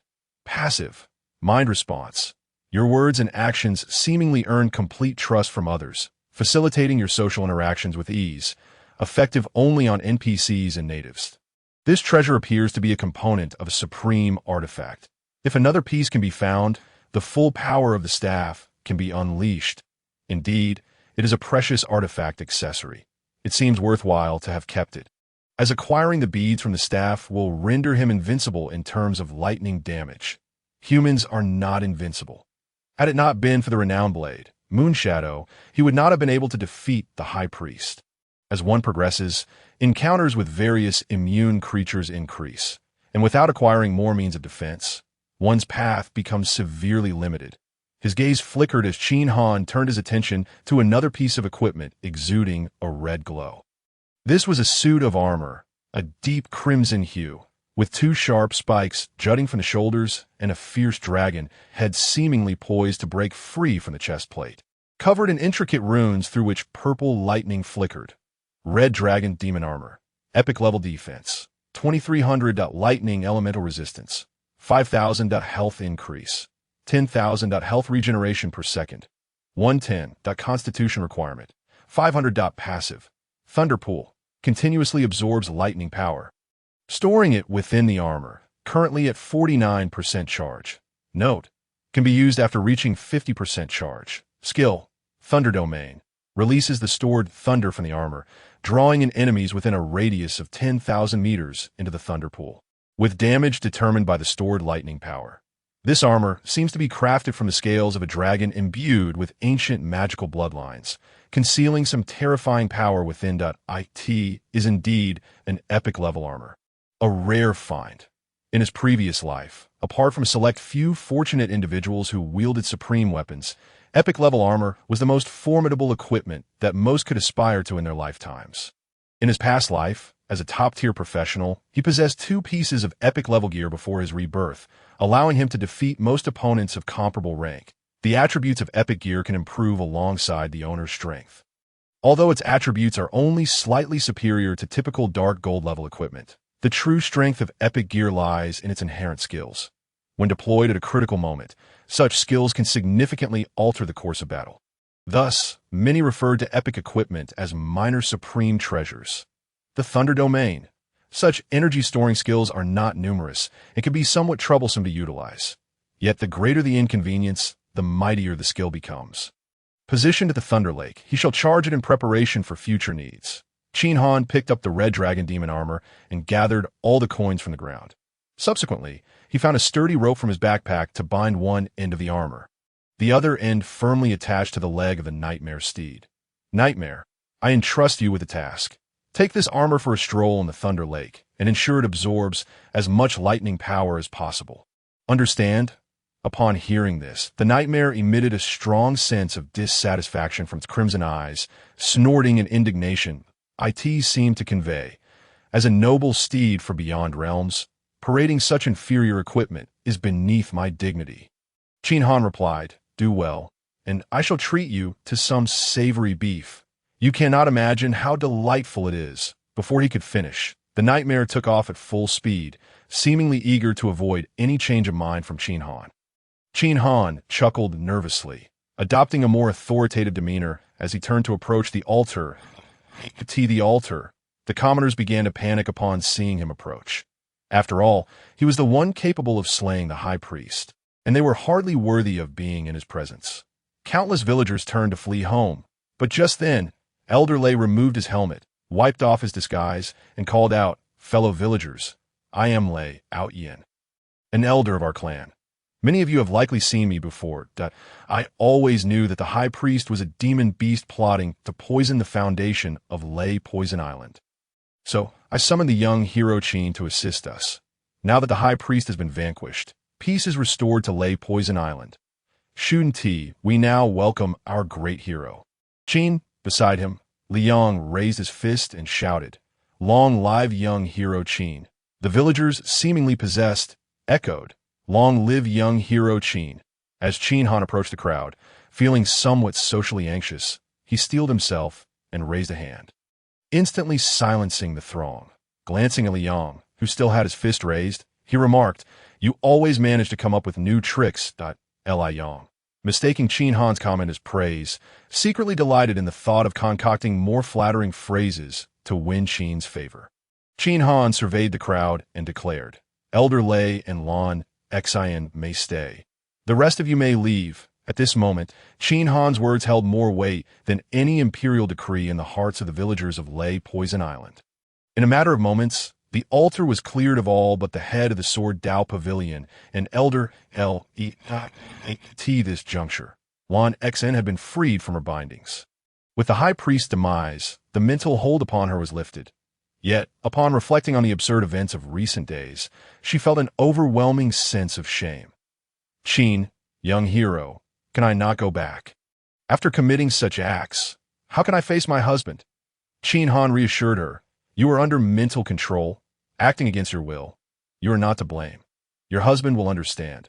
Moreover, with the high priest gone, you have no support here. It is only wise for you to leave that golden abode. Those who attended to you before can no longer serve you. You wish to hunt in the mountains with these people, or marry a rough hunter, and bear children, and wash clothes? Upon hearing the consequences of remaining, Lan Xin's face turned pale as terrifying scenarios flooded her mind. Very well, I will return with you. That is settled then. You may stay in the golden abode for one night, and when you are ready to leave, I shall come to find you. With Lan Xin departing, only Elder Lei remained at the altar. Qin Han remarked, the matter is concluded. With the high priest's death, his influence will surely dissipate. Tonight, I have supported your position. I believe no one will dare challenge you again. That it is only a matter of time before you control Lei Poison Island. Now, can we discuss the whereabouts of the treasure? Elder Lei clasped his fists in gratitude, bowing deeply. Thank you, young hero Qin, for saving my family. Your kindness is unforgettable. He then continued, years ago, that white four-legged serpent sought out my ancestors, stating, if you wish to reclaim the treasure, muster the courage to venture to the thunder elemental realm and find it at the fallen god abyss. It also mentioned that as long as our clan members brought the staff, it would reveal itself. Thunder Elemental Realm? Fallen God Abyss? Upon hearing these two names, Qin Han's gaze sharpened. The Thunder Elemental Realm is renowned as a gathering place for the world's lightning, filled with devastating lightning seeds. Infamous as a treacherous domain among the realms, the Fallen God Abyss is even more perilous, known for imprisoning countless ancient demons. Even in the late stages of the game, few players dare to approach this place. Goodness, he currently doesn't even dare to entertain the thought of venturing here. Despite possessing considerable lightning resistance, it is likely that he would struggle to withstand even the weakest thunder in the Thunder Elemental Realm. However, even with fully equipped lightning resistance, passing through without the Celestial Shuttle would be impossible. Patience is key. Once he obtains the Celestial Shuttle, life will undoubtedly become more rewarding. After returning the sword-obsessed wife and acquiring the Celestial Stone, he will be but a step away from crafting the true Celestial Shuttle. He recalls that during the novice phase, opportunities to acquire the remaining shuttle body and core abound. Old Lei, astute and observant, cautiously inquired, Qin Xiaoxia, is this place challenging for you as well? Upon hearing this, Qin Han snapped back to reality, dismissing the concern with a wave of his hand that it's a trivial matter. Since you've provided me with this information, we are square. Tend to your own affairs. With that, he turned and made his way towards the Golden House. That night, Qin Han sat atop the roof with the renowned blade, Moonshadow, allowing it to continue absorbing the essence of the moonlight. It is a pity that although the blade's power is formidable once fully unlocked, it reverts to a dormant state upon depletion, requiring it to absorb moonlight once more. This weapon is currently his most powerful trump card, deserving priority in recharging. With this blade in hand, during the novice phase, he could cleave through any adversity. If only its ultimate ability could be used infinitely. With such a skill, he could reign supreme. He recalls that in a later stage, there exists a high-level map known as the Moon God Palace, which seems to yield moon essence that if it were to feed the Moonshadow blade with this essence, would it accelerate the unlocking process? Unbeknownst to him, the night deepened gradually, and Qin Han closed his eyes, slowly drifting into slumber. As dawn began to break, dew clung to him, and a proud rooster perched on a nearby eave crowed defiantly towards the sky. On Thunder Lake, a magnificent steed tirelessly tugged at a rope, galloping across the water surface. Finally, there seemed to be some activity beneath the water as the steed's crimson eyes suddenly gleamed, swiftly turning towards the direction of the black stronghold. Qin Han dreamt that he was trapped beneath a colossal mountain, struggling for breath, and no matter how hard he tried to escape, it was futile. That suffocating sensation was unbearable. Abruptly, he jolted awake, only to find a heavy armor thrown atop him. And beside it, the nightmare stared at him with curious, crimson eyes. Such a scene would surely frighten anyone else. Fortunately, his mental fortitude was exceptional, and he quickly regained his composure. What on earth? How did you get up here? And is this armor fully charged? He shifted his gaze to the red Flood Dragon armor. Observing its Thunderpool passive had astonishingly reached 100%, he felt a surge of satisfaction as he stored the armor away, summoning both the Nightmare and the Moonshadow blade back into his possession. With everything completed, his journey to Thunder Poison Island was nearing its conclusion. It was time to pay a visit to the Sword Dao Pavilion Master. As he turned back into the room, he found Lanxin already packed and waiting for him. Are we leaving? Qin Han glanced at the bundle behind her, noticing the yellow glow of the purple crystal puppet's indicator, suggesting it was filled with golden treasures. It seems that despite the High Priest's absence, certain desires, once ignited, do not simply vanish upon her return. The Sword Dao Pavilion would likely undergo some changes. Let us wait a moment. I wish to see Old Lei once more before we depart. Lanxin nodded lightly, shouldering her bundle and returning to the opulent vanity, gazing longingly at the golden ornaments as Qin Han prepared to descend. He encountered Old Lei approaching him with a look of delight. Qin Xiaoxia, how fortunate to find you here. I was concerned you might leave without a word. I have a few items, a token of appreciation from all of Thunder Poison Island. Qin Han was somewhat surprised. What items? Are they significant? Old Lei, smiling broadly, gestured for him to follow. You'll see shortly. He led the way downstairs, Behind them, Qin followed suit, carrying her bundle. The trio descended until they reached the grand hall on the first floor. Upon entering, Qin Han was taken aback by the sight before him. A multitude of large chests, all opened, revealing gleaming blocks of refined gold ingots. These yellow-white treasures are abundant on the island and serve us no purpose. In the spirit of utility, please feel free to take them. Qin gazed enviously at the room filled with gold bars, recalling how she had secretly taken only a small amount, while here they were offered without even asking. Qin Han, however, paid no mind to Qin's expression. Gold is immensely valuable, functioning as a hard currency within the game, and he would never turn away more. Without hesitation, he collected all the gold, breaking it down, and his inventory swelled by a staggering 1,000,000 gold coins. Old Lei, witnessing Qin Han accept the gold, smiled broadly, his wrinkled face beaming with joy. Accepting the gold established a bond of goodwill between them, ensuring that in future matters concerning Thunder Poison Island, Qin Han might lend a hand out of gratitude for this past generosity. With such a powerful ally, even the gravest issues would be mere trifles. Enough, it's time for you to depart. Take care. Having received the gold, Qin Han waved goodbye. He had already spent considerable time on Thunder Poison Island. There were more pressing matters awaiting him in the novice village. Qin Xiaoxia, I wish you a prosperous journey ahead and smooth sailing in the days to come. Qin Han nodded. You are getting on in years. Take care of your health, and perhaps we shall meet again. With that, he produced a teleportation token and shattered it in the blink of an eye. A familiar violet portal appeared before him. Let us go. It's time to return, Qin Han said, glancing at Qin. She nodded and stepped into the portal. Following her, just as he placed one foot inside, Old Lei called out, Before you leave, could you inform me how to deal with Liang? I refrained from acting without your word. Without turning back, Qin Han replied as he entered, Do not kill him. It's unnecessary. Watching the vanishing portal, Old Lei repeated Qin Han's words, nodding in agreement. Liang had acted as a guide and information source, earning his redemption. However, he was cunning and difficult to predict. Employing him could lead to peril, so it was best to avoid him altogether. Well, perhaps granting him a grand estate to live as a wealthy man wouldn't be too unfair. Back in a novice village, within the villa, Qin Han and Qin returned. He didn't visit the village chief's home, but instead mounted the nightmare, swiftly escorting Qin to the Sword Dao Pavilion. At this moment, with the transfer token long gone, the once bustling transfer point was devoid of players. 2 disciples of the Sword Dao Pavilion stood idly at the entrance, occasionally stifling yawns. Suddenly, the sound of hooves echoed as Qin Han and Qin approached. The 2 disciples sprang to attention, exclaiming, Madam, it's Madam. One stepped forward to assist, while the other hurried inside to announce their arrival.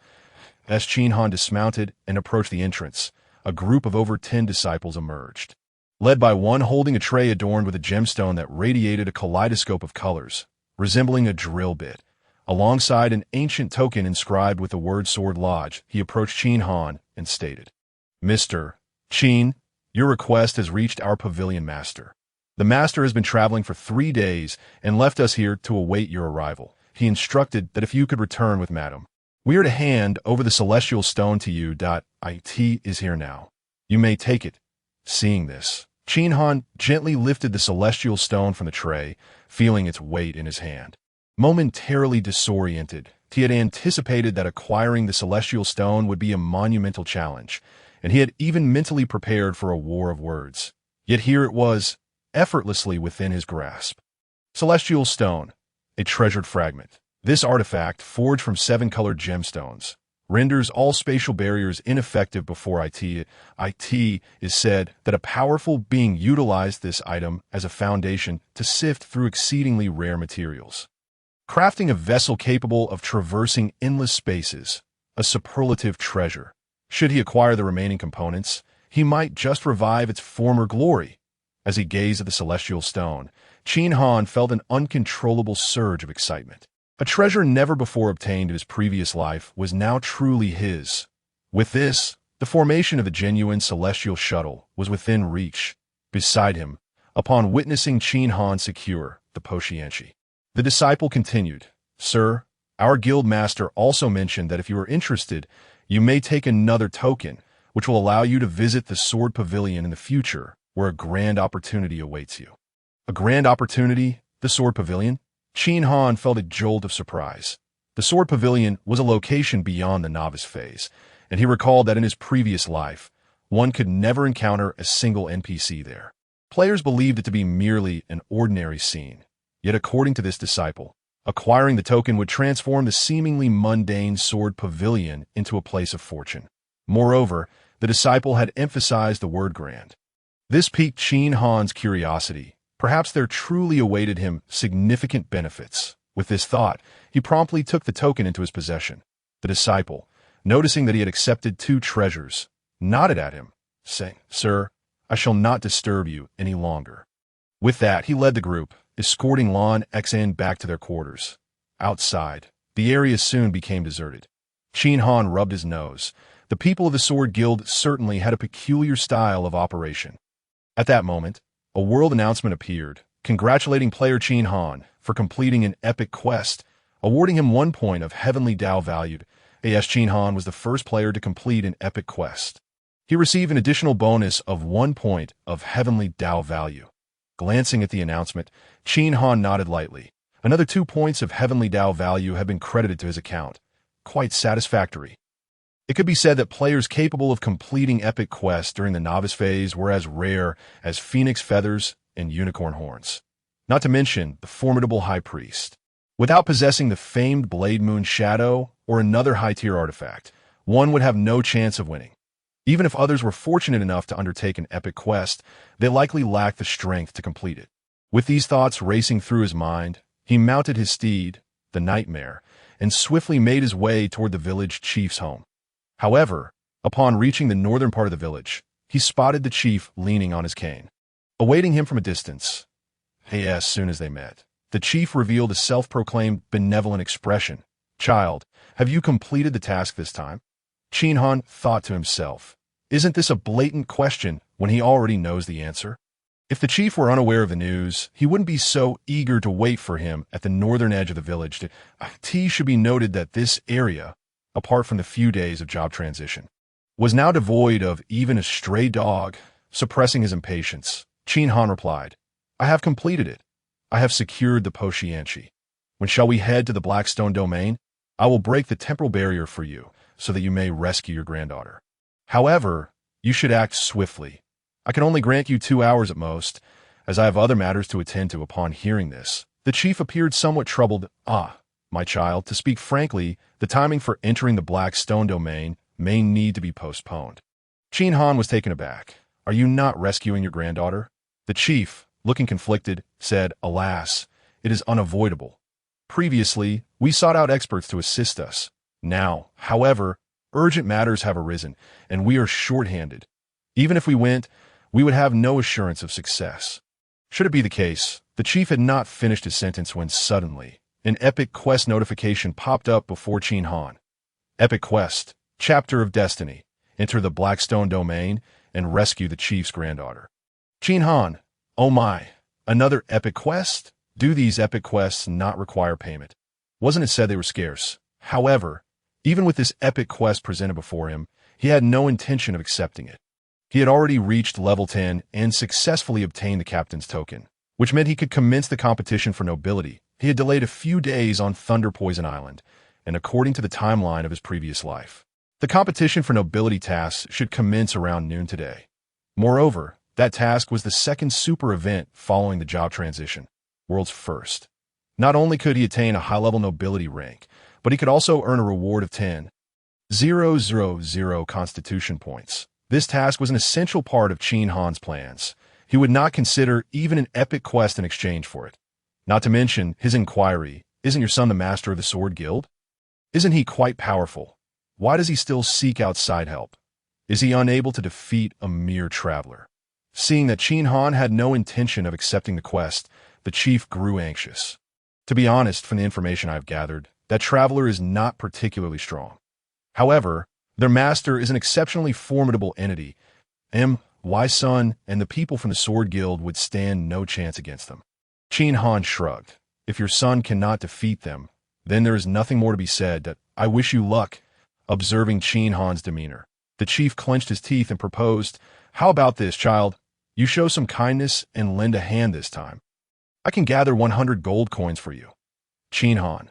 Oh, his perception of the chief's stinginess had reached new heights. Goodness, the master of the Sword Guild had offered a super artifact component along with a grand opportunity, while the chief seemed intent on luring him without any substantial reward. This man was completely forgetful of past grievances for a mere benefit. Qin Han replied, I'm quite busy, to be frank. I will likely be increasingly occupied from now on.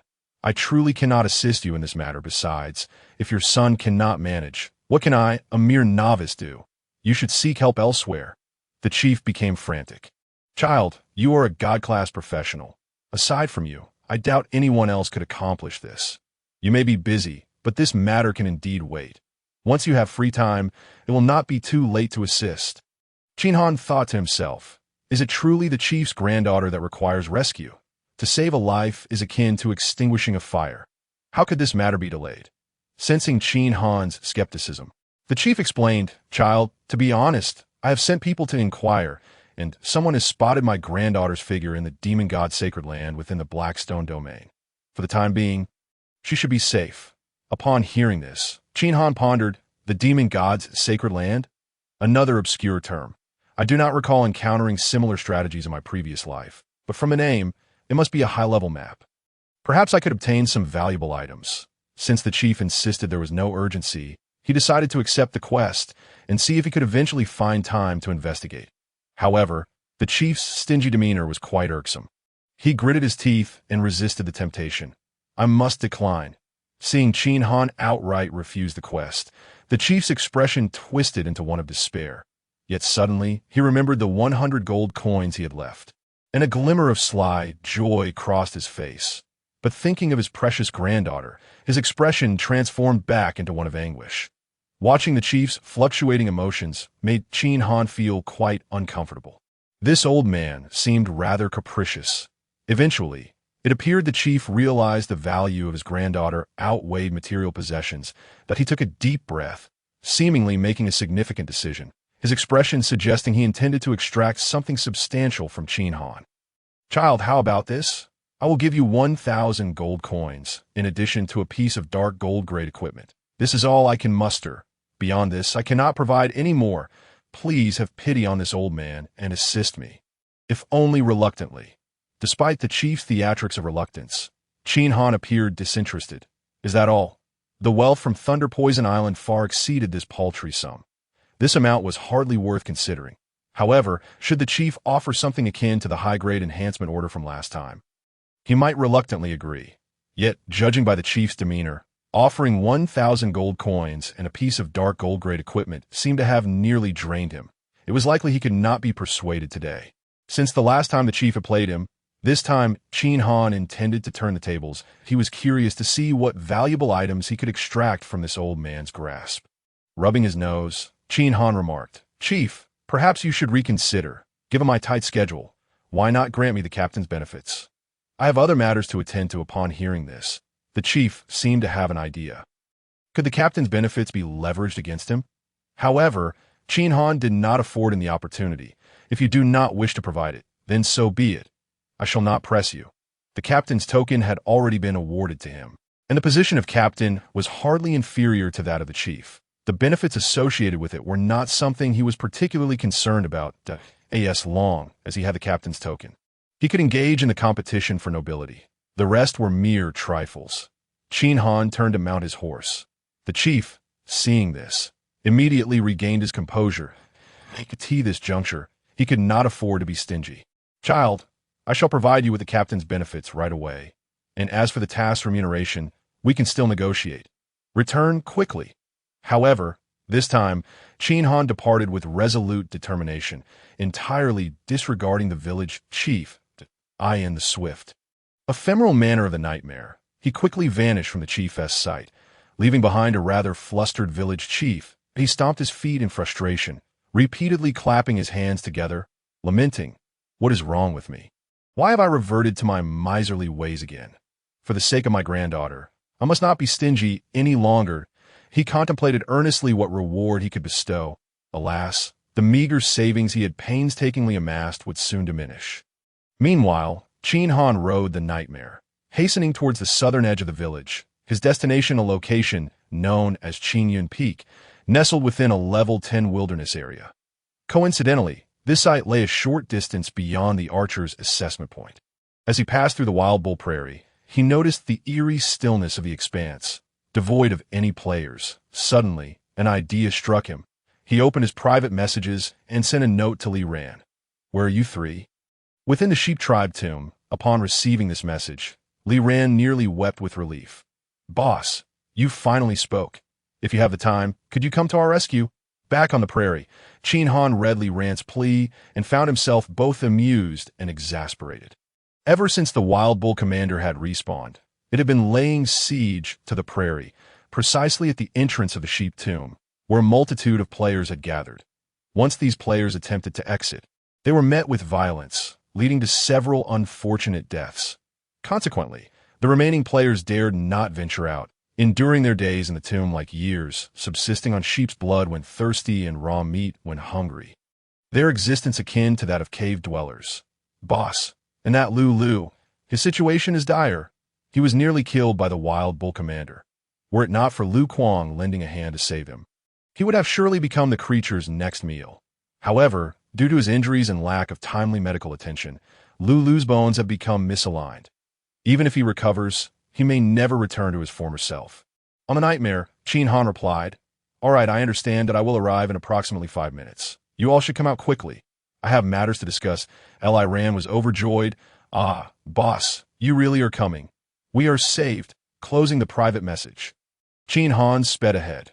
For an ordinary person, the vast prairie would seem immense. Yet under the thunderous hooves of the nightmare, it appeared pitifully small. In the blink of an eye, he was nearing the central area, where he spotted the imposing figure of the Wild Bull commander looming in the wilderness, a sight both fearsome and awe-inspiring.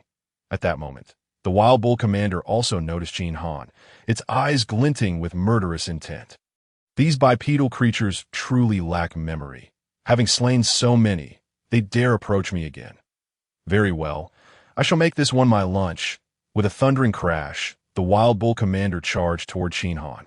Judging by its speed, it seemed intent on turning him into mere pulp. Based on its previous experiences, it anticipated the usual response. Those bipedal creatures would flee at the first sight of danger. It had already envisioned the scene of them fleeing for their lives, viewing the hunt as a mere pre-lunch activity. Yet in the next moment, it beheld the astonishing sight of Qin Han not only standing his ground, but also drawing his longbow to take aim. The Wild Bull commander scoffed internally. It had seen the arrows of these bipedal beings before, and their feeble projectiles could not even pierce its hide. How foolish to shoot while it charged. However, almost immediately, it witnessed the arrow in Qin Han's grasp coalescing into a formidable energy projectile. Whoosh! The arrow sped towards the Wild Bull commander, its trajectory glaringly evident in the creature's eyes. Thud! Before the Wild Bull commander could react, an arrow lodged itself in its left eye, inflicting a staggering damage of 60,000 points.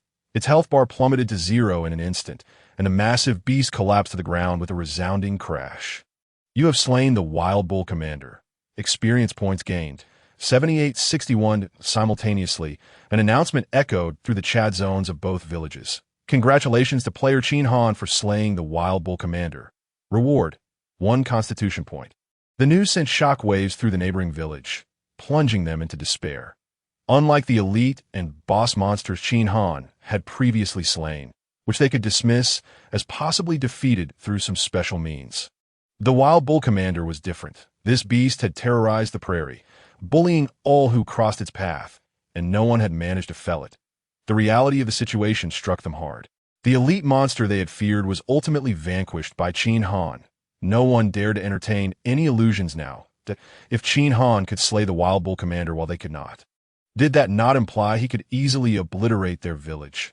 As this thought spread, the chat zone of the 110755 novice village fell into an eerie silence, an unprecedented fear gripping every heart. In stark contrast, the 688 novice village erupted in jubilation. The wild bull commander had been slain by the illustrious Qin Han, and the scourge that had plagued their novice village was finally eradicated. Low-level players could once again roam the wild bull prairie in pursuit of experience. Is there anyone who witnessed this pivotal moment? They queried, with so many players trapped in the sheep tomb. They must have been closest and should have seen Qin Han's heroic act of slaying the wild bull commander from within the sheep tomb. A player sheepishly replied, "Ah, that's awkward. We happen to miss it. Ugh, you lot are useless. How could you not dare to step outside during such an important event?" Wait, since the announcement was just triggered, does that mean Qin Han is currently on the prairie? Perhaps even near the sheep tomb? This revelation sent the players in the sheep tomb into a frenzy, dashing toward the exit. The wild bull commander was dead, and they could return to the village, eager to catch a glimpse of Qin Han's grandeur. The allure of witnessing him was irresistibly enticing. Before long, nearly every player from the sheep tomb flooded out of the entrance, leaving only the gravely injured Lulu behind, despairingly extending his hand while muttering, "Why is no one coming to save me?" Outside, as everyone emerged, Qin Han had already collected the remains of the wild bull commander and its dropped items, advancing a short distance before dismounting the nightmare and concealing himself amidst a patch of tall grass. Shortly thereafter, 3 disheveled individuals approached, and upon seeing the dashing Qin Han, their faces lit up with excitement. Li Ran exclaimed, "It's been days since we last met, boss, and your charisma has only grown. I'm truly happy for you." Ella Hao chimed in, "I recall that only a few minutes have passed since we set out, and yet you managed to slay the troublesome wild bull commander in such a short time. Your prowess is nothing short of celestial." Lu Kuang, eager to join in the praise, opened his mouth but struggled to find the right words. Finally, he settled on a simple, "Boss, hello." Qin Han rose, casting a glance at the trio. No need for flattery. Now that the crisis in the sheep tomb has been resolved, focus on leveling up quickly. Also, remember to gather the items I tasked you with. In addition to the previous assignments, there is another crucial task you must complete within a month. I will send the list to Li Ran shortly. This mission is of utmost importance, and it must be accomplished. Upon hearing this, the 3 tensed, realizing the gravity of the situation, that if the boss deemed it essential, it was undoubtedly significant. They promptly assured him, "Rest assured, boss, we will complete the task." "Good," Qin Han replied. "I await your good news. Also, divide these items amongst yourselves. Remember, once you have obtained them, you must surpass every player in the neighboring village in terms of level." With that, Qin Han waved his hand, and a vibrant array of equipment appeared on the ground. Leaving the 3 awestruck, "Boss, are these for us?" They beheld a pile of gear, the least of which was blue, with some golden accessories among them. Even more astonishingly, there were actually 500 gold coins nearby, atop which lay an entire set of golden armor. The attributes of this set were simply tantalizing. The Barbarian Bull set. The golden armor comprises a helmet, chestplate, knee guards, boots, and a weapon. This 5-piece ensemble boasts exceptionally alluring overall attributes. Attack, 50. Defense, 300. Health, 500. Health regeneration, 10 per second, and a 10 increase in movement speed. Attack speed is enhanced by 20. The required physique is 50. In Qin Han's eyes, these items were no more valuable than refuse. Given the current player's strength, this equipment would offer an overwhelming advantage. Players with a physique of just 10 could barely muster any attack power, and typically a level 5 player would have a mere 5 points of attack. While basic weapons provided an attack value usually under 10. Blue gear offered less than 20 points, and golden gear hovered around 50. If one were particularly unlucky, some players might even find golden equipment with attack values falling short of 30. This set of equipment represented the pinnacle achievable for level 5 golden gear, and considering the brutal drop rates in the game, even by the time novices finish their initial quests, it would still be deemed exceptional among ordinary players. However, for Qin Han, as the quantity of valuable items increased, his storage space became increasingly insufficient. Keeping these items would eventually lead to their disposal. Instead, he decided to bolster the strength of his subordinates, enabling them to perform their tasks more effectively. You can keep the money to gather materials and select equipment as you see fit. That I've entrusted you with these items, so ensure you handle your responsibilities diligently. After speaking, Qin Han summoned the nightmarish steed, leaping onto it and racing deeper into the wilderness. As he watched Qin Han's receding figure, Li Ran sighed. The boss is truly busy. It seems he always has matters to attend to. Lu Kuang interjected, "Of course, how else could he be so formidable? The affairs of the elder are beyond our speculation." Li Hao added, "At present, how should we divide the equipment the boss has given us? There's only one golden set. Who will use it?" Lu Kuang suggested, "How about drawing lots? Whoever draws a lucky slip gets to use it." Li Hao responded, "That sounds good. My luck is usually quite favorable." Lu Kuang chuckled, My Lu family has enjoyed centuries of royal fortune. How can my luck falter? My ancestors will surely bless me." Li Ran blinked and remarked, "It doesn't seem matter. Anyway, the three of us level up together. So our experience is almost evenly shared. Whoever wears the equipment will stand at the front as a meat shield." Lu Kuang proposed, "I believe we should take turns using it, letting everyone experience the role of a meat shield." Li Hao concurred. Lu Ge makes a valid point. Meanwhile, atop his steed, Qin Han suddenly recalled he still possessed 2 advanced augmentation tokens they had intended to recruit 2 new subordinates when time permitted. But in recent days, he had become so preoccupied that he had forgotten about it. Never mind. I'll leave it to fate. After all, these tokens can still be utilized in the mid to late game. 3 subordinates will suffice for now. In the wilderness, Qin Han traversed several zones, encountering players battling monsters in areas ranging from level 2 to level 5, although each monster they defeated demanded significant effort. With the risk of injury or death lurking at every moment, these players continued to fight valiantly.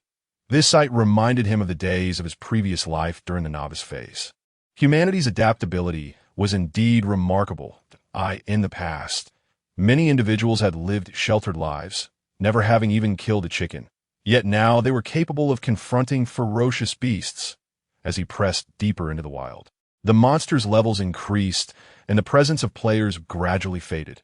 Eventually, he arrived at the foothill where the game's initial assessment had taken place. The archery training ground remained, though the archery instructor had vanished, leaving the surroundings desolate and devoid of life. After completing the novice assessment, instructors became free agents. They must have relocated to some high-level map by now. A fleeting thought crossed his mind, and Qin Han continued onward. However, as he took a few steps, he noticed an inscription on a nearby stone. "Do not forget your promise. We shall surely meet again, dear muddled gourd." A smile crept onto Qin Han's lips. It seemed the instructor had anticipated his arrival. "Rest assured, I, Qin Han, will never abandon the tasks I undertake, that I will ensure that you two will reunite in the future. After all, you are destined to become one of my subordinates." Riding the nightmarish steed, he approached the welcome pine. The sky was clear and the atmosphere refreshing, with a range of mountains stretching ahead. The summit of the archery assessment was merely of average height compared to the towering peak that rose majestically above the range. Standing out like a crane among chickens, that was the place, the site for the contest of nobility. The contest for nobility typically occurs when a player achieves the rank of captain. The village chief then grants the captain certain benefits while also providing information about the contest and its location. However, having been reborn, he no longer required the village chief's guidance. This location attracted all the captains from strong villages who had reached level 10 ahead of others. One could say that each of these individuals was a rare elite among countless others. In his previous life, he had entered only to find himself ranked around 90 million. In this life, his goal would undoubtedly be to claim the first position. In the Eternal Life game, the ranks of nobility included Emperor, Duke, Marquis, and Baron. For this contest, 3 ranks were available: Earl, Viscount, and Baron. The first tier Earl offered only 1 position, awarded to the top contender. The second tier Viscount had 10 positions available, designated for those ranked 2nd to 11th. The third tier Baron presented 50 positions, awarded in sequential order. This meant that a mere 61 positions were released for this contest, making them exceedingly rare. Yet, the scarcity only served to accentuate the significance of nobility. As the saying goes. Village men, townsfolk, city barons. This not only pertains to power, but also to territory. Even the lowest ranking baron is granted a piece of land existing in a high-dimensional space, absolutely secure. Such land is incredibly safe. Even the most powerful deities cannot breach it, but a baron's territory is roughly the size of an ordinary village. Do not underestimate this small patch of land. There are those who would pay dearly for a chance to acquire it. In terms of power, even a lowly baron can command respect within the game as hierarchy, rendering village chiefs mere insignificant characters in comparison. Point 1 can only imagine the disparity between barons, viscounts, and earls. Ascending through the ranks of nobility not only expands one's territory, but also enhances power and various benefits. Moreover, possessing a title signifies recognition by the game. One gains autonomy. For instance, even if all players from Blue Star would perish, including the destruction of Village 688, those with titles would not suffer collateral penalties. This effectively isolates title holders, establishing them as independent forces. However, aligning with the majority of players' progression in the game yields greater benefits. Even if he were to attain a title, Qin Han would not hastily exercise his autonomy. Casting a glance at the distant azure cloud peak, Qin Han dismounted the nightmarish steed and leaped down the mountainside. Azure Cloud Peak rose majestically, piercing the clouds. From the base, it appeared almost insurmountable. Fortunately, a spiral path wound upward from the foot of the mountain, providing passage for travelers. However, upon closer inspection, one could see a minotaur wielding a spiked club every few steps along the path. These minotaurs were not particularly large, standing only about 10 centimeters taller than an average person, yet their muscular build made them appear quite formidable. These minotaurs were level 10 monsters, typical of high health and defense creatures. In his previous life, he had thought taking the path might yield advantages, foolishly charging upward with his blade drawn. However, the summit of Azure Cloud Peak was far higher than he had anticipated. That day, he had fought from dawn until sunset just to reach the peak. Although he gained a substantial amount of experience, leveling up 1.5 times, the relentless, mechanical slaughter left him feeling despondent. In this life, he would not engage in such foolishness again. Raising his gaze toward the heavens, Qin Han sprinted forward, leaping high into the air like a cannonball, ascending over 20 meters in a single bound, and then propelling himself upward once more for another 20 meters. Before long, he reached the mid-slope, where a delicate mist began to envelop the surroundings, and the air turned unexpectedly colder. As he glanced back down, the vast expanse of the earth appeared diminutive. Taking a deep breath, Qin Han persevered in his ascent, drawing ever closer to the summit. Suddenly, with a swift turn, he found himself upon the plateau at the peak, a circular platform spanning 100 meters. Devoid of any guardrails, at the center stood a nearly 3-meter-tall minotaur, clad in shimmering silver armor and adorned with 2 hefty braids. A thick iron chain was bound to its back, the other end secured to a metal clasp at the center of the platform. That moment, it wielded a stone axe, its bovine eyes curiously fixed upon Qin Han. Finally, someone has arrived. I've been waiting up here for ages. Come on, let us have a bout. Either I vanquish you, or you vanquish me. With that declaration, the minotaur charged forward with ferocity. Its speed was astonishing, showing no regard for the possibility of stopping, the iron chain safeguarding it from falling. However, Qin Han was unencumbered by any such chain. Should it collide with him, he would surely plummet from this vertiginous height. Even with his current health, a fall from such an elevation would leave him severely injured, if not dead, potentially triggering a passive ability. In a moment of crisis, he executed a swift sidestep. The minotaur, missing its target, grinned widely. You dodged quite swiftly, but can you evade the first day of the month? And still dodge the 15th? Qin Han recognized this creature as an authentication monster for the rank contest. Only by defeating it could one formally enter the assessment, though it was a mere level 10 elite monster. A top-tier professional player of the same level could easily dispatch it. However, the most treacherous aspect of this place was the lack of protective barriers on the platform. One careless move could lead to a fatal fall. In his previous life, he had endured considerable hardship at the hands of this old minotaur, narrowly escaping death multiple times before finally slaying it. But now, the circumstances were different. Narrowing his eyes, Qin Han fixated on the iron chain. What would happen if I severed your chain? The minotaur, brimming with confidence, retorted, This chain is forged from millennium of dark iron. That I do not mean to belittle you, but with the scrap metal on you. You couldn't even leave a mark that it spoke, It charged once more. Did is that so? In an instant, Qin Han drew his bow and released an arrow. The Godslayer bow, renowned for its ability to bypass defenses, lived up to its reputation. With a resounding clang, the so-called Millennium Dark iron shattered like paper. The charging Minotaur turned in shock, its three souls nearly fleeing its body as it abruptly dropped to the ground.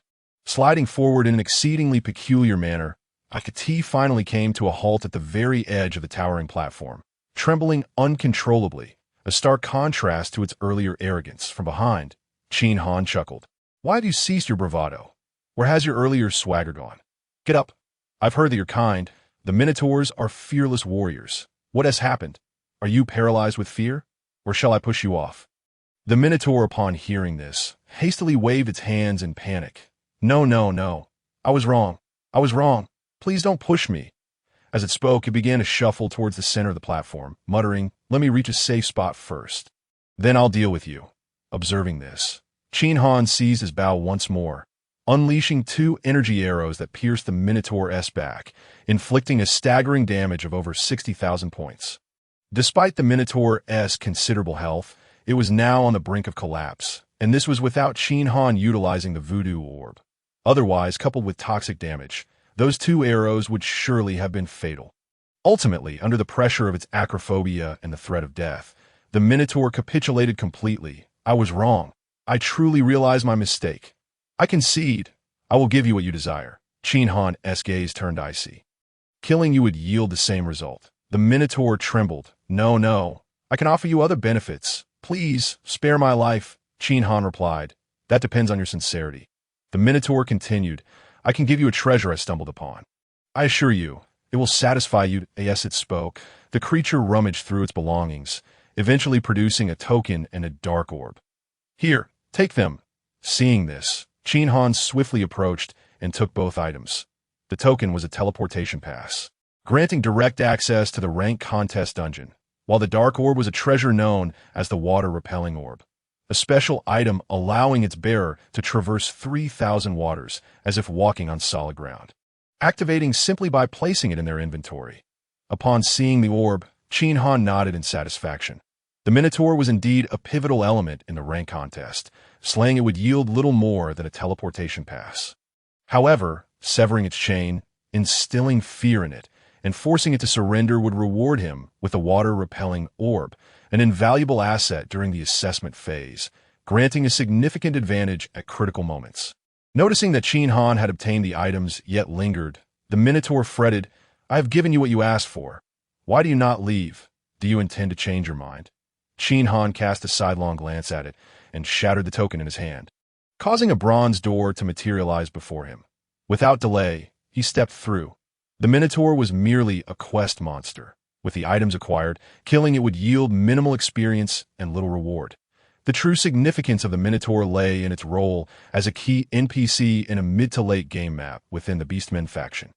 By sparing it today, you would have the chance to trigger a hidden map upon encountering it again in the future, which was rumored to hold numerous advantages. The water-repelling orb was said to have been obtained from that very hidden map. Crossing through the teleportation portal, Qin Han found himself in a familiar corridor, 200 meters wide and extending 5 kilometers in length. Within this passage, he could see monsters armed with various weapons scattered about. Minotaurs, goat-headed monsters, centaurs, dog-headed creatures, approximately 1,000 in total. At that moment, a small screen appeared in the upper right corner of Qin Han's vision, indicating that the rank contest had commenced for 15 minutes. By defeating monsters and acquiring treasures, participants could earn points, with the event lasting 10 days. After this period, a final ranking would be established. The higher one placed, the greater the chance of obtaining a rank. He was urged to strive for points to successfully attain a rank. The screen shifted to display a leaderboard, revealing the points of all players who had entered from his previous life's knowledge. He understood that only the top 61 players would receive rank rewards after the final tally. Currently, the player in first place was named Chun Chao Shi, with 900 points. Qin Han recognized him as a prodigy from one of the 6 pinnacle forces in the universe. Born with a sword body and a holy-level profession, wielding a legendary divine sword on the final battlefield, he had outperformed numerous seasoned veterans, emerging as the supreme deity. In second place was Jiang Ningshui with 899 points, while third place belonged to Selena with 898 points. She hailed from a prestigious magical family, possessing an innate affinity for magic, rumored to be the reincarnation of a magic deity. Her development had been impressive in his previous life as well. As Qin Han continued to scroll down the leaderboard, he noted that the players at the top were largely composed of holy-level professions and those with hidden classes, much like in his previous life. However, one name caught his attention in the 30th position: Feng Qianzhu. This individual seemed to have been absent from the rankings in his last life, as he had faded into obscurity during the later stages of the game. The only reason he gained notoriety was due to his father, the Demon Emperor, who later became one of the supreme deities. Years ago, after the Demon Emperor ascended to the status of supreme deity, he had a confrontation with the ancient witch, resulting in a cataclysmic battle that left both parties unable to prevail over the other. It was said that the Demon Emperor sought the ancient witch due to Feng Qianzhu being killed by her in a novice village. So that is how it is. Qin Han suddenly realized that it must have been his own actions in this life that led to the ancient witch's decline, allowing Feng Qianzhu to escape disaster. In a sense, he had saved him, becoming his benefactor. If they were to meet again, it wouldn't be unreasonable to ask for a protection fee, would it? Narrowing his eyes, Qin Han continued to browse the leaderboard, noting that he currently ranked far beyond a billionth place with a score of 0 to it was time to make a move. Any further delay would only result in a lower ranking. Summoning his nightmares, Qin Han swiftly charged towards the opposite side, zipping through the corridor with urgency. Wherever he passed, the myriad of monsters before him fell one after another, none able to withstand a single arrow. The Nobility Assessment Dungeon comprised a total of 9 stages, or rather, 9 distinct maps, and at present, he was at the first stage, populated solely by ordinary monsters, each yielding a modest point of score. Clearing the first map theoretically could yield up to 1,000 points. This stage was also the simplest, provided one did not suffer from poor eyesight and thus overlooked any monsters. Nearly all participants could achieve a perfect score. With the speed of Nightmare combined with Qin Han's shooting rate, the monsters fell like wheat before the scythe. Here, aside from a few special items and equipment, the monsters hardly dropped any gear. However, the experience gained was quite substantial, and coupled with the experience from slaying the barbarian bull chief, Qin Han ascended to level 11 halfway through. The slaughter continued unabated, and his ranking steadily rose. 1 billion. 100 million, 10 million, 1 million. By the time he reached the end of the stage, his ranking astonishingly fell within the top 10,000. His score was also fixed at 1,000. Remarkably, the top 10,000 all shared the same score at this moment, 1,000. This was yet another notable feature of the nobility scoring system. Identical scores favored those who reached them first. In his previous life, when the final rankings were set, many players had overlapping scores. Ahead lay a luminous portal. Upon entering, he would transition to the second stage. After confirming his perfect score of 1,000 points, Qin Han, riding Nightmare, charged directly into the second stage. This was an expanse of endless desert, where a stone monster lay on the ground, resembling a heap of rubble. Qin Han raised his hand and loosed an arrow, dealing approximately 6,700 points of red damage on the ground. What was once a pile of rubble suddenly began to coalesce, slowly forming a gray stone monster towering 5 stories high, its flattened head adorned with eyes resembling green beans, fixating intently on Qin Han. With a thunderous crash, its massive hands, akin to hammers, came crashing down upon him. Qin Han deftly maneuvered his steed, raising his bow to shoot continuously, with damage exceeding 6,700 points erupting persistently. The Stone Crystal Chief, level 11 elite monster. Health, 360,000. Typically, elite monsters boast health in the realm of over 100,000. Yet these dungeon monsters dynamically scaled with his strength. With his God-tier class passive, this creature had likely enhanced by approximately 30 times. The Stone Crystal monster was immune to toxin damage, and its physical damage was significantly mitigated. Fortunately, with the god-slaying bow that ignored defenses, it was not overly challenging to engage. The only weakness of the Stone Crystal Chief lay in its core at the back. Only by striking that area could one inflict critical damage.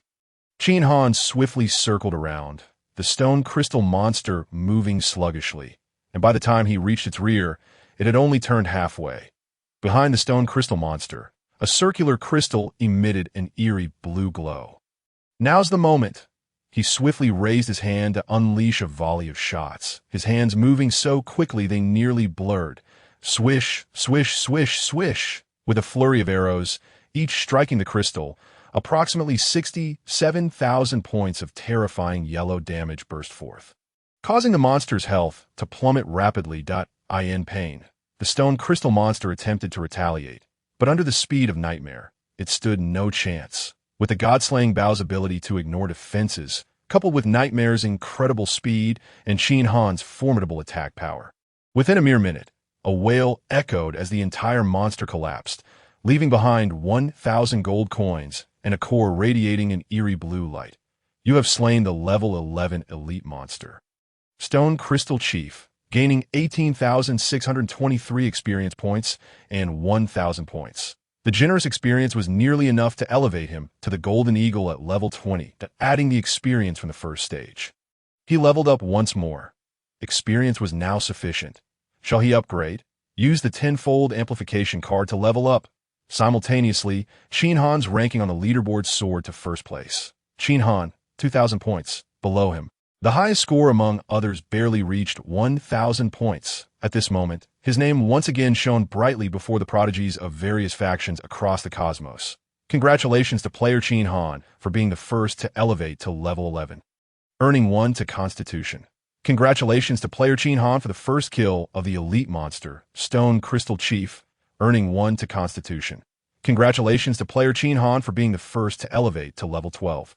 Earning 1 to Constitution in the chat zones of the two villages. Qin Han's announcements echoed successively, invigorating the players of Village 688. Yet, they also felt it was only to be expected.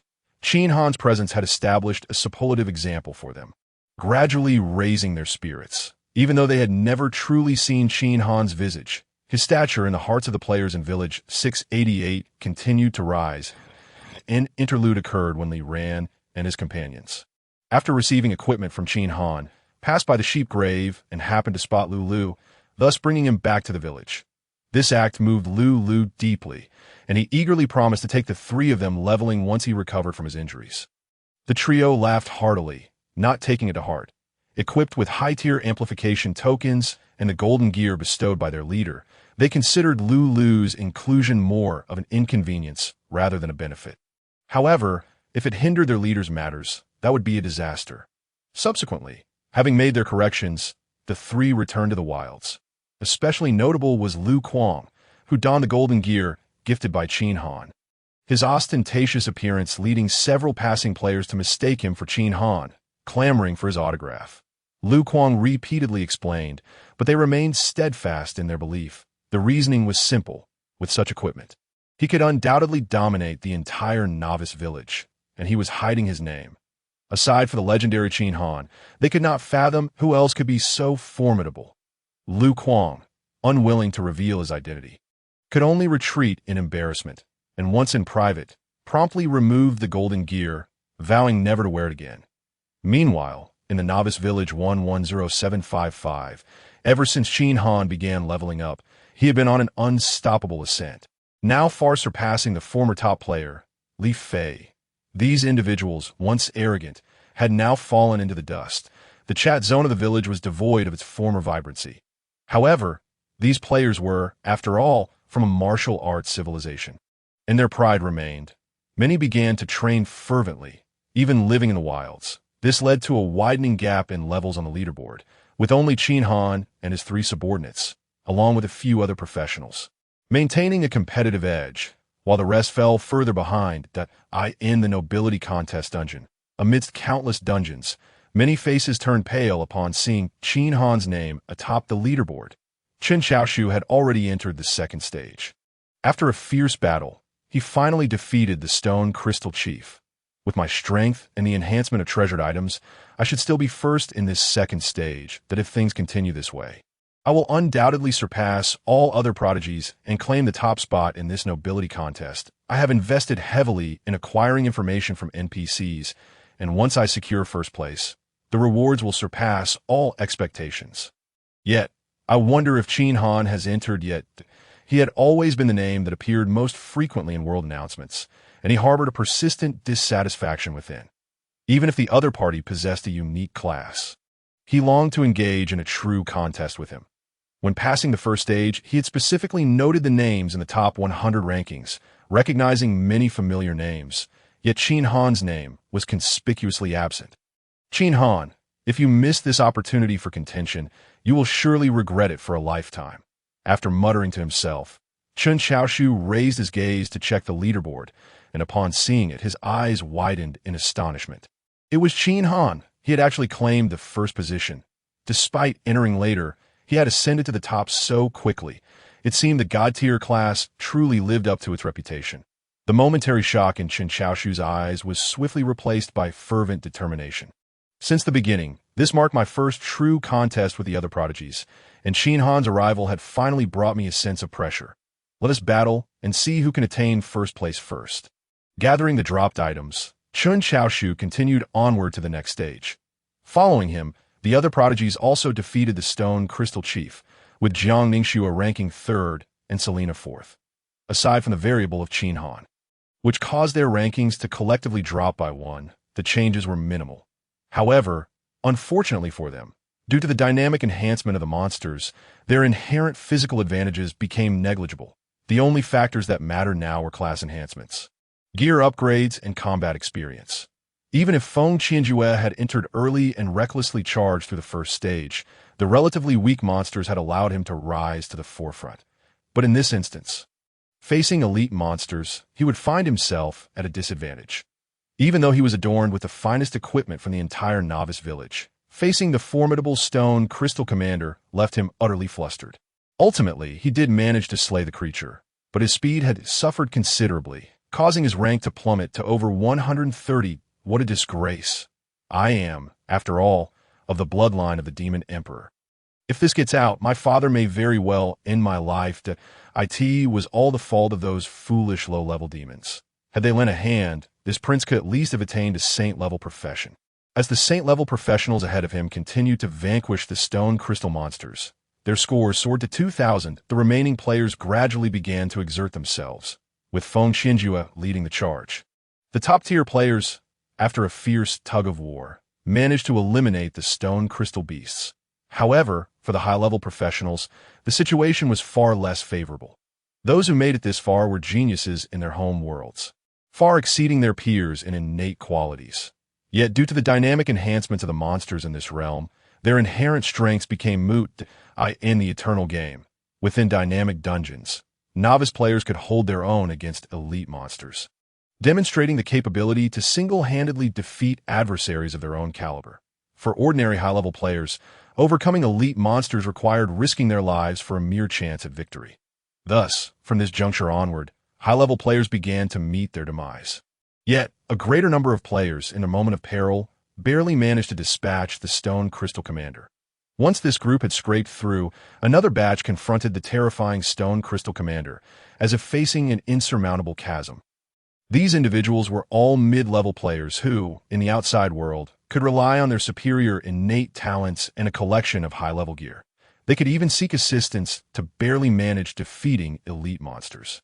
Yet here, their natural talents were rendered useless, and without allies, they found themselves facing the Stone Crystal Commander like a daunting gulf they could not cross. This battle could hardly be deemed a struggle to the death. It resembled a world-class champion engaging in a bare-knuckle brawl with a first-grade student, with the odds of success being astronomically slim. In overwhelming 99.9% of mid-level players faltered here, choosing to surrender. Their score stagnated at a mere 1,000 points. Only a handful of fortunate individuals, having exhausted their life's luck, evaded countless attacks to barely wear down the Stone Crystal Commander. Yet, even so, their journey had reached an irrevocable end. For the third stage was yet another boss, a leader-level boss, a creature that dynamically augmented its strength in accordance with the player's levels. It was a golden centaur, standing majestically on an endless green plain, wielding a silver bow and arrow.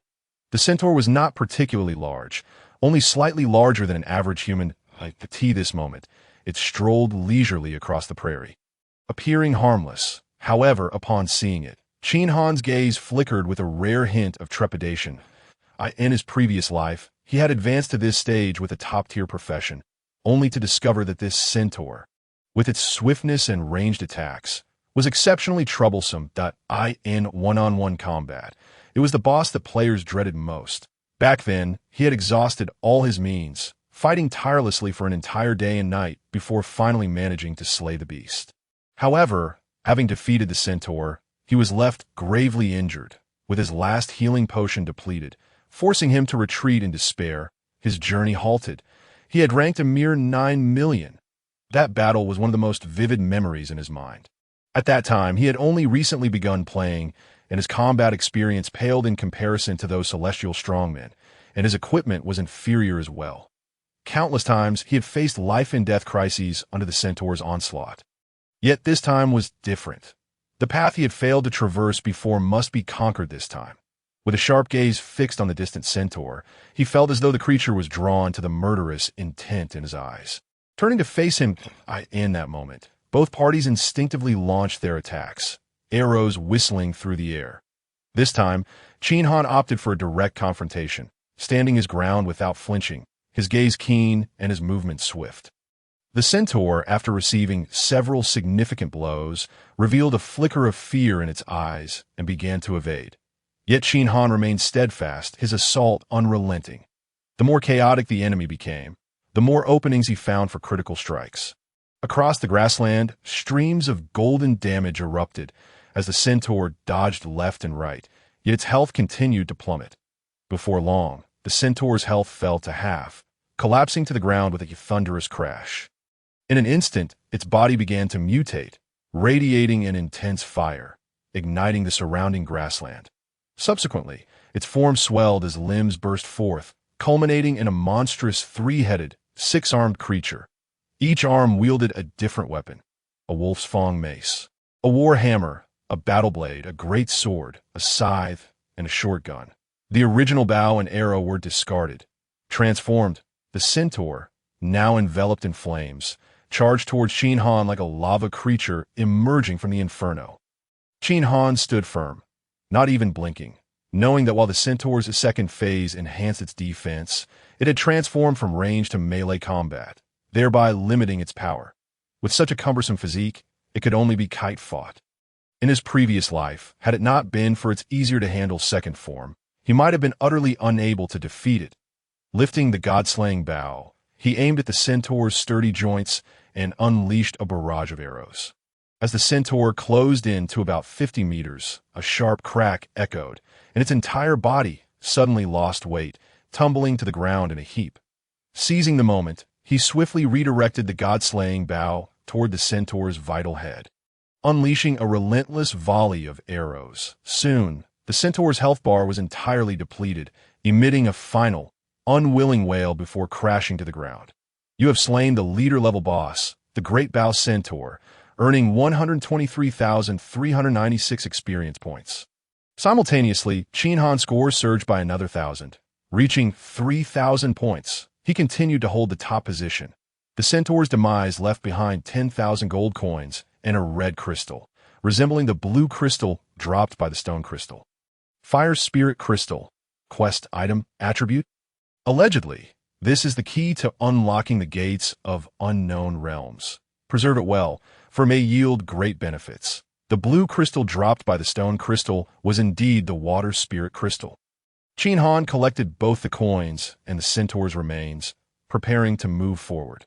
After the centaur's death, a portal appeared ahead. Qin Han stepped through, arriving at the fourth stage. Upon entering, the temperature plummeted sharply, revealing a vast, snow-covered world, with snowdrifts reaching the knees of nightmares. He had never been here in his previous life, gleaning only fragments from strategies. This fourth stage was undoubtedly the true test of life and death. Consulting the guide on the competition for ranks, he learned that the dungeon consisted of 9 stages, with the first 4 serving as battles that also functioned to filter out weaker players. The first stage was a transitional phase for adaptation. The second stage featured elite-level bosses, filtering out players below high level. The third stage introduced leader-level bosses, eliminating those below top tier. Even top-tier players faced life-and-death struggles in the third stage. This stage would likely eliminate nearly all high-level players. In contrast, the fourth stage presented 2 leader-level bosses that top-tier players who managed to pass the third stage were often drained of their strength, making it nearly impossible to continue battling 2 leader-level bosses. Thus, in his previous life, only a minuscule number of top-tier players could progress beyond this stage. The rest were of Saint level or higher. Even many Saint level players would falter here if they were not adept at combat. This meant that the number of players capable of passing this stage might be fewer than several hundred. Amidst the heavy snowfall, visibility was obstructed, but Qin Han could vaguely discern a snow-laden pine tree several hundred meters to his left. To the right, there loomed a mountain-like figure, its features obscured by the snow. He raised his hand and loosed an arrow, soon hearing a cry of anguish from the snow, as a massive, grotesque clay monster shook off the snow and stood upright. T emitted a bizarre sound. Jia jia jia. The clay monster fixed its gaze on the diminutive figure before it, its mouth oozing slime. You disturbed Grandfather Clay's slumber. It seems you shall have to compensate with your life.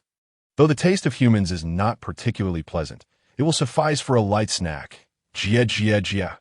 Qin Han cast a sidelong glance at the creature before raising his bow once more, aiming another arrow towards the right. Suddenly, the pine tree monster awakened, revealing a pair of crescent-shaped eyes and a mouth resembling a half-moon, emitting a strange and piercing sound. Keek. You have disturbed the slumber of Grandpa Pine Tree. It appears that you must compensate me with your very life. Although the taste of humans is far from delightful, it shall suffice as a morsel for my feast. Keek. Listening to the similar mocking sounds emanating from both sides, Qin Han scratched his ear and declared, "Enough with the chatter. I am pressed for time. You two may come at me together." After a brief interval, Qin Han emerged unscathed, effortlessly vanquishing the 2 leader-level monsters, this time he earned a staggering 1,000 points, bringing his total to an impressive 4,000. He continued to dominate the leaderboard, ascending another level to 13th, apart from him. The second-ranked players still lingered at 2,000 points, meaning they had yet to slay a single centaur. Good luck, he murmured to himself. Slaying centaurs will only lead to greater challenges ahead. With that, Qin Han collected the corpses of the 2 leader-level monsters, also acquiring 2 spirit crystals, Earth Spirit Crystal and Wood Spirit Crystal. Thus, he now possessed 4 spirit crystals: wood, water, fire, and earth. Any player familiar with the theory of the 5 elements would immediately recognize that one crystal was still missing, the metal spirit crystal. They would also surmise that gathering all 5 elemental spirit crystals would yield unforeseen benefits. However, in reality, this was a meticulously crafted trap within the game. The competition for rank demanded more than mere strength. A competent lord must embody martial prowess, courage, perseverance, luck, compassion, wisdom, and decisiveness all at once. The existence of the 5 element spirit crystals tested players' decisiveness. Indeed, the 5th crystal existed and could unlock a hidden map, granting access to treasures. Yet, the odds of obtaining it were dismally low. Once desire took hold, one could easily be ensnared in an unending quest, delaying point acquisition and even jeopardizing one's life. However, this was merely a concern for ordinary players. Armed with strategies, he feared no such pitfalls. Mounting his nightmare, Qin Han pressed onward. After passing through a portal, the scenery shifted once more, bringing him to the 5th level. It was a platform, entirely grayish-yellow, measuring 10 meters on each side. Gazing upwards, he saw endless black water surrounding him, with only a faint glimpse of an island far to the north. Standing on the platform, he sensed it was slowly moving, seemingly in the direction of the island. Yet upon closer inspection, it appeared to remain stationary. Observing the southern edge of the platform, he noticed an engraving depicting a golden crystal, accompanied by an arrow pointing downward, seemingly guiding explorers to delve beneath the surface. This level tested patience. If a player could endure a day and night atop the platform, they would safely reach the island and progress to the next challenge. However, should a player be lured by the golden crystal and plunge into the water, they would be met with a terrifying nightmare. The black waters were toxic, unable to support even a feather's weight. Once submerged, one would endure constant toxic assaults, with no hope of resurfacing, while also contending with the terrifying creatures lurking below. A reckless individual was unworthy of lordship. Taking a deep breath, Qin Han leapt into the water, following the direction indicated by the arrow. There was no splash, no ripple. His body plummeted as if in a state of weightlessness, and the toxins in the water began to invade his system. Just then, the voodoo pearl activated, detecting the toxins and automatically absorbing them. The voodoo pearl underwent a transformation. Unique treasured, IT fed on all forms of poison and was a bane to such substances in the world. Its attack dealt 200 poison damage per second for 10 seconds. Skills included Weak Water Domain, a collective damage ability that drew enemies within a kilometer into a realm of weakened water, stripping them of their capacity to resist. Damage reduction against elite bosses, inflicting 500 damage per second for a duration of 1 minute. Additional skills were Soul Absorption, which drew upon the resentful spirits of slain beings during attacks, and Deadly Poison, causing a reduction of 500 health points per second to enemies, while also providing a 35 health recovery counter, lasting for 10 seconds. Furthermore, a passive skill, Poison Barrier Aura, inflicted continuous poison damage of 100 points per second within a 100-meter radius, reducing enemy movement speed by 50%. Simultaneously, the water-breaking pearl in his bag activated, enveloping his body in a circular barrier, halting his descent. Visibility in the black water was minimal.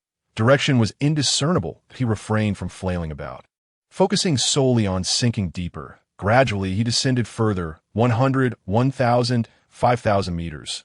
Until approximately 10,000 meters down, he finally reached the bottom, where the ground was overrun with water plants and various luminescent flora.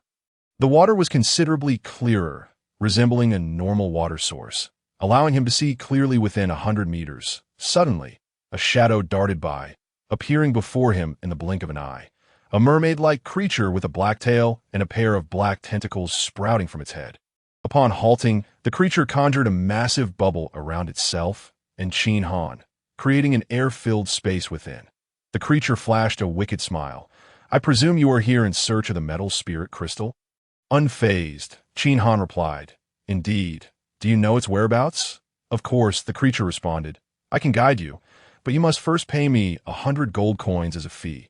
Qin Han countered, "How can I trust that you will lead me after I give you the money? Perhaps you should take me there first, and upon confirming the location, I will then compensate you." The creature pondered for a moment. "Very well, but you must first show me 100 gold coins to prove your ability to pay." Qin Han confidently displayed the coins, and upon seeing them, the creature's expression transformed into one of excitement. "Ah, money! Now, hold on to my tail, and I shall swim you there." Following its instructions, they were swiftly engulfed in a powerful current, propelling them forward at remarkable speed. Half an hour later, they arrived beside an underwater dwelling, illuminated from within, where a golden crystal orb rested upon a central table. "Go ahead, it's right there, but you must pay me the 100 gold coins first," the creature reminded. Qin Han replied, "That won't do. I will pay you once I have secured the orb. How can I be sure it is genuine?" The creature squinted. "You are quite cautious. Very well, I will accommodate your request. Go ahead." Everything seemed to progress smoothly, aside from the expenditure of 100 coins, with no apparent obstacles. Qin Han stepped into the room without a second thought. However, as his hand made contact with the golden crystal orb, it suddenly exploded, releasing a torrent of vengeful spirits that surged forth, filling the room with a tempest. The doors and windows slammed shut, leaving Qin Han surrounded by countless ghastly faces, all intent on devouring him. Outside, the creature drooled with anticipation. "It has been far too long since I feasted on human flesh. This time, I shall indulge myself."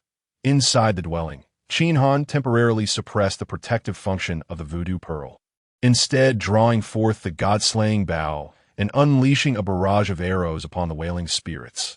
Yet, Even these arrows, which ignore defenses, caused no damage as they passed through the spectral forms. The creature outside cackled. Fudi, upon hearing the words, Qin Han immediately declared, confirm the upgrade.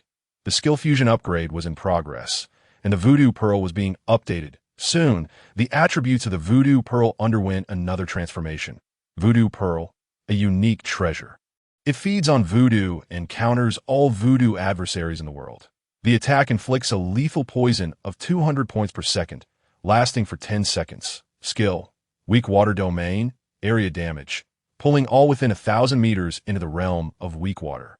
Rendering enemies incapable of resistance, with a reduction ratio for elite bosses and above, inflicting additional damage of 500 per second.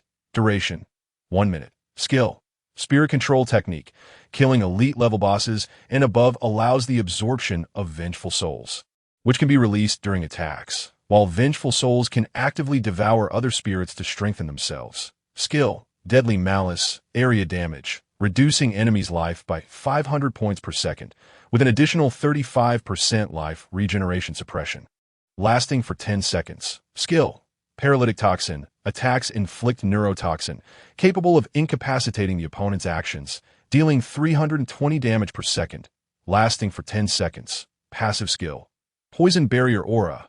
When activated, enemies within a 100-meter diameter will suffer continuous poison damage of 100 points per second, and their movement speed will be reduced by 50%.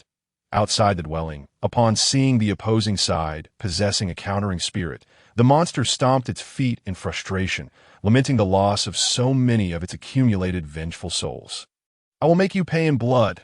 Yet, despite its bluster, it directed the remaining vengeful souls to flee, fearing they would be obliterated by the opponent's methods. Inside, Qin Han remarked, now you wish to escape.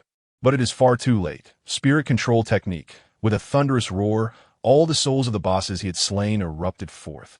High Priest, Centaur, Tree Demon, Clay Monster, Barbarian Bull Leader, and more. The stronger the monsters had been in life, the more powerful their resentful spirits became, resulting in formidable souls that surged forward. In no time, they completely devoured the opposing spirit. Even the High Priest's vengeful soul targeted the monster directly, clawing its essence from its body, letting out a howl before swallowing it whole, savoring the moment. Goodness, this spirit control technique is remarkably domineering. Yet a moment of reflection brought understanding.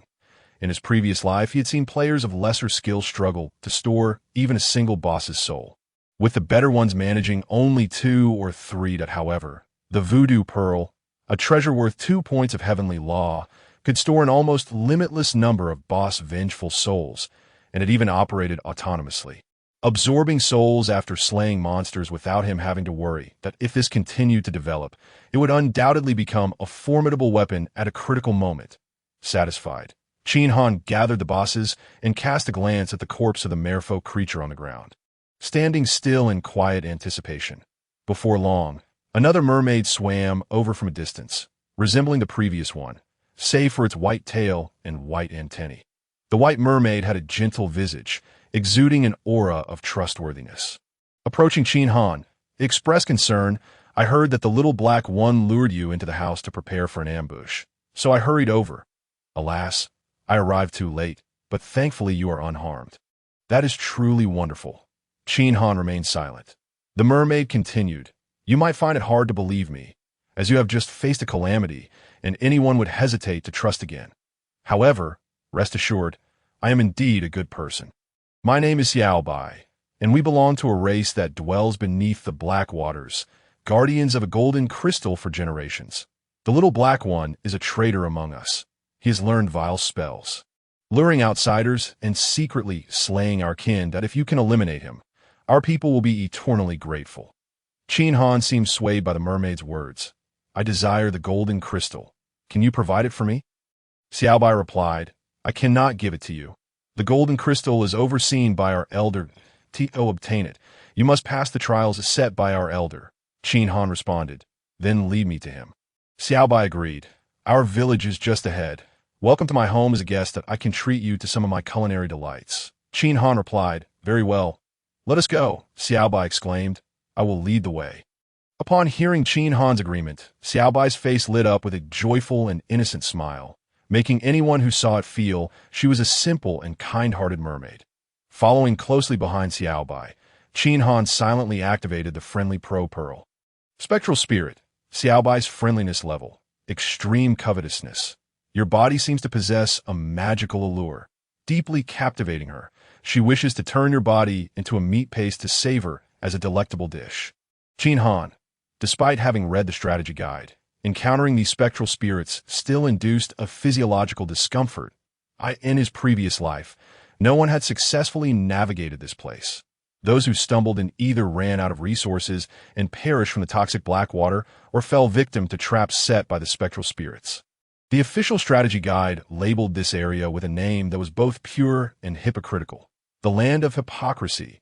The background information revealed that a merfolk race had been invaded by spectral spirits, who usurped their land, claimed their bodies, and corrupted their waters.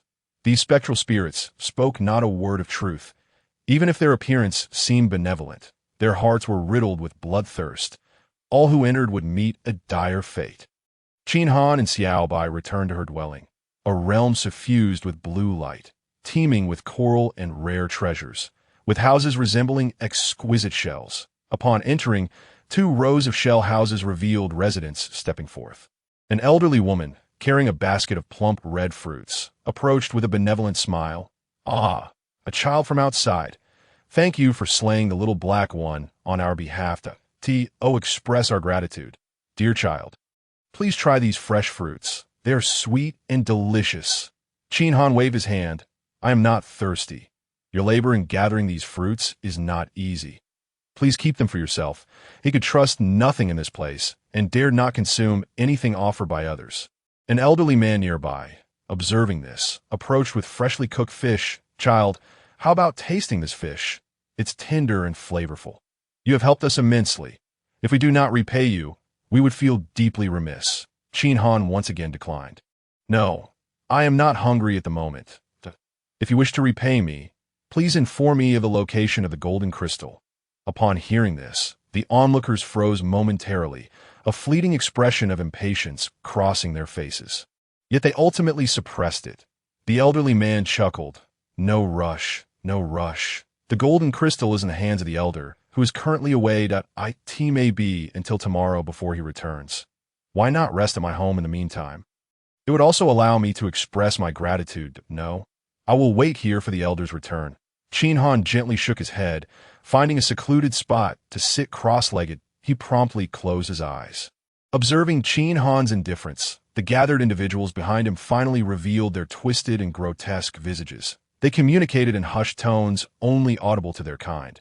"What should we do? This individual seems exceptionally cautious. It's all the little black one's fault. His deceitful skills were lacking, yet he was the first to act. Now, not only has he lost his life, but he has also raised the other's vigilance. What shall we do? This person neither eats nor drinks, yet possesses the strength to easily slay the little black one. Even if we all attack together, can we truly overcome him? Humph. While his spirit is formidable, there exists a place that can easily eliminate such spirits. Are you suggesting the abyssal cave? Indeed. You are mad. That is where the wretched one is imprisoned. That if we bring him there, do you not fear it may backfire? Aside from that individual, I cannot think of anyone else capable of dealing with him. But at this hour, you are still contemplating consuming flesh. This individual's temperament is inscrutable and exceedingly difficult to handle. He must be eliminated swiftly. Very well. Let us bait him for a day. As long as he has not yet taken the hook, we shall lead him into the abyssal cavern. It appears they have reached a consensus and dispersed one by one. As time passed slowly, numerous individuals continued to bring food and place it before Qin Han, while countless pairs of eyes secretly fixated upon him. That evening, a youthful maiden, transformed into a human, approached Qin Han to strike up a conversation. Yet he dismissed her entirely. The following morning, Qin Han sensed a multitude of presences surrounding him. Upon opening his eyes, he beheld an elderly man with hair as white as snow, accompanied by the individuals he had encountered the previous day. Advancing towards him, "Child, are you searching for me?" Qin Han replied, "Indeed, I seek the golden spirit crystal. The elder hesitated momentarily, stating, "This object is a relic of my kin and has never been shown to outsiders. However, since you have vanquished the creature known as Little Black, ridding us of a menace and saving us, I shall relent. After all, this item serves little purpose remaining with us, since you desire it. I shall gift it to you." "Thank you, esteemed elder," Qin Han expressed gratefully. "It is of no consequence." The elder waved dismissively, dispersing the crowd and guiding Qin Han out of the village. They once again stepped into the boundless aquatic expanse. This time, it took them a full hour to reach the base of an underwater mountain peak, where a massive iron door, crafted from a brownish metallic substance and appearing exceptionally heavy, stood before them. The door bore no visible seams, sealing whatever lay within most securely. The elder produced a key and, with great effort, pushed the door open. An enigmatic cavern materialized before them, its depth shrouded in darkness, seemingly without an end. "Child, this is the ancestral ground of my people. The treasure lies within. Come, I shall take you down." However, Qin Han responded, "No need." The elder, perplexed, inquired why. "Why not? Do you not wish to enter?" As the elder's words fell, he was met with a blade as swift as lightning. With a swift thrust, the sharp edge of the moon's shadow blade, coupled with Qin Han's formidable strength, triggered a decapitating effect, causing the elder's head to roll upon the ground. Yet in the next moment, a grotesque, transparent spirit erupted from the elder's body. The elder's face twisted in terror as he exclaimed, "Who are you? Did you already know our true identities?" Qin Han's voice turned icy. "Who I am is of no concern to you. You need only know that you are about to meet your end." He had awaited this moment for quite some time, although the strategy had indicated the location of the golden spirit crystal. The underwater world was vast, and without navigation, he feared he would perish in his quest. He had endured the charade with them solely to be led to this very spot. Spirit summoning technique. With a thunderous crash, the high priest, along with the spirits of the tree spirit, clay golem, and centaur, reappeared, eagerly lunging towards the elder. Ultimately, it was the high priest who proved superior, swallowing the elder whole and relishing the feast. "Wait here. Whoever arrives, devour them. Guard the entrance diligently. Not a single water bear shall escape." These spirits, devoid of bodies, retained only primal instincts and could not comprehend human speech. Observing this, Qin Han summoned the nightmarish steed to reiterate his instructions. Remarkably, the nightmarish steed, with a flash of red in its eyes, nodded slightly, then delivered a powerful kick to the spirits, mumbling a string of incomprehensible words, seemingly admonishing them. Surprisingly, the other spirits obeyed, sitting in a row at the cave entrance like loyal hounds, appearing remarkably docile. Meanwhile, the nightmarish steed stationed itself at the center of the entrance, holding its head high, awaiting praise. Qin Han pilfered the elder's key and, before entering the cave, affectionately patted the nightmarish steed's head, remarking, "You truly are Jack Dash of Dash all Dash traits, and no doubt, once we are outside, I shall reward you with 10 pounds of sweet potatoes, no beef." The nightmarish steed, upon hearing this, brimmed with joy, nudging Qin Han's shoulder eagerly. "I shall be back shortly." Qin Han once more patted the nightmarish steed's head and turned towards the depths of the cavern. The cave twisted and turned, sometimes descending, sometimes ascending, winding in intricate patterns. Suddenly, a glimmer of light appeared before him. Upon closer inspection, he discovered a pedestal upon which rested a golden glowing spirit crystal. The very golden spirit crystal he had sought. The room measured approximately 500 square feet, with a ceiling adorned by a crystal that emitted a soft white light. Below, on a stone table, lay the golden spirit crystal. The two crystals' radiance clashed, creating a harmonious interplay of light that on the cold ground nearby, a blue-haired maiden sat cross-legged, utterly motionless, as Qin Han approached the room. His footsteps seemed to rouse the girl from her stillness. She swiftly turned, gripping a short blade embedded with a blue gem, and cast a wary gaze in his direction. Yet upon recognizing Qin Han's visage, her expression shifted to one of astonishment. A human. How could a human appear in such a place? "No, you must be a villain in disguise." "Humph, I shall not be deceived by you. You ethereal beings fear the sun essence above me." If it shines upon you, you shall surely dissipate. Come if you dare, she challenged, her bravado somewhat lacking. Qin Han remained unfazed and stepped into the room, allowing the light of the sun essence to shine upon him. He stood resolute. You are unharmed. You truly are human. The girl gazed at him in disbelief. If you are human, why have you come here? What are the ethereal beings? Did you not see them? Qin Han regarded the girl and, for safety's sake, employed a friendly probe. Mermaid princess. Duo. Friendship level. Astonishment. She perceives you as human, yet fears you may be malevolent, leaving her in a state of trepidation. Seeing this, Qin Han's expression softened slightly.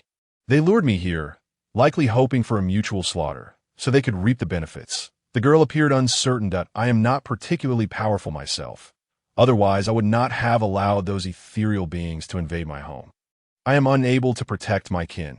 Seemingly struck by a thought, she exclaimed, could your abilities also be of the spiritual kind? The sun essence here specifically counters spirits. Any spirit exposed to its light will suffer continuous burning until reduced to ashes.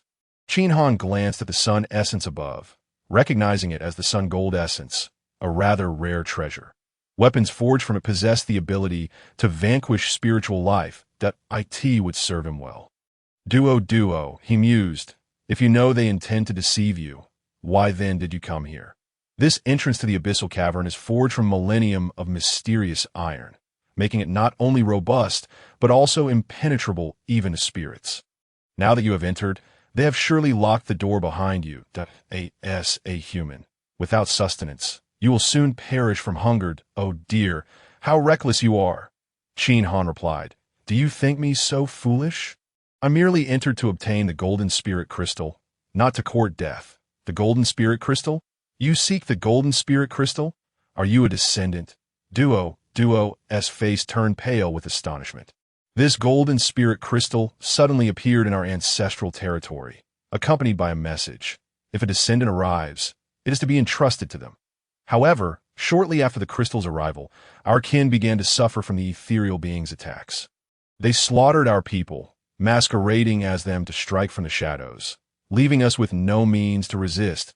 If I had not taken refuge here with the golden spirit crystal, I too would have met a grim fate. I implore you, descendant, assist me in eliminating the ethereal beings and reclaiming our territory.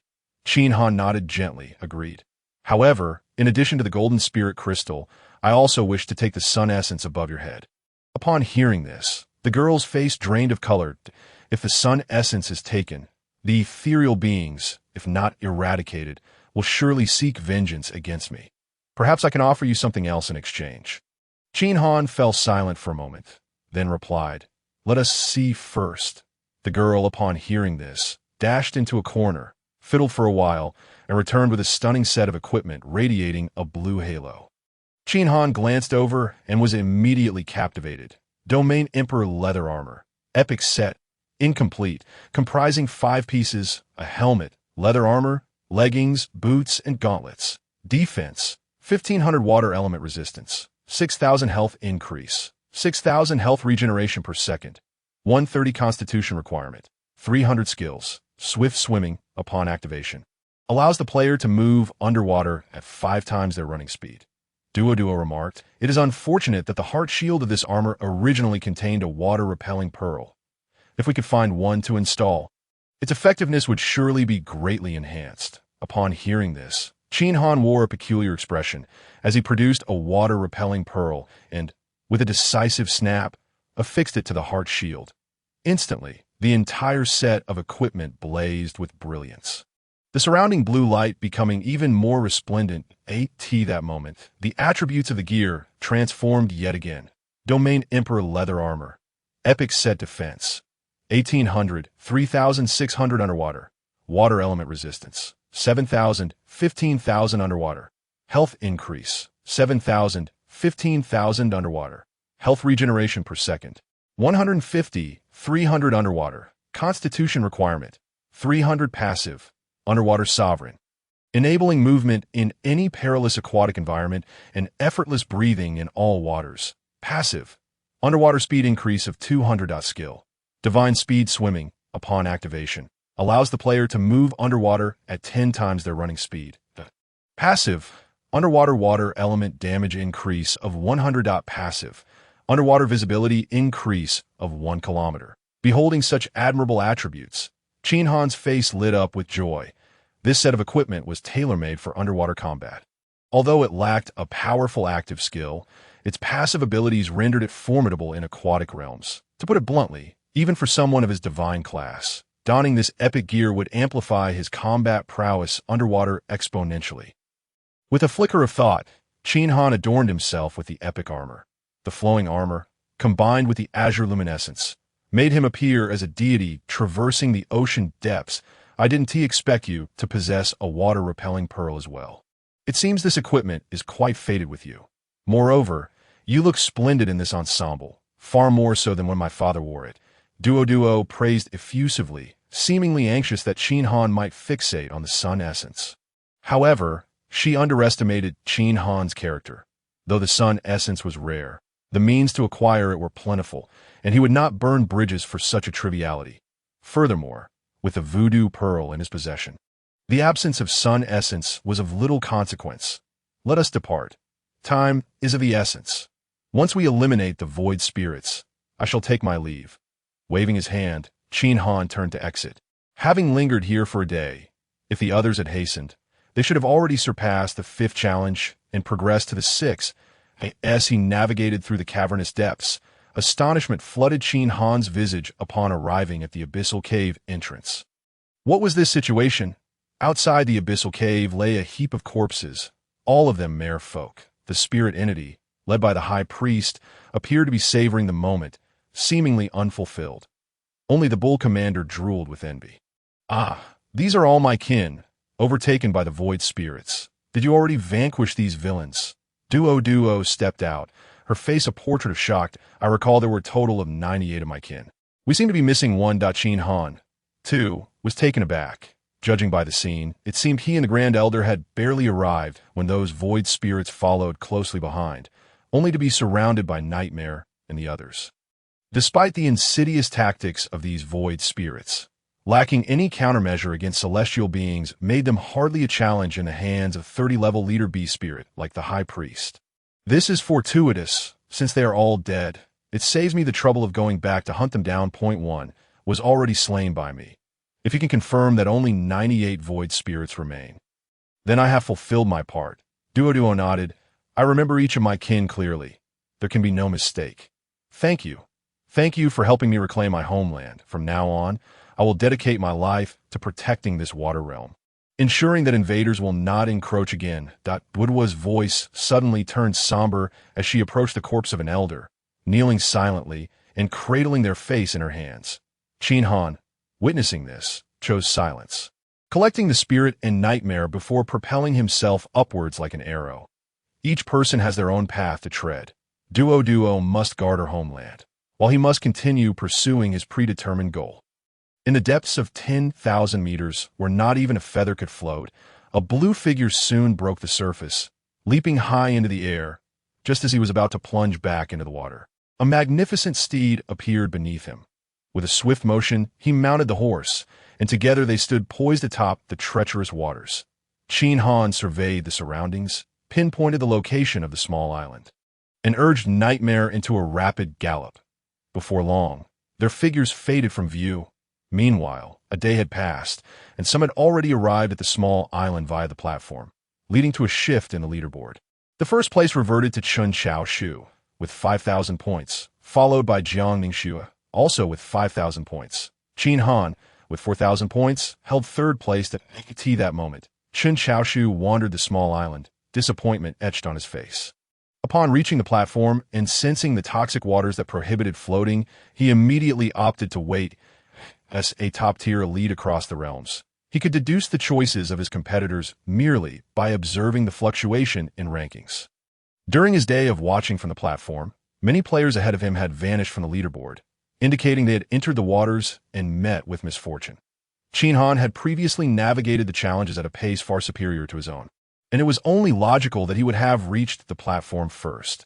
Now that he had successfully passed the 5th challenge and arrived at the island, Qin Han's score remained unchanged. This indicated that he had indeed ventured into the water. Calm and astute, these traits are essential for a strong individual. Someone who dares to leap into the terrifying unknown must possess such character. Even if he miraculously survived this time, he would undoubtedly find himself in dire straits again. Those who once held a significant advantage now found themselves ranked beyond the 100th position, truly lamentable. A person may have good fortune and reap numerous benefits, but if their virtue does not match their position, even the greatest wealth cannot suffice. Luck will eventually run out. Only by being discerning and courageous can one venture further. With a slight shake of his head, Chun Xiaoshu steeled himself and ventured into the depths of the small island, where dense forests obscured any resting spots, save for a solitary stone path winding inward. Following this path, he soon arrived at a stone gate where a young man clad in green, bearing a long sword and adorned with an embroidered character for void, awaited eagerly. Upon seeing Chun Xiaoshu, the young man quickly approached, exclaiming at last, "A newcomer to our sect! Please follow me." Chun Xiaoshu's gaze shifted, and he silently accompanied the young man to the stone gate. The youth gestured towards the winding path behind the gate, saying, "Proceed through here. 10 miles ahead lies the entrance to my Taishu sect. If you reach the gate successfully, your assessment will be complete." Chun Xiaoshu pondered. This island had only this route. Could it be that the sect's entrance examination was the 6th challenge? "My friend, may I inquire if there are any particular precautions I should be aware of?" The young man's expression shifted, yet he feigned ignorance, shaking his head. "Ah, that may pertain to the sect's regulations. And I cannot divulge such information." Sensing the young man's tone, Chun Xiaoshu promptly retrieved 10 gold coins from his storage bag and handed them over as a newcomer. "I fear I might breach the rules. I implore you to share your guidance." The young man discreetly accepted the coins and then led Chun Xiaoshu aside, whispering, "This assessment is presided over by Elder Bai of our sect. He possesses a fiery temperament and cannot abide deceit, yet his heart is kind. Once you pass through this gate, all your actions will be observed by Elder Bai through a distant lens. Tread carefully." Upon hearing the words of Chun Xiaoshu, his heart was set at ease, and he bestowed a grateful smile upon the young man before stepping forward into the stone gate. Meanwhile, at the Taishu sect, 10 miles away, an elderly man with white hair and beard overheard their conversation, his anger causing him to stomp his feet in frustration. What a scheming opportunist! The corruption of this world is solely due to individuals like him. He scrawled furiously in a small notebook with a large brush. Unbeknownst to Chun Xiaoshu, he continued to ponder the young man's words, contemplating how to respond. After walking for a while, a torrential rain suddenly fell, seemingly laced with poison, causing his vitality to drain rapidly. Alarmed, he fled, and fortunately, not far ahead, he spotted a dilapidated temple and quickly sought refuge within. Inside the temple were 5 or 6 individuals of varying ages, all clad in ragged, beggar-like attire. Their emaciated bodies clutched broken bowls as they lay among the straw, resting with closed eyes. Upon noticing Chun Xiaoshu's entrance, several of them opened their eyes wide, a glimmer of understanding passing among them as they extended their bowls, pleading, "Please, kind sir, have mercy on this old beggar. Spare some food. Indeed, good sir, have compassion for us." Chun Xiaoshu's gaze flickered. These beggars could very well be part of the test. Was this a measure of his compassion? With a shift in thought, he produced a bounty of fresh fruit from his belongings. Tossing it into their bowls, unsatisfied, he then retrieved several gold coins, distributing them one by one to the mountain gate. Elder Bai, observing through a distant telescope, fumed with indignation. Such hypocrisy. This is clearly a performance for my benefit. Yet he failed to consider that in this desolate wilderness, no beggar would venture to such a place, nor would they receive such a generous sum. Does he not understand the principle of not flaunting wealth? Moreover, even if they were true beggars, such an abundance of coins would incite them to turn against each other for the sake of greed, leading to a tragedy. A poor review indeed. At the same time, as Chun Xiaoshu faced his assessment, Qin Han arrived at the 6th island. Congratulations on passing the 5th stage. Points increased by 1,000. Glancing at the leaderboard, Qin Han said nothing and swiftly made his way into the island. The upcoming assessment was of paramount importance. It was not merely a test of rank. Gaining the full approval of the assessor would bestow immense opportunities, yielding boundless benefits in the future. With a resolute heart, he proceeded inward, encountering a young MNT last, a newcomer to the sect. "Please, follow me." The young man guided Qin Han to the stone gate, leading him through the 10-mile journey to complete the assessment. Upon hearing this, Qin Han shook his head. "I apologize, but I am not prepared to join your sect. I am here solely for the assessment." The young man replied, "Then you have come to the right place. The sect assessment is indeed a form of evaluation. I see. Thank you for the clarification." Qin Han clasped his fists in gratitude, walking toward the stone gate with dignity. However, as he took a step forward, the young man called out, "Brother, the assessment is exceedingly difficult. Do you not wish to know the details in advance?" Qin Han firmly declined. "No, I trust that there exists a natural order in this world. No matter how daunting the assessment may be, there will surely be an opportunity for success. I appreciate your kind offer, but I shall not impose." The young man's tone grew slightly urgent. "Are you certain you do not want to know? Just one gold coin, and I will reveal all the details of the assessment. This chance is fleeting." With a resolute demeanor, Qin Han waved his hand and strode forward. Meanwhile, at the Taishu sect, the same white-haired elder now stroked his beard with a smile. "This child is commendable, possessing integrity and steadfastness. A truly fine prospect. I eagerly anticipate his forthcoming performance." After walking for a spell, the rain suddenly poured down, and Qin Han too sought refuge in the dilapidated temple.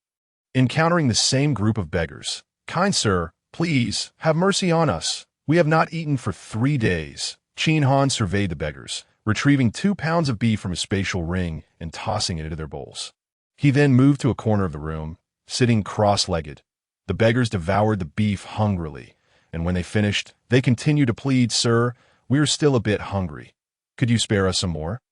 "Indeed, just a little more," they urged. "Since you are a good person, why not continue your kindness and give us a bit extra? We wish to have enough to marry and live well." Qin Han's eyes narrowed. "Greedy wretches," he retorted, "return to your corners and do not trouble me." As he spoke, his blade, Moonshadow, unsheathed with a clang, embedding itself into the hard ground beside him. With his eyes closed, he exuded an aura that warned against intrusion. The beggars, seeing this, recoiled in fear, retreating into the corners, too frightened to move. The Taishu sect elder by nodded repeatedly, feeling a sense of satisfaction. He possesses compassion, but does not indulge it excessively. He can also intimidate the beggars when necessary, quelling their unrest. Such character is truly rare. It seems this young man might just be a candidate for a divine profession. His nature alone is worthy of such achievements. Remarkable indeed. On the other hand, after Chen Chaoshi had provided money and food, the beggars, now sated, approached him with glinting eyes. "Sir, do you have any more money?" One asked. "This meager sum is hardly enough for us all." "Indeed, sir, you are so wealthy. Why not share a bit more? None of us have wives. Why not help us a little more, so we can also marry and live well?" Chen Chaoshi's gaze turned frigid. Had he encountered such scoundrels in the past, he would have swiftly dispatched them with a sword. However, today was an assessment, and the young man had mentioned Elder Bai's integrity and kindness. To kill them would surely create discontent. Yet to refrain from doing so? Elder Bai despised evil. Would he not be displeased then? As his thoughts whirled, Chen Chaoshi's expression grew conflicted. Just then, the rain outside ceased, and he shoved the beggars aside, fleeing in disarray. After running for a while, he encountered a woodcutter rushing toward him. Upon seeing Chen Chaoshi, the woodcutter hurriedly approached, exclaiming, "Young man, judging by your direction, are you heading to the Taishu sect? I am the woodcutter responsible for delivering firewood to the sect. My wife is about to give birth, and I must hurry home. Could you assist me in delivering this bundle of firewood to the Taishu sect?" Chen Chaoshi furrowed his brow. Was this yet another part of the assessment? Delivering firewood did not seem like a monumental task. "Very well, I will help you," he replied, accepting the load. The woodcutter gratefully left after placing the firewood down that a rusty axe was precariously balanced atop the bundle. After a moment's hesitation, Chen Chaoshi slung the firewood over his back and continued onward. Before long, he reached a wooden bridge. Strangely, as he stepped onto the bridge, The axe slipped from the firewood and fell into the water. Is this yet another part of the assessment? Must I retrieve the axe from the water? As he pondered, the water began to churn, and a golden-scaled dragon emerged, radiating light. Young woodcutter, did you lose your axe in the water? Qin Shaoxi nodded. Indeed. Is this the golden axe? The dragon waved a golden axe in its hand. Qin Shaoxi's spirit shook. This was an epic-level axe, although not as exceptional as the treasure in his possession. It was still highly coveted. If acquired, it would undoubtedly enhance his strength. However, recalling that this might be part of the assessment, he resolved, no. Oh, then is this the silver axe? The dragon produced another axe, this one of dark gold quality. Steeling himself, Qin Shaoxi asserted, no. With wide eyes, the dragon asked, then could it be this iron axe? As the dragon spoke, the water stirred slightly, and an iron axe surfaced. Qin Shaoxi, seeing this, nodded affirmatively, declaring, that is indeed the axe I lost. Upon hearing this, the dragon, in a surprising turn of events, placed the three axes together and declared, young woodcutter, your honesty has moved me, as a reward. I shall bestow upon you these golden and silver axes. Qin Shaoxi, filled with exhilaration, thought to himself how fortunate he was not to have chosen earlier. Indeed, this was a trap, and the dragon was testing his integrity. Had he opted for any of the golden or silver axes, he likely would have ended up with nothing. Truly, giving that young man 10 gold coins was a worthy investment. Thank you for your generous gift. Qin Shaoxi extended his hands, ready to receive the offering. But at the very moment his fingers brushed against the axes, a tempest arose on the river's surface. A radiant golden light enveloped him, and the dragon's form swelled to an enormous size, its vast maw lunging toward him with ferocity. Greedy woodcutter, you shall pay for your desires. Qin Shaoxi. At the same time, in the Taisu sect, Elderbai scoffed, his expression rife with derision. Fool! In this world, how could such fortuitous events occur? Merely uttering a few honest words to reap great rewards. Disgraceful! Meanwhile, as the rain outside ceased, Qin Han encountered the woodcutter, who was similarly tasked to avoid any mishaps. He even secured his axe firmly within the firewood before continuing on his journey. Traversing the same bridge, despite Qin Han's axe being tightly bound, it felt as if it were suddenly yanked away, plummeting with a splashing sound into the river. Soon after, the golden dragon made its entrance. Young woodcutter, have you lost an axe in the water? Qin Han replied, yes, it was an iron axe. If you happen to see it, please return it to me. Thank you. His response left the dragon momentarily speechless. Caught between holding the golden axe in its left hand and not knowing how to proceed, an awkward silence enveloped the scene. But the dragon quickly regained its composure, saying, as is widely known, dragons possess imperfect vision. I cannot distinguish colors, and thus I cannot tell the types of axes apart. Many axes have fallen to the riverbed over the years. Perhaps you could determine if any of the axes I hold belong to you. Qin Han, unwavering, did not even glance at the axe's attributes, casually stating, no, try another. How about the silver axe? Is it yours? Not that one either. Oh, then is this axe yours? Yes, that is the one. Please give it to me. Thank you. Upon hearing this, the dragon narrowed its eyes. You are truly an honest woodcutter, not taking advantage of my inability to discern colors. In recognition of your rare honesty, I shall gift you all 3 axes. Qin Han paused before responding. If you cannot distinguish the authenticity of the axes, how can you ascertain whether my words are true or false? The dragon stuttered, searching for an excuse. Ah, that is because I wish to test your honesty. In truth, I already knew when your axe fell. The other 2 axes are merely rewards for you. Qin Han replied, I seek no reward without merit. I only desire my axe. Return it to me, and I shall take my leave. The dragon, do you truly not want it? Qin Han's gaze suddenly turned. I see why. In broad daylight, in these desolate mountains, a creature appears to bestow upon you 2 treasures. Would you refuse? Bold demon, I can see at a glance that you are not benevolent. Speak. Are you here to ensnare unsuspecting travelers? As the dragon's confidence faltered, it shrank back, preparing to flee. There is no escape. Spirit summoning technique. With a thunderous roar, the high priest and several other bosses emerged, rushing toward the dragon. Moments later, a small golden snake, no thicker than a thumb, slithered at Qin Han's feet, beside which lay the 3 axes. The little snake recoiled, trembling, "That do not harm me. I mean no ill will. I was merely sent by the sect to test you." Qin Han narrowed his eyes. This little snake was known as the Serpent of Desire, a rare creature that thrived on the desires of others.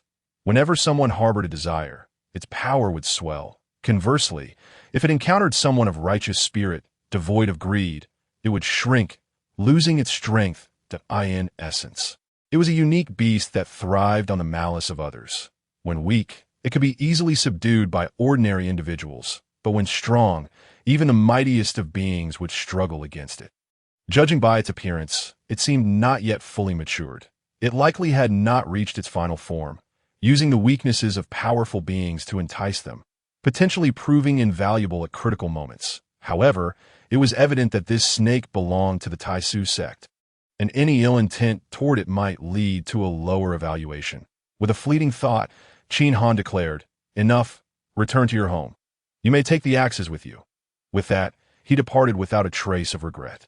Meanwhile, within the Taisu sect, Elder Bai stroked his beard in satisfaction, exclaiming, "Ah, what an eye-opening experience. A single individual has managed to embody caution, decisiveness, insight, and integrity. Truly a rare find in this world. Excellent. Top-notch. He must receive the highest rating." In a different part of the realm, Chun Xiaoshu found himself in a precarious situation. He had not anticipated that this seemingly insignificant dragon would prove so tenacious, and after a tumultuous encounter, he gradually found himself at a disadvantage. He had no choice but to feign an injury, making a hasty escape. Fortunately, after traversing several miles, the dragon did not pursue him further. He tended to his wounds and proceeded cautiously. A cart suddenly approached.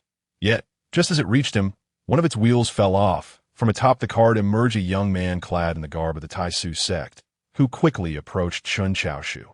"Might I inquire if you are here for the sex assessment?" Chun Xiaoshu scrutinized the young man before finally responding, "Yes." The young disciple beamed. "That is splendid, since you have made it this far. You are likely to join our sect. Yes, you can see, the cart's wheel has come loose, and it carries essential supplies for the sect. Would you mind watching over it while I return to fetch someone for repairs?" Chun Xiaoshu, "Very well." The young disciple responded, "You are truly commendable. After joining the sect, I shall look after you." With that, he hurried away. Chun Xiaoshu sat upon the ground, feeling a sense of unease. Surely, nothing else will go awry now? He had encountered enough misfortunes along his journey. Just then, a voice echoed through the woods. "Is there a disciple of the Taisu sect here? I am an intersect senior sister, and I am being attacked by thieves. Please come to my aid. Help me. Help me." "Humph. Young lady, even if you scream until your throat is raw, no one will come to your aid. Surrender quietly." Chun Xiaoshu's expression was conflicted. Should he intervene or not? To save her would mean abandoning his belongings. Yet, should he ignore her? What if she truly was in danger? As the girl's cries grew increasingly desperate, sending chills down his spine, he recalled the events he had previously faced. And ultimately, with a resolute sigh, he closed his eyes, choosing to pretend nothing had occurred. The sect, Elder Bai was incensed, berating, to ignore a plea for help from a sect disciple, while lingering by a pile of debris. Such is the height of foolishness. Truly, there is no hope for you. Disgraceful. Meanwhile, Qin Han found himself in a similar predicament. However, he instructed his nightmare to keep the high priest and other spiritual entities nearby, while he swiftly made his way toward the source of the commotion. Upon arrival, he was startled to see the very serpent of desire he had just released, dangling from a branch, theatrically mimicking a damsel in distress. "Help me! Help me! Oh dear!" Their eyes met, and an awkward silence enveloped them. "Weren't you leaving?" The little snake awkwardly raised its claws, stating, "Alas, it is part of my task. Had you not disrupted my form earlier, I would have sensed your approach and avoided this." After Qin Han returned to collect the nightmares, the disciple brought others back with him. They swiftly repaired the carriage and prepared to head toward the sect. Coincidentally, Qin Han was traveling the same route, so they set off together. Before long, they arrived at the foot of the mountain, where a winding staircase, seemingly 1,000 steps high, awaited them. The mountain gate. A robust elder sat in a sedan chair, flanked by two young attendants who were huffing and puffing as they struggled to lift the chair. Perhaps due to the elder's considerable weight, one of the attendants, unable to bear the strain, knelt down, nearly toppling the chair. "What is the matter? Have you not eaten? Lacking such strength will make others think this elder is quite overweight." The stout elder grumbled, his gaze suddenly landing on Qin Han. "You two, switch with them and carry me up." Upon hearing this, the disciple beside Qin Han whispered, "This is the elder in charge of mundane affairs within the sect. He wields considerable power. Offending him could have dire consequences. The steps are not too high. If we put in some effort, we shall manage." The elder urged impatiently, "Hurry up, stop dawdling. This elder still needs to return to the sect to meet the sect leader." Ignoring the elder's demands, Qin Han stepped forward and began ascending the stairs, completely disregarding the situation. This infuriated the elder, who stomped his feet in frustration, fuming. "Who does he think he is? What is his name? I shall make sure to teach him a lesson for this insolence. He will regret ever entering the sect." On the steps, Qin Han suddenly turned back, a smile playing on his lips. "I could see it has been a while since I last took a life. Perhaps you shall be my first." The elder, trembling with rage, shouted, "How dare you? Do you know who I am? I'm the elder of mundane affairs, your fortune deity. Do you understand?" Qin Han responded nonchalantly, "I care not who you are. I am not a disciple of your sect, so your affairs are of no concern to me." The elder, exasperated, finally muttered, "Oh, you are not one of our sect's disciples. Then never mind. I cannot exert my influence over you. You may go." With that, Qin Han departed. He took a moment for the elder to regain his composure. Why is he able to ascend the mountain gate if he is not a disciple of our sect? "Quickly, stop him!" Unfortunately, at that moment, Qin Han had already reached the midway platform of Taisu's sect, where the venerable white-haired elder awaited him. The elder stroked his beard and laughed heartily. Ah, a child unafraid of authority. Undaunted by hardship, truly a commendable young man. Now, I declare you have passed the assessment. With these words, the leaderboard shifted once more, and Qin Han's score soared to 6,000 points, reclaiming the top position. In response to the white-haired elder's praise, Qin Han humbly replied, "I have merely done what I ought to do. It is not worthy of commendation." The elder nodded again, his eyes sparkling with enthusiasm. "Excellent, excellent. You are neither servile nor arrogant, unaffected by praise or blame. Very good. My child, to be frank, I am the supreme elder of Taisu's sect, and I have come to assess the temperament of new disciples like yourself. Thus far, you are the most satisfactory child I have encountered. Under different circumstances, I would gladly take you as my direct disciple. Alas, your identity as an outsider compels me to suppress my desires. Child, if you are not in a hurry to leave, would you indulge me in a conversation? It has been a long time since I have met such an impressive junior." The elder gazed at Qin Han, finding him increasingly agreeable. Qin Han nodded. "I accept your kind offer, esteemed elder." The elder grinned. "I am delighted that you can resist the great temptations before you to stay and converse with this old man. Fear not, my child. Our discussion will surely be worthwhile. You newcomers from the outside world likely lack a clear understanding of the myriad realms, but I possess considerable knowledge on the subject. Whatever you wish to know, I can fulfill your curiosity." Just as Qin Han and the white-haired elder engaged in a deep conversation, Chen Xiaoshi had already arrived at the sect. When he encountered the elder in charge of mundane affairs at the foot of the mountain, he resolutely chose to refuse him, thus missing the chance to receive the elder's warm smile. When the two finally met, the white-haired elder wore a stern expression, seemingly disinterested in conversation. "You have passed. Now leave quickly, lest you become an eyesore." With a wave of his hand, a portal appeared not far ahead. Chen Xiaoshi, bewildered, pondered where he had offended the elder. Throughout his journey, he had strived to make commendable choices according to the information provided by the youth. Yet upon reaching the white-haired elder, the atmosphere had shifted entirely, akin to copying answers and ending up with the lowest score. In the next moment, upon the leaderboard's update, he was struck by disbelief at his score. 300 points. This revelation felt like a thunderclap hitting him squarely on the forehead, that he could hardly believe this score, knowing that the previous 5 assessments had awarded full marks. This meant that for this particular assessment, he had received a mere 300 points. Such a notion was utterly unacceptable. He wished to turn back and inquire the white-haired elder about his mistakes, but just as he did, he heard the elder bark. "What a killjoy! Why are you still here? Do you wish for me to force you out?" With a heavy heart, Chun Chaoshu stepped into the portal, only to find himself confronted with a scene that felt eerily familiar. The same small island, the same stone path, identical to the sixth assessment. Driven by curiosity, he moved forward as time passed, the sun rising and setting, the stars shifting across the sky. Unbeknownst to them, the elder and Qin Han had enjoyed an engaging conversation. Oblivious to the passage of time, as dawn broke the following day, the white-haired elder's gaze toward Qin Han had shifted from admiration to awe. Throughout the day and night, although the elder had spoken for most of the time, each of Qin Han's occasional insights would illuminate the elder's understanding. This young man not only possessed commendable character, but also appeared to have exceptional talent. Meanwhile, Qin Han had gained immensely from their discussions. The vastness of the multiverse held countless unknowns. Even during his previous life, when he had entered the final battlefield and perused endless strategies, he realized that his knowledge was but a mere fragment of the whole. The elder's insights had broadened his horizons significantly. "Well then, my young friend, it is nearly time for you to undergo your assessment. Before you depart, however, I have a gift for you." As he spoke, the elder produced a white jade pendant, its shape reminiscent of a piece from the Taiji yin-yang symbol. "This yin fish is a valuable item. When you're able to traverse the multiverse, remember to bring it with you to Taisu sect, where great fortune awaits you."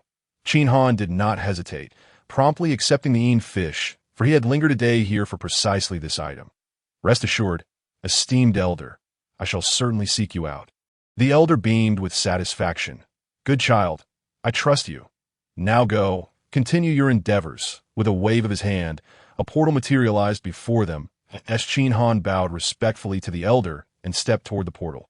The elder suddenly called out, "Oh, take this axe with you. It is of no use to me, but it may serve you well." Qin Han paused for a moment before quietly accepting the axe.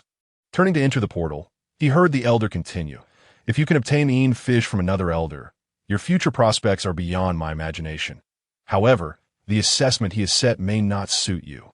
With your kind nature, it may be difficult for you to carry out those tasks." "Forget I said anything." With sincerity, Qin Han replied, "Thank you for your guidance, esteemed elder. I will strive to acquire the yin fish." The elder remarked, "Silly child, while you are clever, upright, and resilient, your heart remains too kind. Some matters, even if you know the right course of action, may be challenging for your benevolent nature to execute. Regardless, you are someone I value greatly. No matter the outcome, you must come to Taisu sect to find me in the future. Take this axe. For you, it is a treasure." Seeming reluctant to let Qin Han leave, the elder presented the epic axe that had once been used to deceive him. Qin Han accepted it, expressing his gratitude to the elder. "Are you leaving already, young one?" sighed Elder Bai, his lips parting in reluctant farewell. Qin Han, puzzled, inquired, "Elder, do you have further instructions?" Elder Bai hesitated for a moment before continuing. "All right, take this serpent with you. It is cunning and treacherous, and for a kind-hearted child like you, having it by your side may prove beneficial in critical times." He produced the desired serpent along with a pale purple crystal. Handing them to Qin Han, "If you crush this control crystal, you shall gain dominion over the serpent, which will remain eternally loyal to you. Should it dare to betray you, it will face utter annihilation." The desire serpent blinked innocently, feeling a sense of trepidation at the prospect of changing masters. It couldn't shake the feeling that this new master might not be as easily deceived as Elder Bai. "Thank you for your generous gift, Senior." Qin Han solemnly accepted the items and, following the elder's instructions, crushed the crystal before bidding farewell once more. This time, he truly departed.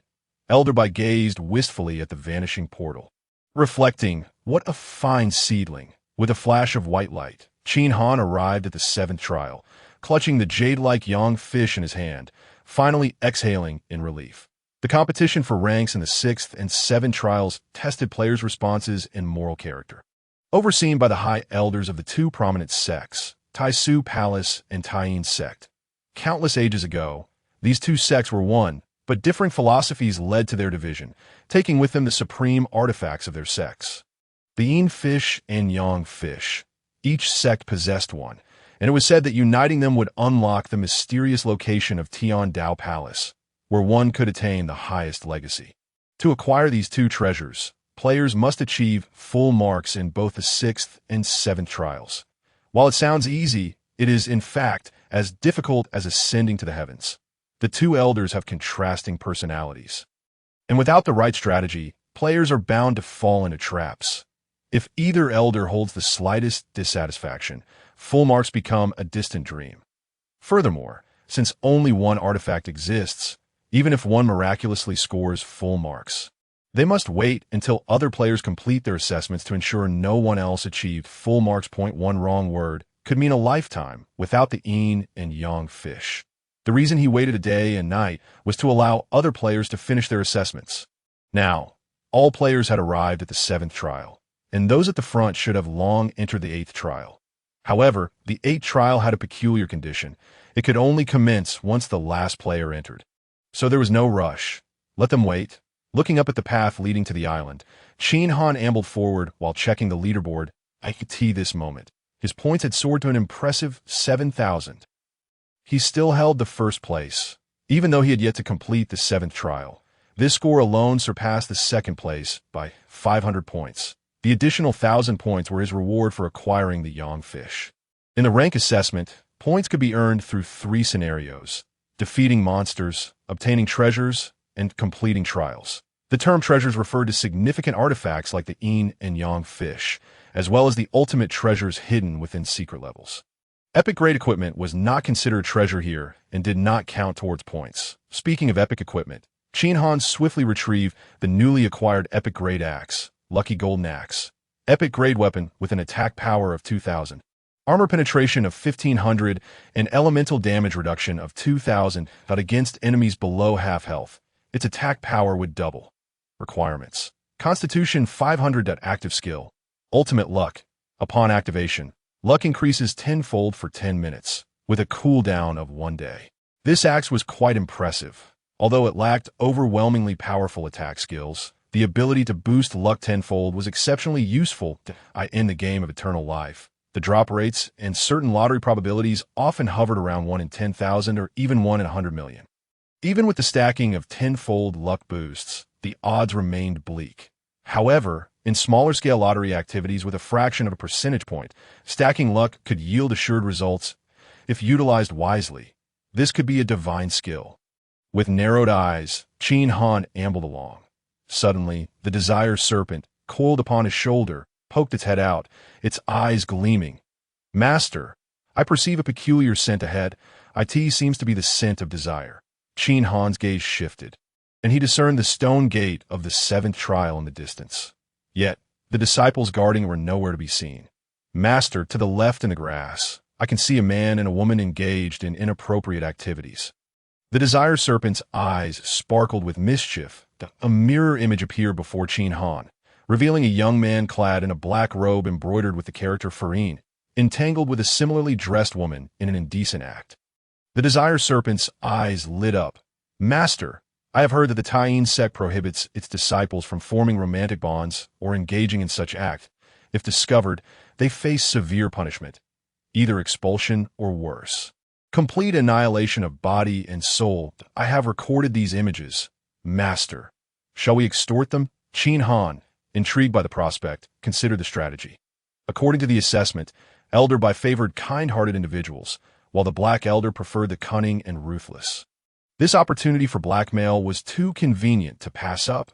With a flash of inspiration, Qin Han feigned ignorance and approached the stone gate. This moment, at the Taiyin sect's mountainside, the Black Elder held the yin fish, his expression one of deep melancholy. These newcomers are all worthless, either overly rigid or foolish. Among those currently being assessed, and those who have completed their trials, none meets my expectations that I had hoped to witness the brilliance of future geniuses among these candidates. But it seems that hope is dwindling, with only one participant remaining. The records indicated he possessed the greatest potential among the group. Yet this young man had yet to arrive. He was either excessively cautious or utterly foolish. A lucky fool at best. It seemed the treasures in the elder's possession would not find a recipient today. as the elder mused. He noticed in the mirror image at the stone gate a striking young man in blue armor approaching, exuding extraordinary charm. Though his appearance reminded the elder of his own youth, he pondered whether this young man's character would align with his expectations. As Qin Han neared the stone gate, he saw the aforementioned young man hurriedly pulling up his trousers, glancing back at a partially obscured woman's face in the grass. "You must be here for the assessment. Proceed 10 li forward, and upon reaching the mountain gate, you will have passed," assuming the role. The young man's demeanor shifted to one of haughty arrogance, speaking as if his words emerged from his nostrils. "However, I must inform you that this assessment is exceedingly difficult. If you seek information, you must show some sincerity. Master, the desire serpent whispered from within Qin Han's armor. Look at how arrogant he is. I cannot bear it. Allow me to take action, and I will ensure he loses his trousers." Yet Qin Han paid no mind to the serpent's suggestion. With a cheerful smile, he produced 100 gold coins and handed them to the black-clad disciple. "I am new here. If there are any misunderstandings, I hope my senior will enlighten me." The black-clad disciple glanced at the coins, his lips twitching slightly as he nonchalantly replied, "As you proceed, be cautious, for there may be trials along the way. Reflect carefully on your actions. It will benefit you. Now, off you go." This statement was akin to saying nothing at all. However, Qin Han remained undeterred, producing a small pouch containing 1,000 gold coins and presenting it again. "Senior, I fear I may be somewhat dim-witted. I implore you to share a bit more information." The black-clad disciple surveyed the coins, his demeanor warming as a smile broke across his face. "That you're quite astute. I shall not hold back any longer. The overseer of this sect assessment is the Black Elder, a peculiar fellow who favors cunning and devious methods. You must not be overly straightforward. The more ruthless you are, the more pleased he shall be. Remember, once you pass through this stone gate, you will be under surveillance. Your fate lies in your own hands. Go forth." Upon hearing this, Qin Han nodded gently. Subsequently, he unexpectedly produced another backpack, which astonishingly contained 10,000 gold coins. The disciple clad in black glanced at the overflowing coins, his expression instantly ignited with excitement. He was about to reach out to accept them, but hesitated midway, pondering to himself that while a small sum could be considered as a token of goodwill, such a considerable amount likely harbored ulterior motives. If he accepted it, the outcome might be unfavorable. After a moment of contemplation, the black-clad disciple adopted a serious demeanor and inquired, "Surely, there must be a catch with such a sum." With that, he pressed on, "What is it that you require of me?" Qin Han replied with a hearty smile, "Brother, you jest. It's merely 10,000 gold coins, a trifling sum of me that my intention in offering this is simply to foster a good relationship with you. I wish to familiarize myself with this sect, and, if possible, find a reliable ally like you that if you doubt my sincerity, why not take a look at this?" With that, Qin Han openly displayed the amount of gold coins he possessed, leaving the black-clad disciple utterly astonished. The sight of the coins, piled like a small mountain, was something he had never encountered in his life. Were it not for the examination taking place, he might have been tempted to seize them by force. However, considering the wealth of this young man, perhaps he truly had no hidden needs and was instead simply a fool with an abundance of riches. His gaze shifted, and the way he looked at Qin Han transformed, akin to one beholding a long-lost kin. "Brother, you truly regard me as a confidant. In that case, I shall not stand on ceremony. Feel free to ask anything." Qin Han cheerfully remarked, "Indeed, I have several inquiries for you. What regulations does our sect uphold? It will be beneficial for me to be forewarned. Furthermore, could you elaborate on the demeanor of Elder He?" Although the black-clad disciple wore a cheerful facade, he remained vigilant. Nevertheless, upon hearing Qin Han's straightforward questions, he felt a degree of his apprehension dissipate. "Of course. Let us converse at length. Whatever you wish to know, I shall divulge without reservation. 10 miles away." Elder He observed the unfolding scene through a mirror, stroking his beard in contemplation. Cunning indeed, utilizing wealth to pave the way. This approach may yield valuable information, facilitating a smoother path ahead. Yet, such tactics alone are insufficient. Qin Han, oblivious to the disciple's nature, continued to raise the stakes. Showcasing his wealth, he ought to be aware that ostentation attracts greed, which can be detrimental to oneself. Furthermore, offering such a substantial sum merely to gather superficial information is unwise. Upon entering the sect, one could easily acquire such knowledge from any number of individuals that in this treacherous world, a person like him might not survive long. Given this performance, I can only grant him a passing grade. No more. After some time had passed at the stone gate, the black-clad disciple wore a smile. Yet, his words remained superficial, and as he spoke, his gaze shifted towards Qin Han's hands, as if seeking further benefits. Qin Han narrowed his eyes and remarked, "Brother, based on your earlier comments, our sect prohibits any improper relations between disciples. Should such matters come to light, severe penalties will ensue." The black-clad disciple instinctively replied, "Indeed, our sect leader once suffered from a broken heart.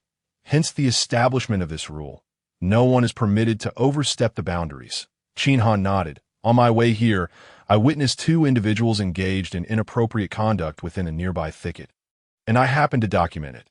From their attire, they bore a striking resemblance to you. This." The disciple's smile vanished, his expression turning frigid as he regarded Qin Han with hostility. "You must be mistaken. I have been right here. Such an event could not possibly have transpired." Qin Han surveyed the disciple's demeanor and stealthily approached the stone gate, exuding confidence as he stated, "I have a remarkable memory. Things I have heard and seen are never forgotten. Allow me to recite. Any private liaisons within the sect are strictly forbidden. Violators face expulsion and severe punishments, potentially leading to their demise. What do you think of my memory?" "Brother," the black-clad disciple felt an icy chill envelop him, realizing that from the outset, Qin Han had been scheming against him, having witnessed his disgraceful conduct, and was now attempting to extract information while simultaneously issuing a threat. Such cunning. Were they in another setting, he might have struck down this individual on the spot. Yet, standing before the stone gate, any rash action could yield unpredictable consequences. A flicker of murderous intent passed through his eyes. But he forcibly restrained his impulse to kill, speaking in a low voice, "State your demands. What is it that you truly seek?" Qin Han wore a congenial smile, replying, "I haven't quite decided yet. Perhaps you could suggest something?" The black-clad disciple squinted, realizing that Qin Han sought something in return. If that were the case, there might still be room for negotiation. He resolved to placate this young man for the time being, biding his time for an opportunity to eliminate him and safeguard his secret. Contemplating this, the black-clad disciple retrieved his spatial backpack and returned the entirety of the gold coins Qin Han had previously given him. He then rummaged through his storage pouch, seemingly deliberating on what item would be appropriate to offer. However, before he could act, Qin Han's words nearly choked him. "Your storage pouch seems quite fine. I have yet to acquire one myself. Why not include its contents as well?" The black-clad disciple's teeth ground together audibly, his gaze seething with murderous intent as he glared at Qin Han.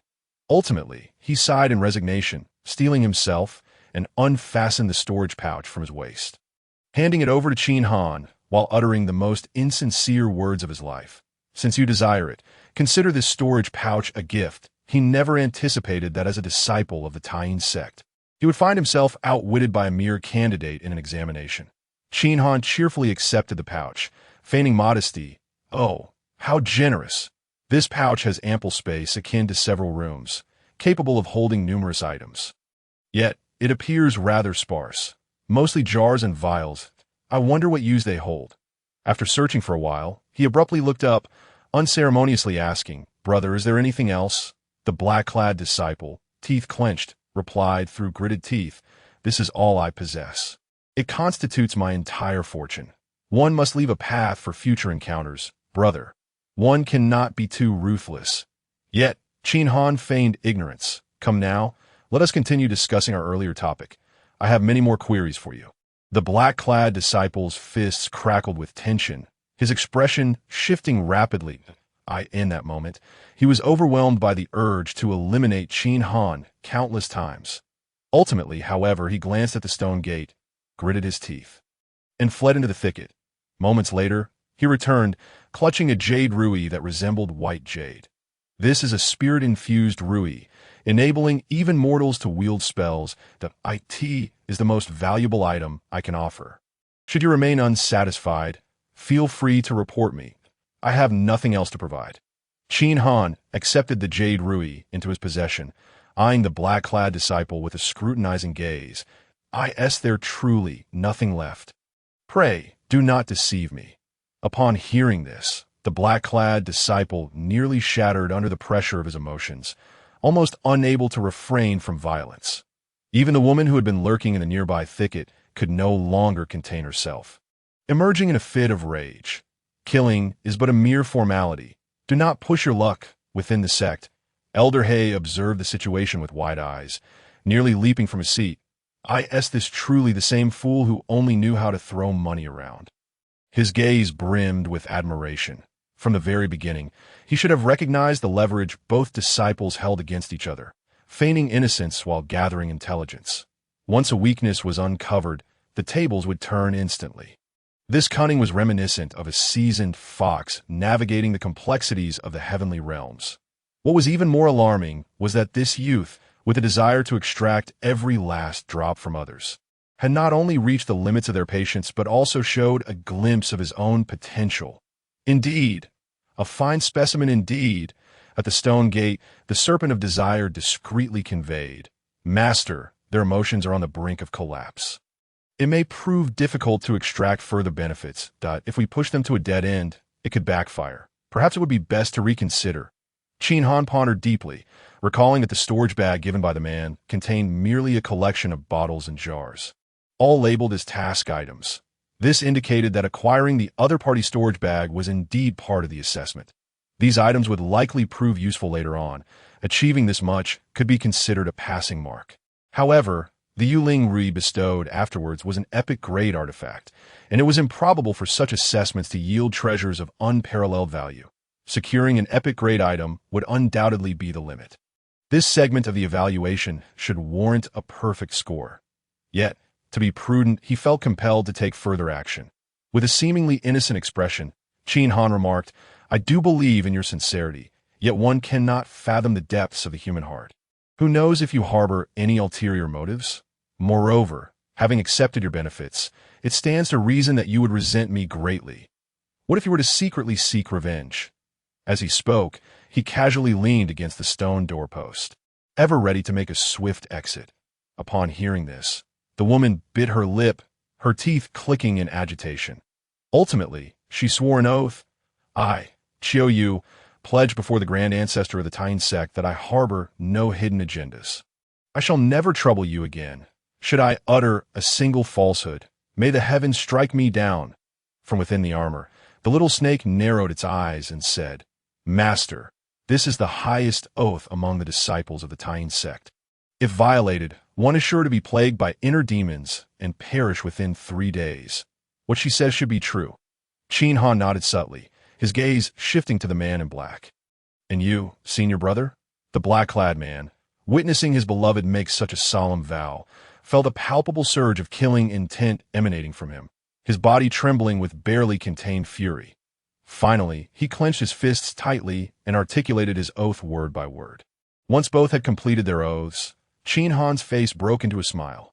"Well, we are all of the same sect. Why speak such formalities? Of course, I believe in both of you. Very well, then, you may continue your endeavors. I shall take my leave first." Upon hearing this, the two felt their bodies tense with frustration, yet the oaths bound them, preventing any hostile actions. They could only exchange glances filled with sorrow, akin to star-crossed lovers in distress. The woman said, "You may go, and I hope you remain tight-lipped in the future." Initially, as Qin Han stepped through the stone door, he paused at her words, squinting his eyes and responding with a cheerful grin. "Rest assured, I possess a remarkable knack for discretion. Besides this secret of yours, I'll cherish it for a lifetime." With that, he left them with an innocent and radiant smile, striding away. Behind him, the woman, unable to restrain herself, burst into tears, lamenting her plight. The mountain gate. Elder Hay looked on with excitement, marveling at the young man's audacity. While most would retreat upon cornering their adversaries, this lad had the audacity to compel them to swear an oath, eliminating any potential future troubles. This boy was undoubtedly a natural-born rogue, the sort with malice seeping from his very soles. His legacy was assured. The Tine sect had a promising future ahead on the deserted mountain path. The little snake emerged from the armor, its tiny claws gripping the edge, gazing at Qin Han with wide, innocent eyes. Master, why do I feel that your previous displays of kindness and righteousness were mere fades? You seem destined to be a villain. However, the little snake queried, how could you be so certain they would ultimately swear an oath? Qin Han's expression remained serene, a stark contrast to his earlier demeanor. Do you not understand the concept of sunk costs? The more one invests, the lower their moral threshold becomes. They have already surrendered a storage bag and an epic-grade treasure. Swearing an oath is hardly a significant concession. As he spoke, he retrieved the epic-grade item, scrutinizing it closely, his heart brimming with delight. Da Yu Ling Rui. Epic-grade item. Mana value. 100,000 points. Mana recovery. 2 per second. Placement in the backpack activates its effects. Mana, a property that manifests only after the novice stage, is essential for casting skills such as the lightning technique employed by the High Priest, which requires mana expenditure. Even the fragmented Supreme artifact. The Purple Soul Staff had several skills reliant on mana, which is notoriously tricky to replenish. Even someone of the High Priest caliber could not sustain continuous spellcasting. Thus, despite its seemingly simple attributes, this item would likely hold value equivalent to that of 2 epic-grade weapons in the latter stages of the game. Stowing away the Yuling Rui, Qin Han continued forward, soon finding the heavens unleashing a noxious rain. Not far off, a dilapidated temple came into view, almost identical to the previous one, however. This time he refrained from entering hastily, opting instead to observe cautiously from a window outside. Inside the temple, 6 knife-wielding men sat in a circle. One of them, sporting a goat beard, squinted and spoke, "Brothers, not far ahead lies Wang Yuanwai's residence. Word has it that he possesses a treasure that renders its bearer impervious to blades and fire. The black market has placed a sky-high bounty on this item. Are any of you interested in taking a shot at it?" The other's eyes gleamed with excitement. "Why even ask? Let's do it." "Very well. Then let us toast to a successful and prosperous endeavor." After a brief discussion, as the rain outside began to abate, each man unsheathed their blades and set off with zeal. Qin Han trailed behind them, gradually following their lead.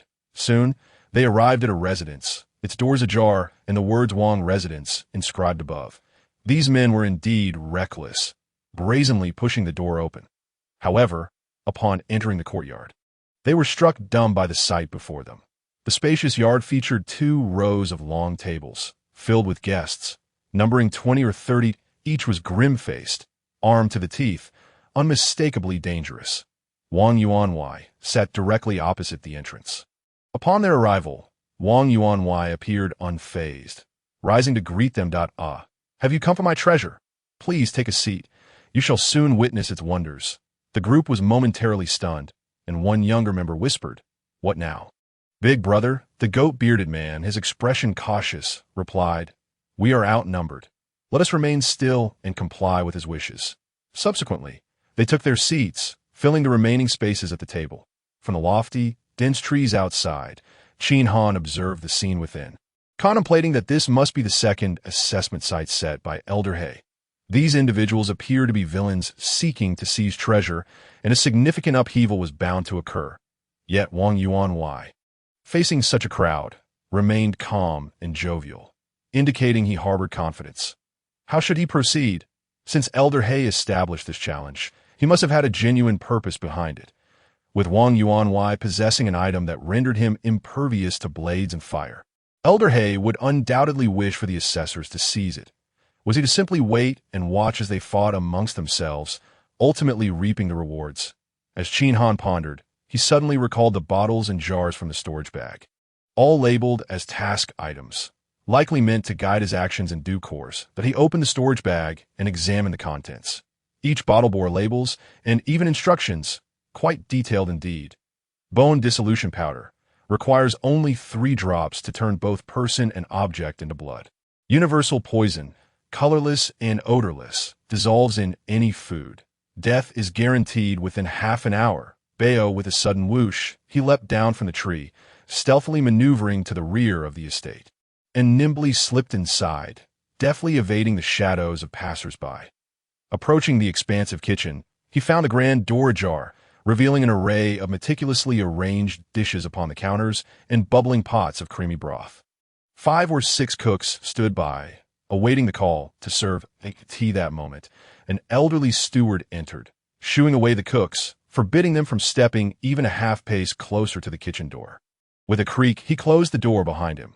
Seeing this, Qin Han swiftly ascended to the roof above the kitchen, peering through the skylight. He observed the steward retrieve a large gourd filled with a pale liquid, which he began to evenly sprinkle over the dishes. Once all the food was doused, the steward sighed in relief, wiped his brow, and opened the kitchen door to step outside.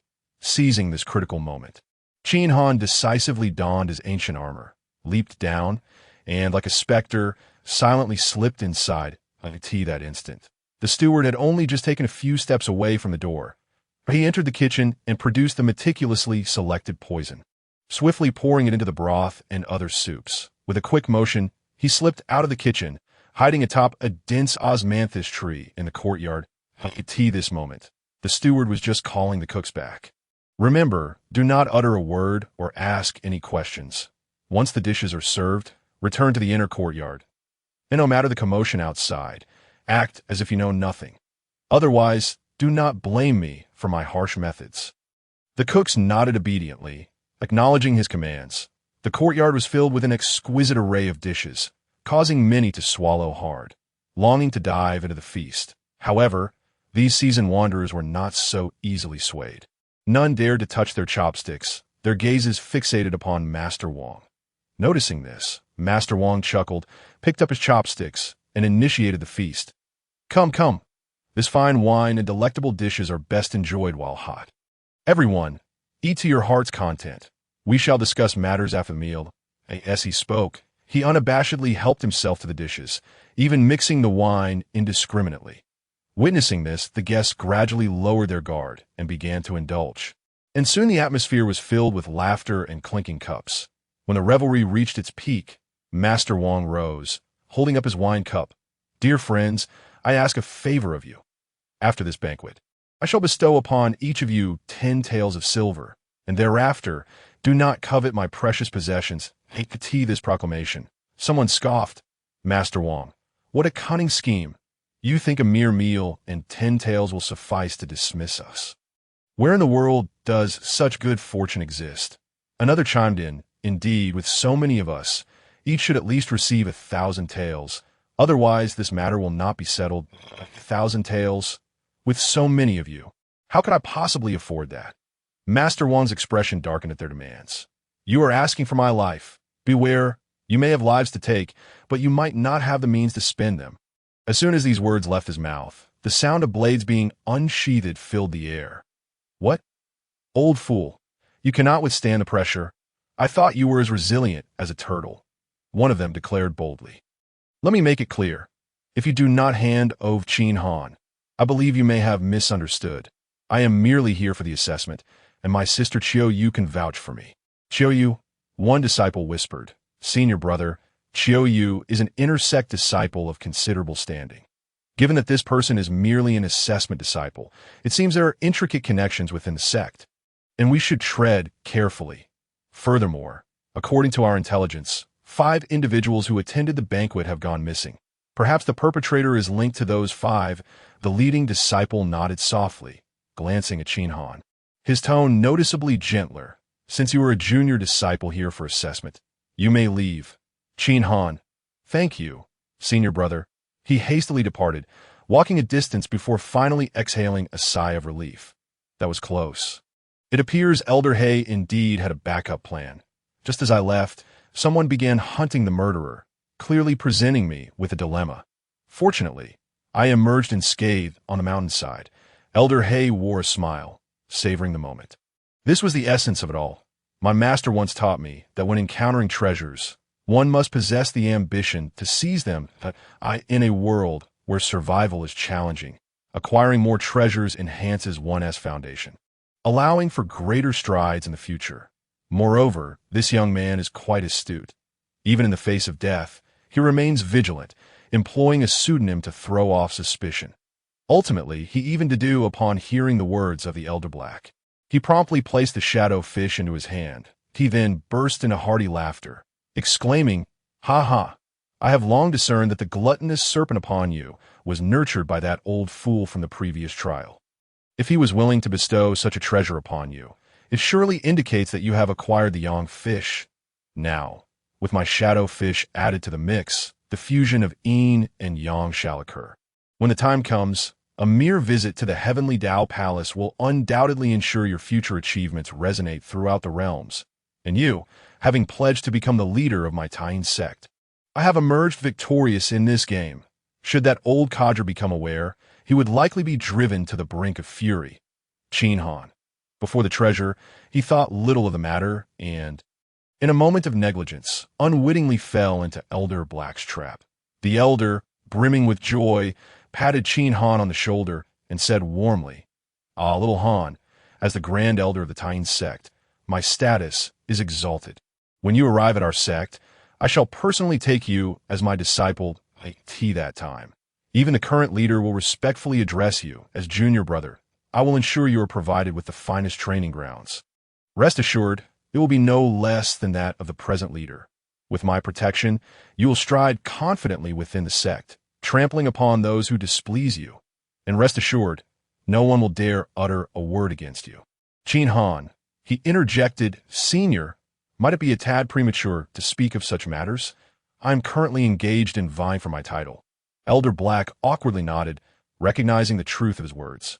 "Indeed, your pursuit of this title is of utmost importance. With your strength, striving for first place will certainly yield great benefits in the future. Very well, I shall not delay you further. Continue on your way."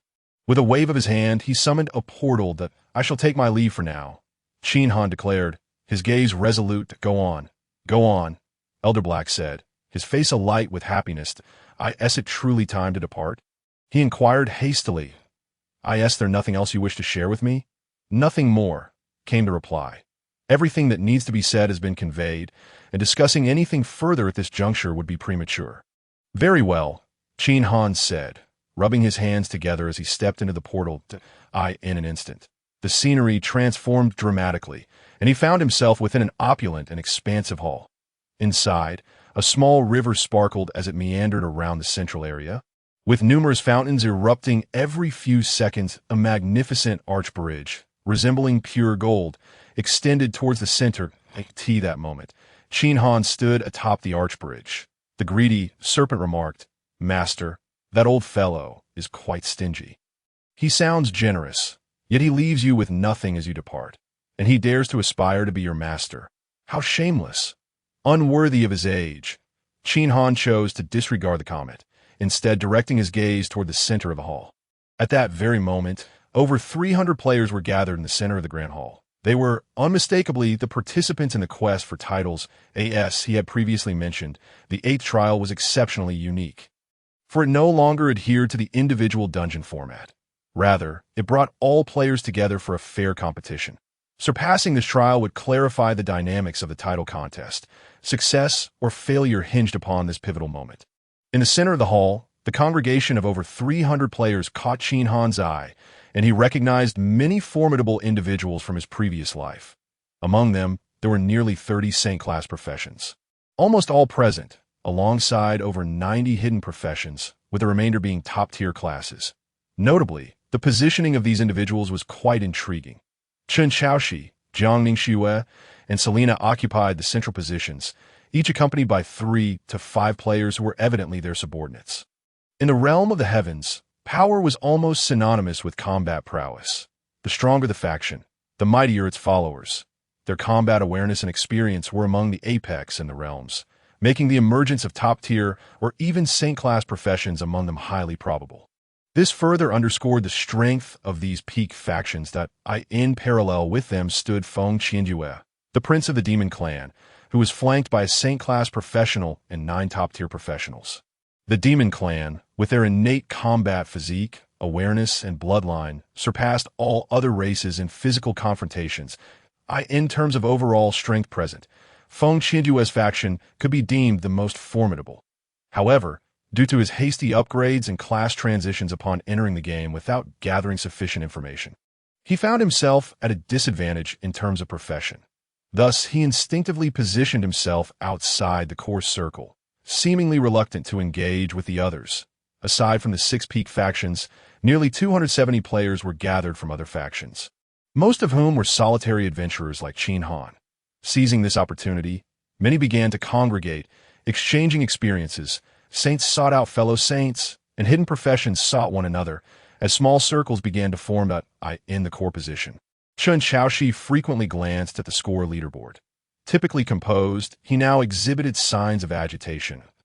As the first to arrive at the 8th trial, he found himself unable to leverage his speed advantage to secure an early lead. Instead, he could only wait idly for the arrival of other players to make matters worse. Due to a miscalculation in the 6th trial and a cautious approach in the 7th, he ended up with a mere 5,700 points, placing him in a lower tier among all players. Should his score fail to improve, he would undoubtedly be excluded from the contest for titles. What stung even more was that Qin Han, ranking first with an astonishing 9,000 points, overshadowed everyone else, establishing himself as a singular entity. This was particularly tormenting for Chen Xiaoxi, who had previously surpassed Qin Han on multiple occasions, with a hint of impatience.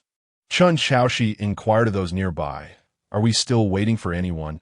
Replying to the young master, "One individual has yet to arrive. However, judging by the leaderboard, it seems that the one in first place, Qin Han, has just achieved a change in score, indicating he has likely passed the assessment and will enter shortly." No sooner had he finished speaking than a commotion erupted in the hall. With many eyes drawn towards the entrance of the arch bridge, there stood a mysterious figure clad in ancient garb and a hood, whose exposed features suggested they were a remarkably handsome youth. Qin Han has arrived. For this player, who had amassed the most treasures since the game's inception, topped global announcements, and achieved the singular distinction of a divine-class profession, curiosity radiated from the gazes of all present. Upon stepping onto the arch bridge, Qin Han instinctively straightened his posture, walking purposefully toward the central area. As he approached, an incongruous voice rang out from the crowd. Feng Qinjue exclaimed, "Qin Han, did you cheat? We have all passed 7 trials, each worth 1,000 points. Even if you scored full points in every trial, you would only have 7,000 points. Yet you possess 9,000 points. Something is amiss." This inquiry struck at the heart of many people's suspicions, igniting curiosity about how Qin Han had achieved such a remarkable score. Qin Han. At that moment, he regarded Feng Qinjue with a rather unfriendly gaze. After all, he had indirectly saved the old fool's life. Yet this was the gratitude he received. The acquisition of treasures was a personal secret. Was it appropriate to disclose such matters in a public setting? These individuals would soon become the backbone of various factions, representing nearly half of the realms. If secrets were revealed, they could easily become targets, inviting trouble upon themselves. However, confronting hundreds of elite figures without saying anything would also be awkward. After a moment of contemplation, Qin Han smiled and said, "Is it not stated in the trial rules that in addition to defeating monsters, acquiring treasures also contributes to one's score? I was fortunate enough to obtain some treasures. As for the nature of those treasures, that is a matter of personal privacy, which I cannot disclose." His words elicited nods of agreement from many, as it was understood that each participant possessed their own confidential equipment, which serve as crucial trump cards in critical moments, and one would be foolish enough to divulge such information. Feng Qinjue countered, "Even if you possess treasures, how is it that you achieved full points in the 6th and 7th trials?" This time, Qin Han swiftly retorted, "Whoever told you that I achieved full marks on those 2 levels is mistaken. The scores for those levels are entirely dependent on luck, that I refuse to believe that anyone could attain full marks on such deceptive tests. The full scores for the 6th and 7th levels are intertwined with the secrets of the yin-yang fish and the heavenly Dao Palace, and he would never divulge a single detail." Of course, considering the intelligence of these individuals, most should be skeptical. However, this statement merely serves to smooth over tensions. If one were to truly probe deeper, it would be the questioner who ends up embarrassed. Jiang Mingxue even interjected, "You are correct. After passing the levels, I also took the time to assess the 2 guardians. Point 1 favors straightforwardness, while the other relishes cunning. Achieving full marks on those 2 levels is impossible unless one knows the answers in advance. If I am not mistaken, the combined score you attained on those two levels should amount to 1,000 points. And the place where you obtained your treasure must be within the poisonous waters of the 5th level. Am I right? Upon hearing this, Qin Han smiled wryly. Her words were clearly an attempt to defend him, but it was an overt gesture of goodwill. Yet he understood that despite the formidable strength of these peak forces, they were not immutable. Now, especially in the face of a monumental upheaval that the universe had not witnessed in billions of years, it was indeed wise to cultivate a favorable relationship with someone possessing a unique divine profession. Just as he was about to respond, the surroundings of the Grand Hall suddenly began to shift, transforming in the blink of an eye into a cosmic starry sky, giving everyone the sensation that they were standing amongst the stars. Beneath the Milky Way, simultaneously, a colossal light screen emerged on one side, displaying the rules for this level. The screen bore a grand and flowing inscription. The heavenly Tao is constant. All things operate, and none can escape the influence of fate. This level consists of 2 segments, the first being a gamble on luck. Every 5 minutes, there will be an opportunity for score betting, where all players can wager some of their points into the luck pool. After the cutoff time, one fortunate individual will be drawn to receive all the points wagered. The minimum bet is 50 points, with no upper limit. The greater the wager, the higher the probability of becoming the lucky one. There will be a total of 5 chances for this luck gamble. As the rules materialized, many players in attendance were left wide-eyed. Feng Qinjue exclaimed joyously, as the son of the Demon Emperor, "I am inherently blessed with great fortune, but on the day of my birth, dragons and phoenixes heralded my arrival, and since childhood, everything I have undertaken has gone smoothly. Even when I casually purchased a broken sword outside, it turned out to be a perilous treasure." He chuckled. This gamble on luck is merely a means to bestow points upon me. Initially, he thought that Qin Han's 9,000 points were already considerable.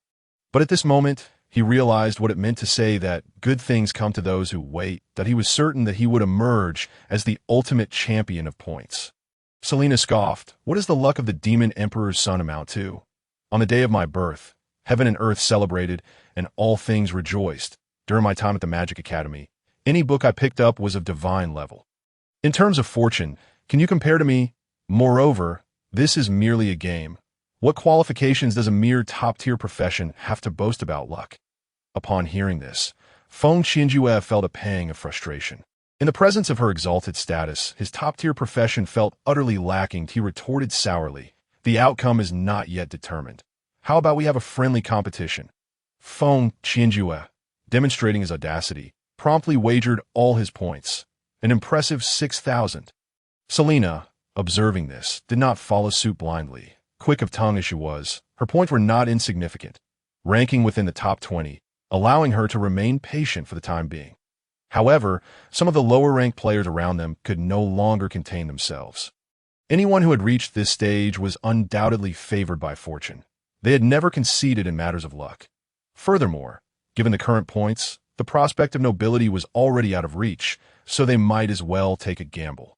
The screen quickly displayed numerous player bets, ranging from a minimum of 50 to several hundred points, but Feng Qinjue still led the charge to be the cutoff.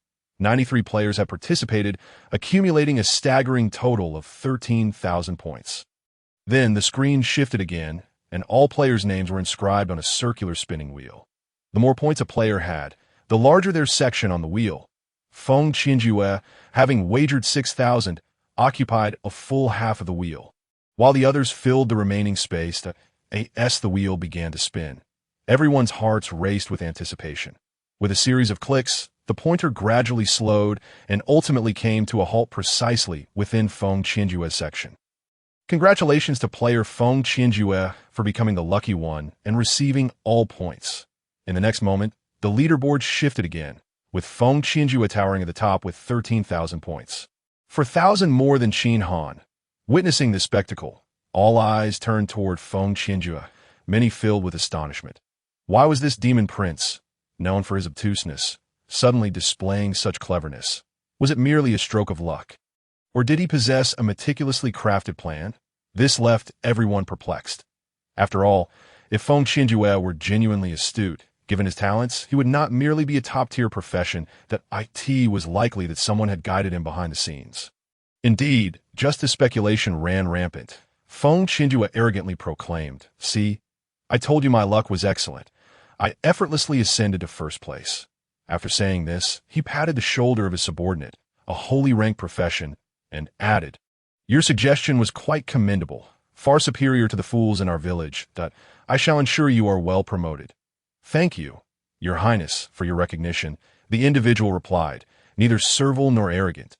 Upon hearing this, many gazes turned toward the holy rank profession, including Qin Han, who also revealed a hint of admiration. Feng Qinjue's points had originally placed him in a middling position.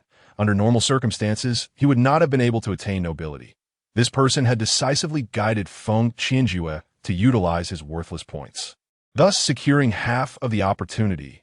Such decisiveness was indeed remarkable. As the second round of the luck gamble commenced, buoyed by Feng Qinjue's example, players eagerly grasped the rules, leading to even more enthusiastic betting. Many raised their wagering amounts. However, those who were already ranked high did not participate. Even the low-scoring Chun Chaoshu managed to restrain himself. Before long, the results of the second round emerged.